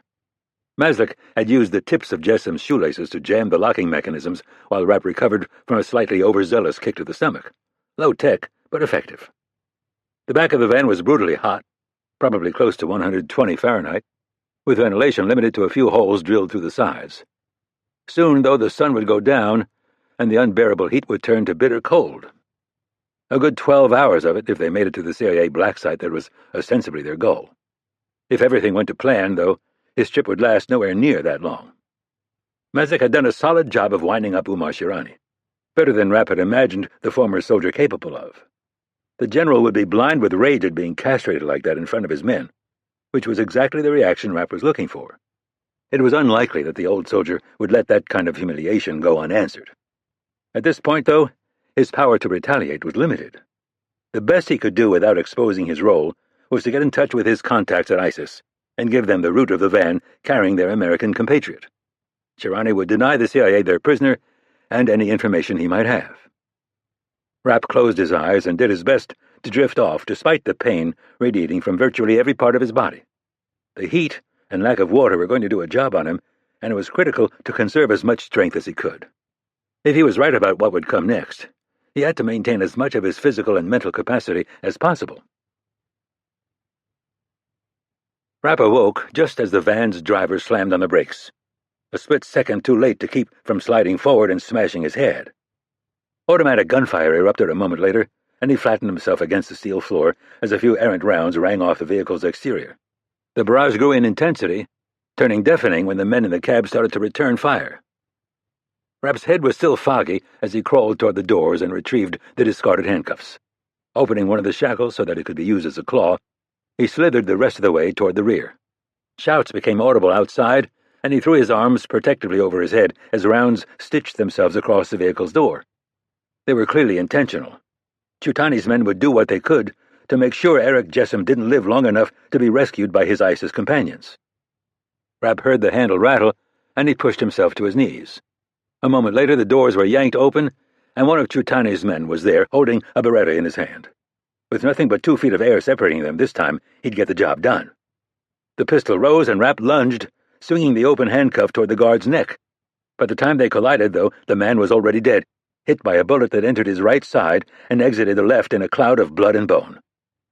They landed gracelessly on the road, and Rapp rolled the corpse on top of him as guns opened up from a chase car stopped 25 yards back. The sun was beginning to dip below the horizon, reducing visibility but not the temperature of the asphalt. Sticky tar penetrated his shirt, burning the skin on his back badly enough to force him to cast off the man's body and run in a crouch for the road's shoulder. Bullet impacts sounded to his left, and he adjusted his trajectory away from them. The blow to the head he'd suffered when the van stopped would have been enough of a disadvantage on its own. Combined with the heat and the beating he'd taken from Maslik, his legs felt like they were going to collapse beneath him. The rounds continued tracking, getting closer as Rapp ran. He cleared the edge of the road and tripped in the glare of the setting sun, slamming into a pile of jagged rocks before sliding down a steep embankment. When he stopped, he tried to get up, but his body refused to obey. Naked willpower got him to all fours, but then he collapsed and rolled onto his scorched back in the gravel. Consciousness came and went as the sound of the battle raged around him. Gunfire, shouts, the screams of the wounded. When he finally managed to open his eyes, he saw the silhouettes of armed men standing over him. One of them unwrapped the scarf hiding his face before putting a bottle of water to Rapp's split lips. "What have they done to you, brother?" Chapter 32. Location unknown. Rapp regained consciousness in frustrating fits and starts. Sound came first. The mechanical growl of distant vehicles, wind whistling through cracks in walls, muffled voices. Then came the pain. Oddly, the worst of it emanated from the part of his back that had been burned by the road. His head was a close second, dull instead of sharp, but pounding with impressive intensity. He let his eyelids rise slightly, adjusting to the glare before fully opening them. The woman hovering over him was in her early 30s, with hair covered by a scarf and a pretty face marred by a prominent black eye. She was dabbing at his forehead with something, but scurried off when she saw that he was awake. Rapp was lying on a bed wearing nothing but Eric Jessom's shit-stained boxers. The wounds he'd suffered all appeared to have been cleaned, stitched, and bandaged. His nose was of little use, but he could taste rubbing alcohol in the air. The room was small, consisting of nothing more than 4 concrete walls that had seen better days. Not a cell, though. While there were no windows, there was a threshold with a missing door leading to an outer room. He could hear men speaking Arabic, but their voices were too quiet to make out much more than a few individual words. A moment later, a young man entered and stood over him, gazing down at his damaged face. When he spoke, he used mangled English. "Eric, friend, you awake? You can move?" Rapp nodded and pushed himself into a sitting position on the bed. Best to keep his social interactions minimal. Irene had managed to provide him with some background on Jessom, but that was after a lot of hard blows to the head, and he didn't remember a lot of it. Even if he did, he would still have no idea who the asshole standing over him was or what his relationship with Jessom had been. He did remember, though, that the Coloradan wasn't an Arabic speaker. "The general asks for you. Eric, you come? You're strong?" Rapp gave another silent nod, and the man helped him to his feet. They walked into the outer room, where the woman who had been helping him was cowering in a corner. He didn't acknowledge her as he passed, following the man down a set of stairs and out into the sunlight. They walked up a dirt street that was virtually abandoned. From what he could see, the area had once been a commercial center, with shops and stalls that were now burned or gutted by bombs. Rapp glanced at what was left of a few signs, making sure not to give away that he was reading. They contained only enough information for him to determine that he was somewhere in Iraq and not Syria. Good for him because of his more extensive history operating in this theater. Since the man with him was clearly ISIS and walking around with impunity, it was fairly certain that they were in an area controlled by the terrorist group. At this point, that narrowed it down to north-central Iraq. He continued his subtle search but could find nothing that contained a city name, and he couldn't risk asking. While it was possible that Jessom had never been there, it was also possible that they'd just left his apartment. Rapp would have to keep his questions limited to things that the American terrorist definitely wouldn't know. "How long was I unconscious?" 4 days, brother." Too damn long. The stolen fissile material could have been transported almost anywhere by now. "How did I get here?" "We fought the men taking you to the Americans. You do not remember?" "No." "You hurt your head. We thought you died. But Allah is not taking you. He wants you to stay, to fight." They turned onto a wider avenue, and a pickup full of young armed men passed them, whooping and calling out as they did. Rapp ignored them, focusing instead on the building they were approaching. It had a governmental look to it, but the sign had been ripped off, and dumped face down in a pile of refuse. So, still no city name. The interior showed a significant amount of damage from small arms fire, but the stairs to the basement were in good shape. After being led past a few wary guards, Rapp found himself standing in front of a man wearing the uniform of one of Saddam Hussein's generals. "I was told what the Americans did to you, Eric. But now that I see it, I'm shocked," the general said in respectable English. Rapp couldn't put a name to him, but there was something familiar about his face. Had it been on one of the playing cards they'd handed out to U.S. troops? Had they met when the agency was trying to get its arms around the tangled web of religious, political, and tribal alliances that plagued Iraq, back when the politicians in Washington still thought there was some hope of sorting the good from the bad? "My sources say you faced the CIA's Mitch Rapp." Rapp nodded. Sources almost certainly meant that piece of shit Umar Shirani. Fortunately, the man was as predictable as he was corrupt. "I'm also told that you said nothing. I'm impressed. Rapp has broken great men, devout men." Rapp nodded a silent acknowledgement of the compliment. "What can you tell me, Eric? What do the Americans know? What do they suspect?" Now the truly dangerous game started. How much to say? He needed to draw the man into conversation, but it would only take one slip to guarantee a summary beheading. "They said that we've taken fissile material from Pakistan's missiles." "How many?" "They believe 6. "So they know of all of them," the general muttered. "Do they know anything of our plan?" "They believe that we're building nuclear weapons and that we're going to smuggle them into the United States." Fools! How I would love to see the look on the American president's face when he learns the truth. What truth? Rapp thought. "Yes, sir. The nurse who examined you said that none of your injuries are life-threatening. You will recover, but I'm afraid not quickly enough to play a role in our operation. I'm sorry." The expression of deep disappointment that settled on Rapp's swollen face wasn't entirely manufactured. It was unlikely that anyone knew where he was or even if he was still alive. With no way to communicate with the outside world, he had no choice but to handle this himself. And that wasn't something that was going to happen from the bleachers. "Please, General, I'm already healing. Test me. I can still carry out my part." "I admire your devotion, Eric. And you're right. You will heal and play an important role in spreading God's law across the world. But not over the course of the next 3 days." So now Rapp had a time frame, but no plan, and still no way to tell anyone even if he did. "Sir, I beg you." "No," the soldier said, displaying a hint of anger at having his orders questioned. There was nothing Rapp could do but bow his head submissively. "I'm truly sorry we can't use you in this, Eric. But there are more ways than one to reward your courage and devotion." Chapter 33.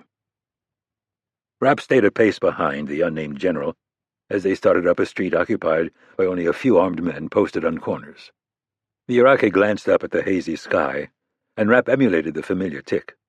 People in this region had a well-founded fear of American drones, and he now shared it. Standing too close to this piece of shit created the very real danger that he might be vaporized by someone he was on a first-name basis with. Fortunately, the winds had picked up to the point that U.S. drones would be grounded and satellites would be blinded by blowing sand. The general turned down a bombed-out alley and Rapp followed, glancing back at the man who had rousted him from his bed earlier that day. The three of them were now alone in the narrow corridor, obscured by walls rising up on either side and the howl of the wind. It would be so easy. A quick turn on his heel followed by a throat strike. The general, lost in his own thoughts, wouldn't notice anything until Rapp clapped a hand over his mouth and dragged him into one of the collapsing buildings around them. How long until he was discovered, though? Generals might occasionally stroll through the streets with only a single guard, but their schedules were always tight. It was unlikely that much more than a few minutes would pass before someone came looking. Nowhere near long enough to get any actionable intelligence. And then there was still the problem of getting word out to someone in a position to take that action. Rapp heard the mob before he saw it. Cheers, loud enough to drown out the wind, rose and fell in an unpredictable rhythm. Less than 2 minutes later, they entered a large plaza containing a gathering that, under clear skies, would have been immediately targeted by the U.S. There were probably 200 men, almost all pumping assault rifles in the air. At the north end of the square was a raised stage, hastily constructed of wood planks, and on that stage stood a man holding 2 girls. One was probably 16, and the other no more than 13.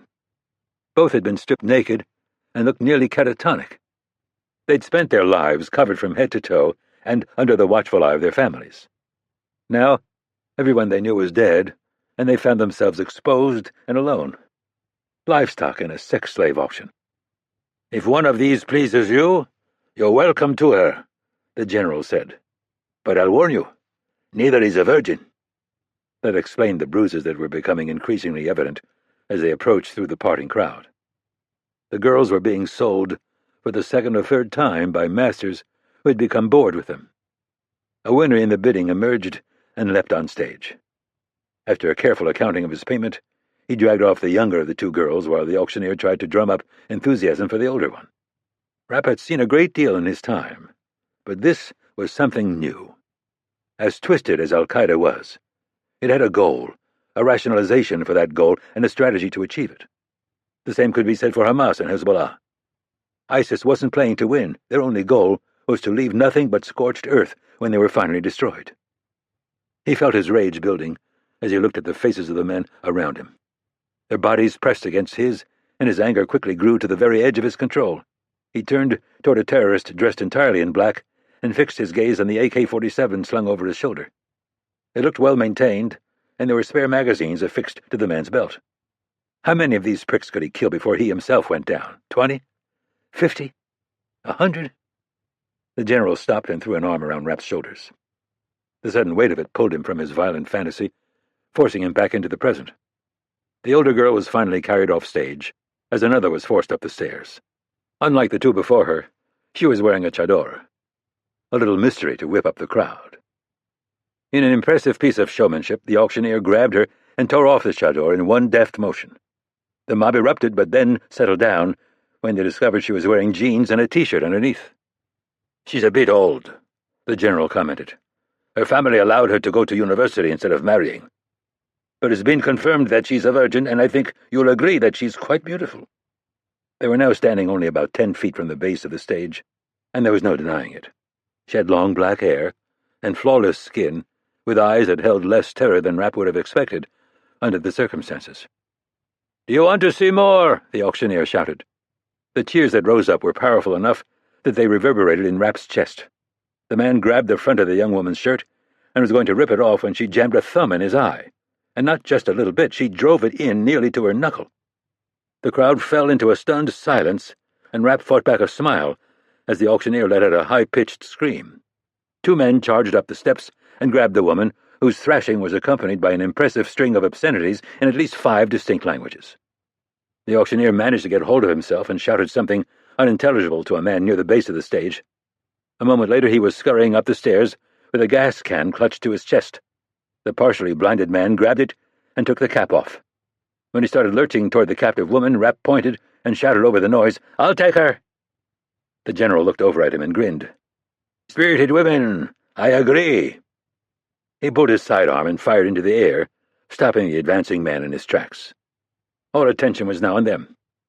"This is our American brother, Eric Gissom," he yelled, "the man who was tortured by Mitch Rapp, but said nothing." This time the whoops of the mob were accompanied by sporadic automatic fire. The general held up his hands for silence. "He wants this woman, and we will grant his request. A reward for his courage and his devotion to jihad." Rapp ascended the steps to the roar of the crowd and the angry one-eyed stare of the auctioneer. He told himself that his decision had been tactical, that this woman had guts, local knowledge, and no love for ISIS. But was that all of it? Or were the years starting to make him soft? Did he really believe she could help him, or did he just not want to stand there and watch her burn? When he closed to within a few feet, the men holding her let go. She didn't try to escape, but instead charged him, swinging red-painted nails toward Rapp's damaged face. He grabbed her by the throat, stopping her with a violent jerk. She continued to fight, trying futilely to get to him as he increased the pressure around her neck. Finally, She blacked out and crumpled to the ground. Rapp scooped her into a fireman's carry and walked off stage, to the noisy approval of his audience. Chapter 34. Walter Reed Medical Center, Bethesda, Maryland, USA. Irene Kennedy pushed her reading glasses onto her head and looked at the walls of the hospital break room. The space had been swept for listening devices, and she had her secure laptop, but there was still only so much she could do from Bethesda. As desirable as it was to stay close to Scott Coleman, she needed to get back to Langley. A quiet knock sounded on the door, and a moment later Mike Nash poked his head in. "You have a minute, Irene?" Nash had recently turned 40, but there was little sign of it. The former Marine had been understandably angry when Mitch Rapp had ended his ops career. Since then, though, he'd come to terms with his new life and was performing admirably in his role as one of her top executives. With no real need for physical speed or endurance anymore, he'd gained a fair amount of weight, every ounce of it muscle. The primary purpose of the new physique was to stabilize the damage his spine had suffered in an explosion in Afghanistan. It had the additional benefit of making him even more physically attractive, which, combined with his natural charm, made him quite popular on Capitol Hill. Even the most odious members of Congress never missed an opportunity to slap Nash on the back and get their photo taken with a bona fide American hero. Increasingly, Kennedy found herself begging off political meetings and sending him in her place. As good as he'd been at ops, he was even better at handling the egos in Washington, an activity that she found more difficult every year. "What news do we have on Mitch?" she asked. "None," he said, taking a seat directly across the table from her. "What do you mean, none? I mean none. Winds across the region are kicking up, and we lost the vehicle he was being transported in when visibility went to shit." "What about informants?" "We're afraid to use the few we have. We don't want anyone asking questions about Eric Jessup. People might start paying too much attention to him." Kennedy took a deep breath to obscure her anger at the lack of progress. She'd already been too hard on Joe Maslick.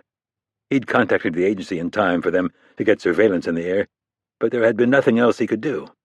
Even her own ability to insinuate herself into Rapp's plans was spotty, particularly when he went completely insane and decided to go alone and injured into ISIS territory. "What about the man who attacked Scott?" "I have better news on that front," Nash said, tapping the briefcase he'd placed on the floor next to him. "We've got some solid suspects, and our people are working to flesh them out." His tone was typically upbeat, but his face was etched deep with worry. While he and Rapp had suffered more than their share of conflict over the years, they were still close. And Scott Coleman was probably the best friend Nash had. Fortunately, she too had some good news. "I'm told that Scott's fighting off the infection." Nash's eyebrows rose perceptibly, but he had learned over the years to be cautious with his optimism. "So, there's a chance? He could make it?" "Actually, he's awake." Nash ran a hand over his mouth, wiping away the sweat that was glistening over his lip. "Can I see him?" Kennedy stood. "I think that can be arranged. But we've been warned not to upset him. He's extremely weak and very lucky to be alive." Nash bolted for the door, but then managed to stop long enough to hold it open for her. She had to admit that despite the fact that everything else was falling apart, being the bearer of good tidings was a real pleasure. It was an unusual role for someone in her position. Nash stood a few feet from the glass, taking a moment to adjust to the reality of the man on the other side. Coleman was propped in his hospital bed with bandages covering most of his head and half his face. One of his arms contained multiple IV needles, and the other was immobilized in an elaborate harness. His heavily bandaged leg was elevated in a sling, and there was a drain tube inserted between his ribs. His eyes were open, though, fixed on a sunny window with a 1,000-mile stare. Finally, Nash gave his head a violent shake, squared his shoulders, and pushed through the door. "How's the taxpayer-funded vacation going?" Coleman turned his head carefully, tracking Nash as he dropped into an overstuffed chair. "It's going okay, asshole." Kennedy entered and took the only other seat. "How are you, Scott?" "You tell me." His voice sounded strange, something that could only partially be explained by the recent removal of his breathing tube. Beneath the hoarseness was a mix of emotions the former SEAL was normally immune to: anger, disappointment, embarrassment. Kennedy knew that he was questioning his abilities, telling himself that he'd let his team down. It was all complete nonsense, of course, but she learned that it was unavoidable nonsense in men like him. The doctors tell me it's going to be a long, difficult process, but that you're going to make a full recovery. Not really a lie, but a statement dressed up with a fair amount of positive spin. Did we get the nuke? Yeah, Nash said. We even flew it back here and let Craig tear it apart. Got a lot of good intel. Where's Mitch? He and Mass had to take the warhead back. The Pakistanis were getting their panties bunched up about us having it. They would say nothing about Rapp's current status, the missing fissile material, or the other compromised nukes. Until Coleman was in far better condition, the message was that the operation had been a complete success. And the guy who did this to me? He said, shifting his gaze back to the window. We don't have to talk about that now, buddy. It can wait. Do you know who he is? Nash glanced at Kennedy, who nodded subtly. If Coleman felt up to it, they needed his help. We've been spitballing a few ideas. You want to take a look? Yeah, came the expected reply. Do you remember his face? Kennedy asked. Coleman went deathly still for a moment. I remember. Nash pulled a tablet from his briefcase, arranging the photos of 9 men on screen before carrying it to his injured friend. You think it's one of them? Coleman asked. Maybe. There aren't that many choices based on the description of... Nash's voice faltered for a moment. You know, of what happened. You mean me getting my ass kicked? Like I was from the fucking typing pool? Nash let out a long breath. No one blames you for this, Scott. Not me, not Mass, and most of all, not Mitch. Coleman wasn't buying. Maybe it would have been different if it had been you out there. Yeah, I'd be dead. Look, Scott, I was a good soldier, but as much as I hate to say it out loud, I wasn't as good as you. So let's forget all this bullshit, okay? When Coleman didn't respond, Nash tapped the tablet. What do you think? All we got from Mitch was white, around 6 feet, and between 30 and 40 years old. Do any of these guys ring a bell? Who are they? Top foreign spec ops guys we've lost track of. The former SEAL scanned the faces. The one on the lower right. It doesn't really look like him, but there's something familiar. Is it possible I know him from somewhere else? I doubt it, Nash said, retreating back to his chair. His name's Grisha Filipov. Coleman just shook his head as Nash went to work on the photo, darkening the hair, smoothing the cheeks, and lifting the eyelids. Describe his nose, Scott. I don't know. Not real big. Kind of sharp. Nash brought up a selection of noses from a drop-down menu. It was a common change for a plastic surgeon to make. Easier to take away flesh than to add it. He chose the best match and then used a commercial software program to age the man to his mid-30s. Finally, he walked the tablet back to Coleman. This time there was no need to ask him what he thought. The rhythm of the heart rate monitor he was connected to accelerated audibly. Grisha Filipov, Coleman finally managed to get out. I didn't want to say anything to influence you, but this was our top pick. Russian? Yeah, Spetsnaz. He was identified as an exceptional athlete when he was a kid and put into the Soviet athletics machine. Interestingly, he ended up in a sport you're a fan of, biathlon. Turns out he had a minor heart murmur. The system spit him out and sent him back to the family farm. A few years later, he joined the military. Apparently, he strolled through spec ops training without breaking a sweat and tested extraordinarily high on intelligence tests. After distinguishing himself in a few operations, he left the military and disappeared. Our guess is that he caught the eye of Russia's new president. Krupin, Coleman said. It makes perfect sense, Irene Kennedy interjected. Krupin was consolidating his power at the time, and Filipov would have been just the kind of person he would have needed, young, talented, and relatively anonymous. Do you know where he is? Coleman said. Not yet, but we'll find him. When you do, don't get anywhere near him. Mike, take it from me. Drone that asshole from the stratosphere. That's up to Mitch. Coleman opened his mouth to say something, but fell silent when a timid knock sounded on the door. Irene Kennedy glanced at the glass wall and saw Claudia Gould peeking through. She waved her in. Are they bothering you? Claudia said, taking a position by Coleman's side and adjusting his pillows. Definitely, he said. I think you should throw them out in the street. She frowned at them, Are you talking business? You know the doctor said not to upset him. He needs rest. Kennedy rose and motioned for Nash to do the same. You're right, we've overstayed our welcome. Claudia, I have to get back to the office. You have my personal number as well as Mike's. If there's a problem, any problem at all, you should call one of us immediately. I understand. The young woman reached for the tablet, but then froze, with her fingers still a few inches away. Claudia? Kennedy said. Are you all right? Grisha Azarov, she said, sounding a bit startled. Was it him, Scott? Did he do this to you? What did you say? Nash asked. Azarov? We have his name as Filipov. No, Claudia said, not Filipov, not for many years. You know this man? Kennedy said. She suddenly took on a bit of a deer-in-the-headlights expression. No, I... Calm down, Kennedy said. You're among friends. Everyone in this room knows who you are. I'm not that person anymore. I'm sorry, you're right. Who you were. Now, do you know this man? She chewed her lower lip for a moment and nodded. Louis ran into him years ago in Belarus. He never told me the details of what happened. But I know this.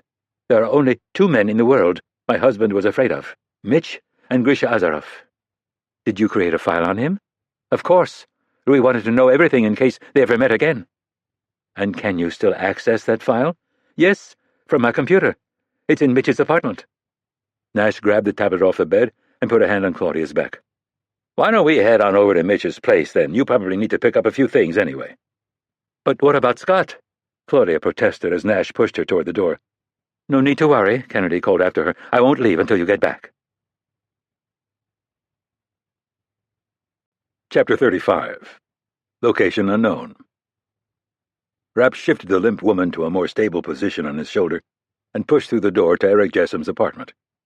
He'd been careful when cutting off her air, doing just enough to put her down and keep her from going completely nuts on their way back through the crowd.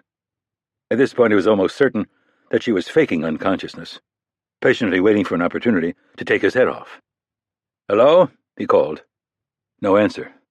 The woman who'd patched him up must have belonged to someone else. Rapp went straight to the bedroom, as the girl he was carrying would have expected, but then just dumped her on the bed and headed for the kitchen. He couldn't remember the last time he'd eaten, and it'd be nice to take in a few calories before she started chasing him around the apartment. The kitchen was barely big enough to walk through sideways, but a cursory search turned up a few packages of the Middle East's answer to ramen. Good in a pinch, but not his first choice. A little more effort rewarded him with a stash of American-supplied MREs hidden beneath a broken stove. Normally, finding U.S. supplies in the hands of terrorists irritated the shit out of him, but today he wasn't complaining. He dug through the packages, finally locating the Mexican chicken he was hoping for. Surprisingly, the sink worked, so he put some water in the heater bag and then made himself a PB&J. Chewing it carefully so as not to dislodge any more teeth, he walked back into the main room. Furniture was limited to a couple rickety chairs and a TV sitting unplugged on the floor. Rapp flipped a wall switch and got the expected nothing. There were 2 lamps in a corner, one battery-powered, and the other hooked up to a gas canister. More interesting was the cell phone plugged into a solar charger on the sill of the apartment's only window. He turned it on and confirmed that there was no signal. A lot of the area's cellular capacity had been taken out in the fighting, and what was left was being jammed by the U.S. military. A quick scroll through Jessom's emails and texts turned up nothing of interest. Phone records were completely blank. It was likely that Marcus Dumont back at Langley could dig up all kinds of useful information on the device, but Rapp's technological skills were limited to the basics.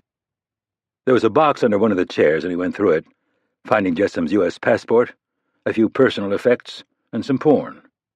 Not exactly a treasure trove of actionable intel. Nothing about his life, his mission in Pakistan, or ISIS's plans for the fissile material they had stolen. And Rapp still didn't know where the hell he was. The drawers in the bathroom contained little more than a toothbrush and some paste. He closed the warped door as best he could and leaned into a cracked mirror. The face staring back at him was about what he'd expected. Split lips, blackened eyes, and a battered nose beneath a stitched forehead. It wasn't as bad as it had been when Maslik originally did the job, though. One of Rapp's many strengths was his ability to heal. In this case, that talent was working against him. The comic book puffiness around his eyes had already subsided appreciably, and the discoloration where his cheeks emerged from his beard was fading. Worse, though, was the nose. His looked nothing like Eric Jessom's, and Meslick had been forced to break it to obscure that fact. Unfortunately, the woman who had done such a thorough job cleaning up Rapp's wounds had done an equally thorough job straightening his nose. Another few days, and anyone who knew Jessom would start to see through the damage. His experience with purposely injuring himself was pretty limited, and he looked around the bathroom trying to find something he could use. The toilet seat seemed promising initially, but it turned out to be too light and flimsy. The sink also captured his attention for a moment, but the wall overhung it in a way that would limit his momentum. And then there was the issue of explaining why his face was getting worse instead of better. A moment later, the solution to his problems kicked open the bathroom door. He ducked instinctively, and the battery-powered lamp went arcing over his head, slamming into the wall above an empty towel rack. The young woman pulled it back for another attempt, and Rapp started to recognize the opportunity she represented. When she swung again, he only partially blocked the blow, allowing the lamp base to land a painful blow to the right side of his face. It lacked the knee-shaking force of one of Meslick's fists, but it was a step in the right direction. Rapp slipped past her and into the main room to give himself space to maneuver. She didn't hesitate, chasing after him and taking another vicious swing. Hate and rage had transformed her beautiful features into something that would have startled even Stan Hurley, a man who had done hate and rage better than almost anyone. Instead of retreating, Rapp moved closer. The shaft of the lamp hit him in the left eye, knocking him back a few steps.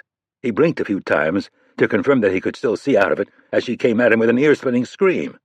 This would be the money shot, and he had to admit that he wasn't looking forward to it. A surge of adrenaline coursed through him when he turned and let the lamp hit him square in his broken nose. "Fuck!" he shouted, staggering back as blood began pouring into his beard. She pressed her advantage, undoubtedly thinking she was on the verge of finishing him off. This time he caught the lamp and swept her feet out from under her. She landed flat on her back on the concrete floor, knocking the wind from her lungs. Rapp threw the lamp into a corner and went back into the bathroom to examine his face. No chance any more of anyone differentiating his nose from Jessom's. In fact, it was hard to recognize the thing in the center of his face as a nose at all. If he managed to survive long enough to get back to the States, Irene Kennedy was going to be writing a serious check to the agency's plastic surgeons. He shoved some toilet paper in his nostrils to stop the bleeding and passed back through the door. The woman had made it to her knees, and she looked up at him. The beating she'd just doled out had clearly done nothing to diminish her burning hatred. "Do you speak English?" he asked, unwilling to reveal his language skills. "If you touch me, I'll kill you." Not only did she speak English, she spoke it pretty well. "What do you say we call a temporary truce? Dinner should be ready." He retreated into the kitchen and came out with the Mexican chicken. She rose to her feet, but seemed unsure what to do. Undoubtedly, she was wondering why she hadn't been raped the moment she'd hit the bed. "It's drugged," she pronounced. He shoved a heaping spoonful into his mouth, and then held the package out to her. She took a hesitant step forward and then snatched it from his hand. He watched as she wolfed it down like she hadn't eaten in a week, which was probably the case. "What's your name?" he asked. "I don't have to talk to you," she said, trying to get the last piece of chicken from the bottom of the container. "You might want to think about your situation a little more carefully. If you come near me, I'll kill you." "You already said that. Tell you what, I saw a package of Asian beef in there. Answer a few simple questions and I'll make it for you. Now, what's your name?" She backed away a few steps. "Lale." "Are you from this area, Lale?" "Yes." "Where are we?" "I don't understand the question. What city, what country?" Her eyes narrowed, as though she thought she was somehow being tricked. "Al-Shakat, Iraq." Rapp nodded silently. North-central Iraq. Dead in the middle of ISIS-held territory. Chapter 36. The White House, Washington, D.C., USA. "You can go right in, Dr. Kennedy." "Thank you, Gloria," she said, passing through a door that led directly into the Oval Office. Predictably, President Alexander was on the phone, but he stood and pointed to a chair in front of his desk. A small table next to it contained a steaming cup of tea. She immediately recognized his conversation as a meaningless political strategy session and tuned it out. It was much more interesting to just watch the man as he twirled a pencil across the back of his knuckles and tried to hide his impatience. Joshua Alexander was barely over 50, but his brown hair was quickly turning gray. The dimpled smile and playful eyes that had so effectively ingratiated him with voters were still there, though. More importantly, he had proved to be something of a backroom realist. He knew what needed to be done to keep the country safe, and while he tended to dislike being directly involved, he was often willing to look the other way. In the end, it was probably the best she could hope for from any politician. Alexander finally managed to extricate himself from the call and laid the handset in its cradle. "Irene, you look like shit," he said, and then caught himself. "I'm sorry, that was rude, wasn't it? How's Scott doing?" "Much improved, thank you for asking." "Normally I'd take that to mean you're finally going to get some sleep, but you never call emergency meetings with me to talk about how well everything's going." "I'm afraid not, sir." "Look, I'm sorry, but you've only got 5 minutes. I have the Turkish ambassador coming in, and I don't have to tell you the mess they're dealing with."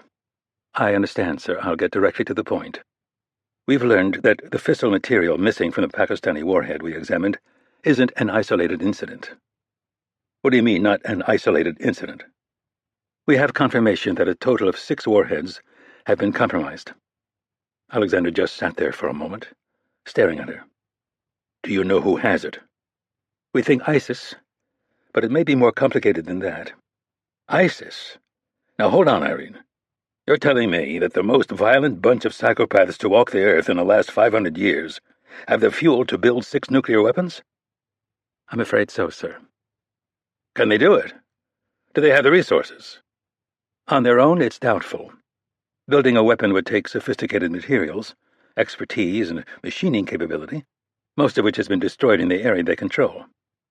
"Dirty bombs, then?" "That would be well within their capability. They could also sell it to other terrorist groups, to the Iranians or any other country interested in building a nuclear capability." Alexander's secretary knocked and poked her head in. "Sir, the Turkish—" "Reschedule him, Gloria." "You're booked until 11:30 this evening, Mr. President. "Then tell him midnight." "Yes, sir," she said, immediately withdrawing and closing the door. "I'm afraid there's another complication," Kennedy said when they were alone again. "Another complication? You've got to be kidding me." "We have mounting evidence of Russian involvement." "Krupin? Why would he get mixed up in something like this? He has personal control over the world's second-largest nuclear arsenal, something he reminds me about every time we talk. He doesn't need to steal fissile material from the Pakistanis." "Our people have done a full analysis of the decoy fuel canisters they found in the warhead. They've also been in touch with the Pakistani engineers examining the 5 other compromised weapons. All the containers appear identical. The metals originated in China, but evidence is strong that they were manufactured in a Russian facility, one controlled by the government." "And how is that determined?" "Microscopic pollen and industrial soot found in the welds." "That's all you have?" "No, sir. The man who attacked Scott Coleman appears to be a former Russian soldier who disappeared over a decade ago." "Can I assume you have him in custody?" "That would be an incorrect assumption." "Then you're going off prints and DNA?" "I'm afraid not, sir. Scott identified him from a photo." "So you have a clear photo of the man?" "We had to digitally enhance it to account for age and plastic surgery." He just stared over the resolute desk at her. "And let me guess. Craig Baylor is the man who examined the nuke?" "That's correct, sir." "To summarize, then, we have a guy who used to work on cars in your motor pool saying that some dust in a Pakistani warhead looks Russian." "Sir, Eric has PhDs in—" Alexander held up a hand, silencing her. "Please, Irene. I'm the one who approved the funding for his little playhouse out there in Virginia. But what do you want me to do, mass our military on the Russian border? Imagine this with me for a moment. Eric Baylor testifying to the UN about Siberian pollen while spitting tobacco into an empty beer can. Then, to corroborate his story, you pull out a picture of a Russian agent that you admit you photoshopped the hell out of." "I understand your position." "Do you? Do you really?" "The intel is solid, sir." "That's what scares the shit out of me, Irene. I know you wouldn't bring this to me if you didn't believe in it." He pushed his chair back and folded his arms across his chest. "Krupin's a card-carrying sociopath, and he's backed himself into a corner. His economy is cratering, and he's not going to be able to keep his people distracted with pointless military adventures for much longer. He knows that better than anybody. And he also knows that if he ever loses his grip on power, someone's going to either throw him in prison or put a bullet in the back of his head." Alexander was exactly right about his Russian counterpart. Most Americans worried about Russian strength, but the real thing to fear was its weakness. Russia had lost its empire and was now being further punished by low energy prices and economic sanctions. Krupin, despite his posturing in Russia's state-controlled media, was a desperate man, so much so that the CIA had actually quietly helped him over the past few years, Such was the tangled web that made up her world. While having a ruthless dictator running roughshod over Eastern Europe was less than ideal, a power vacuum was the surest way to chaos. How does getting involved in something like this help him, Irene? What's his play? We can only speculate at this point, Mr. President. Then do it. As you say, his grip on power is slipping, and the reason for that is almost entirely economic. But how does giving ISIS the ability to nuke Chicago improve his position? I'm not sure Chicago is the goal. There's no question that ISIS wants to draw the U.S. into a fight, but their primary goals are regional. Given this kind of capability, we think it's likely that their strategy would be to strike within the confines of the Middle East. So, Krupin nukes Riyadh, Tehran, Tel Aviv, and God knows what else. He denies any involvement and then sits back while ISIS rolls across the world's main energy-producing region? That would certainly accomplish his goals. Oil prices would go to hundreds of dollars a barrel, and the major world economies would be shaken to their foundation. Russia would become both extremely wealthy and extremely powerful because of its reserves. But I wonder if he would need to go that far. He wants high prices, but the kind of destruction you're talking about could blow back on him, particularly with respect to his oligarchs, who have diverse interests all over the world. Then what? We're still working on that problem, sir. The Middle East is so fragile right now, it wouldn't take a great deal to tip it. If a few of the more established governments fell, it's likely that we would see a domino effect. Like the Arab Spring. Yes, sir. But on a much more disruptive scale. What do we do, Irene? Have you created some kind of action plan? Mitch is working on tracking the material. Working on it how? He's posing as an American ISIS recruit. Has he found anything? We aren't certain. What do you mean you're not certain? We don't actually know where he is at this moment. We assume in ISIS-controlled Iraq, but we haven't been able to verify that. Are you certain he's even alive? She picked up the tea mug and let the ceramic warm her hands. Certain? No, sir. But we have every reason to believe he is. Why? Because he always has been before. Chapter 37. Al-Shirkat, Iraq. Rapp tried to curl into a more comfortable position on the worn mattress, but finally had to admit that there was no hope. Between the burns on his back and the damage Maslik had done, he'd probably be better off trying to sleep standing up. Not that it was just the pain keeping him awake. It was also thoughts of Pakistan and his failure there. That fissile material was in the wild because he'd allowed himself to lose focus and be lured to South Africa. The question now was what he was going to do about it. Options were limited. The most obvious was to convince the Iraqi general to put him back on his team. Unfortunately, that was easier said than done. Rapp would have to prove his physical abilities in front of witnesses, and the only way he could think to do that was to find the biggest, meanest son of a bitch in town and pick a fight with him. As plans went, though, it was complete crap. For all he knew, Eric Jessam couldn't fight his way out of a paper bag. Winning could easily blow his cover and end with him enjoying a starring role in the next ISIS execution video. A lot of risk for not much hope of reward. His second option was to figure out a way to contact Kennedy. Maybe she had some intel that could help him. Hell, maybe he could just bring down a Wrath of God bombing raid on the city and flatten everything taller than a curb. The problems with that plan were even worse. With the U.S. military jamming, there was no way to get a line out, and he had no way of knowing if the fissile material was even within 1,000 miles of Al-Shirkat. In the other room, Lala murmured something in her sleep. He'd left her on the floor near the kitchen with a wool blanket and a full stomach. She'd answered a few of his questions, but turned out to be the master of the reluctant one-word response. Building trust between them could turn out to be harder than securing the missing fissile material. Just because she hated ISIS didn't necessarily mean that she had any love for Uncle Sam. It was entirely possible that she despised the idea of America even more than the reality of the men tearing her world apart. He'd seen it 100 times before. A nearly inaudible click sounded in the front room, and Rapp raised his head from Jessam's filthy pillow. The rhythm of the girl's breathing continued, just loud enough to be heard over the howl of the wind outside.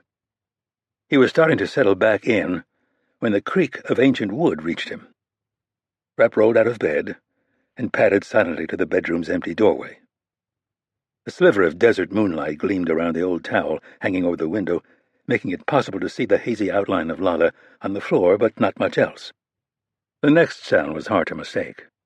The dull scrape of the front door sliding against an uneven floor.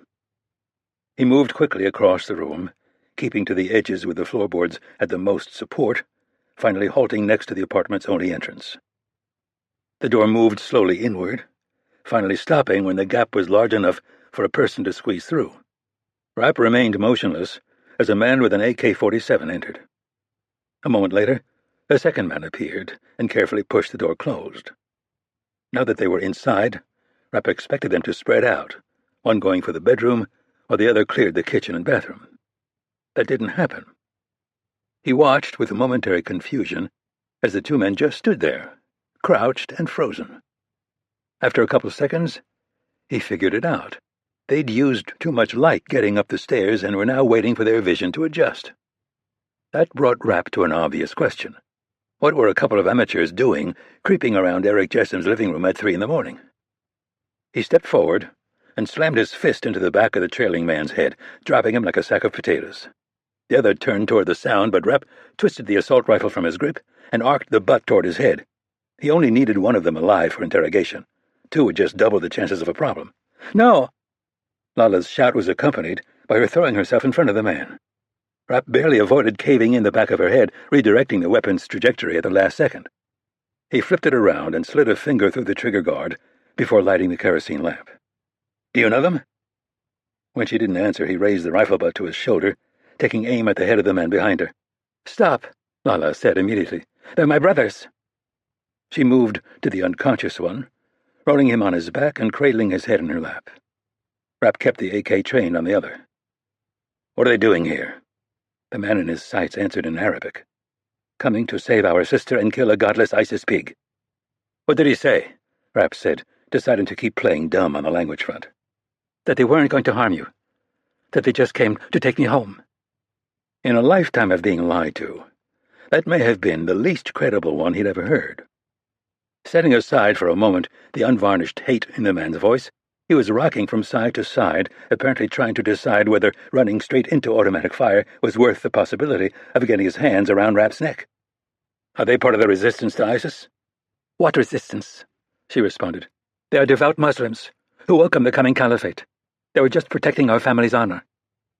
Rapp tightened the butt on his shoulder and centered the man's face in his sights. "I'm going to count to 3, Lawler. Either you start telling me the truth, or you're going to spend the rest of the night scrubbing your brother's brains off the wall."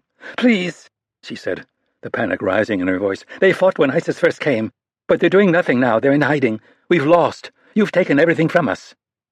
Rapp lowered the weapon to his hip, but kept the barrel lined up on the man. "Whether your brothers are part of it or not, is there an active resistance?" "No, not anymore." "Tell this animal nothing," the man said in Arabic. She responded in the same language. "I'm not telling him anything he can't see with his own eyes, Mohammed. You are no threat to him and his army." She switched back to English. "My brothers and the men loyal to him talk. But that's all they do, talk." It was likely true. The combined forces of the entire world weren't sure how to fight ISIS.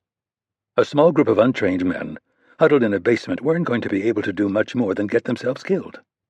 With the right mission and the right leadership, though, a compact, inexperienced force might be able to make a difference. "I'm an American agent, tracking nuclear material stolen from Pakistan," Rapp said, deciding that there was no more time for caution. "I believe that ISIS is going to use that material in an attack, and that the attack is being run out of al-Shakat." The man in front of him clearly understood, and looked at Lala. She shook her head slowly, and spoke in Arabic. "I don't know, Mohammed. He saved me from being burned, and I can tell you that he hasn't touched me." "He's lying," her brother responded. "We know all about Eric Jessom, about the things he's done. He's not an American agent. Even CIA men have lines they don't cross." "My brother doesn't believe you're an American agent," she said. "You mean he doesn't believe that Eric Jessom is an American agent?" "I don't understand." "What do you know about him, about Jessom?" This time her brother answered directly. His English wasn't as good as Lala's, but it was easily understandable. "We know that he's a butcher of women and children," he said, his eyes scanning the room. Rapp would have smiled if his lips hadn't been so badly damaged. Despite no hope of closing the distance between them, the man still seemed to be searching for an opportunity to attack, Not well trained, but motivated. That was better than nothing. I had one of my men snap Eric Jessom's neck, and then we stuffed his body down a garbage chute. Lala's brow knitted for a moment, and then she started to understand. He asked me what city this was, she said in Arabic. And the lamp. He let me hit him in the face over and over before he took it from me. He wanted me to do it. He wanted me to damage his face. Her brother just shook his head. No, he's clever. We know about him. He's from a rich family in America. He went to college. Then he came here to kill people who have nothing to do with him. Don't believe him, Lala. He's the devil. Did Eric Jessom speak your language? Rapp said, switching to flawless Arabic. They just stared silently up at him. Like you say, he was a 32-year-old American who grew up in Colorado, went to college, and then took a job as a realtor at his father's company. Rapp pulled up his shirt, revealing not only the recent damage done by Maslik, but years of healed battle wounds, puckered bullet holes, jagged knife scars, and the more precise lines created by surgeons' scalpels. Do men like Jessom look like this? They were too stunned to respond. What's the name of the general who brought me to the square? Lala finally found her voice. Mustafa. Ali Mustafa. Rapp vaguely recognized the name. Not one of Saddam Hussein's inner circle, but still high up in his army. Artillery, if he was thinking of the right man. Do you know anything about an operation being run out of here by Mustafa? Something big? There's been talk, Mohammed said finally. No details, but we know it has something to do with the facility outside of town. Mustafa brought men there to train. Eric Jessom was one of them. How many men in total? 15, maybe 20? It seemed like about the right number. 6 weapons handled by 2-man teams so as not to raise suspicion. Then some backups in case there were problems. Do you have access to outside communications? No. The hard lines have been destroyed, and the Americans are jamming cell signals. Rapp nodded. Can you get me to that training camp? Yes. It's not far, but for what reason? Rapp tossed the man back his weapon. To kill as many of the people there as I can. Chapter 38. Langley, Virginia, USA. Irene Kennedy sat down at her desk for the first time in days. She'd barely reached for her briefing file when Mike Nash entered, waving a manila envelope. It looked distressingly thin. You found him? Kennedy said hopefully. Nash fell into one of the chairs in front of her and tried to find a comfortable position. She'd purposely chosen furniture with backs too straight and padding too thin in order to discourage long, unproductive meetings. There were some even less comfortable ones in a storage closet that were brought out during visits by members of Congress. Not exactly found, but with Claudia's data to work with, we've made progress. I don't need progress, Mike. I need success. I know.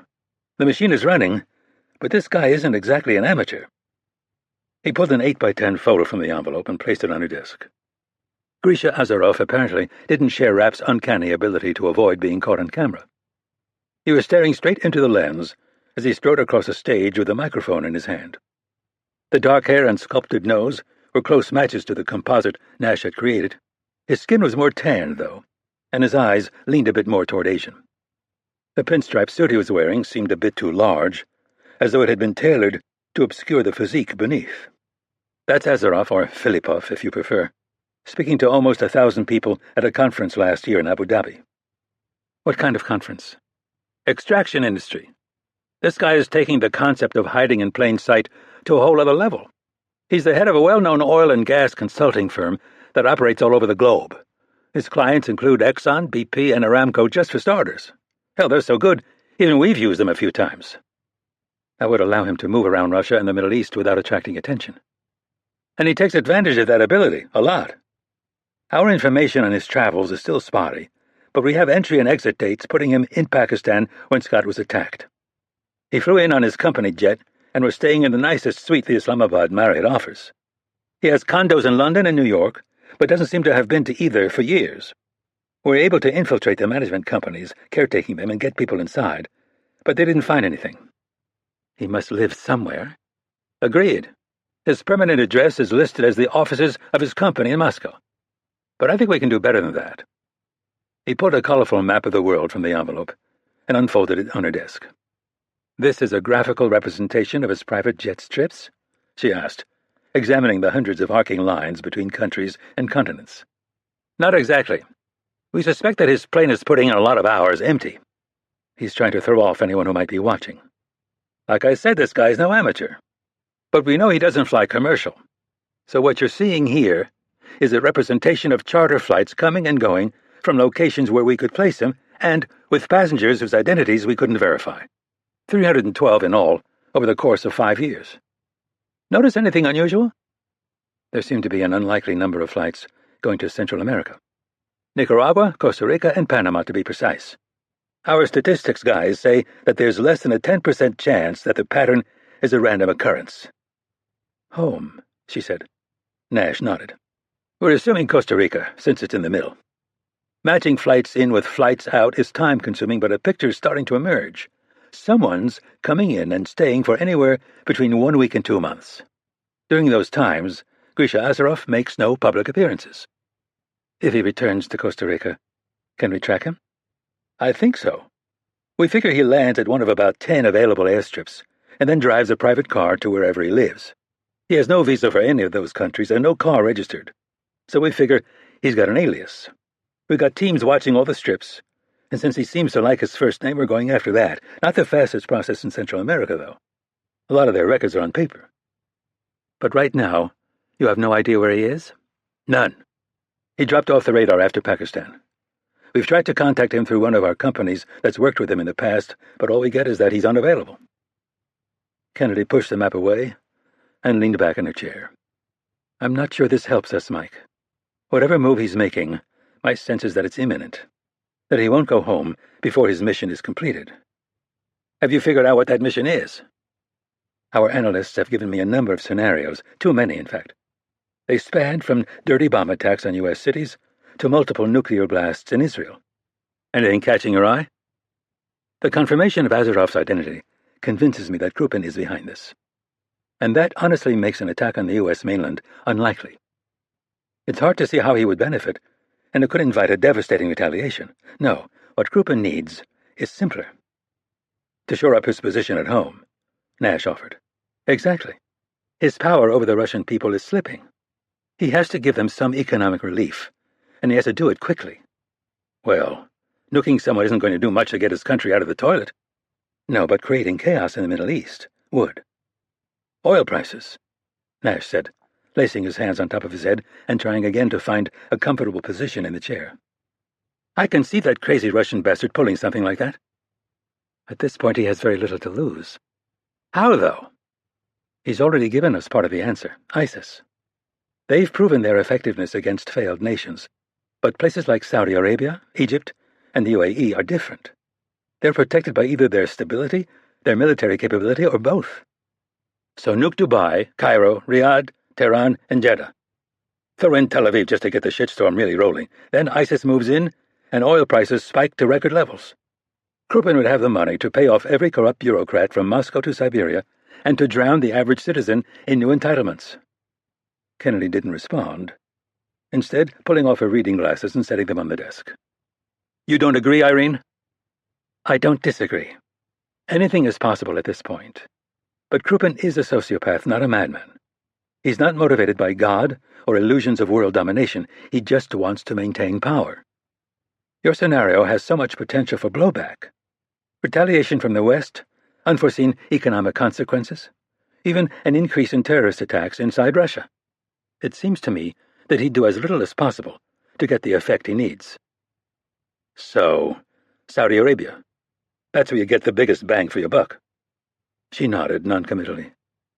It's frustrating, isn't it, Irene?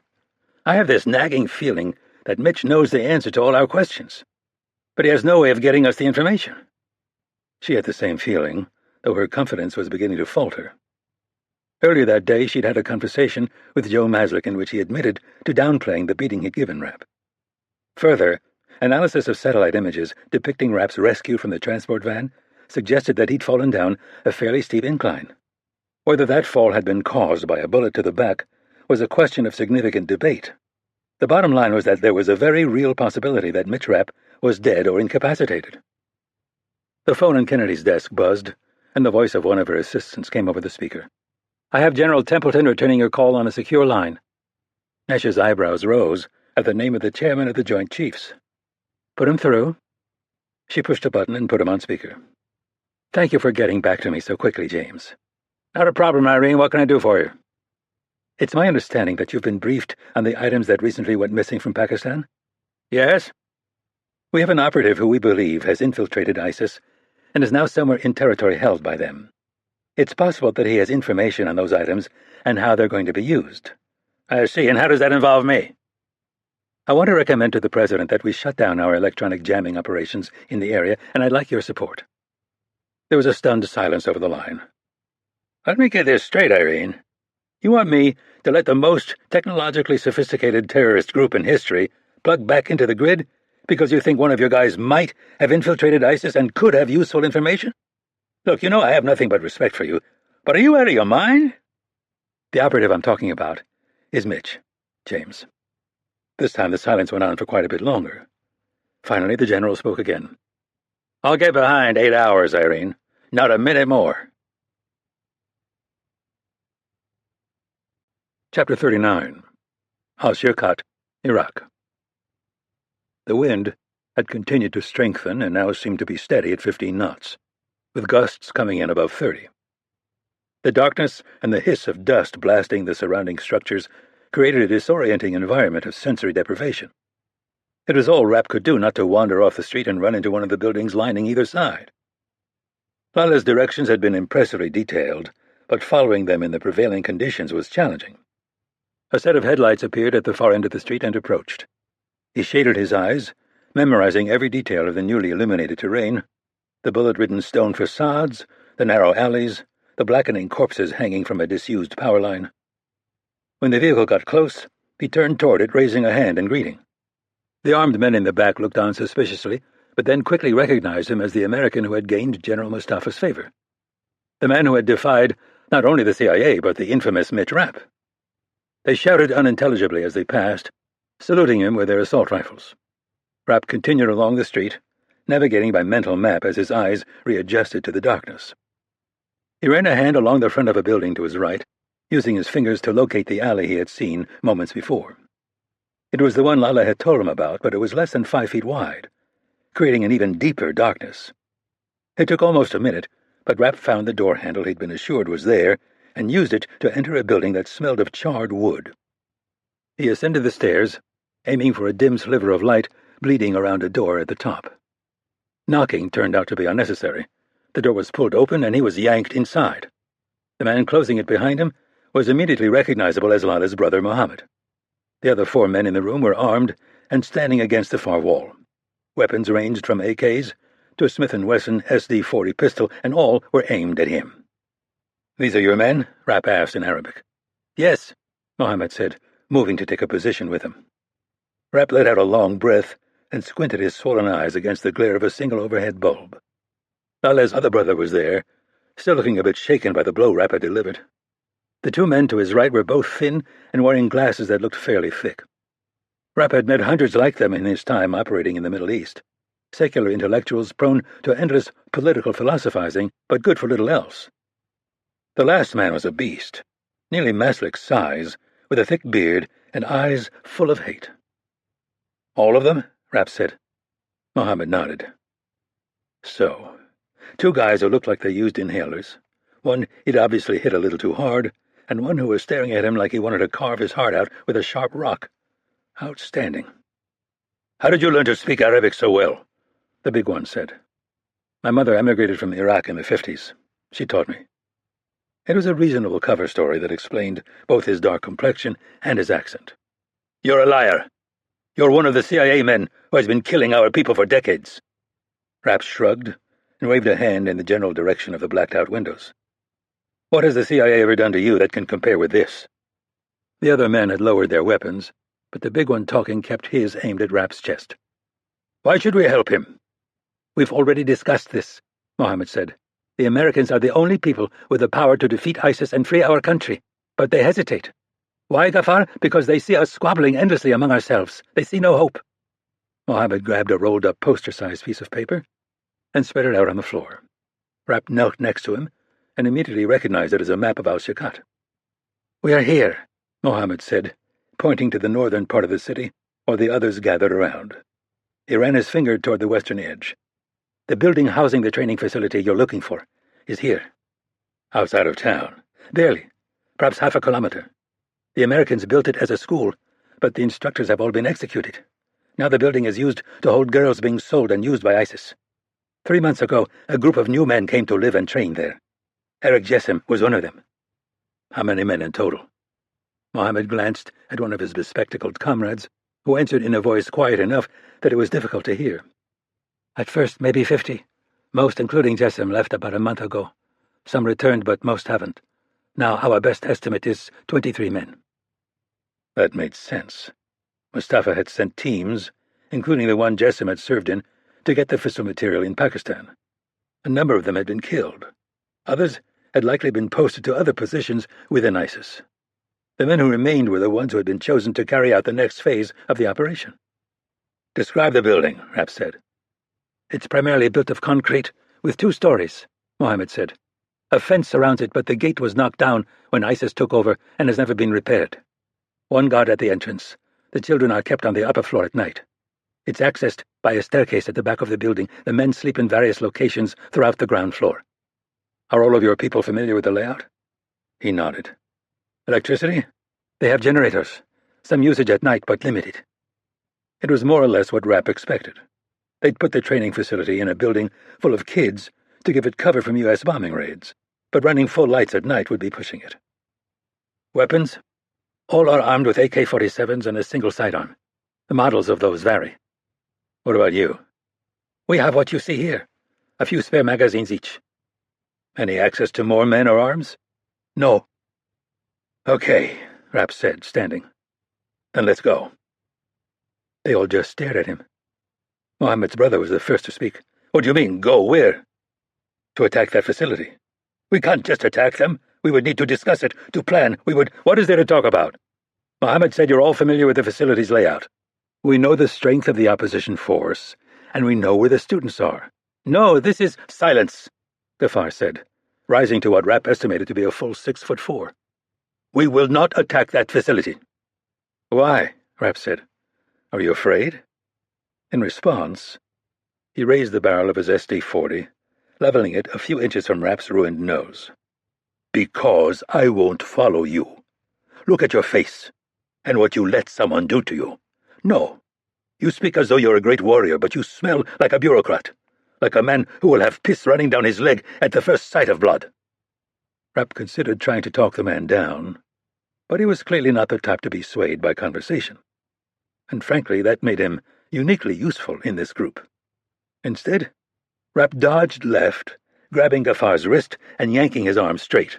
A moderate blow to the Iraqi's exposed elbow was enough to get him to drop the gun, but not enough to do any damage. Rapp had already made that mistake with Mohammed's brother. The pistol fell, and Rapp caught it as the other men in the room scrambled for their rifles. He drove his foot into the side of the big man's leg to take him down, simultaneously firing 4 rounds toward the men reaching for their weapons. Each struck less than an inch from their hands. After the echo of the shots died, everything went completely still. Ghaffar was on his knees, and the others were frozen near the back wall. Rapp stuffed the pistol in his waistband and pointed toward the door. "Who's driving?" Chapter 40. Near Giovanni, Pakistan. The man piloting the truck was going too fast, but trying to impose reasonable driving habits on the people of this region was an exercise in futility. Grisha Azaroff gripped the wooden crate he was perched atop and tightened the scarf protecting his lungs from the dust. The young men seated around him seemed to be enjoying their journey through western Pakistan on the open flatbed. Neither the spine-crushing jolts nor the oppressive heat seemed sufficient to dampen their spirits. All were members of ISIS, selected by Maxim Krupin for their desirable qualities. They were obviously young and strong. Beyond those traits and their deep well of enthusiasm, though, Azaroff wasn't sure what made them so exceptional. The truck came around a corner at a speed that caused the load to list dangerously. The crates, filled mostly with goods to be traded along the Gulf, had been stacked more than 4 meters high. Azaroff clung to one of the ropes, securing the load as the vehicle rocked onto 2 wheels. He found himself almost hoping for a well-timed wind gust. It would be a fitting end to this twisted enterprise. Him lying among the injured ISIS men, surrounded by bolts of cloth, canned food, and the fissile material stolen from Pakistan's arsenal. They crested a hill, and the Gulf of Oman became visible in the distance, a blinding mirror under the powerful desert sun. The men around him began to talk excitedly, but he spoke only rudimentary Arabic and had no idea what they were saying. It was one of the many reasons he should have been 1,000 miles from this place. His experience in the Middle East was almost entirely a function of his life as an energy consultant. He was intimately familiar with the region's high-end hotel suites, conference centers, and European-style restaurants. Occasionally he would be taken to a new extraction facility in the back of an air-conditioned SUV, usually one equipped with a bar. His mind drifted from the task at hand to his future, a subject that he had never given much thought to until a few weeks ago. Would Krupin really release him? It would be the most reasonable course of action, and the Russian president could generally be counted on to take that path when it was in his best interest. There were a number of notable exceptions, though, some of which Azarov had been personally involved in. It would be easy to make the mistake of attributing Krupin's obsession with power entirely to his desire for survival. This was not necessarily the case. There were times when the Russian politician took significant risks to punish some irrelevant apparatchik or low-level criminal who dared to defy him. There was never any profit in it, only an opportunity for Krupin to exercise his rage and sense of superiority. Would this be one of those instances? Azarov had served the Russian president for so long that it was hard to remember the modest farmer and soldier he once was. When they'd first met, Krupin had seemed like a god, bold and cunning, worldly and well-educated. Azarov was dazzled, overwhelmed, really, by the man. He'd wanted what Krupin had: to be respected and feared by great men, to wield power and wealth with the same thoughtless ease, to become a man who commanded the attention of the world. Now, though, he wanted none of those things, and he had learned to see Maxim Krupin for what he was, a desperate and ultimately weak man whose legacy could be only destruction, because it was all he knew. The truck finally came to a stop where the dirt road disappeared into a sandy beach. A 3-masted dhow was anchored just offshore, its angled stern and tapered bow bobbing in the light chop. The men around him immediately got to work, some jumping to the ground and others beginning to free the truck's cargo. Azarov climbed down one of the straps and stood in the shade of the teetering load, gazing across the water toward Oman. Was Mitch Rapp on the far shore, staring back from a similar beach? Russian intelligence had managed to pick him up at the hospital where Scott Coleman was being treated, but the fools had then promptly lost him. There were reports that he'd been near Bakhar, but Krupin's agents had only been able to confirm the presence of Joe Maslik. A confrontation with Rapp was inevitable, but Azarov didn't want it to be here in the blinding sun and oppressive heat. These were Rapp's conditions, in some ways his home. Azarov would prefer to lure him to northern Russia, somewhere cold, dark, and closed in, where the advantage would be his. The captain of the dhow waded ashore and pointed at him, shouting something in Arabic. While Azarov didn't understand the words, the meaning was clear: get to work unloading the truck. The man had no idea who he was talking to, but he was right. There was no point in attracting attention by standing in the shade while the others ferried crates to the boat. Azarov walked to the back, and one of his men pointed to a box marked with a subtle red X. He stacked another on top of it, and the Russian lifted them, wading into the water before wedging his cargo into a large inner tube. He started toward the starboard side of the boat, walking as far as he could before being forced to cling to the side of the tube and kick. He was about 10 meters out when he saw a shadow moving in the water beneath him. The diver rose up from the darkness and pulled the marked box through the bottom of the tube. The procedure was even smoother than Azarov had anticipated, resulting in nothing more than minor bobbing. If there had been anyone on shore watching, it was unlikely they would have noticed anything unusual. If the Americans were watching from above, they would be utterly blind to what had happened. Azarov continued forward as the diver descended to a hidden container attached to the hull. Once fully loaded, the dhow would take him and his men into the Persian Gulf, where they would unload their smuggled cargo on a remote Saudi beach. It was an uncomfortable and slow mode of transportation, but one unlikely to attract attention. Azarov arrived at the boat, and 2 men climbed down a cargo net to take the remaining crate off his tube. Once they had it, he swam back toward shore to get another load. In a few days, it would all be over. He would return to Costa Rica and in the worldwide chaos that ensued, he would finally be forgotten. Chapter 41. Al-Shirkat, Iraq. Rapp slithered up the dirt slope in almost complete darkness. Ghaffar and Mohammed were to his left, and the two eggheads were on his right. He'd left Mohammed's brother with the car. The man still hadn't completely recovered from the punch to the back of the head, but otherwise he seemed solid. The moon was full, but the dust in the air had turned it into little more than a smear in the eastern sky. Still, it was enough to see one of the geeks start to rise onto all fours. Rapp shoved his ass down for the fourth time, and for the fourth time received a mumbled apology.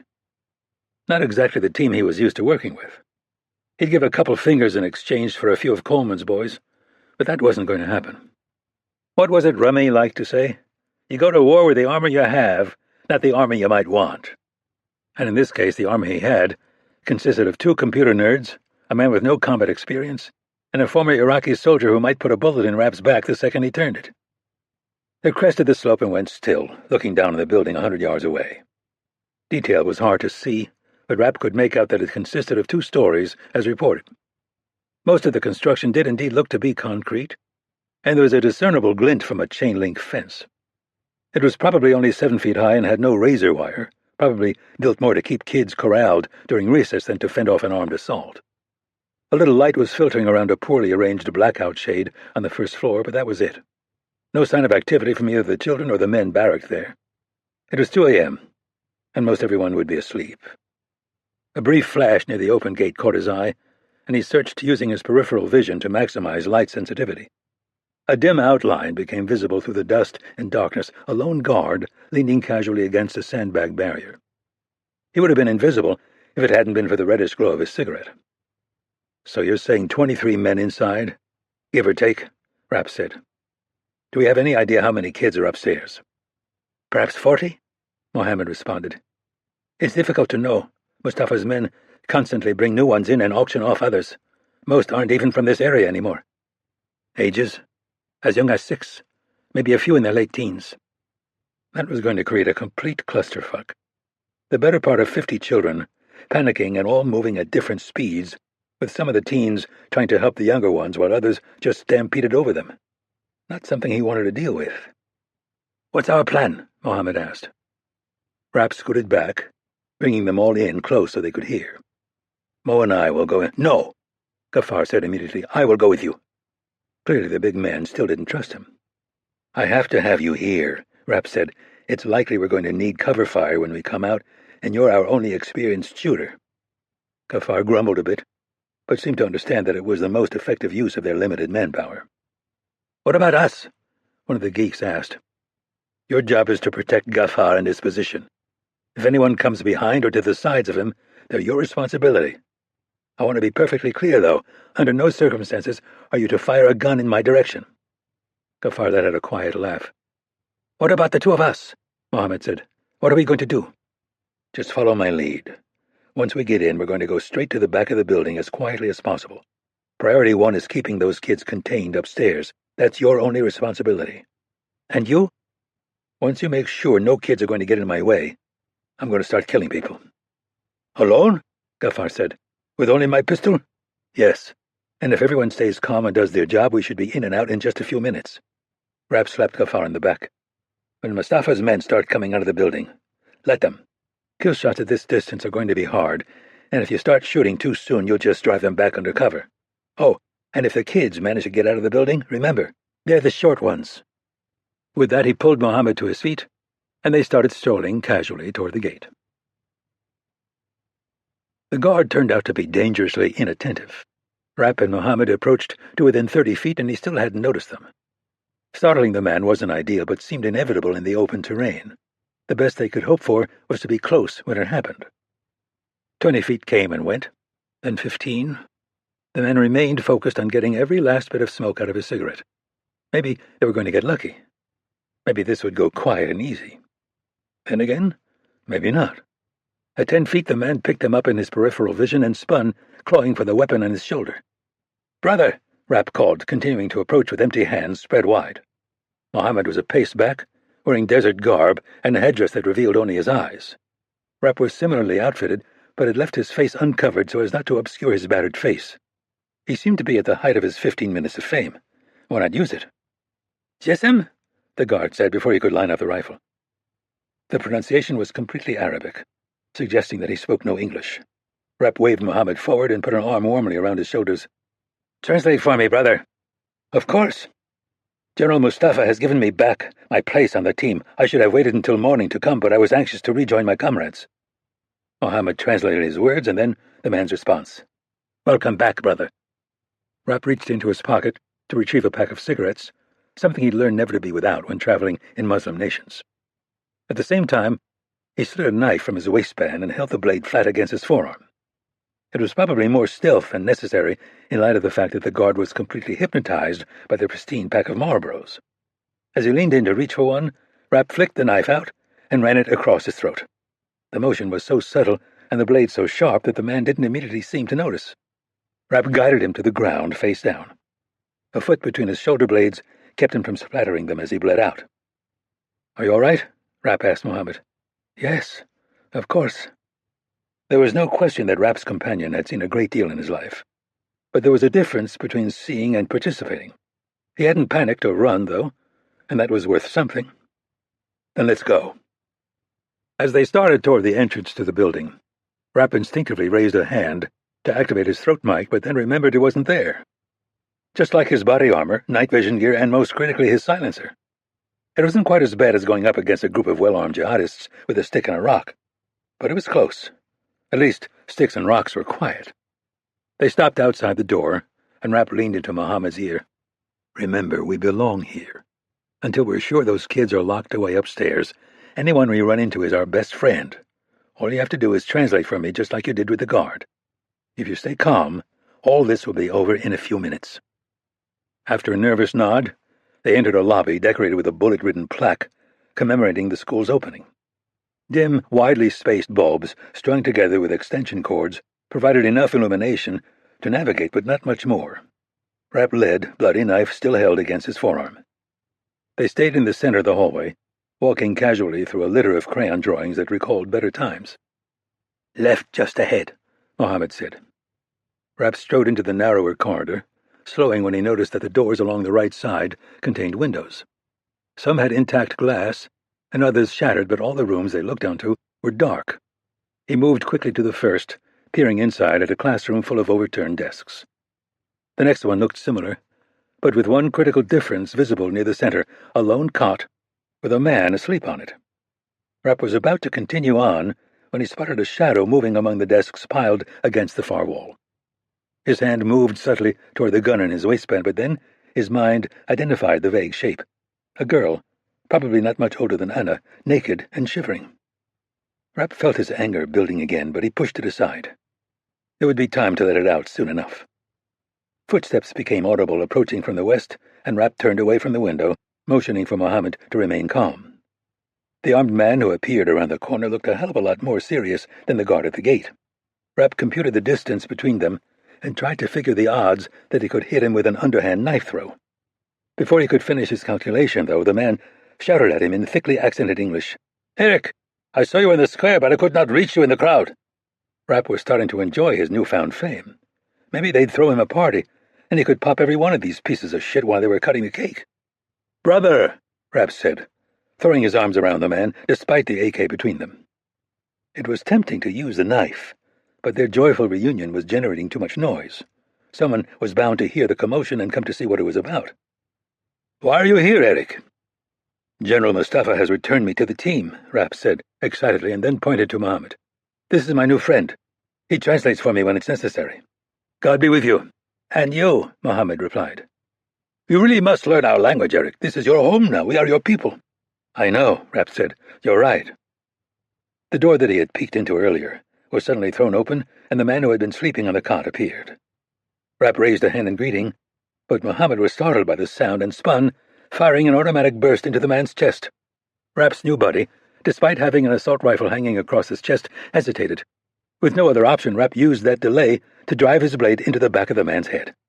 "Get to the girls," he said, dragging the body toward the open door Mohammed was frozen in front of. "I'm sorry," the Iraqi stammered. "He scared me. I didn't—" "The girls," Rapp said, adjusting the scarf around his neck to cover his face and head. "Now!" Mohammed started sprinting toward the back of the building as Rapp wrestled the two bodies into the open classroom. He'd barely gotten the first over the threshold when the naked girl shot past him and ran, sobbing, toward the lobby. The sound of her slamming through the main doors was accompanied by the shouts of men waking up all over the building. What he didn't hear, though, was a gunshot. Ghaffar was thankfully less easy to startle than Mohammed. The girl would be allowed to disappear into the night. "Americans!" Rapp shouted in Arabic. "The Americans are attacking!" He slid the knife back into his waistband and clamped a hand over his thigh, lurching forward as though he'd been shot. A man appeared in the stairwell to his right, and Rapp motioned toward the lobby. "The Americans! They're out front! Hurry!" More men appeared and ran for the main entrance, checking their weapons, speculating loudly as to the strength of the opposing force, and wondering if the Americans would dare use drones. Rapp's feigned wound gave him an excuse to hang back. 6 men were in front of him, none of whom were looking behind them. He reached for Gaffar's Smith & Wesson, but then heard the sound he'd been dreading, the screams of young girls mixed with the drum roll of running feet. His sweet setup went to shit in a matter of seconds. The men ahead started looking back, and a moment later he was engulfed in a sea of panicked children. They flowed around him and the ISIS men, trapping them in an irresistible current moving toward the front of the building. The terrorists faced forward again, shouting angrily and swinging their rifle butts. A few connected, and the girls went down, but it was useless. The slave trade was clearly better than Mohammed thought, because there had to be at least 100 of them. Shooting was pointless. Rapp would be lucky to hit the ground in this environment. He spotted what he needed just ahead, and to his right, a 3-foot break in the lockers that lined the wall. With considerable effort, he managed to fight his way out of the flow of escaping girls. 5 men were still visible, and he braced himself between the lockers, aiming his pistol at a terrorist about to disappear around the corner. Rapp went for his upper back, not wanting to cause the mess that tended to accompany a headshot. It worked. He went down, but it looked like he'd just tripped in the melee. The gunshot was loud as hell, but in the concrete corridor, it would be impossible to pinpoint its source. A tall girl with a blanket wrapped around her bumped Rapp's gun hand as she ran past, but he recovered quickly and took out a man who was actually slashing at the children around him with a sword. A man a few feet behind saw him fall and looked back at Rapp, but he didn't have time to raise his weapon before taking a round to the throat. The last viable target disappeared around the corner, just as the tail end of the stampede passed by. Only a few very young girls were left behind, confused and crying. Mohammed appeared a moment later, apologizing a little too loudly, but at least not shooting at anything. "They were already coming through the door when I got there. I tried to push it closed, but it was impossible." Rapp didn't respond, instead starting to run toward the front of the building. When he came to the lobby, he found close to 15 men firing blind bursts through the windows. Rapp went straight for the middle of them, slamming his back into the closed doors with Gaffar's pistol held near his chest. "General Mustafa sent us to warn you that the Americans were planning an attack, but we were too late." Completely destroying Mustafa's teams wasn't part of his plan, but he needed a few more dead before the night was over. "We have to get out of here," Rapp continued. "With the girls gone, the Americans will use their drones. We don't have much time." The men nodded their agreement. "You have to survive to carry out the general's plans," Rapp said. "I'll go out first and draw the Americans' fire, follow a few seconds later and run for the desert." He lurched over to Mohammed and grabbed him by the back of the neck. "Come with me." They went back to the doors and, with a shout of Allahu Akbar, charged out into the night, firing their weapons into the bottom of the hill that Ghaffar was ensconced on. Rapp pulled the scarf from his face and hoped to hell that Ghaffar was paying attention. It appeared that he was, because when the flashes from his rifle started up, they were angled safely away from them. Rapp sprinted ahead, leaving Mohammed on his own and dropping to his stomach about 25 yards outside the gate. He aimed through the gloom, tracking the men trying to escape into the night. One to his 2 o'clock went down, a victim of Ghafar's marksmanship. His companion crouched and skirted the fence, looking for an easy way over. Rapp squeezed off a single round as the man leapt onto the wire and began to climb. The tango jerked visibly before his body folded lifelessly over the top. Mohammed ran past, unaware that Rapp was lying only a few feet away. He'd follow in a moment. By his count, 2 more needed to go down before the night's work was over. Chapter 42. East of Fujairah, Gulf of Oman. Grisha Azarov had taken one of only 3 hammocks below decks. The men assigned to him had commandeered the other 2, as well as a limited number of mats spread out below. Crew members not on duty were left to sleep among the crates stacked throughout the already claustrophobic space. By his watch, he had been on the vessel for less than 8 hours, but it already felt like days. The captain assured him that they were making good time. The sails were full of the wind so important to Krupin's plans. Azaroff tried to meditate on the details of the operation, but his mind wandered to Mitch Rapp. Was their confrontation approaching? Would the conflict between them be resolved in the coming days? Maybe even in the coming hours? It was obvious what defeat would bring, but what would victory feel like? Pride at seeing the CIA man's lifeless body at his feet? Relief at having neutralized a threat that otherwise would have kept coming until one of them was dead? Or maybe nothing more than the same numbness he always felt when he took a life. A frightened shout drifted down to him from the main deck. The words were in Arabic, but Azaroff understood enough of them to tease out a meaning. The Americans had taken an interest in their modest vessel and were moving to intercept. Crew members scrambled for the ladder leading upward, while Azaroff's men began desperately moving crates. Finally, they managed to expose the relevant section of decking, and Azaroff pulled up 3 unattached boards, exposing an electric winch. He flipped a switch and then glued the boards back down with a bottle of instant adhesive.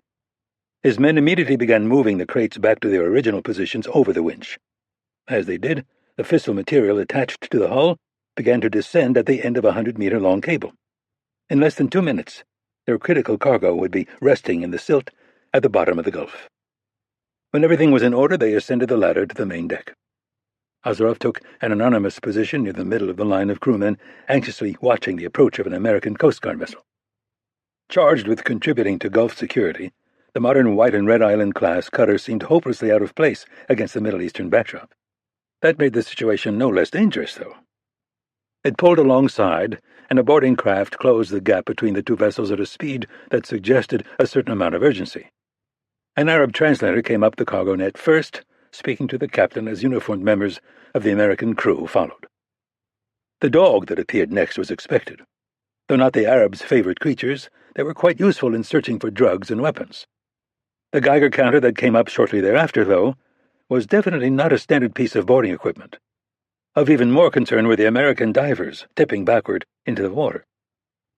Russian Spec Ops had assured him that the size and color of the cable made it virtually invisible when submerged. Further, the Gulf's current would loop it away from the vessel, making it extremely unlikely that a diver would collide with it. Again, Azaroff felt himself being pulled out of the present, a dangerous vice that seemed to get worse as the years dragged on. What would happen to him if Krupin's weapons were discovered? Of course, he and the crew would be taken into custody, and the dhow would be put in tow behind the Coast Guard ship. The fact that he wasn't from this region would be quickly discovered, and that discovery would likely be followed by a transfer to one of the CIA's black sites. Is that how he was destined to meet Mitch Rapp? Not on the battlefield, but chained to a chair in some forgotten corner of the world.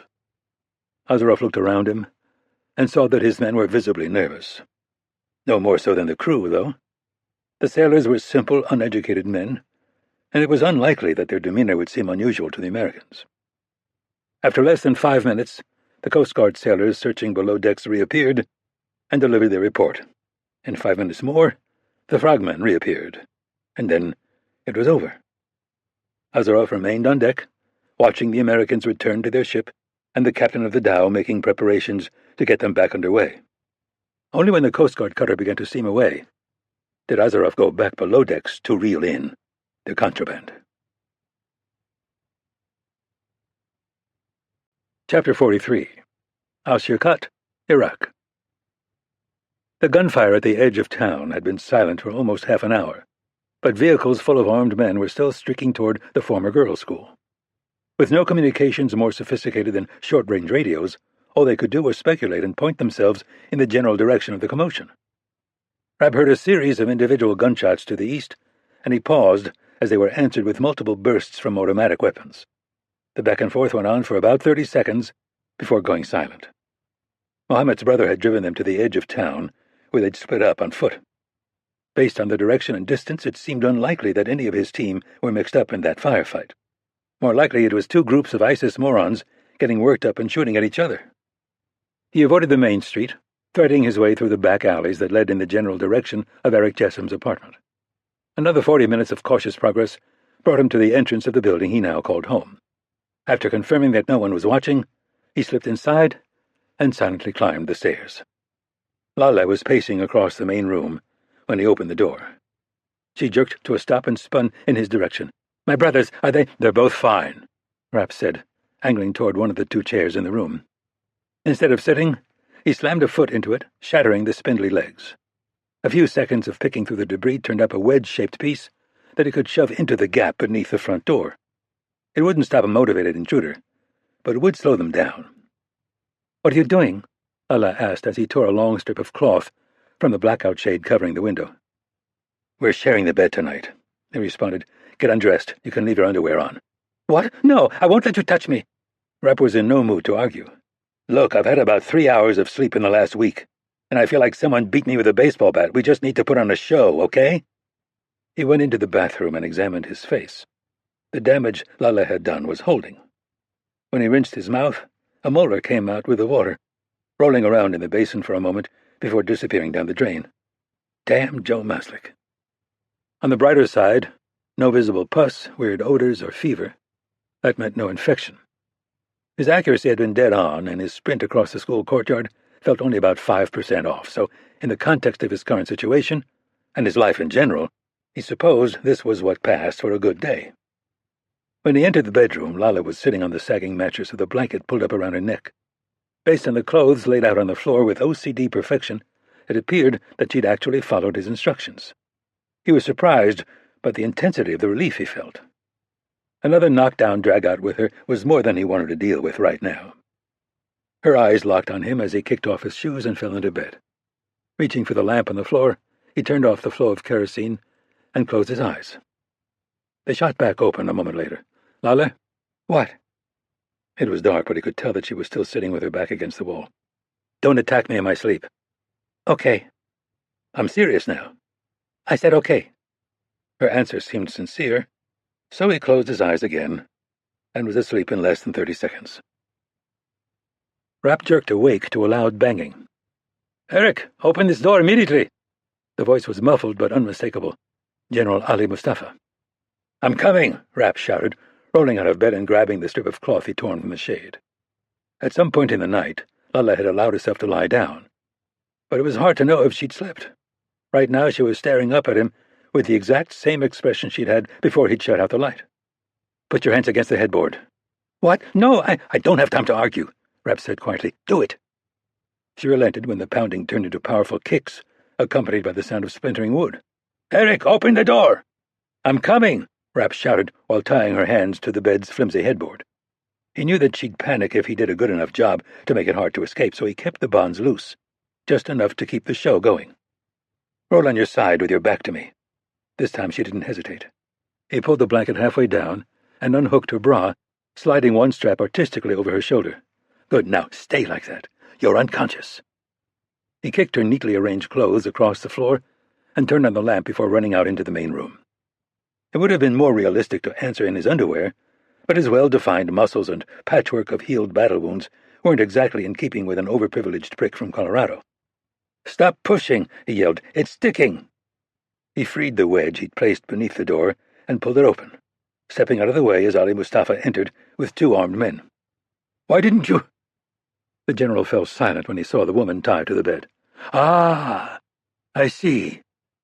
"I'm sorry, sir. I didn't know it was you." Rapp apologized. Through the door, your voice— "It's of no importance," Mustafa said, squinting perceptibly as he examined Rapp's shattered nose. "Your face." "The bitch attacked me," Rapp said, pointing to the broken lamp lying on the floor. Mustafa translated, and his 2 bodyguards laughed condescendingly. "Are you aware of what happened at our training camp?" "No. Is there a problem?" "It was attacked early this morning." "Attacked by who?" "It appears that 2 men killed the perimeter guard and gained entry by saying that I had sent them." "Have you captured them?" "Not yet, but I swear to God I will, and when I do, I will make them suffer in ways they've never even imagined." "How many of our people were hurt? Do you still have enough men to carry out your plans?" This was where things got tricky, and why Rapp hadn't killed every last one of those pedophile sons of bitches. If he'd completely wiped out Mustafa's team, the general might move on to some kind of half-assed plan B. The fissile material could be split up and disappear into the hands of multiple groups, all with their own capabilities and objectives. The goal had been to take out enough men to once again make Eric Jessom's involvement desirable, but not so many as to make Mustafa's op non-viable. "Are you all right?" the general said, ignoring Rapp's question. Are the wounds that whore gave you serious?" "I can't breathe through my nose, but otherwise I'm nearly healed." Mustafa nodded thoughtfully. "We still have enough men for the primary teams. I'm reinstating you to a position on the backup." "Sir, really, I feel fine. You will follow my orders," Mustafa said, obviously in no mood to argue after the events of that morning. Rapp wondered what pissed the man off more, the deaths of his men or the fact that his underage livestock had scattered. "Of course, sir. I'll follow your instructions to the letter."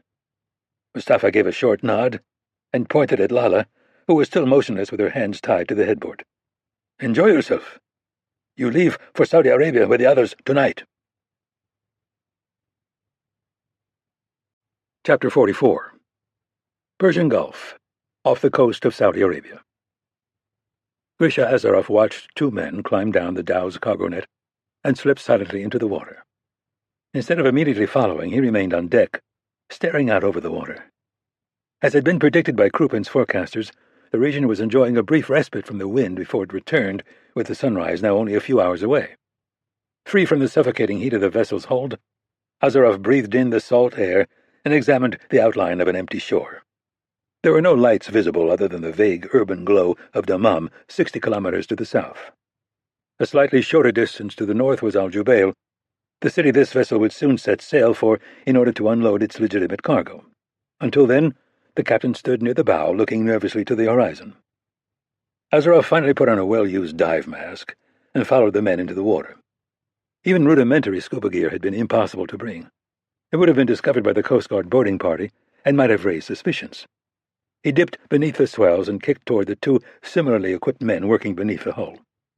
A single glow stick cast a green haze over their effort to open the container attached near the keel. They worked with impressive efficiency, something Krupin had assured him would be the case. Both men had trained on an exact replica of the dhow's hull submerged in a Russian lake. Azarov surfaced, turning again toward shore. His mask fogged, and he lifted it, making out the shadow of a small fishing boat approaching from the west. As instructed, it was equipped with an electric motor that made far less noise than a conventional outboard. Something bobbed to the surface to his right, and he glanced briefly at what would be the first of 6 black balloons. The men in the fishing boat were equipped with night vision gear, making it a simple matter for them to intercept. Azarov maintained his distance, watching them pull the crate dangling beneath the waves onto their craft. Once safely aboard, a knife was used to deflate the balloon and send it to the bottom of the Gulf. This process continued for another 10 minutes. A float would splash to the surface, the men would collect the attached crate, and then the evidence would disappear. When the last crate had been retrieved, Azarov pulled himself over the side of the small vessel. After confirming that their cargo was adequately hidden beneath a stack of fishing nets, he threw his wet clothes overboard and changed into baggy pants and a sweatshirt similar to those worn by the man steering the skiff toward shore. Behind, he heard the engines of the dhow as it started toward deeper water. Job done, they would go back to their lives as traders and petty smugglers as though none of this had ever happened. The boat grounded on shore, and Azarov jumped out. An SUV with 2 men standing next to it was visible about 50 meters away, and he jogged through the sand toward them. The vehicle turned out to be an impeccable Range Rover. The 2 men were equally well appointed in tailored silk suits and traditional headdresses. In most places, their appearance would be less than subtle, but in the context of Saudi Arabia, it was relatively mundane. In fact, these men really were who they portrayed themselves to be. Minor royalty, who had enjoyed lives of unimaginable privilege since the day of their birth. Like so many young men with similar backgrounds, though, they had become bored. Now they played at jihad. "Praise be to Allah that you were delivered to us safely," one of the men said, extending a hand. He had been educated in America and spoke flawless English. "Indeed," Azarov replied, allowing his still damp hand to be clamped in the crushing grip of overconfident youth. While the benefit of using these men was obvious, their station in life made them largely above the law, they were not to be trusted. Creatures of comfort and entitlement, they would turn on him and the God they professed to serve at the first sign of danger. The fishermen approached from behind and loaded the first 2 crates into the Range Rover. Of course, neither of the Saudis made a move to help. Azarov knew from his time working as an energy consultant that it would be pointless to ask. They would be genuinely confused by a request that they participate in physical labor. He wanted to minimize their time on this empty beach, so he turned and ran back down toward the boat. With his participation, they could be loaded and on the road to Al-Hufuf in less than 5 minutes. Chapter 45. Al-Shirkat, Iraq. Rapp was sitting on the floor of the tiny bedroom, with his back against the wall. He'd removed the makeshift shade from the apartment's only window, and the morning sun was casting a dim glow over Lala as she squinted in his direction. Her wrists were free, and she was curled up beneath the covers with her dark hair tossed across her face. "Why are you looking at me that way?" she said. "What are you thinking?" He was thinking about the panicked girls running past him at the school, about the ones on stage being sold off to the highest bidder, about the ones still in hiding, praying to Allah to keep them safe. But most of all he was thinking about her. In a few hours he would leave for Saudi Arabia to try to stop whatever attack Ali Mustafa was planning. That was his responsibility, he told himself, his only responsibility. Lala and the thousands like her weren't a priority. They couldn't be. "You've never told me your name," she said, when he didn't answer. "No, I didn't." "You're Mitch Rapp, aren't you?" Lying came easily to him, particularly on the subject of his identity. But she deserved better than that. "Yes." She nodded but didn't otherwise react. "You'll leave with them tonight, then? You'll stop them, kill them?" "If I can." "Good." They sat in silence for a long time, the intensity of the light in the room growing with an uncomfortable inevitability. "There's going to be no way for me to get back here, Lala. Assuming I even survive." "I know." "Get dressed. I'll take you to your brother's." "And how would you explain my absence to the men who come for you?" "Let me worry about that." "Thank you, Mitch. But it's impossible. My brothers are good men, but they're not like you. They're not strong enough to protect me."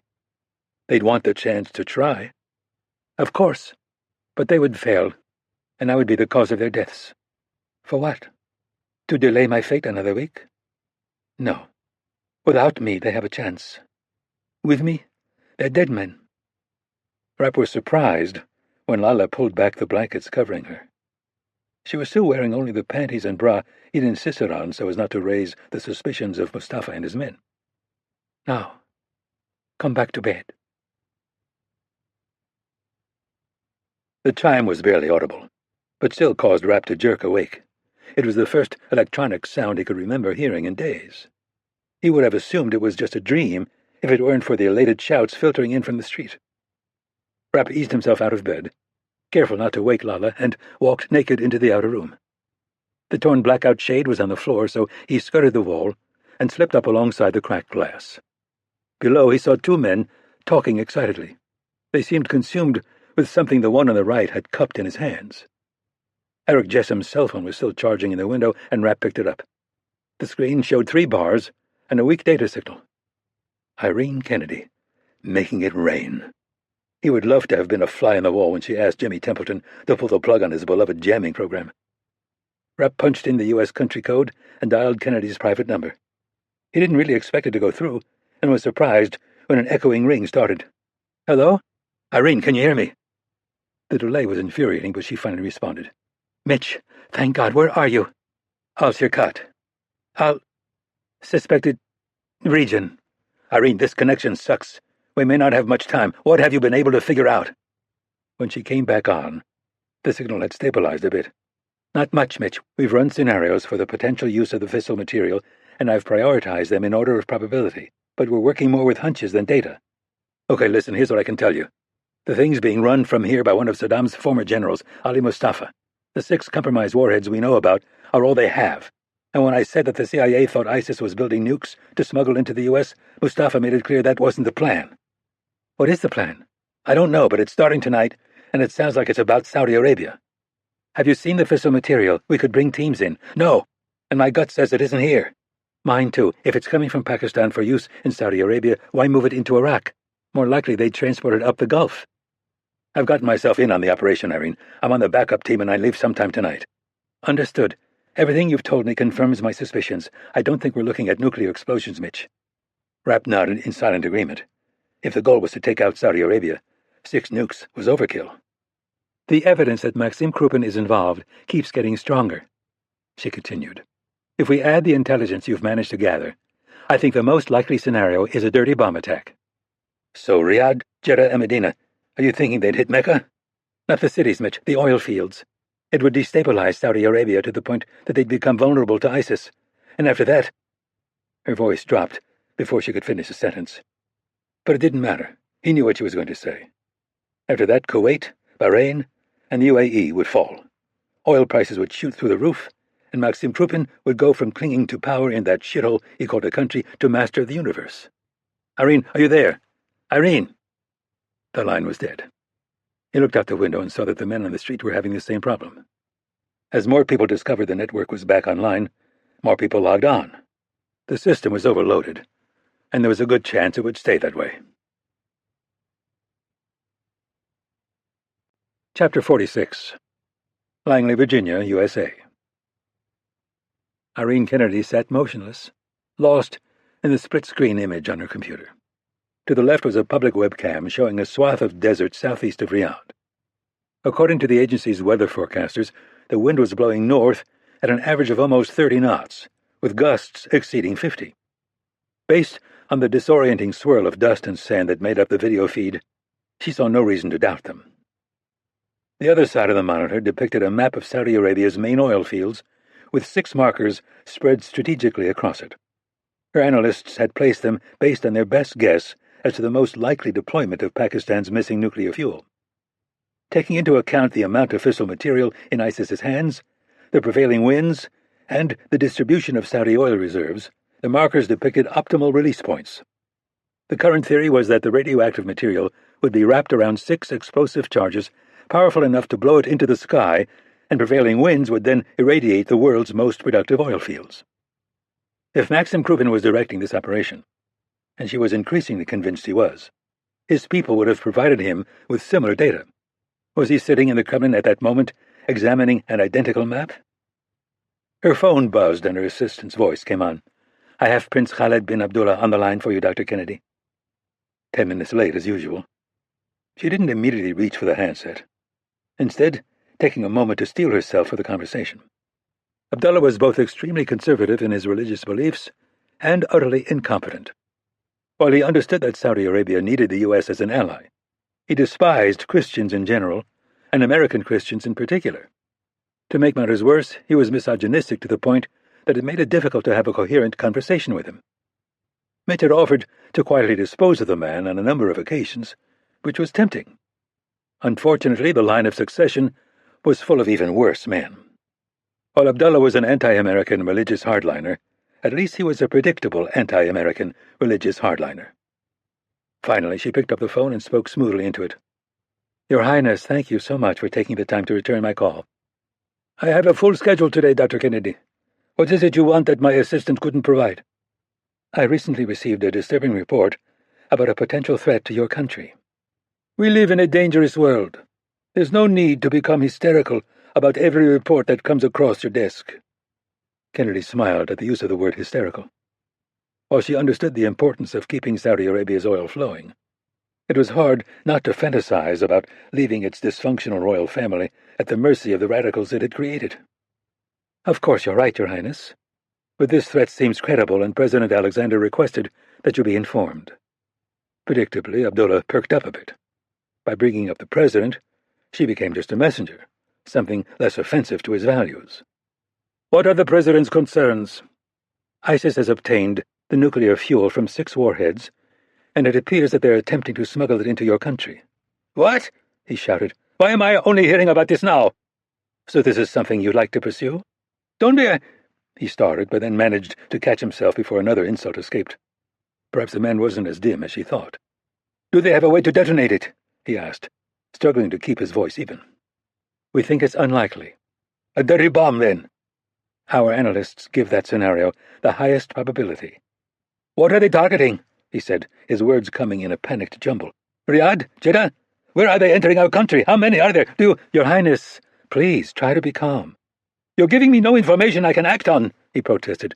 You tell me my country is under a catastrophic threat, and you don't have even rudimentary intelligence. How can I be calm in the face of this kind of incompetence?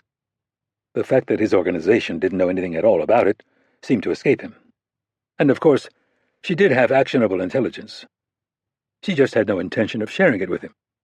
The moment she did, he would send patrols into the desert, likely spooking the ISIS teams and scattering them. At that point, it would be virtually impossible to track them or to discover their secondary targets. Once Kruppen lost control, ISIS would be free to act on its own, potentially striking Israel, Europe, or the United States. Confidentially, we have an informant inside ISIS, and he's working to provide us with details of their plans. I demand that you contact him immediately so that I can speak with him. I'm afraid that we don't currently have that capability, Your Highness. Who is this man? Where in ISIS territory is he? She ignored his questions. Abdullah wouldn't hesitate to contact ISIS leadership and expose Rapp if he thought it might be to his benefit. I assure you that we're doing everything possible to re-establish contact with him, and that you'll be the first to know when we do. In the meantime, may I suggest that you put your special forces on alert. When my man resurfaces, it's likely that we'll have to move quickly. Chapter 47. Al-Shukat, Iraq. Shit, Rapp said, staring down at the phone's screen. He'd never re-established contact with Kennedy, and now the signal had disappeared. By his calculation, exactly 8 hours after it came on. Is everything all right? Lala asked, coming out of the kitchen. She had spent the last hours cooking every MRE in Eric Jessam's collection, sampling each with infuriatingly fatalistic pleasure. The jamming started again. Oh, that, she said dismissively. I've just made jambalaya. It's not as good as the chicken and rice, but you should have some. Her expression was impossible to read. The apartment had turned gloomy with the setting of the sun, putting her face in the shadow of her dark hair. I wanted to set up an extraction for you, Lala, but it's not going to be possible. No, of course not. It's time for you to get out of here, he said, holding out the phone. Go to your brothers and tell them to take you east toward the Iranian border. That's your best bet for a signal. When you can, dial the last number in the registry and tell the woman who you are. She'll help you. My brothers won't leave. They're not as strong as you, but they can still fight for their home. Then go there and stay with them. I told you. My presence would be too dangerous. It will be worse if you don't. They'll try to rescue you again, and take it from me, they're not cut out for that kind of work. I'm 22 years old, and no longer a virgin. I doubt I'm worth much more than a pack of cigarettes. But even if I was, I don't think that will be my fate. No, there will be no attempt to rescue me this time. Rapp knew she was right. The auctioneer she'd partially blinded would take her and immediately put her to death by the most painful means possible. Then just leave. Better to die trying to save yourself than waiting for death to walk through the door. She had a beautiful smile, even in the semi-darkness. A woman alone? You know this place as well as I do, Mitch. It's impossible. Nothing's impossible, Lala. And how would you explain my absence? I'll come up with something. You could say I escaped, but Mustafa wouldn't believe you. And if he did, he would begin to question his decision to allow you to go on this mission. Your only other alternative would be to say that you sold me. But I think he would be interested in to whom, no? He might kill you. Then the people you're trying to save will be lost. And for what? The small chance that I can make it hundreds of miles through ISIS territory and call your friend to be rescued? I don't want your blood on my hands. Or my brother's. Or anyone else's. Rapp was accustomed to being in charge, to solving problems quickly and permanently. Now he found himself standing in front of this girl, with no solution to offer. Come, Lala said. The jambalaya is getting cold. She disappeared back into the kitchen, but Rapp remained motionless, trying to find a way out for her. Finally, he followed and sat at the table watching her eat. When the inevitable sound of a fist against the door finally started, she didn't even seem to notice. He walked into the outer room and opened it, taking a step back as 3 men entered. Mustafa had come personally, something Eric Jessam would have seen as a great honor if he hadn't been rotting in a Pakistani garbage chute. It's time, the general said. Ghaffar hadn't asked for his gun back, and Rapp hadn't offered. It was now stuffed into his waistband near the small of his back.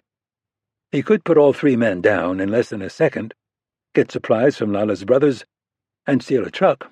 Let Saudi Arabia and the world deal with their own problems. Where's the girl? Mustafa asked. I'm here, Lala said, appearing from the kitchen. She still had a bit of what Rapp suspected was chili on the side of her mouth. Mustafa indicated toward one of his men, who grabbed her by the arm. She didn't resist when he began dragging her toward the door. "I've negotiated a very good price for you from Zaid Salib, the man she blinded. There was no amount of money he wasn't willing to part with in order to once again possess—" "Pig!" Lala shouted as she was dragged past the general. Something flashed in her hand, and Mustafa suddenly fell silent. An expression of confusion crossed his face as he looked down at the knife hilt protruding from his stomach. The man holding Lala jerked her back with a startled shout, while the other lowered the general to the floor. Despite the considerable width of the chef's knife and the depth it had penetrated, Mustafa was still capable of speech. His voice was barely a whisper, but Rapp could make out enough to know that he was ordering the man kneeling over him to get someone named Najjar, likely a doctor they had imprisoned somewhere. Rapp looked up and focused on the girl. She met his gaze and fought to keep it as she was wrestled through the door. For the first time in their short relationship, her eyes were full of fear. Rapp pulled the Smith & Wesson from his waistband, and when he took aim, that fear turned to tranquility. The round struck her directly in the heart, and she crumpled to the ground with an arm still gripped in her captor's hand. Expressionless, Rapp looked down at her body for what was probably too long. It had always bothered his late wife that he could sleep so well after everything he'd done. She would be happy to know that those days were likely over. The man next to Mustafa leaped to his feet and Rapp shoved him roughly back. Weakness was not an admired trait in this part of the world. Mustafa's injury at the hands of a woman and his pathetic demands for medical attention were undermining what little authority he had left. That created a power vacuum Rapp could use. "The general has been martyred. Leave him. We have God's work to do." The man still holding Lala's arm gave a short nod and translated for his companion. A moment later both were retreating down the stairs. Before Rapp followed, he knelt next to the man, now begging for help, in breathless English. Leaning into the Iraqi's ear, he spoke quietly. "How do you like spirited women now?" Chapter 48. Al-Hufuf, Saudi Arabia. Grisha Azaroff sat in a chair next to the apartment's dirty windows. It was a small two-bedroom, crammed with brightly colored rugs and a mishmash of peeling furniture. Hardly what he'd grown accustomed to, but unquestionably more anonymous than his normal suite at the Intercontinental. The street below, which had been bustling only an hour ago, was now largely deserted.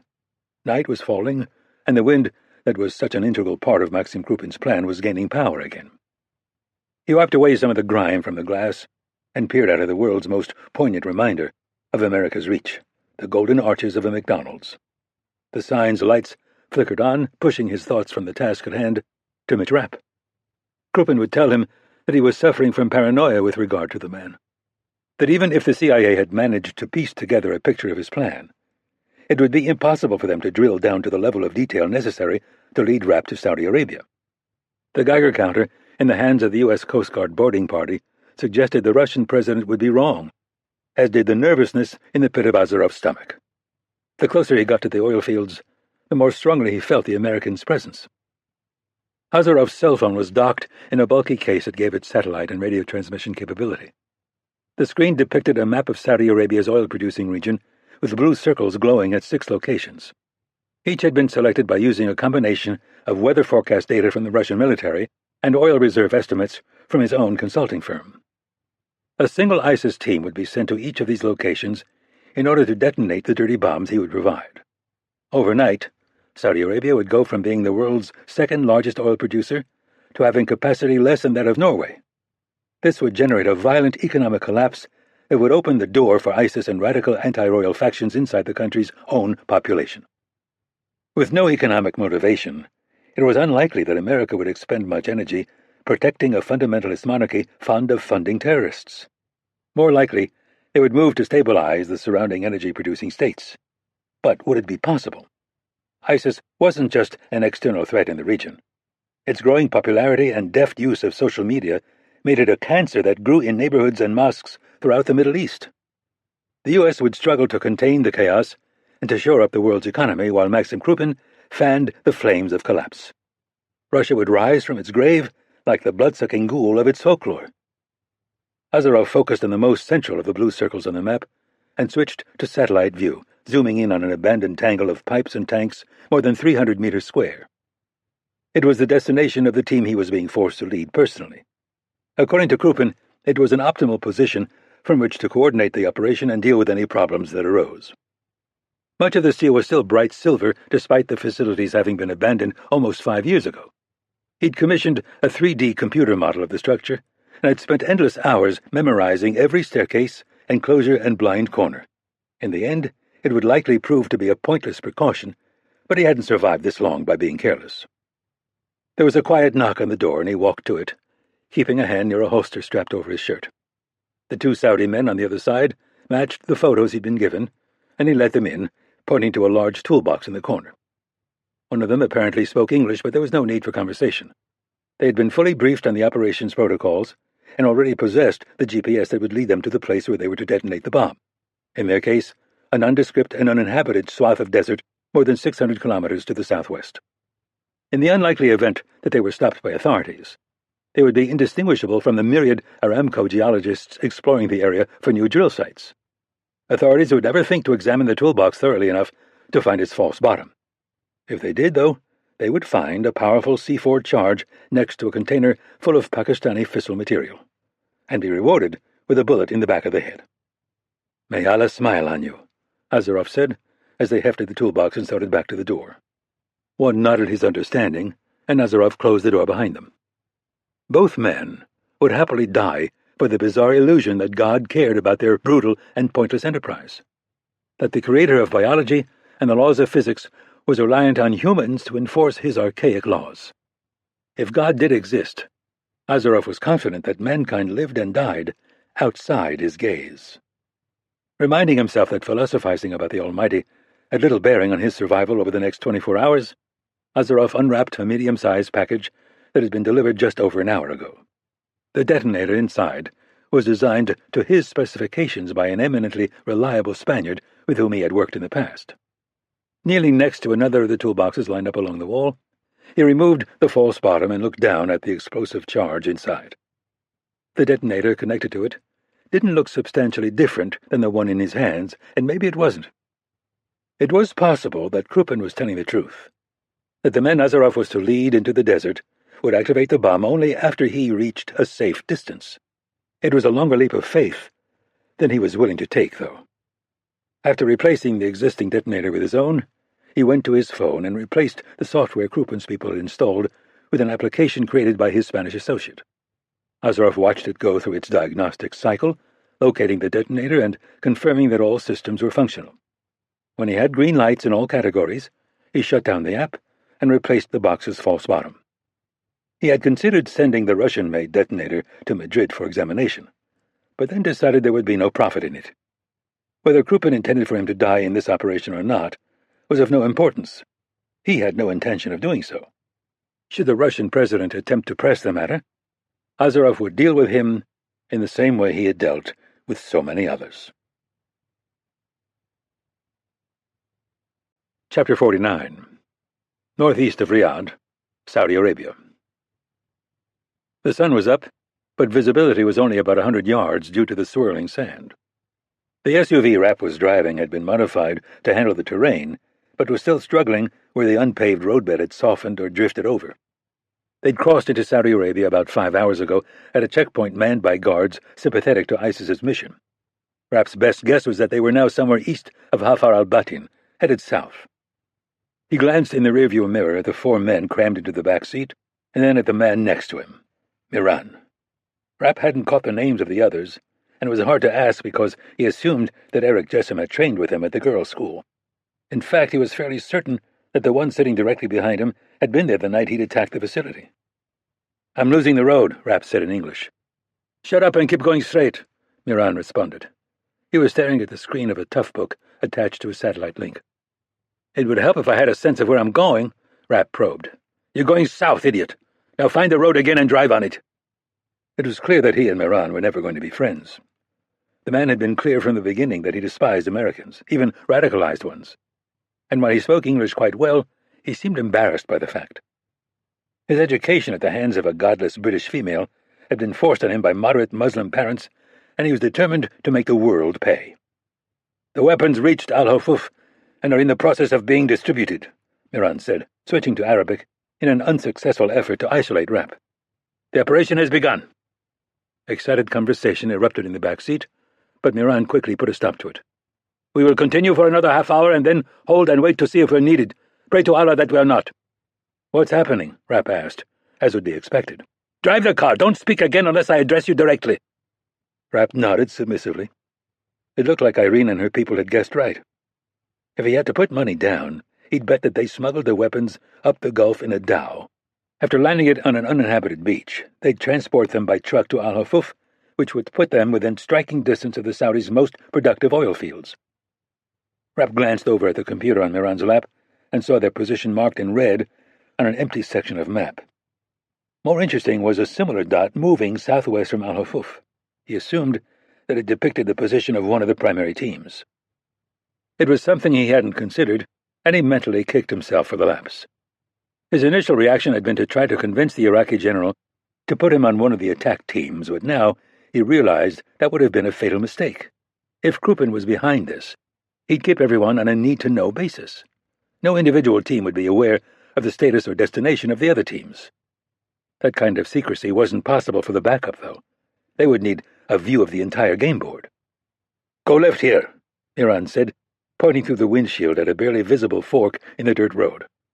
Rapp did as he was told, and they soon arrived at a cliff band tall enough that the top disappeared into the dusty air. "Pull in!" Rapp gunned the vehicle into a hollowed-out section of rock, probably 30 feet deep, and the sound of sand blasting the paint off the vehicle's exterior subsided. They all piled out, Miran immediately taking his laptop to the mouth of the shallow cave in order to maintain satellite reception. The others went around to the rear gate to get water. 3 grabbed bottles and went for the cliff wall to maximize shelter from the wind. The 4th grabbed the last water jug and put it to his lips, taking a long pull before replacing the cap. Rapp pointed, but the young man just pulled back with a cruel smile. He was probably no more than 18, with a scrawny body and scraggly beard. He'd obviously picked up on Miran's dislike for their American comrade and was going to take a run at asserting a little authority of his own. Rapp pretended to search the back of the vehicle for more water, but was really taking stock of what was there, primarily a zipped bag of weapons and a well-thought-out assortment of replacement engine parts. Food was minimal, suggesting that the operation wasn't expected to go on for long. Other than that, there was little more than a couple of 5-gallon gas cans and some wooden stakes in case they needed to use the winch to pull themselves out of the sand. The kid behind him took the top off the water container and started drinking again, glugging loudly in an effort to regain his attention. Teenagers. They were the same the world over. Rapp glanced through the windshield, confirming that he couldn't be seen by the men who had taken shelter at the back of the cave. Behind him, Miran was in clear view, but completely consumed by his computer screen, waiting for a signal that one of the primary teams was in trouble. The boy tapped him on the shoulder, holding up the water and making a show of putting the lid back on. In response, Rapp grabbed the handle of a jack and swung it full force into the side of his head. His lifeless body hit the sand with a muffled thud, and Rapp stuffed it under the vehicle before picking up the fallen container and draining a third of it. A quick search of the weapons bag turned up several handguns and a collection of spare magazines. Rapp passed over a Kel-Tec P-11 and a Ruger SR-9. Neither was a weapon he favored, particularly in these conditions. The Sig Sauer P-226 he found at the bottom, though, was another matter. He started around the front of the vehicle, and after a few moments spotted the 3 men huddled at the back of the cave. He would have preferred to get in close, but without a silencer there was no way to make this stealthy.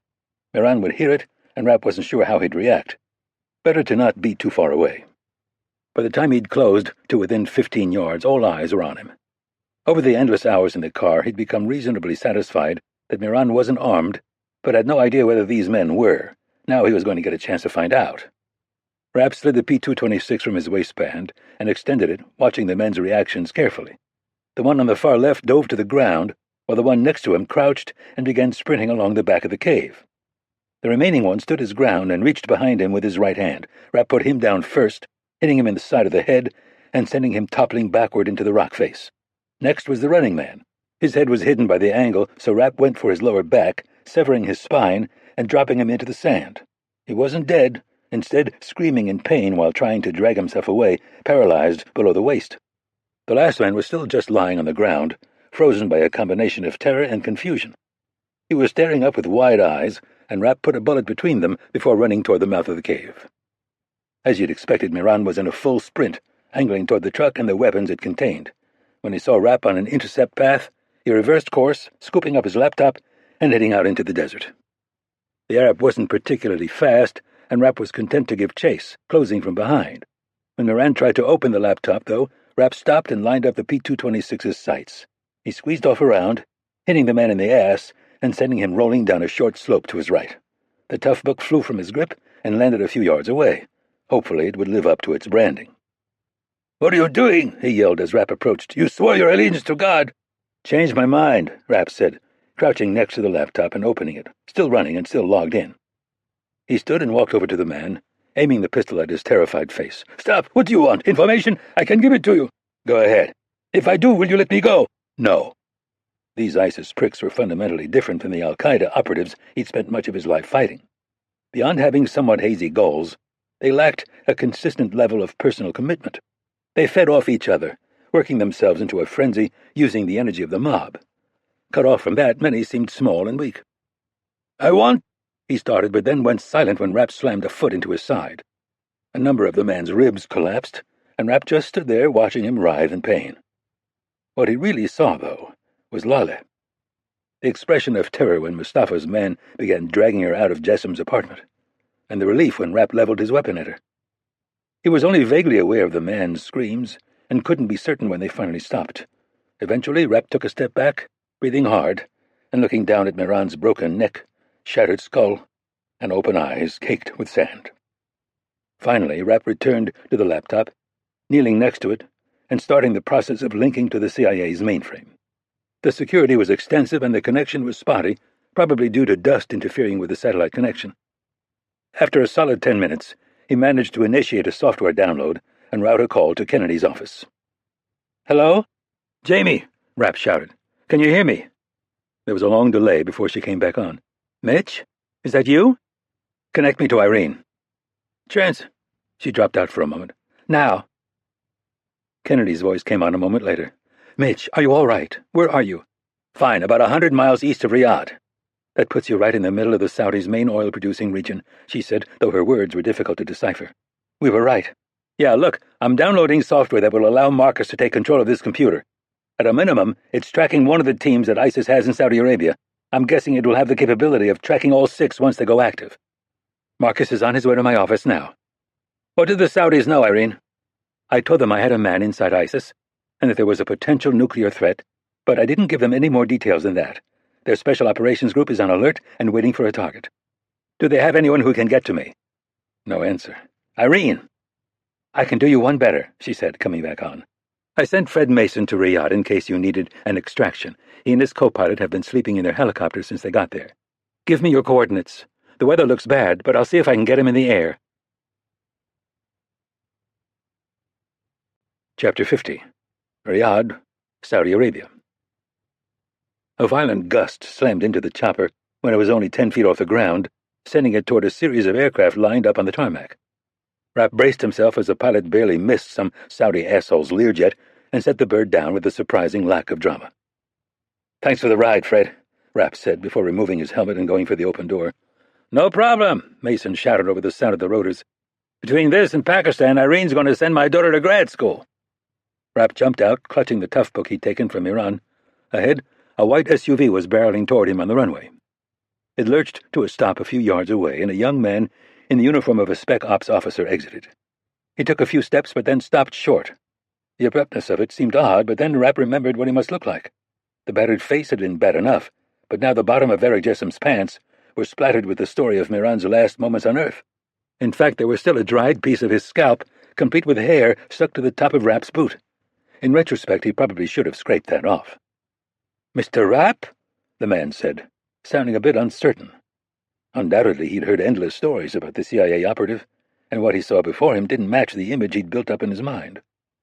"Take me to King Faisal," Rapp said in Arabic, passing by the young officer and climbing into the back of the SUV. "I'm afraid he's not available," the man said, taking a seat next to Rapp and slamming the door closed behind him. "I'm Captain Bazi. I've been instructed to take you to your hotel where you'll be met by the government's representative in this matter." "Prince Abdullah?" Rapp said. He despised the Saudi security chief, with an intensity that he reserved for only world-class scumbags. Every time he got close to the man, he could barely keep himself from snapping his neck. "No, sir, but one of his most trusted men, my commander, Colonel Wassem." Rapp examined the young man through swollen eyes. "The Royals have all skipped the country, haven't they, Captain?" "They're busy men, sir. A number of them had important matters to attend to in Europe."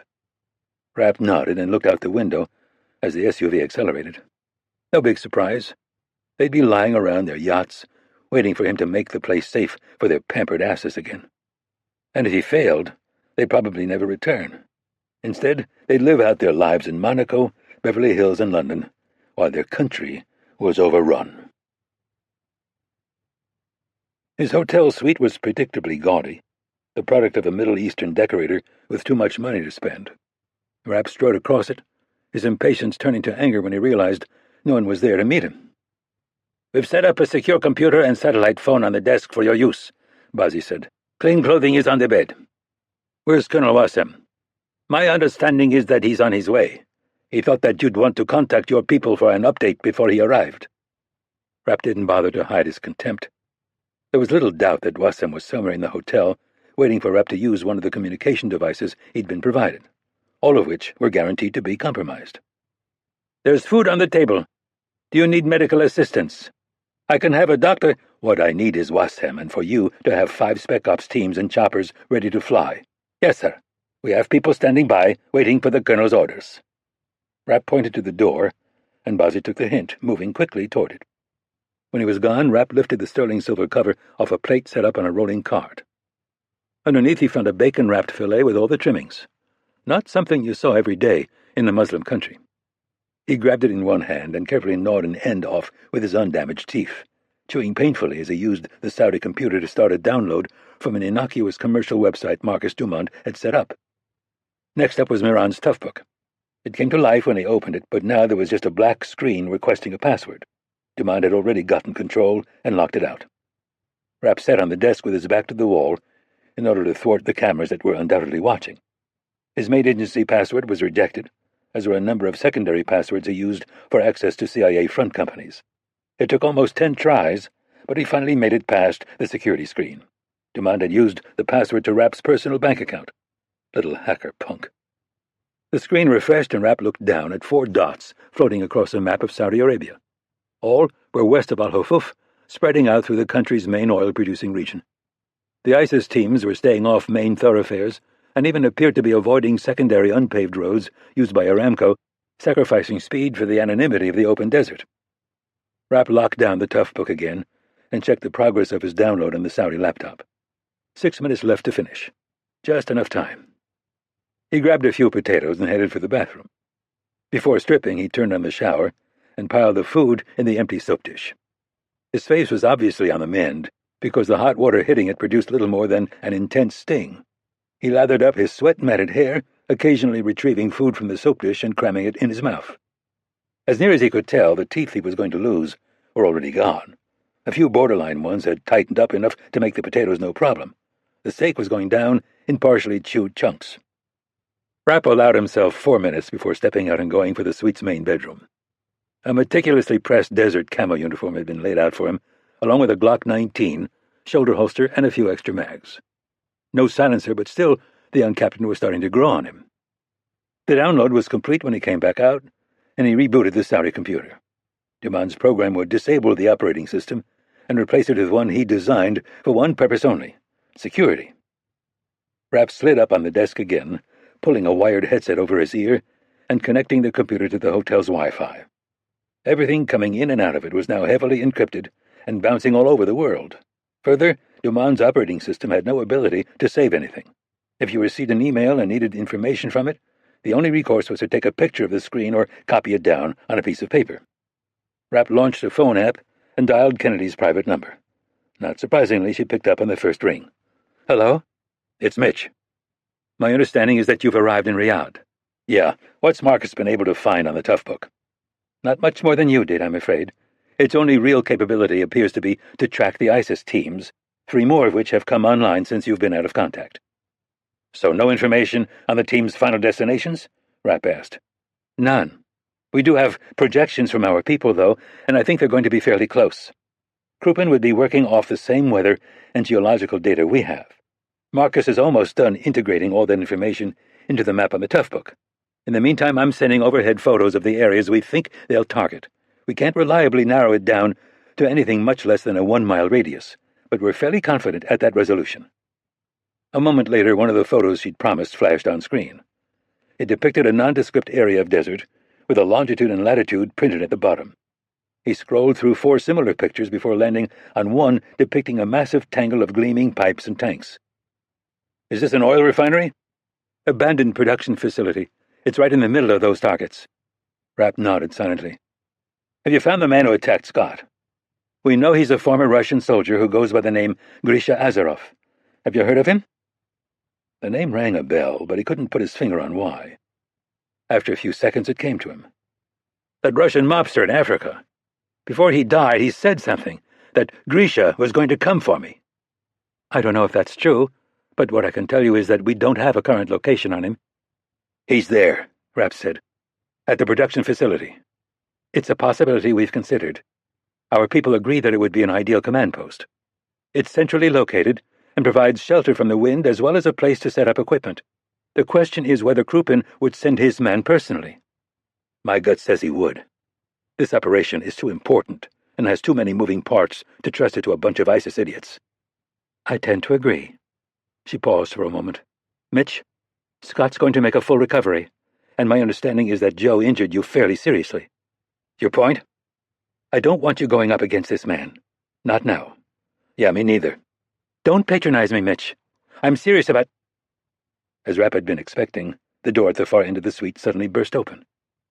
He disconnected the call as 4 armed men rushed him. 2 aimed their U.S.-supplied weapons at his head, while the others snatched the laptop from his hands and the Toughbook from the desk next to him. Once the room was secured, a man wearing the uniform of a Saudi army colonel strode through the door. Bazzi was right behind, with an even younger man who had the unmistakable look of a computer tech. What took you so long? Rapp said. Bazzi gave a weak smile, but Wassem just pointed to the computers now sitting next to what was left of Rapp's lunch. The hacker knelt and went to work on the Saudi-supplied laptop. The operating system has been bypassed, Colonel. There is a telephone application on screen, but the call has been disconnected. Who was the recipient of the call? Wassem asked. There is no record. What do you mean, no record?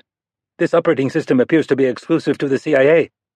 I assume that all information is permanently wiped the moment it's no longer necessary. The young man moved to the Toughbook and woke the screen. This computer is password protected, sir.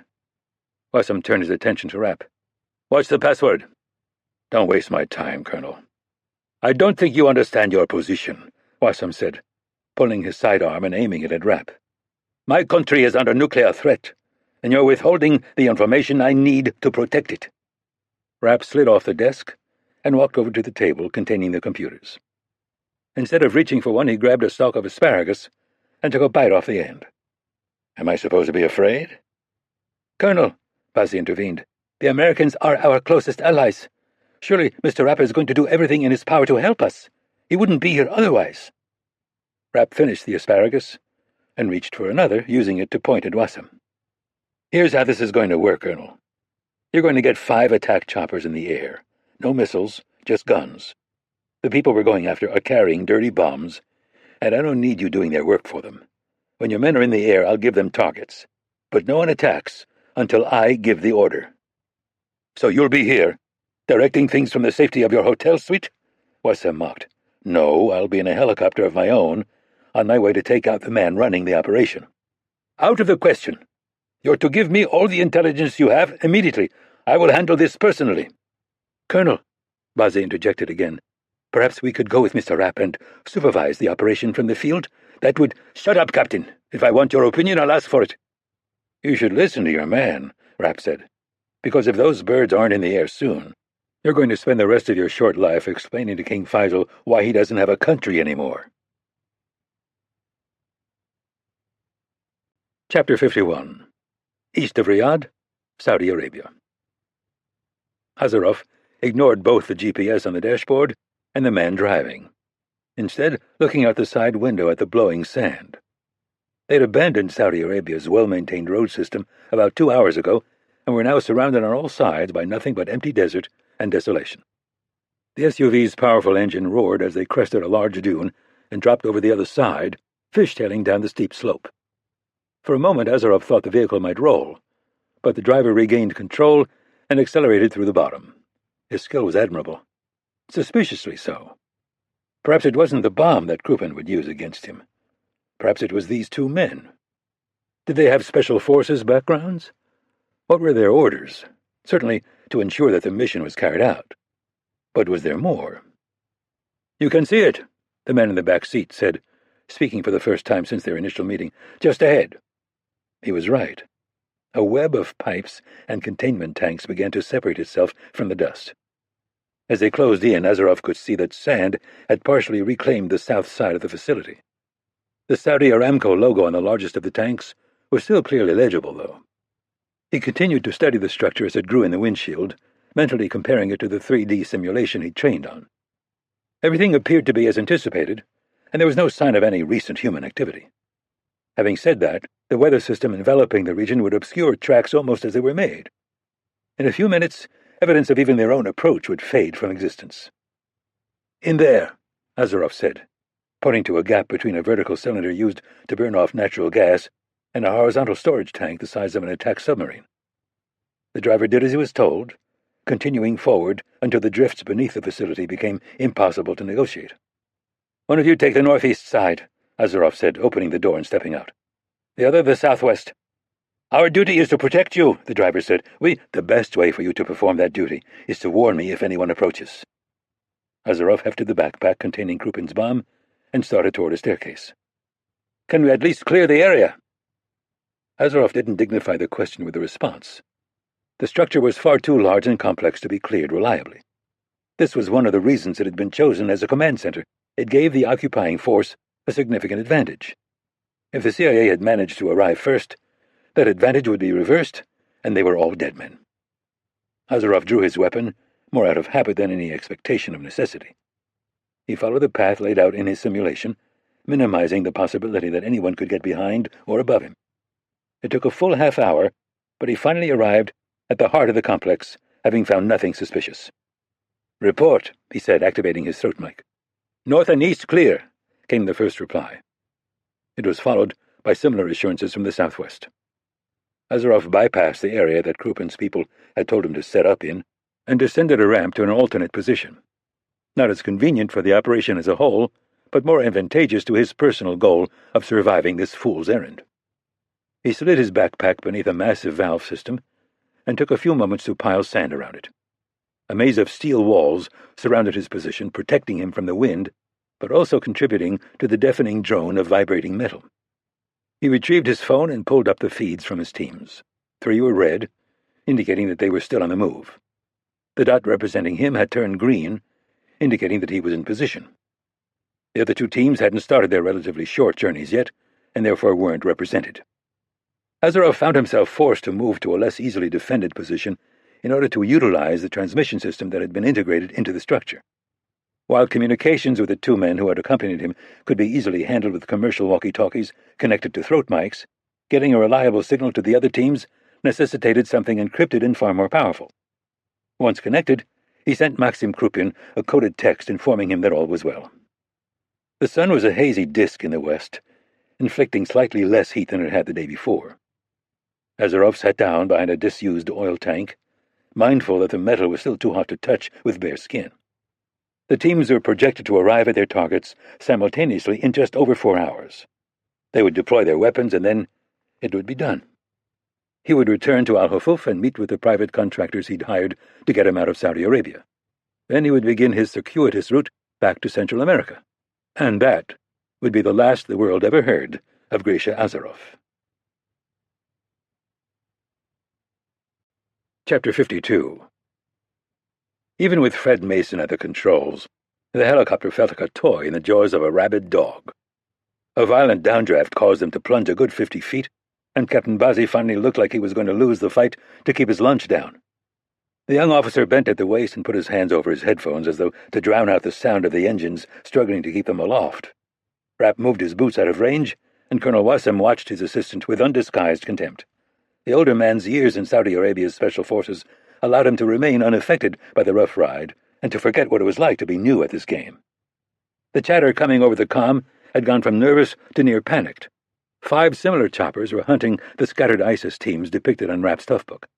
The last 2 had finally come online only 15 minutes ago, flashing to life and joining the other teams closing on their targets. The one he was being carried toward had arrived at the abandoned oil facility over an hour ago and hadn't moved since. The leader. "This is Scout 4, a voice said in Arabic. "Winds in this sector are becoming too strong for me to safely control my aircraft.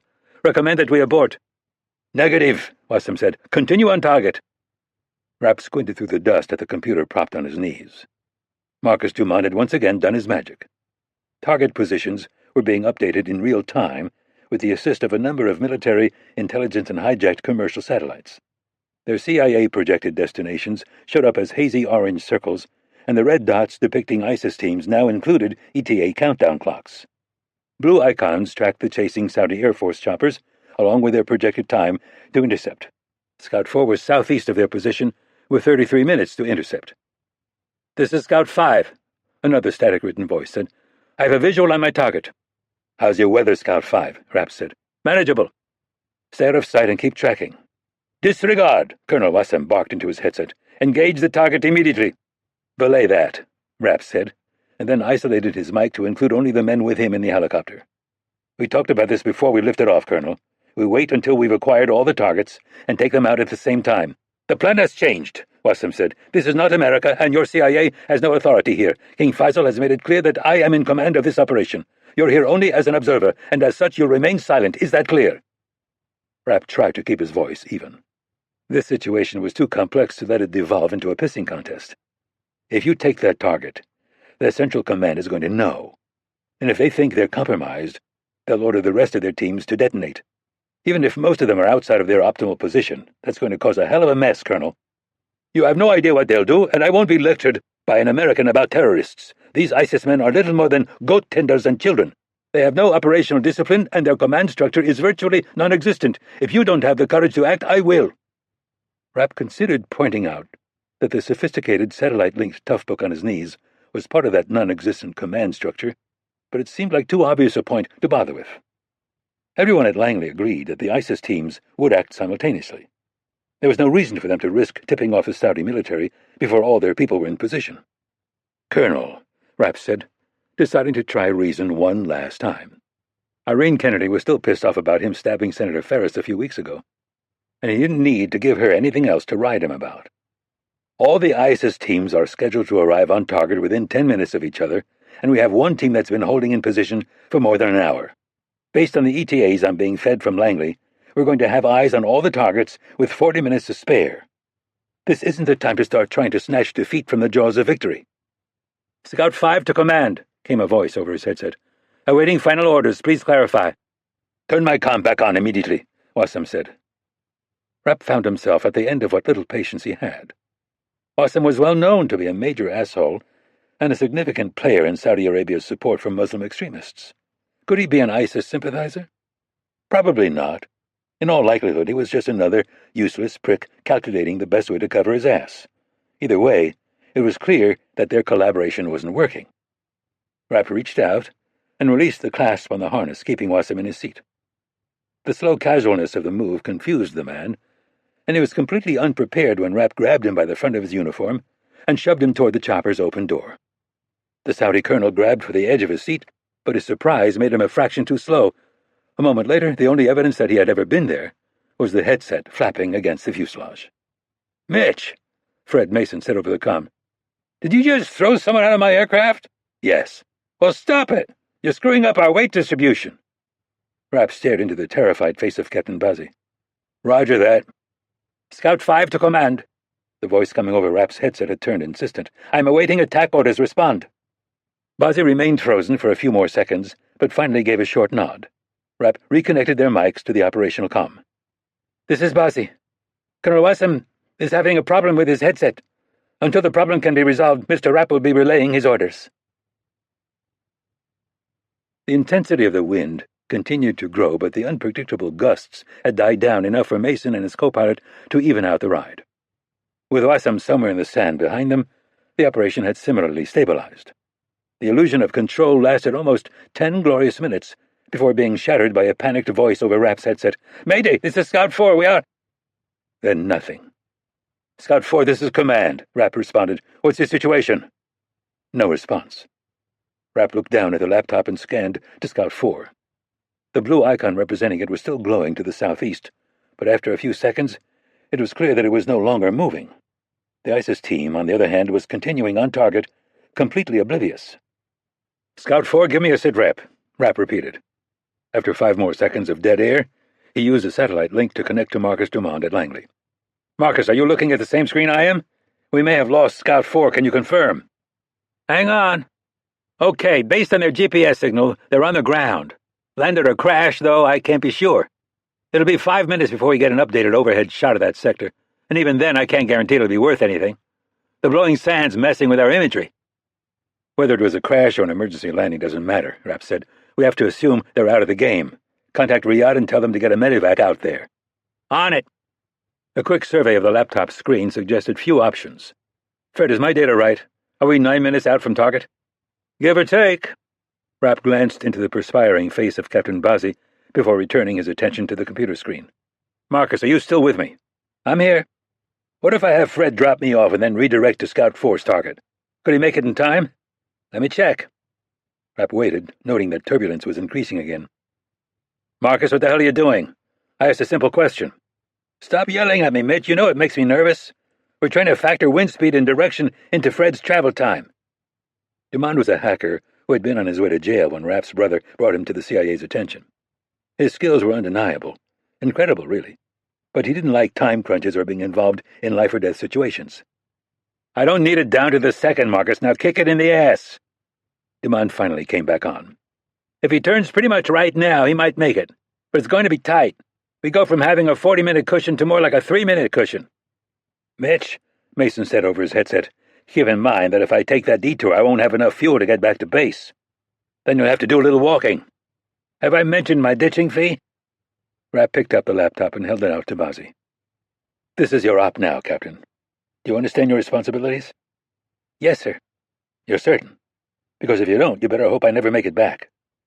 The young Saudi officer nodded convincingly. "Wassam was an arrogant fool. Your strategy is the only logical one." Rapp leaned back in his seat again, more or less satisfied. The kid was a little green, but he wasn't stupid. And he seemed anxious to stay inside the chopper. "What's the story?" Mason said over Rapp's headset. "You getting out or not?" "Yeah."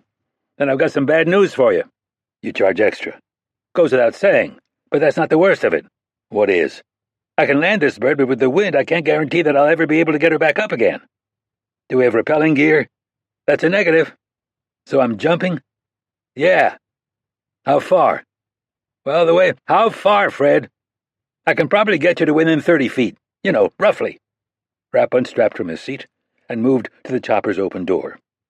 Dangling his legs out the side, he squinted at the desert floor flashing by.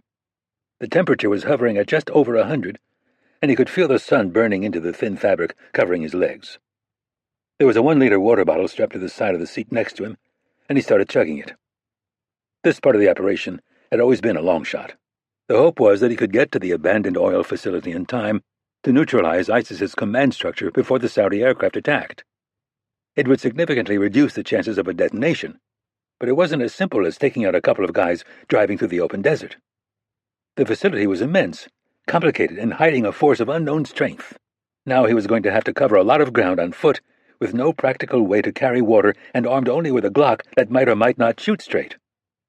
Fred Mason's voice came over the comm as they slowed to an unsteady hover above the southern face of a massive dune. "This is about the best I can do, Mitch." "You've got to be kidding." "What are you complaining about? I don't see any rocks." Rapp removed his headset and put his feet onto the skids, leaning out over the desert. A gust caused the helicopter's nose to dip, and he let go, falling for what felt like way too long before hitting the sand and plummeting down the slope. He didn't fight it, staying relaxed and letting gravity do its work, until he bogged down 20 feet from the bottom. Chapter 53. Rapp lay on his stomach in the sand, completely motionless. There was no sign of life in the oil production facility, intermittently visible 400 yards away. But that was expected. His gut told him the ISIS men were there. The question was, how many, how well armed, and in which of 1,000 tactically viable positions? A particularly strong gust tore across the landscape, and Rapp leapt to his feet, running almost 50 yards before being forced down again by the clearing air. While waiting for another opportunity to advance, he examined the details of the structure. At this range, the size and complexity of it made a serious impression. Countless thousands of tons of steel had been fashioned into a maze of pipes, ladders, and walkways. The sand was drifted up beneath one end, but otherwise, the facility looked like it could still be in operation. His earpiece started to crackle, but the bulky radio clipped to his belt wasn't enough to fully pick up the signal. He maxed out the volume, and a few intelligible words emerged from the static, Bazzi checking in with his men.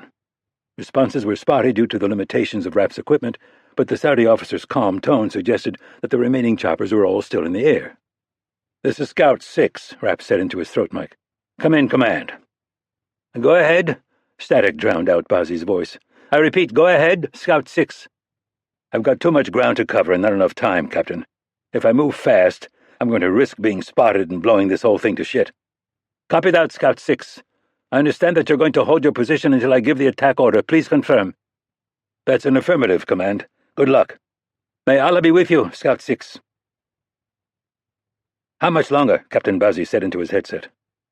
"The ETA on your screen's about right," Mason responded. "A little less than 5 minutes." "That's cutting it very close, Mr. Mason." "I'm dealing with the laws of aerodynamics up here, Captain. Unless God owes you a serious favor, this is as fast as we go." Bazzi saw no reason to question the man further. He had flown with Saudi Arabia's best pilots, and none were even remotely as skilled. The engines were pushed to, or perhaps past, their limit, and no compromises were being made in the interest of safety. Outside the door to his left, the desert floor was speeding by far too close for the conditions, and visibility had gone from poor to disastrous. On the laptop screen, the dots continued to glow, indifferent to his situation. The CIA was constantly updating the data, and as of now they were projecting the soonest possible detonation at approximately 7 minutes. "Status report," he said into his headset. Every one of his men responded that they were in position and holding, 1 minute out from their target. Bazzi wiped the gritty sweat from his forehead and continued to stare at the screen. In the end, there was only one realistic option: to follow Mitch Rapp's orders to the letter. The man had more experience in these kinds of operations than anyone alive, and his list of failures was shockingly short. Further, if the worst happened, his reputation suggested that he could be counted on to take responsibility and stand in support of a meaningless young Saudi captain. Men like him, and American soldiers in general, were loath to turn their backs on people loyal to them. "Hold your position and await my orders," Bazzi said, realizing that those were likely the most critical words he would ever speak. "We will be going in approximately 2 minutes." Those 120 seconds seemed to stretch into infinity as he stared blankly at the seat that he wished Mitch Rapp still occupied. Finally, Mason's voice came over his headset. "We're 1 minute out, Captain." Bazzi activated his own microphone. "Attack! I repeat, attack!" He took a position at the helicopter's door gun as his teams confirmed his orders. A few moments later, Mason came back on the comm. "I have a visual. Northwest about a click. Hold on to your ass." Bazzi was slammed into the bulkhead and then into the gun as the pilot fought to put them into an attack posture. The helicopter circled east, and Bazzi saw the target vehicle's trajectory turn evasive. They'd been spotted. Mason came to the same realization and immediately rotated the aircraft to bring the door gun to bear. The wind was now hitting them broadside, and the chopper pitched wildly as Bazzi depressed the trigger. The first rounds stitched across the SUV's hood, and he fought to adjust his aim to its passenger compartment. The CIA's best guess was that the terrorists would be using military-grade C4, a stable explosive that was unlikely to detonate even if it took a direct hit. The danger was that one of the men in the vehicle had the detonator in hand and at the ready. The helicopter rocked back, and Bazzi struggled to stay on target, ripping a line of gaping holes down the center of the vehicle before the rounds started slamming into the sand behind. "Down!" he shouted. "Bring us lower!" Mason did as he was told, and Bazzi managed to realign his sights on the vehicle's front windshield. When he opened fire, it swerved right and overturned, rolling down a steep slope to the east. Mason tried to pull up, but it was impossible. The rotors were kicking up a dense cloud of sand now, blinding Bazzi as he tried to back away from the door. "That's it, Captain. Hang on. We're going in." He braced himself as Mason tried to control the descent. The soft sand absorbed some of the impact, but also created an unpredictable surface that was impossible to compensate for. Bazzi was thrown backward as one side of the chopper sank and the rotors dug in. When he struggled back to his feet, He registered that his right arm was broken. Not so badly that he couldn't use it to escape, though. He climbed out of the open door, ignoring the pain, and running toward the SUV lying on its side, 50 meters away. The man in the passenger seat was still belted in place, but most of the right side of his head was missing. The driver had been thrown from the vehicle and was laying face down 10 meters away.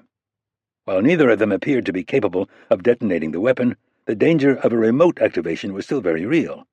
The SUV's doors and rear gate were still shut, and Bazzi was unable to get them open. Instead, he used his good hand to push out the spiderweb rear window and then began dragging a large toolbox through the opening.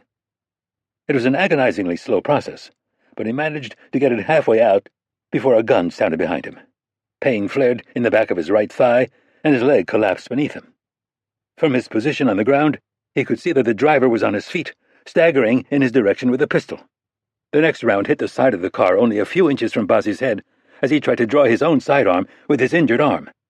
A rapid burst of shots erupted before he could get his pistol clear of its holster, and Bazzi flattened himself in the sand. When the sound faded, he looked up, confused by the fact that he was still alive. That confusion was amplified when he saw the driver motionless in the sand. Finally, he glanced back and saw Fred Mason collapse to his knees with an assault rifle in his hands. Bazzi limped back to the window and wrestled the toolbox the rest of the way out of the vehicle. It took what seemed like a lifetime, but he managed to empty its contents and find evidence of a false bottom. Aware that it could explode at any moment, he fought to keep his hands from shaking. The release for the bottom was relatively easy to locate, and he was relieved to see that the explosive was less complex than he'd anticipated. Nothing more than a digital keypad connected to a block of C4. Next to it was a sizable sheet metal box that he assumed contained the radioactive material. Bazzi removed the detonator probe and let out a long breath before clamping a hand over his leg wound and lurching toward Fred Mason. The pilot gave him a weak thumbs up from his position, lying in the sand, so the Saudi officer went to the chopper instead. He put on a headset and tried to get a situation report, but the comm was dead. After a few pointless attempts to get it working, he went forward to check on Mason's unconscious co-pilot. Their role in this was done. The rest was in God's hands. "Command," Rapp said into his comm. "This is Scout 6. Come in." Once again, no response. He'd been able to make out 2 confirmed kills, but the rest of the chatter was too garbled to understand. Had Bazzi and the others achieved their missions, or was there a massive radioactive cloud drifting north across Saudi Arabia? In the end, it made little difference. One way or another, the other scouts were finished with their mission. His was just beginning. Rapp was still about 350 yards out, a distance he had deemed safe. If a couple of ISIS fanatics were running this operation from the interior of the facility, they would immediately detonate when they discovered their comrades were under attack. But that hadn't happened. The complex was still intact, and there was still no sign of life. Either the agency's analysts were full of shit, and the facility was empty, or the man with his finger on the button had no interest in martyring himself. Azarov. Chapter 54. "Please repeat your last." Grisha Azarov reluctantly pushed an earpiece the rest of the way into his right ear. The left was already taken by a radio link. Combined, they muffled the clang of a loose piece of sheet metal above him, but also isolated him from his environment in a way that was always dangerous. "I am showing all teams moving into position," Maxim Krupin said. "ETA is 8 minutes. Confirm." It seemed pointless since they were looking at the same satellite data, but the Russian president would leave nothing to chance. Azarov used a hand to shade his cell phone and examined the washed-out map image. 8 minutes confirmed. "You have my authorization to carry out the operation. When all teams are in position, signal them to detonate." "Understood." Azarov sat with his back against the thick steel plate that made up one side of an enclosure that was one of the most defensible in the complex. After that, time started to pass with almost supernatural slowness. He was accustomed to the mind-numbing lulls of combat, but this one was intensified by the fact that it would likely be his last. He allowed his mind to drift forward, to enjoy the luxury of considering something beyond being victorious on the day. What would it be like to wake up in his home and have no mission to prepare for, no training schedule to obsessively follow or physical test to complete? Would he fish? It was something he hadn't done since sawing through the frozen lakes of Russia with his father. Or perhaps surfing lessons would be in order. Kara had offered a free introduction to the sport on a number of occasions. Was it time to consider accepting that offer? A shrill alarm sounded in his remaining earpiece, and he looked down at his phone. One of the ISIS teams had gone offline. He assumed it was just a communications problem that would quickly correct itself. Instead, a second alarm sounded, and another of the tiny on-screen dots flashed out of existence. The intensifying storm? Or something else? Azaroff connected to the operation's open frequency. "All teams report." Static. "All teams report," he repeated. Still no response. It was more than could be explained by the storm. The images on his phone were being transmitted by a satellite link, while voice communications were being handled by a radio-based system. The chance that both were failing at the same time was remote in the extreme. Much more likely, the ISIS teams had been discovered and either succumbed to attack or detonated without his authorization. The next sound that came over his earpiece wasn't an alarm, but a notification of another call from Maxim Krupin. He was monitoring the operation from the comfort of his office in the Kremlin, and would be concerned by what he was seeing. Azaroff ignored the call. If the other teams had been discovered, then this place would likely be known to the enemy as well. Attacking the large, complex facility, though, would be significantly more difficult. Did he still have time to escape? The storm would provide cover, and if necessary, he could contact North. The English coming over the radio was excellent, tainted only by a moderate Dutch accent. Hassan was a son of Syrians who had settled in Amsterdam, a store clerk who had become bored with his life and joined ISIS. "Details? It appears to be a single man, approaching on foot." Azaroff closed his eyes and let out a long breath. The mental image of his home in Costa Rica, so vivid a few minutes before, began to lose focus. "Did you say a single man?" "Confirm." "Affirmative." "Keep eyes on the target." The Russian moved from his protected position and navigated the convoluted collection of ladders, catwalks, and ramps that led to the northern edge of the facility. He crawled the last 10 meters, setting up in a well-camouflaged position with a gap wide enough to get a spotting scope through. He had to admit to being impressed by Hassan's attentiveness. With the blowing sand, it took Azaroff almost 10 seconds to spot the figure running down the back of a dune some 150 meters away. The most immediate impression was that the man was extremely fast. While perhaps not as powerful as he himself was, this lone attacker's skill at negotiating the soft desert surface was unquestionably superior. Finer details became apparent as the distance between them narrowed. He was wearing the uniform of a Saudi soldier, but with no visible insignias. Weaponry appeared to be limited to a single handgun, holstered on his hip. Much more interesting, though, was his face. At first, Azaroff assumed it was just heat distortion, but he could now see that this assumption was an error. The man's nose was badly broken, and both eyes were blackened. Partially hidden by a thick beard, his lips were split and distorted, complementing similarly swollen cheekbones. In another world, watching this man charging their position alone would have been almost comical. But this wasn't another world, and there was only one man with this combination of speed and audacity. "Rahab," Azaroff said, connecting to his men again. "Join Hassan on the north end of the facility. Engage and kill the man approaching." "I understand," came the reply. If this was indeed Mitch Rapp, the tactical situation presented some interesting opportunities. The American was clearly injured, had run an undetermined distance in the oppressive heat, and was unlikely to be familiar with the structure that he was approaching. While escaping and luring Rapp to northern Russia still had benefits, it also had a number of drawbacks. Rapp would have the full resources of the CIA behind him, while Azaroff would be alone. With no urgency on the American's part, he would have significant control over the time of their next meeting, and would use that time to heal and plan. The more Azaroff considered the situation, the more it became obvious that the moment for this confrontation was now. After he killed Rapp, he would contact Irene Kennedy and propose a truce. She had the reputation of being an eminently reasonable woman and would see no profit in risking more of her men in a pointless quest for revenge.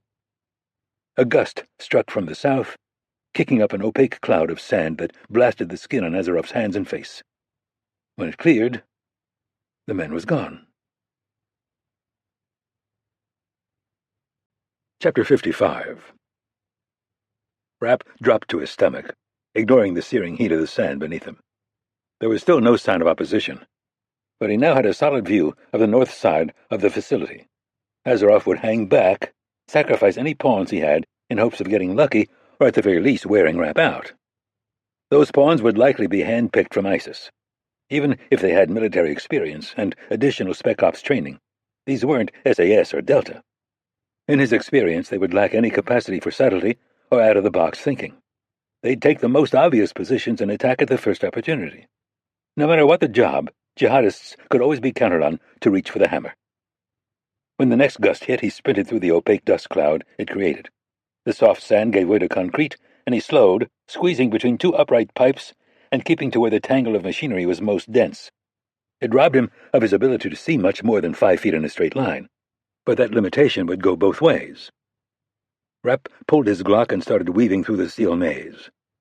There was an obvious vantage point on the second level, about 15 yards to his right. He himself might have been attracted to it in his younger days. The position would provide an unobstructed view of north as well as reasonable protection from the wind. Even more advantageous, practical access from below was blocked by a massive cylindrical tank. Rapp spotted a drift that went almost to a catwalk 10 feet above and began climbing it. At the top he had to dig to widen the gap between the sand and the metal grid, but managed to get through without making a sound loud enough to rise above the wind. He inched forward through the dangerously confined space. After a few feet, he spotted a boot protruding from behind a steel plate. Rapp looked at the Glock in his hand and then reluctantly holstered it. Without a silencer, using the gun would be too much of a risk. He found a broken pipe and quietly dug it from the sand. While not exactly sharp, one end looked jagged enough for his purposes. He kept moving forward, slipping from beneath the catwalk and continuing along the drift as it climbed toward a hard ceiling of electrical conduits. After about a minute, he had a full view of his target. Middle Eastern male, lying prone, searching the desert through a scope mounted to an AK-47. The angle of the sun was going to be a problem. Rapp had it at his back, which was normally an advantage, but in this case, it would cause him to throw a shadow. He stayed low to minimize the problem, but there was no way to change the laws of physics. His shadow moved steadily up the man's back and finally entered his peripheral vision when Rapp was still almost 10 feet out. The terrorist rolled, desperately trying to swing the AK with him.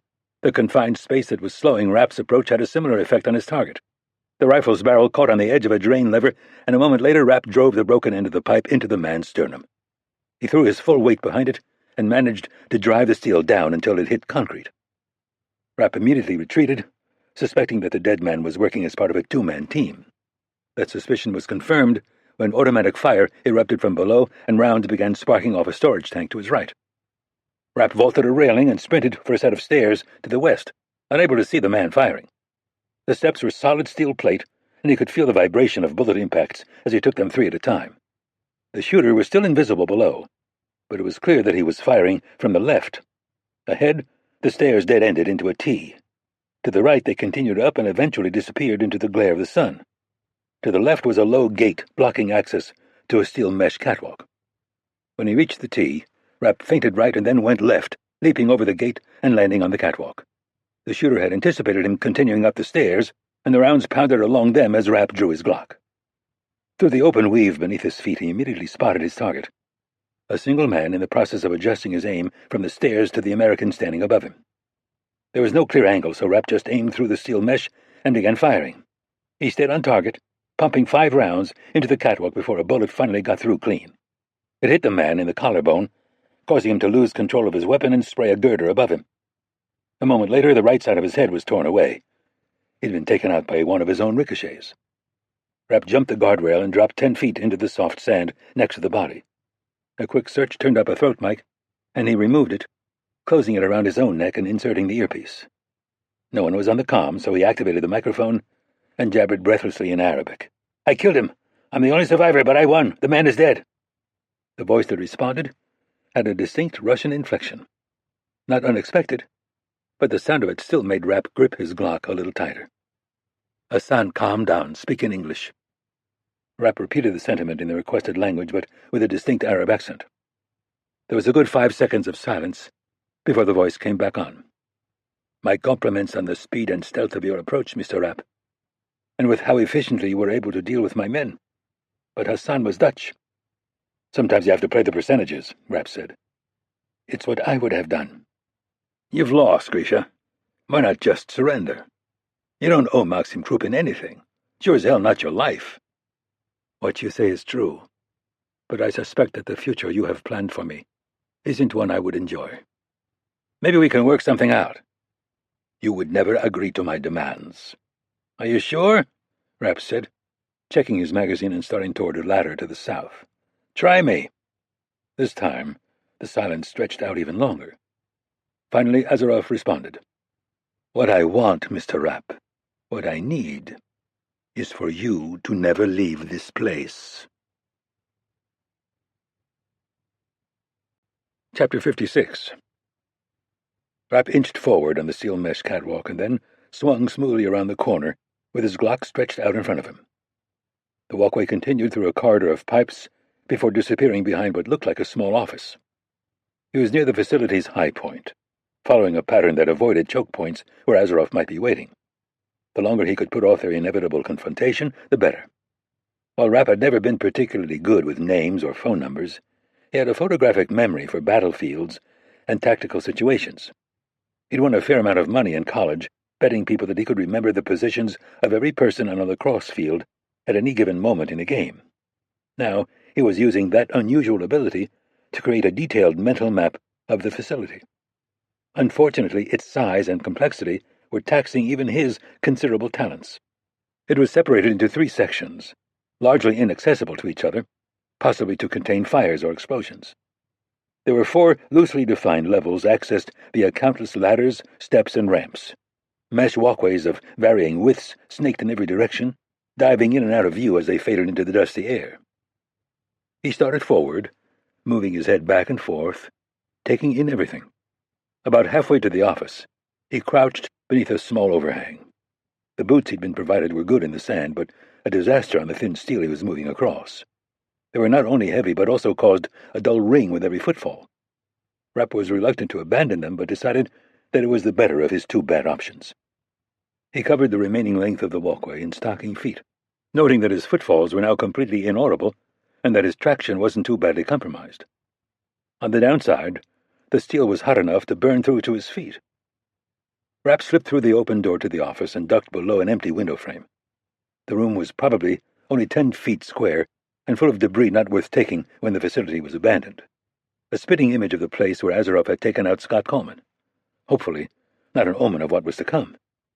He pawed through the files, furniture, and tools on the floor, looking for anything useful. No ice-cold cokes or silencers were on offer, but he did find a pile of old work clothing that was of interest. Like his abandoned boots, the tan uniform had been useful in the sand, but was less than optimal in a complex built primarily of unpainted steel. The gray overalls, wadded up in the corner, would provide better camouflage and had the potential to confuse his opponent's expectations. They even turned out to be his size. Better yet was a pair of well-used socks that he pulled on over his own. They added just enough insulation to protect his feet from the sun-heated metal and would mitigate any damage should he hit a jagged edge or have to move fast. Rapp started crawling back toward the door when he spotted a large wrench beneath an Arabic-language newspaper. He wrapped it in the pants he'd taken off and shoved it down the back of his overalls. It wasn't the most convenient thing to carry into battle, but he had an idea that might make it worth the wait. Rapp stayed low as he came back onto the catwalk and turned left. He covered the next 50 yards in a little less than a minute, continuing to mentally map the maze around him. As he was nearing a set of steps connecting 2 catwalks, his peripheral vision detected motion above and to his right. Instinctively, he threw himself backward and fired in the direction of the movement. Just as he did, a bullet sparked off a pipe directly to left of where his head had been a split second before. Grisha Azaroff ducked involuntarily when a bullet hissed past him at what he estimated was a distance of less than a meter. His own shot had been perfectly aligned, but Rapp dropped to the ground an instant before it could find its mark. The Russian immediately began analyzing the rare failure. As expected, Rapp was extremely quick and had razor-sharp battlefield instincts. But these gifts weren't the reasons he was still alive. That was Azaroff's own fault. He'd been looking for a man in Saudi army fatigues, and the change had caused him to hesitate. A brief sliver of time that against any other opponent would have been meaningless. Against Mitch Rapp, it was the kind of mistake that could prove fatal. Now, there was nowhere for the CIA man to go. He was stranded in the low ground with little overhead cover. Azaroff sprinted toward a ladder and climbed halfway up it, leaping onto an immense pipe and landing with a deep ring that resonated through the air. He let his momentum carry him to a 3-meter gap that plunged down to the base of the facility. Falling forward onto his stomach, he thrust his pistol over the edge of the narrow platform he'd come to a stop on. Rapp was 1 level below, running along the only catwalk accessible to him. His back was square to Azaroff's position, an easy shot even for a novice. He lined up, but before he could fire, Rapp vaulted the railing and fell toward the top of a containment tank no more than 2 meters in diameter. The reason he'd been able to run so silently became evident when he landed. His stocking feet provided no purchase on the smooth steel, and he slid out of control toward its edge. A moment later, he was gone. Azaroff heard the dull thuds of a body bouncing through the pipes on its way to the ground. While impossible to see from his current position, he knew that it was at least a 30-meter drop. Impossible even for the storied Mitch Rapp to survive. The Russian continued to aim over the top of the platform, his heart rate higher than it had been on an operation in years. It was difficult to conclude anything but that the man had fallen. Removing his boots had been a reasonable risk to take, but in this case the strategy had failed. Mitch Rapp was either dead or dying, his broken body bleeding into the sand. Then, why was he still afraid of the American? It seemed inconceivable that Rapp had survived, but until Azaroff saw the body, the possibility existed. As much as he wanted to retreat to the SUV and escape across the desert, he couldn't bring himself to do it. Not until he was certain of the CIA man's fate. Rapp threw himself to the catwalk, already certain that the Hail Mary shot he'd taken at the Russian had gone wide. He immediately rolled to his feet and began sprinting toward a series of tanks about 10 feet from the edge of the right-hand railing. If he were Azaroff, he'd climb halfway up the ladder to his left and then use a large pipe to gain a platform that jutted out over open air. It would provide a perfect position to fire down on Rapp's unprotected position. He was only about halfway to the tanks when the ring of someone landing on that very overhead pipe sounded a full second sooner than Rapp thought possible. He pushed himself to a speed that felt like it was going to shatter his bad knee with every stride. The second ring reached him when he was still 10 feet out from the section of railing he was going for. Azaroff would be lining up, and this time he wouldn't miss. Rapp left the rail earlier than planned, but still managed to clear the gap, landing on top of a tank and going into an uncontrolled slide toward the opposite edge. He tumbled over and dropped 5 feet before grabbing a steel grid that, thank God, was right where he remembered it. The Glock was still in his left hand, and stopping his momentum with only his right demanded a graceless maneuver that nearly dislocated his shoulder. Once he got his feet under him, he yanked the wrench from his overalls and threw it down at the pipes below. The fact that it was wrapped in cloth kept it from ringing against the metal, instead giving it a muted thud that would be fairly convincing mixed with the howl of the wind. The Russian was in an adjacent section of the facility, and there was no easy way for him to cross over. That made it possible for Rapp to take his time climbing down and gaining a walkway 20 feet below. What would Azaroff do now? Was he trusting enough to go for his vehicle and run? Or would he want to confirm that his adversary was dead? Probably the latter, Rapp decided. The question was what to do about it. Though he and Azaroff couldn't easily get to each other, the Russian did have access to a vantage point that would allow him to see that his opponent's corpse was conspicuously absent. That left Rapp with a short window where he could use the element of surprise. The problem was that the only way he knew of to cross to Azaroff's sector was an open catwalk on the top level. By the time he reached it, the Russian would know his opponent was alive and would be looking for the move. Rapp traversed the walkway, protected by a firewall on his right. It turned to steel mesh for about 5 feet, and he searched the area visible through it before darting across. After covering another 10 feet, he came to a sudden halt and turned around. The bottom corner of the mesh had broken free of its spot welds and was curled back a good 5 inches. He walked back to it and shoved the detached edge with his foot. It took everything he had, but he managed to pop 2 more welds, with the rest similarly weak. Rapp crept along the catwalk, searching for something he could use as a pry bar. Finally, he found a shut-off valve with a long lever connected by nothing but a pin. It took some effort, but he managed to work it free. Wedging the steel rod into the hole in the mesh, Rapp threw his full weight behind it. A moment later, he was rewarded by the quiet crack of welds giving way. When the gap was wide enough, he stuffed his Glock down the back of his overalls and squeezed through. There was nothing on the other side to stand on, so he grabbed an overhead pipe and went hand over hand across it. The pain in his injured shoulder was excruciating, but there was no way to favor it. If his sweaty hands lost their grip, Azaroff would find exactly what he expected to find in the tangle of pipes feet below. Rapp finally reached another catwalk and dropped onto it, landing in a crouch. He was operating blind now. There had been no time to survey this part of the facility. He stayed in the shadows, stopping every few seconds to listen for sound that couldn't be explained by the wind. Finally, he was rewarded. The quiet rhythm of footsteps became audible below and to his right. He flattened himself on the catwalk and let his Glock hang over the edge. A moment later, cautious movements became intermittently visible through the mesh. Range was just under 30 yards. There was no clear shot, but he knew he wasn't going to get another chance like this one. He needed to drive Azaroff onto the more open left side of the walkway he was on. Just a couple feet was all Rapp needed. He waited for the optimal moment and fired, slamming a bullet into an electrical conduit a few feet to Azaroff's right. Instead of moving left, though, the Russian went low and right, throwing himself toward the conduit Rapp had just hit and disappearing from sight. "Shit," Rapp said under his breath. This guy wasn't just good. He was a fucking prodigy. Despite that, now the Russian was in a box. Going back would be too much exposure for him to risk. However, there was an open pipe about 6 feet in diameter ahead of him, and only the top 4 feet were visible from Rapp's position. It was Azaroff's only option, and it wasn't a bad one. He undoubtedly knew where it led, while Rapp had no idea. An elongated shadow appeared at the entrance to the pipe, and Rapp unloaded his entire clip into the confined space, firing a wide, random pattern. He pulled back and slammed in his last full magazine before rising again. The shadow was gone, but there was something near the edge of the pipe that he didn't remember seeing earlier. Rapp thought it might be rust, but when he moved to a better vantage point, the dark smudge took on a familiar color. Blood. Azaroff kept moving through the pipe, not stopping until it took a hard bend to the right.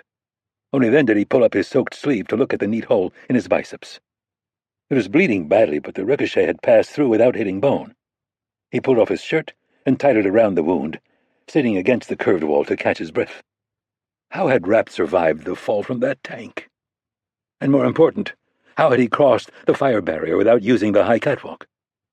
The only answer was that somehow the CIA man understood this complex better than he himself did. If that was the case, then he knew where this pipe led out, and that there was only one vantage point that would allow him to see both ends simultaneously. Was he currently making the difficult climb to get there, or would he risk chasing his injured quarry? Speculation was pointless. Azaroff had failed to predict the man's actions at every turn. The question that had existed for so long in the recesses of his mind was now answered. Rapp was the better man. The weaker, older American was going to kill him. No. Not now.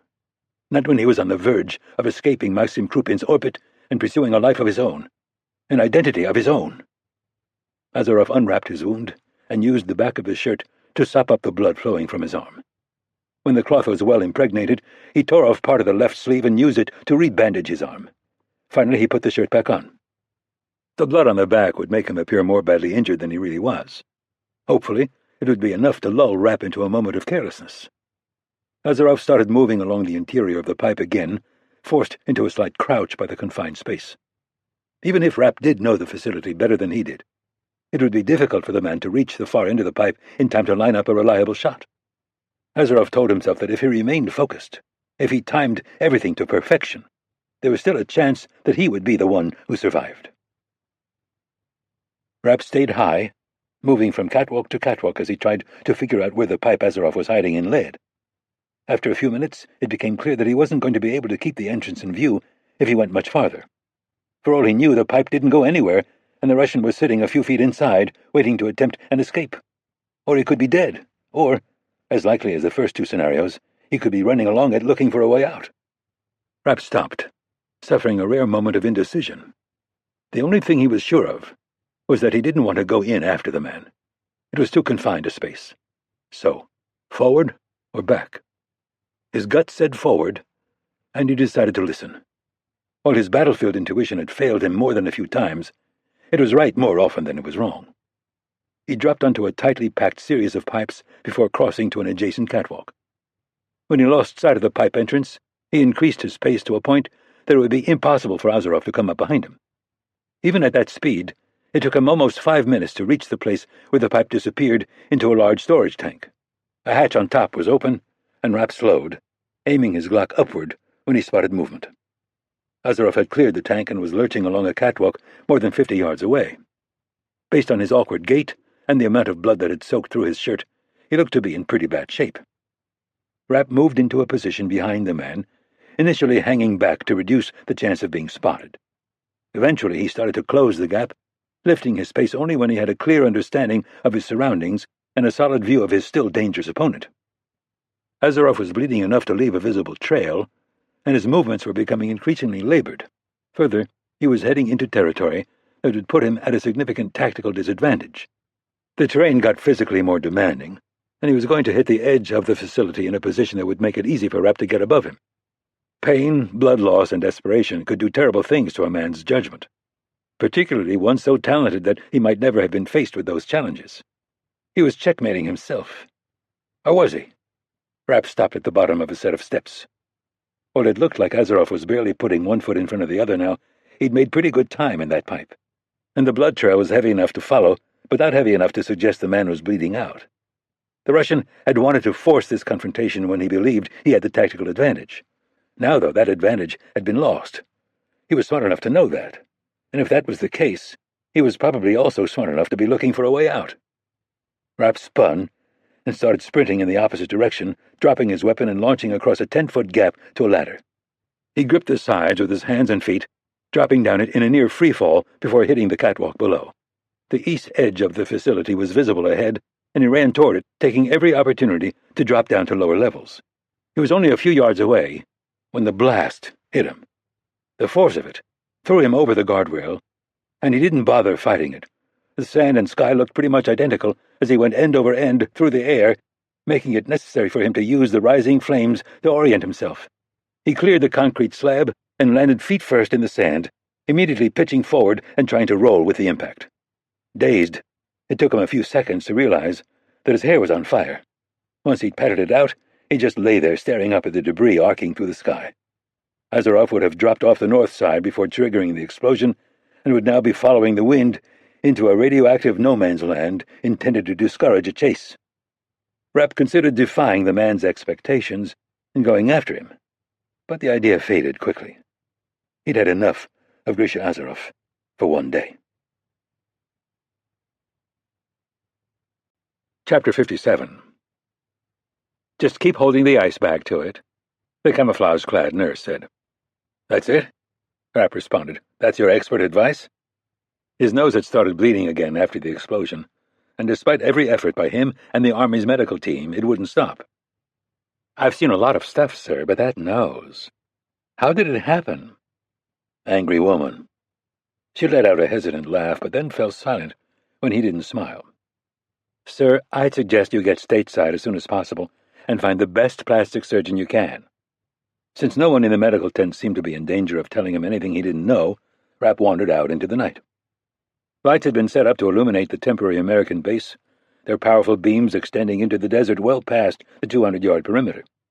He stopped to let a truck carrying hazmat suits roll by and then crossed a section of compacted sand that functioned as road. 2 choppers passed overhead, angling north toward the radiation zone Grisha Azaroff had created. Surprisingly, it was the only one. Bossy and his men had managed to take out all the ISIS teams without giving any of them time to detonate. That left Rapp owning the only failure. When he got home, Kennedy would casually mention, repeatedly, that backing Azaroff into a corner had been a mistake. Of course, Rapp would passionately defend his actions, and there would be no clear winner. There never was. In this case, though, she was more right than wrong. In the heat of the moment, he hadn't been able to see that it was a contest that could only have losers. Chalk it up to too many years of examining problems through a set of gun sights. Mitch! Rapp turned and saw Mike Nash jogging toward him. When he pulled alongside, he was noticeably out of breath. The muscle weight he'd added apparently helped his back, but wasn't doing much for his stamina. I know I've already told you this today, but I want to make sure I drive home the point. You really look like shit. Thanks. Can't they get that thing to stop bleeding? They tell me I should see a doctor. Your tax dollars at work. Where do we stand? Nash shoved his hands in his pockets against the cool desert evening. So far the Saudis are letting us take the lead. The Royals are still cowering in Europe, and it's thrown a wrench into their chain of command. Probably better for us. No doubt. And I have even more good news. We found Colonel Wassam's body, and Bazi's backing up our story that it was an accident. Apparently he couldn't stand that asshole. And the bad news? That's a longer list. One of the fissile material containers was breached by a door gun. Not ideal, but nothing that can't be taken care of by removing and disposing of a few thousand tons of sand. The main site is a whole other story. We're still trying to figure out how far the radioactivity has spread, but because of the wind, it's going to be pretty bad. Best case scenario? The cleanup is going to cost $750 million and reduce the area's oil production by 10% for the better part of 5 years. Tell the Saudis to write a check. What about— Hold on, I'm not done. The Team 4 chopper that went down had no survivors, and the Pakistanis are already up our asses to get what's left of their fissile material back. Now are you done? Yes. What about Azaroff? Nothing yet. We're only using choppers if we have to because of the weather, and we're only using ground patrols if we have to because of the radiation. You said the guy looked like he was bleeding pretty badly, and that's a whole lot of desert out there. My guess is that he's dead and buried in the sand by now. Rapp didn't respond other than to adjust the ice pack on what had once been the bridge of his nose. But if I'm wrong, don't worry. We've got other lines on the guy, and after this clusterfuck, we're pretty confident he's not going back to Russia. We'll find him. Rapp turned and started toward a line of military vehicles near the west end of the compound. Where are you going? Nash said. We got a meeting with the Saudis in 5 minutes. Handle it. They're expecting you. What do you want me to tell them? Tell them to go fuck themselves. I'm heading home. Chapter 58. Fairfax, Virginia, USA. Rapp gunned the Charger, barely making it through the dark intersection before the light turned red. He'd hopped a military transport out of Riyadh and spent the last 15 hours lying on top of a bunch of flak jackets in the back. Now that he was finally in the last 5 minutes of his trip home, those minutes seemed to be stretching out forever. His phone rang and he patched it through the car's anemic sound system. Hello, Irene. I hear you're back in the States. Yeah, about a mile from my apartment. Oh, she said. That's gone, Mitch. What's gone? The apartment. We emptied it and it's been rented. You need to turn around and go home. The inflection was impossible to miss. My house is done? I think Claudia's still working on the punch list, but yes, it's done. For some reason, the news hit him with a force that he wasn't prepared for. He glanced at the clock on his dashboard. A little after 19:30. Maybe we should get together and debrief, he heard himself say. Are you at the office? I am, but it's completely out of the question. Claudia's holding dinner for you. That hit even harder. Why? Why did he suddenly want to put the Dodge on a random highway and floor it? Was this fear? After everything he'd just been through, was this what scared him? First thing tomorrow morning, then? Rapp said before he could stop himself.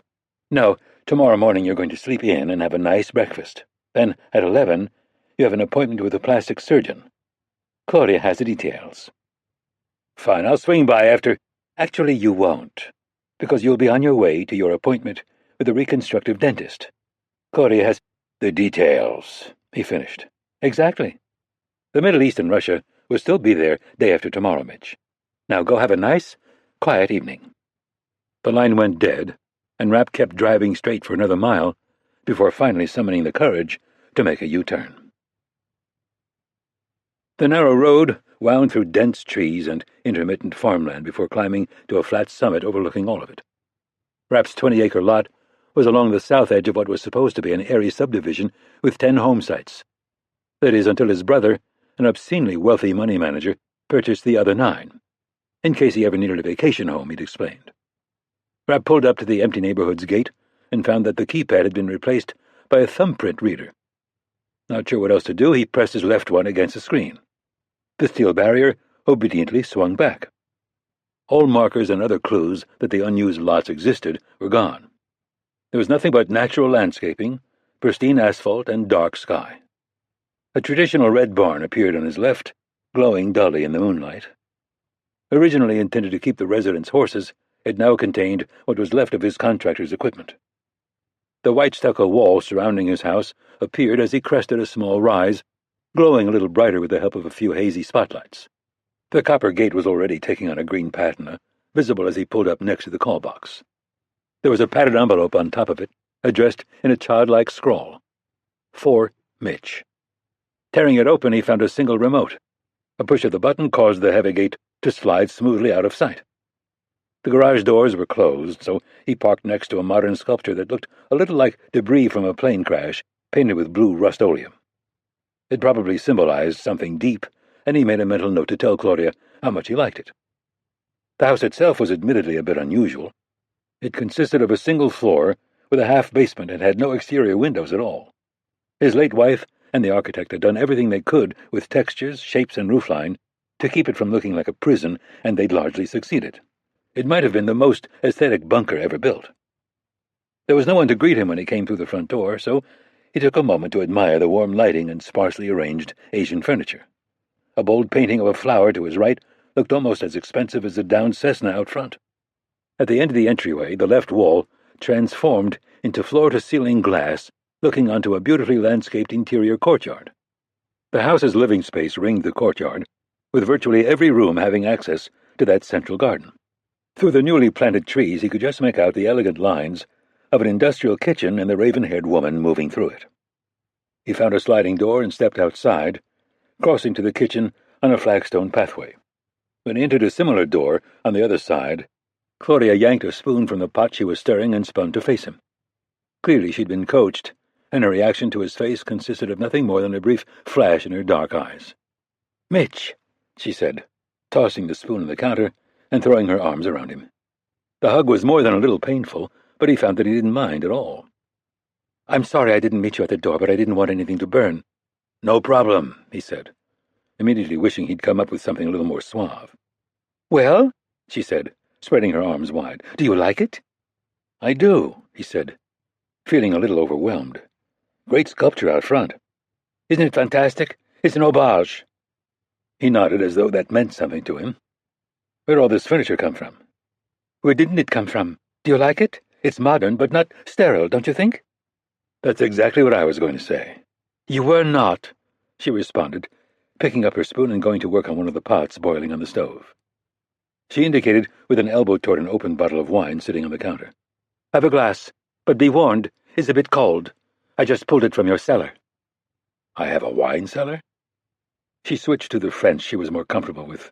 "Of course, fully stocked." He found a glass and examined the label on the bottle. Not surprisingly, he'd never heard of it, but the fact that it had been produced before he'd learned to read worried him a bit. Through a few bizarre twists of fate and his brother's financial genius, Rapp had amassed a fair amount of money. Not this much, though. "Claudia?" "Yes?" "First let me say that the place is amazing." "You love it, right?" she said, twisting around to look at him with a broad smile. "Absolutely. I do. But could I ask you how much it cost?" "Oh, not much. I was a little over budget, but I just paid for that myself." "Paid for what?" "The over budget part." "How much are we talking about?" "Not much." "Is there some reason I shouldn't know the number?" "With the artwork?" "Yes, with the artwork." "But not the wine." "The artwork, the wine, everything." She shrugged at the sheer triviality of the amount, making a show of carrying out the necessary calculations in her head. "Two-ish." 200,000?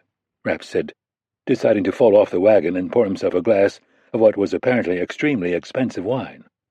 Still, it could have been worse. He could reimburse her for that without too much juggling. "Million." The glass stopped a few inches from his mouth, but then he decided to just go with it. That number was so big, it didn't bear worrying about. "Now go away," she said. "I need to concentrate. Go see Scott and Anna." "Scott?" "Well, I couldn't leave him in that horrible hospital, and he didn't have anyone else to take care of him. They're in the guest bedroom, playing Legos." Rapp started for the hallway, but then stopped after a few steps. "Where is that?" "Directly opposite of where we are now. You can't miss it." Anna had been coached too, but it didn't help.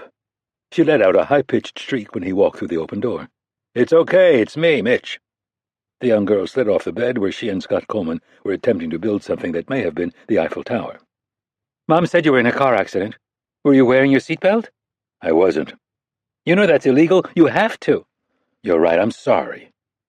"Anna," Coleman said, "your mom probably could use some help. Why don't you go see?" "When are we going to finish?" She pointed to the Legos. "Maybe Mitch wants to play." "I'm sure he does, but we should save the rest for tomorrow." She nodded and went for the door, giving Rapp's leg a quick hug before starting down the hallway. "Anna?" Mitch called after her. She stopped and turned. "Maybe you could ask your mom to put my food through the blender?" The request obviously confused her, but she gave a quick nod before tearing down the hallway. Coleman waited until she was out of earshot before he spoke. "Jeez. Matt said he worked you over, but I had no idea." "You don't look so great yourself." Rapp was happy to note that his retort wasn't entirely accurate. While Coleman had lost a lot of weight and his skin was pasty white, his eyes were clear and his voice had regained its strength. Most of all, though, he was above ground.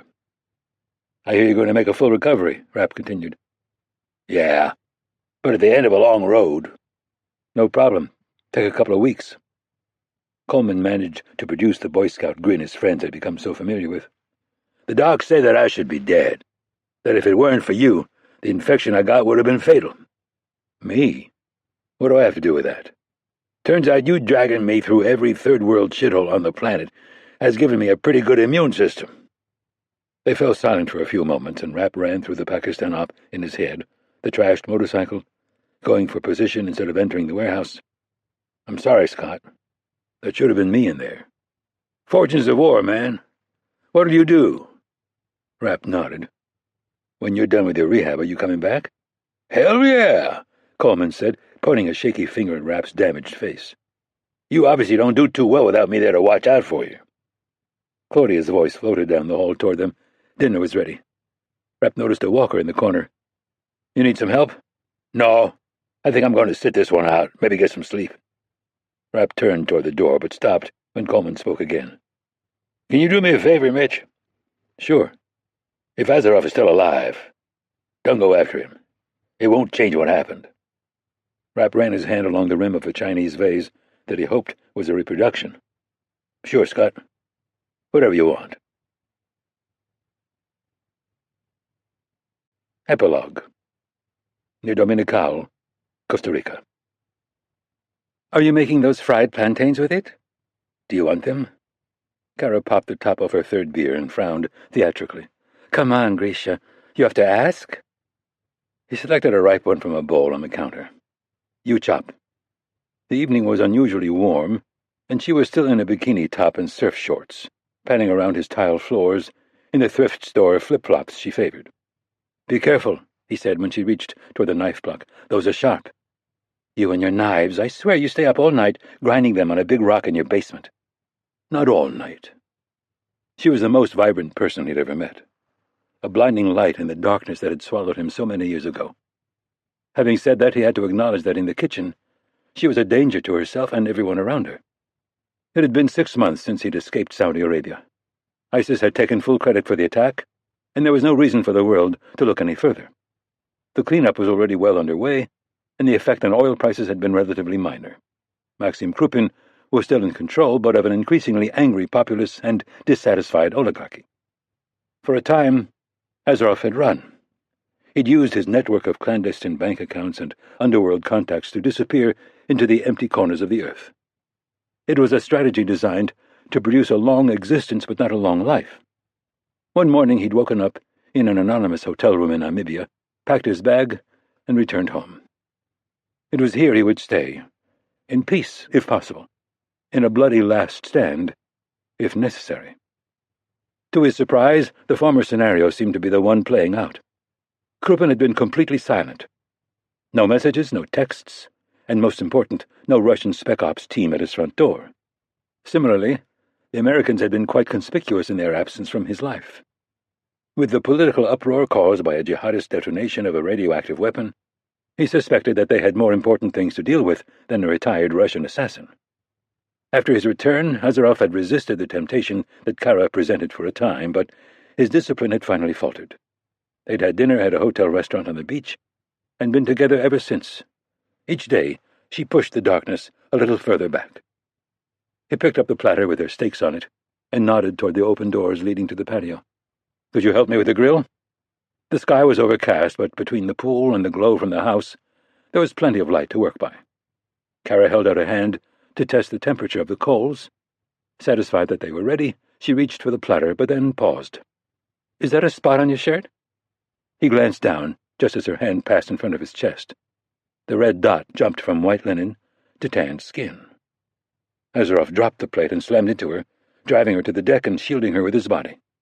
She was still lucid enough to scream, so he rolled right, throwing her through the air and into the pool. By the time the sound of the splash reached him, he had taken cover behind the girl and was reaching for the pistol hidden beneath it. He'd barely wrapped his hand around the grip when the cold metal of a silencer touched the back of his ear. "Grisha!" he heard Kara cough as she surfaced. "What?" "Be silent and stay still."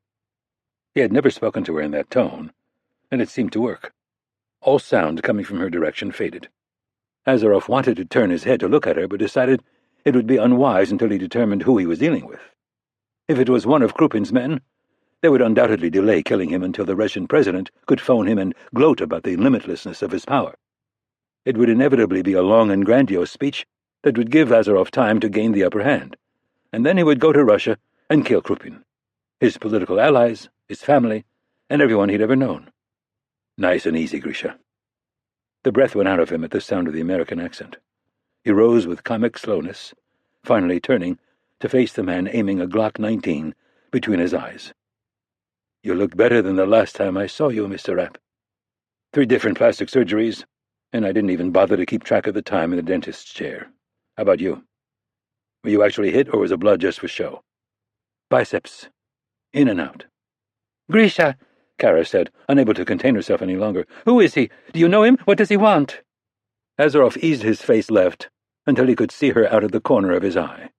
The hair had matted across her face, but it wasn't enough to obscure the terror etched there. It was unfair. A woman like her should never have to feel fear. "Please, Kara, it's going to be fine. Just stay in the pool."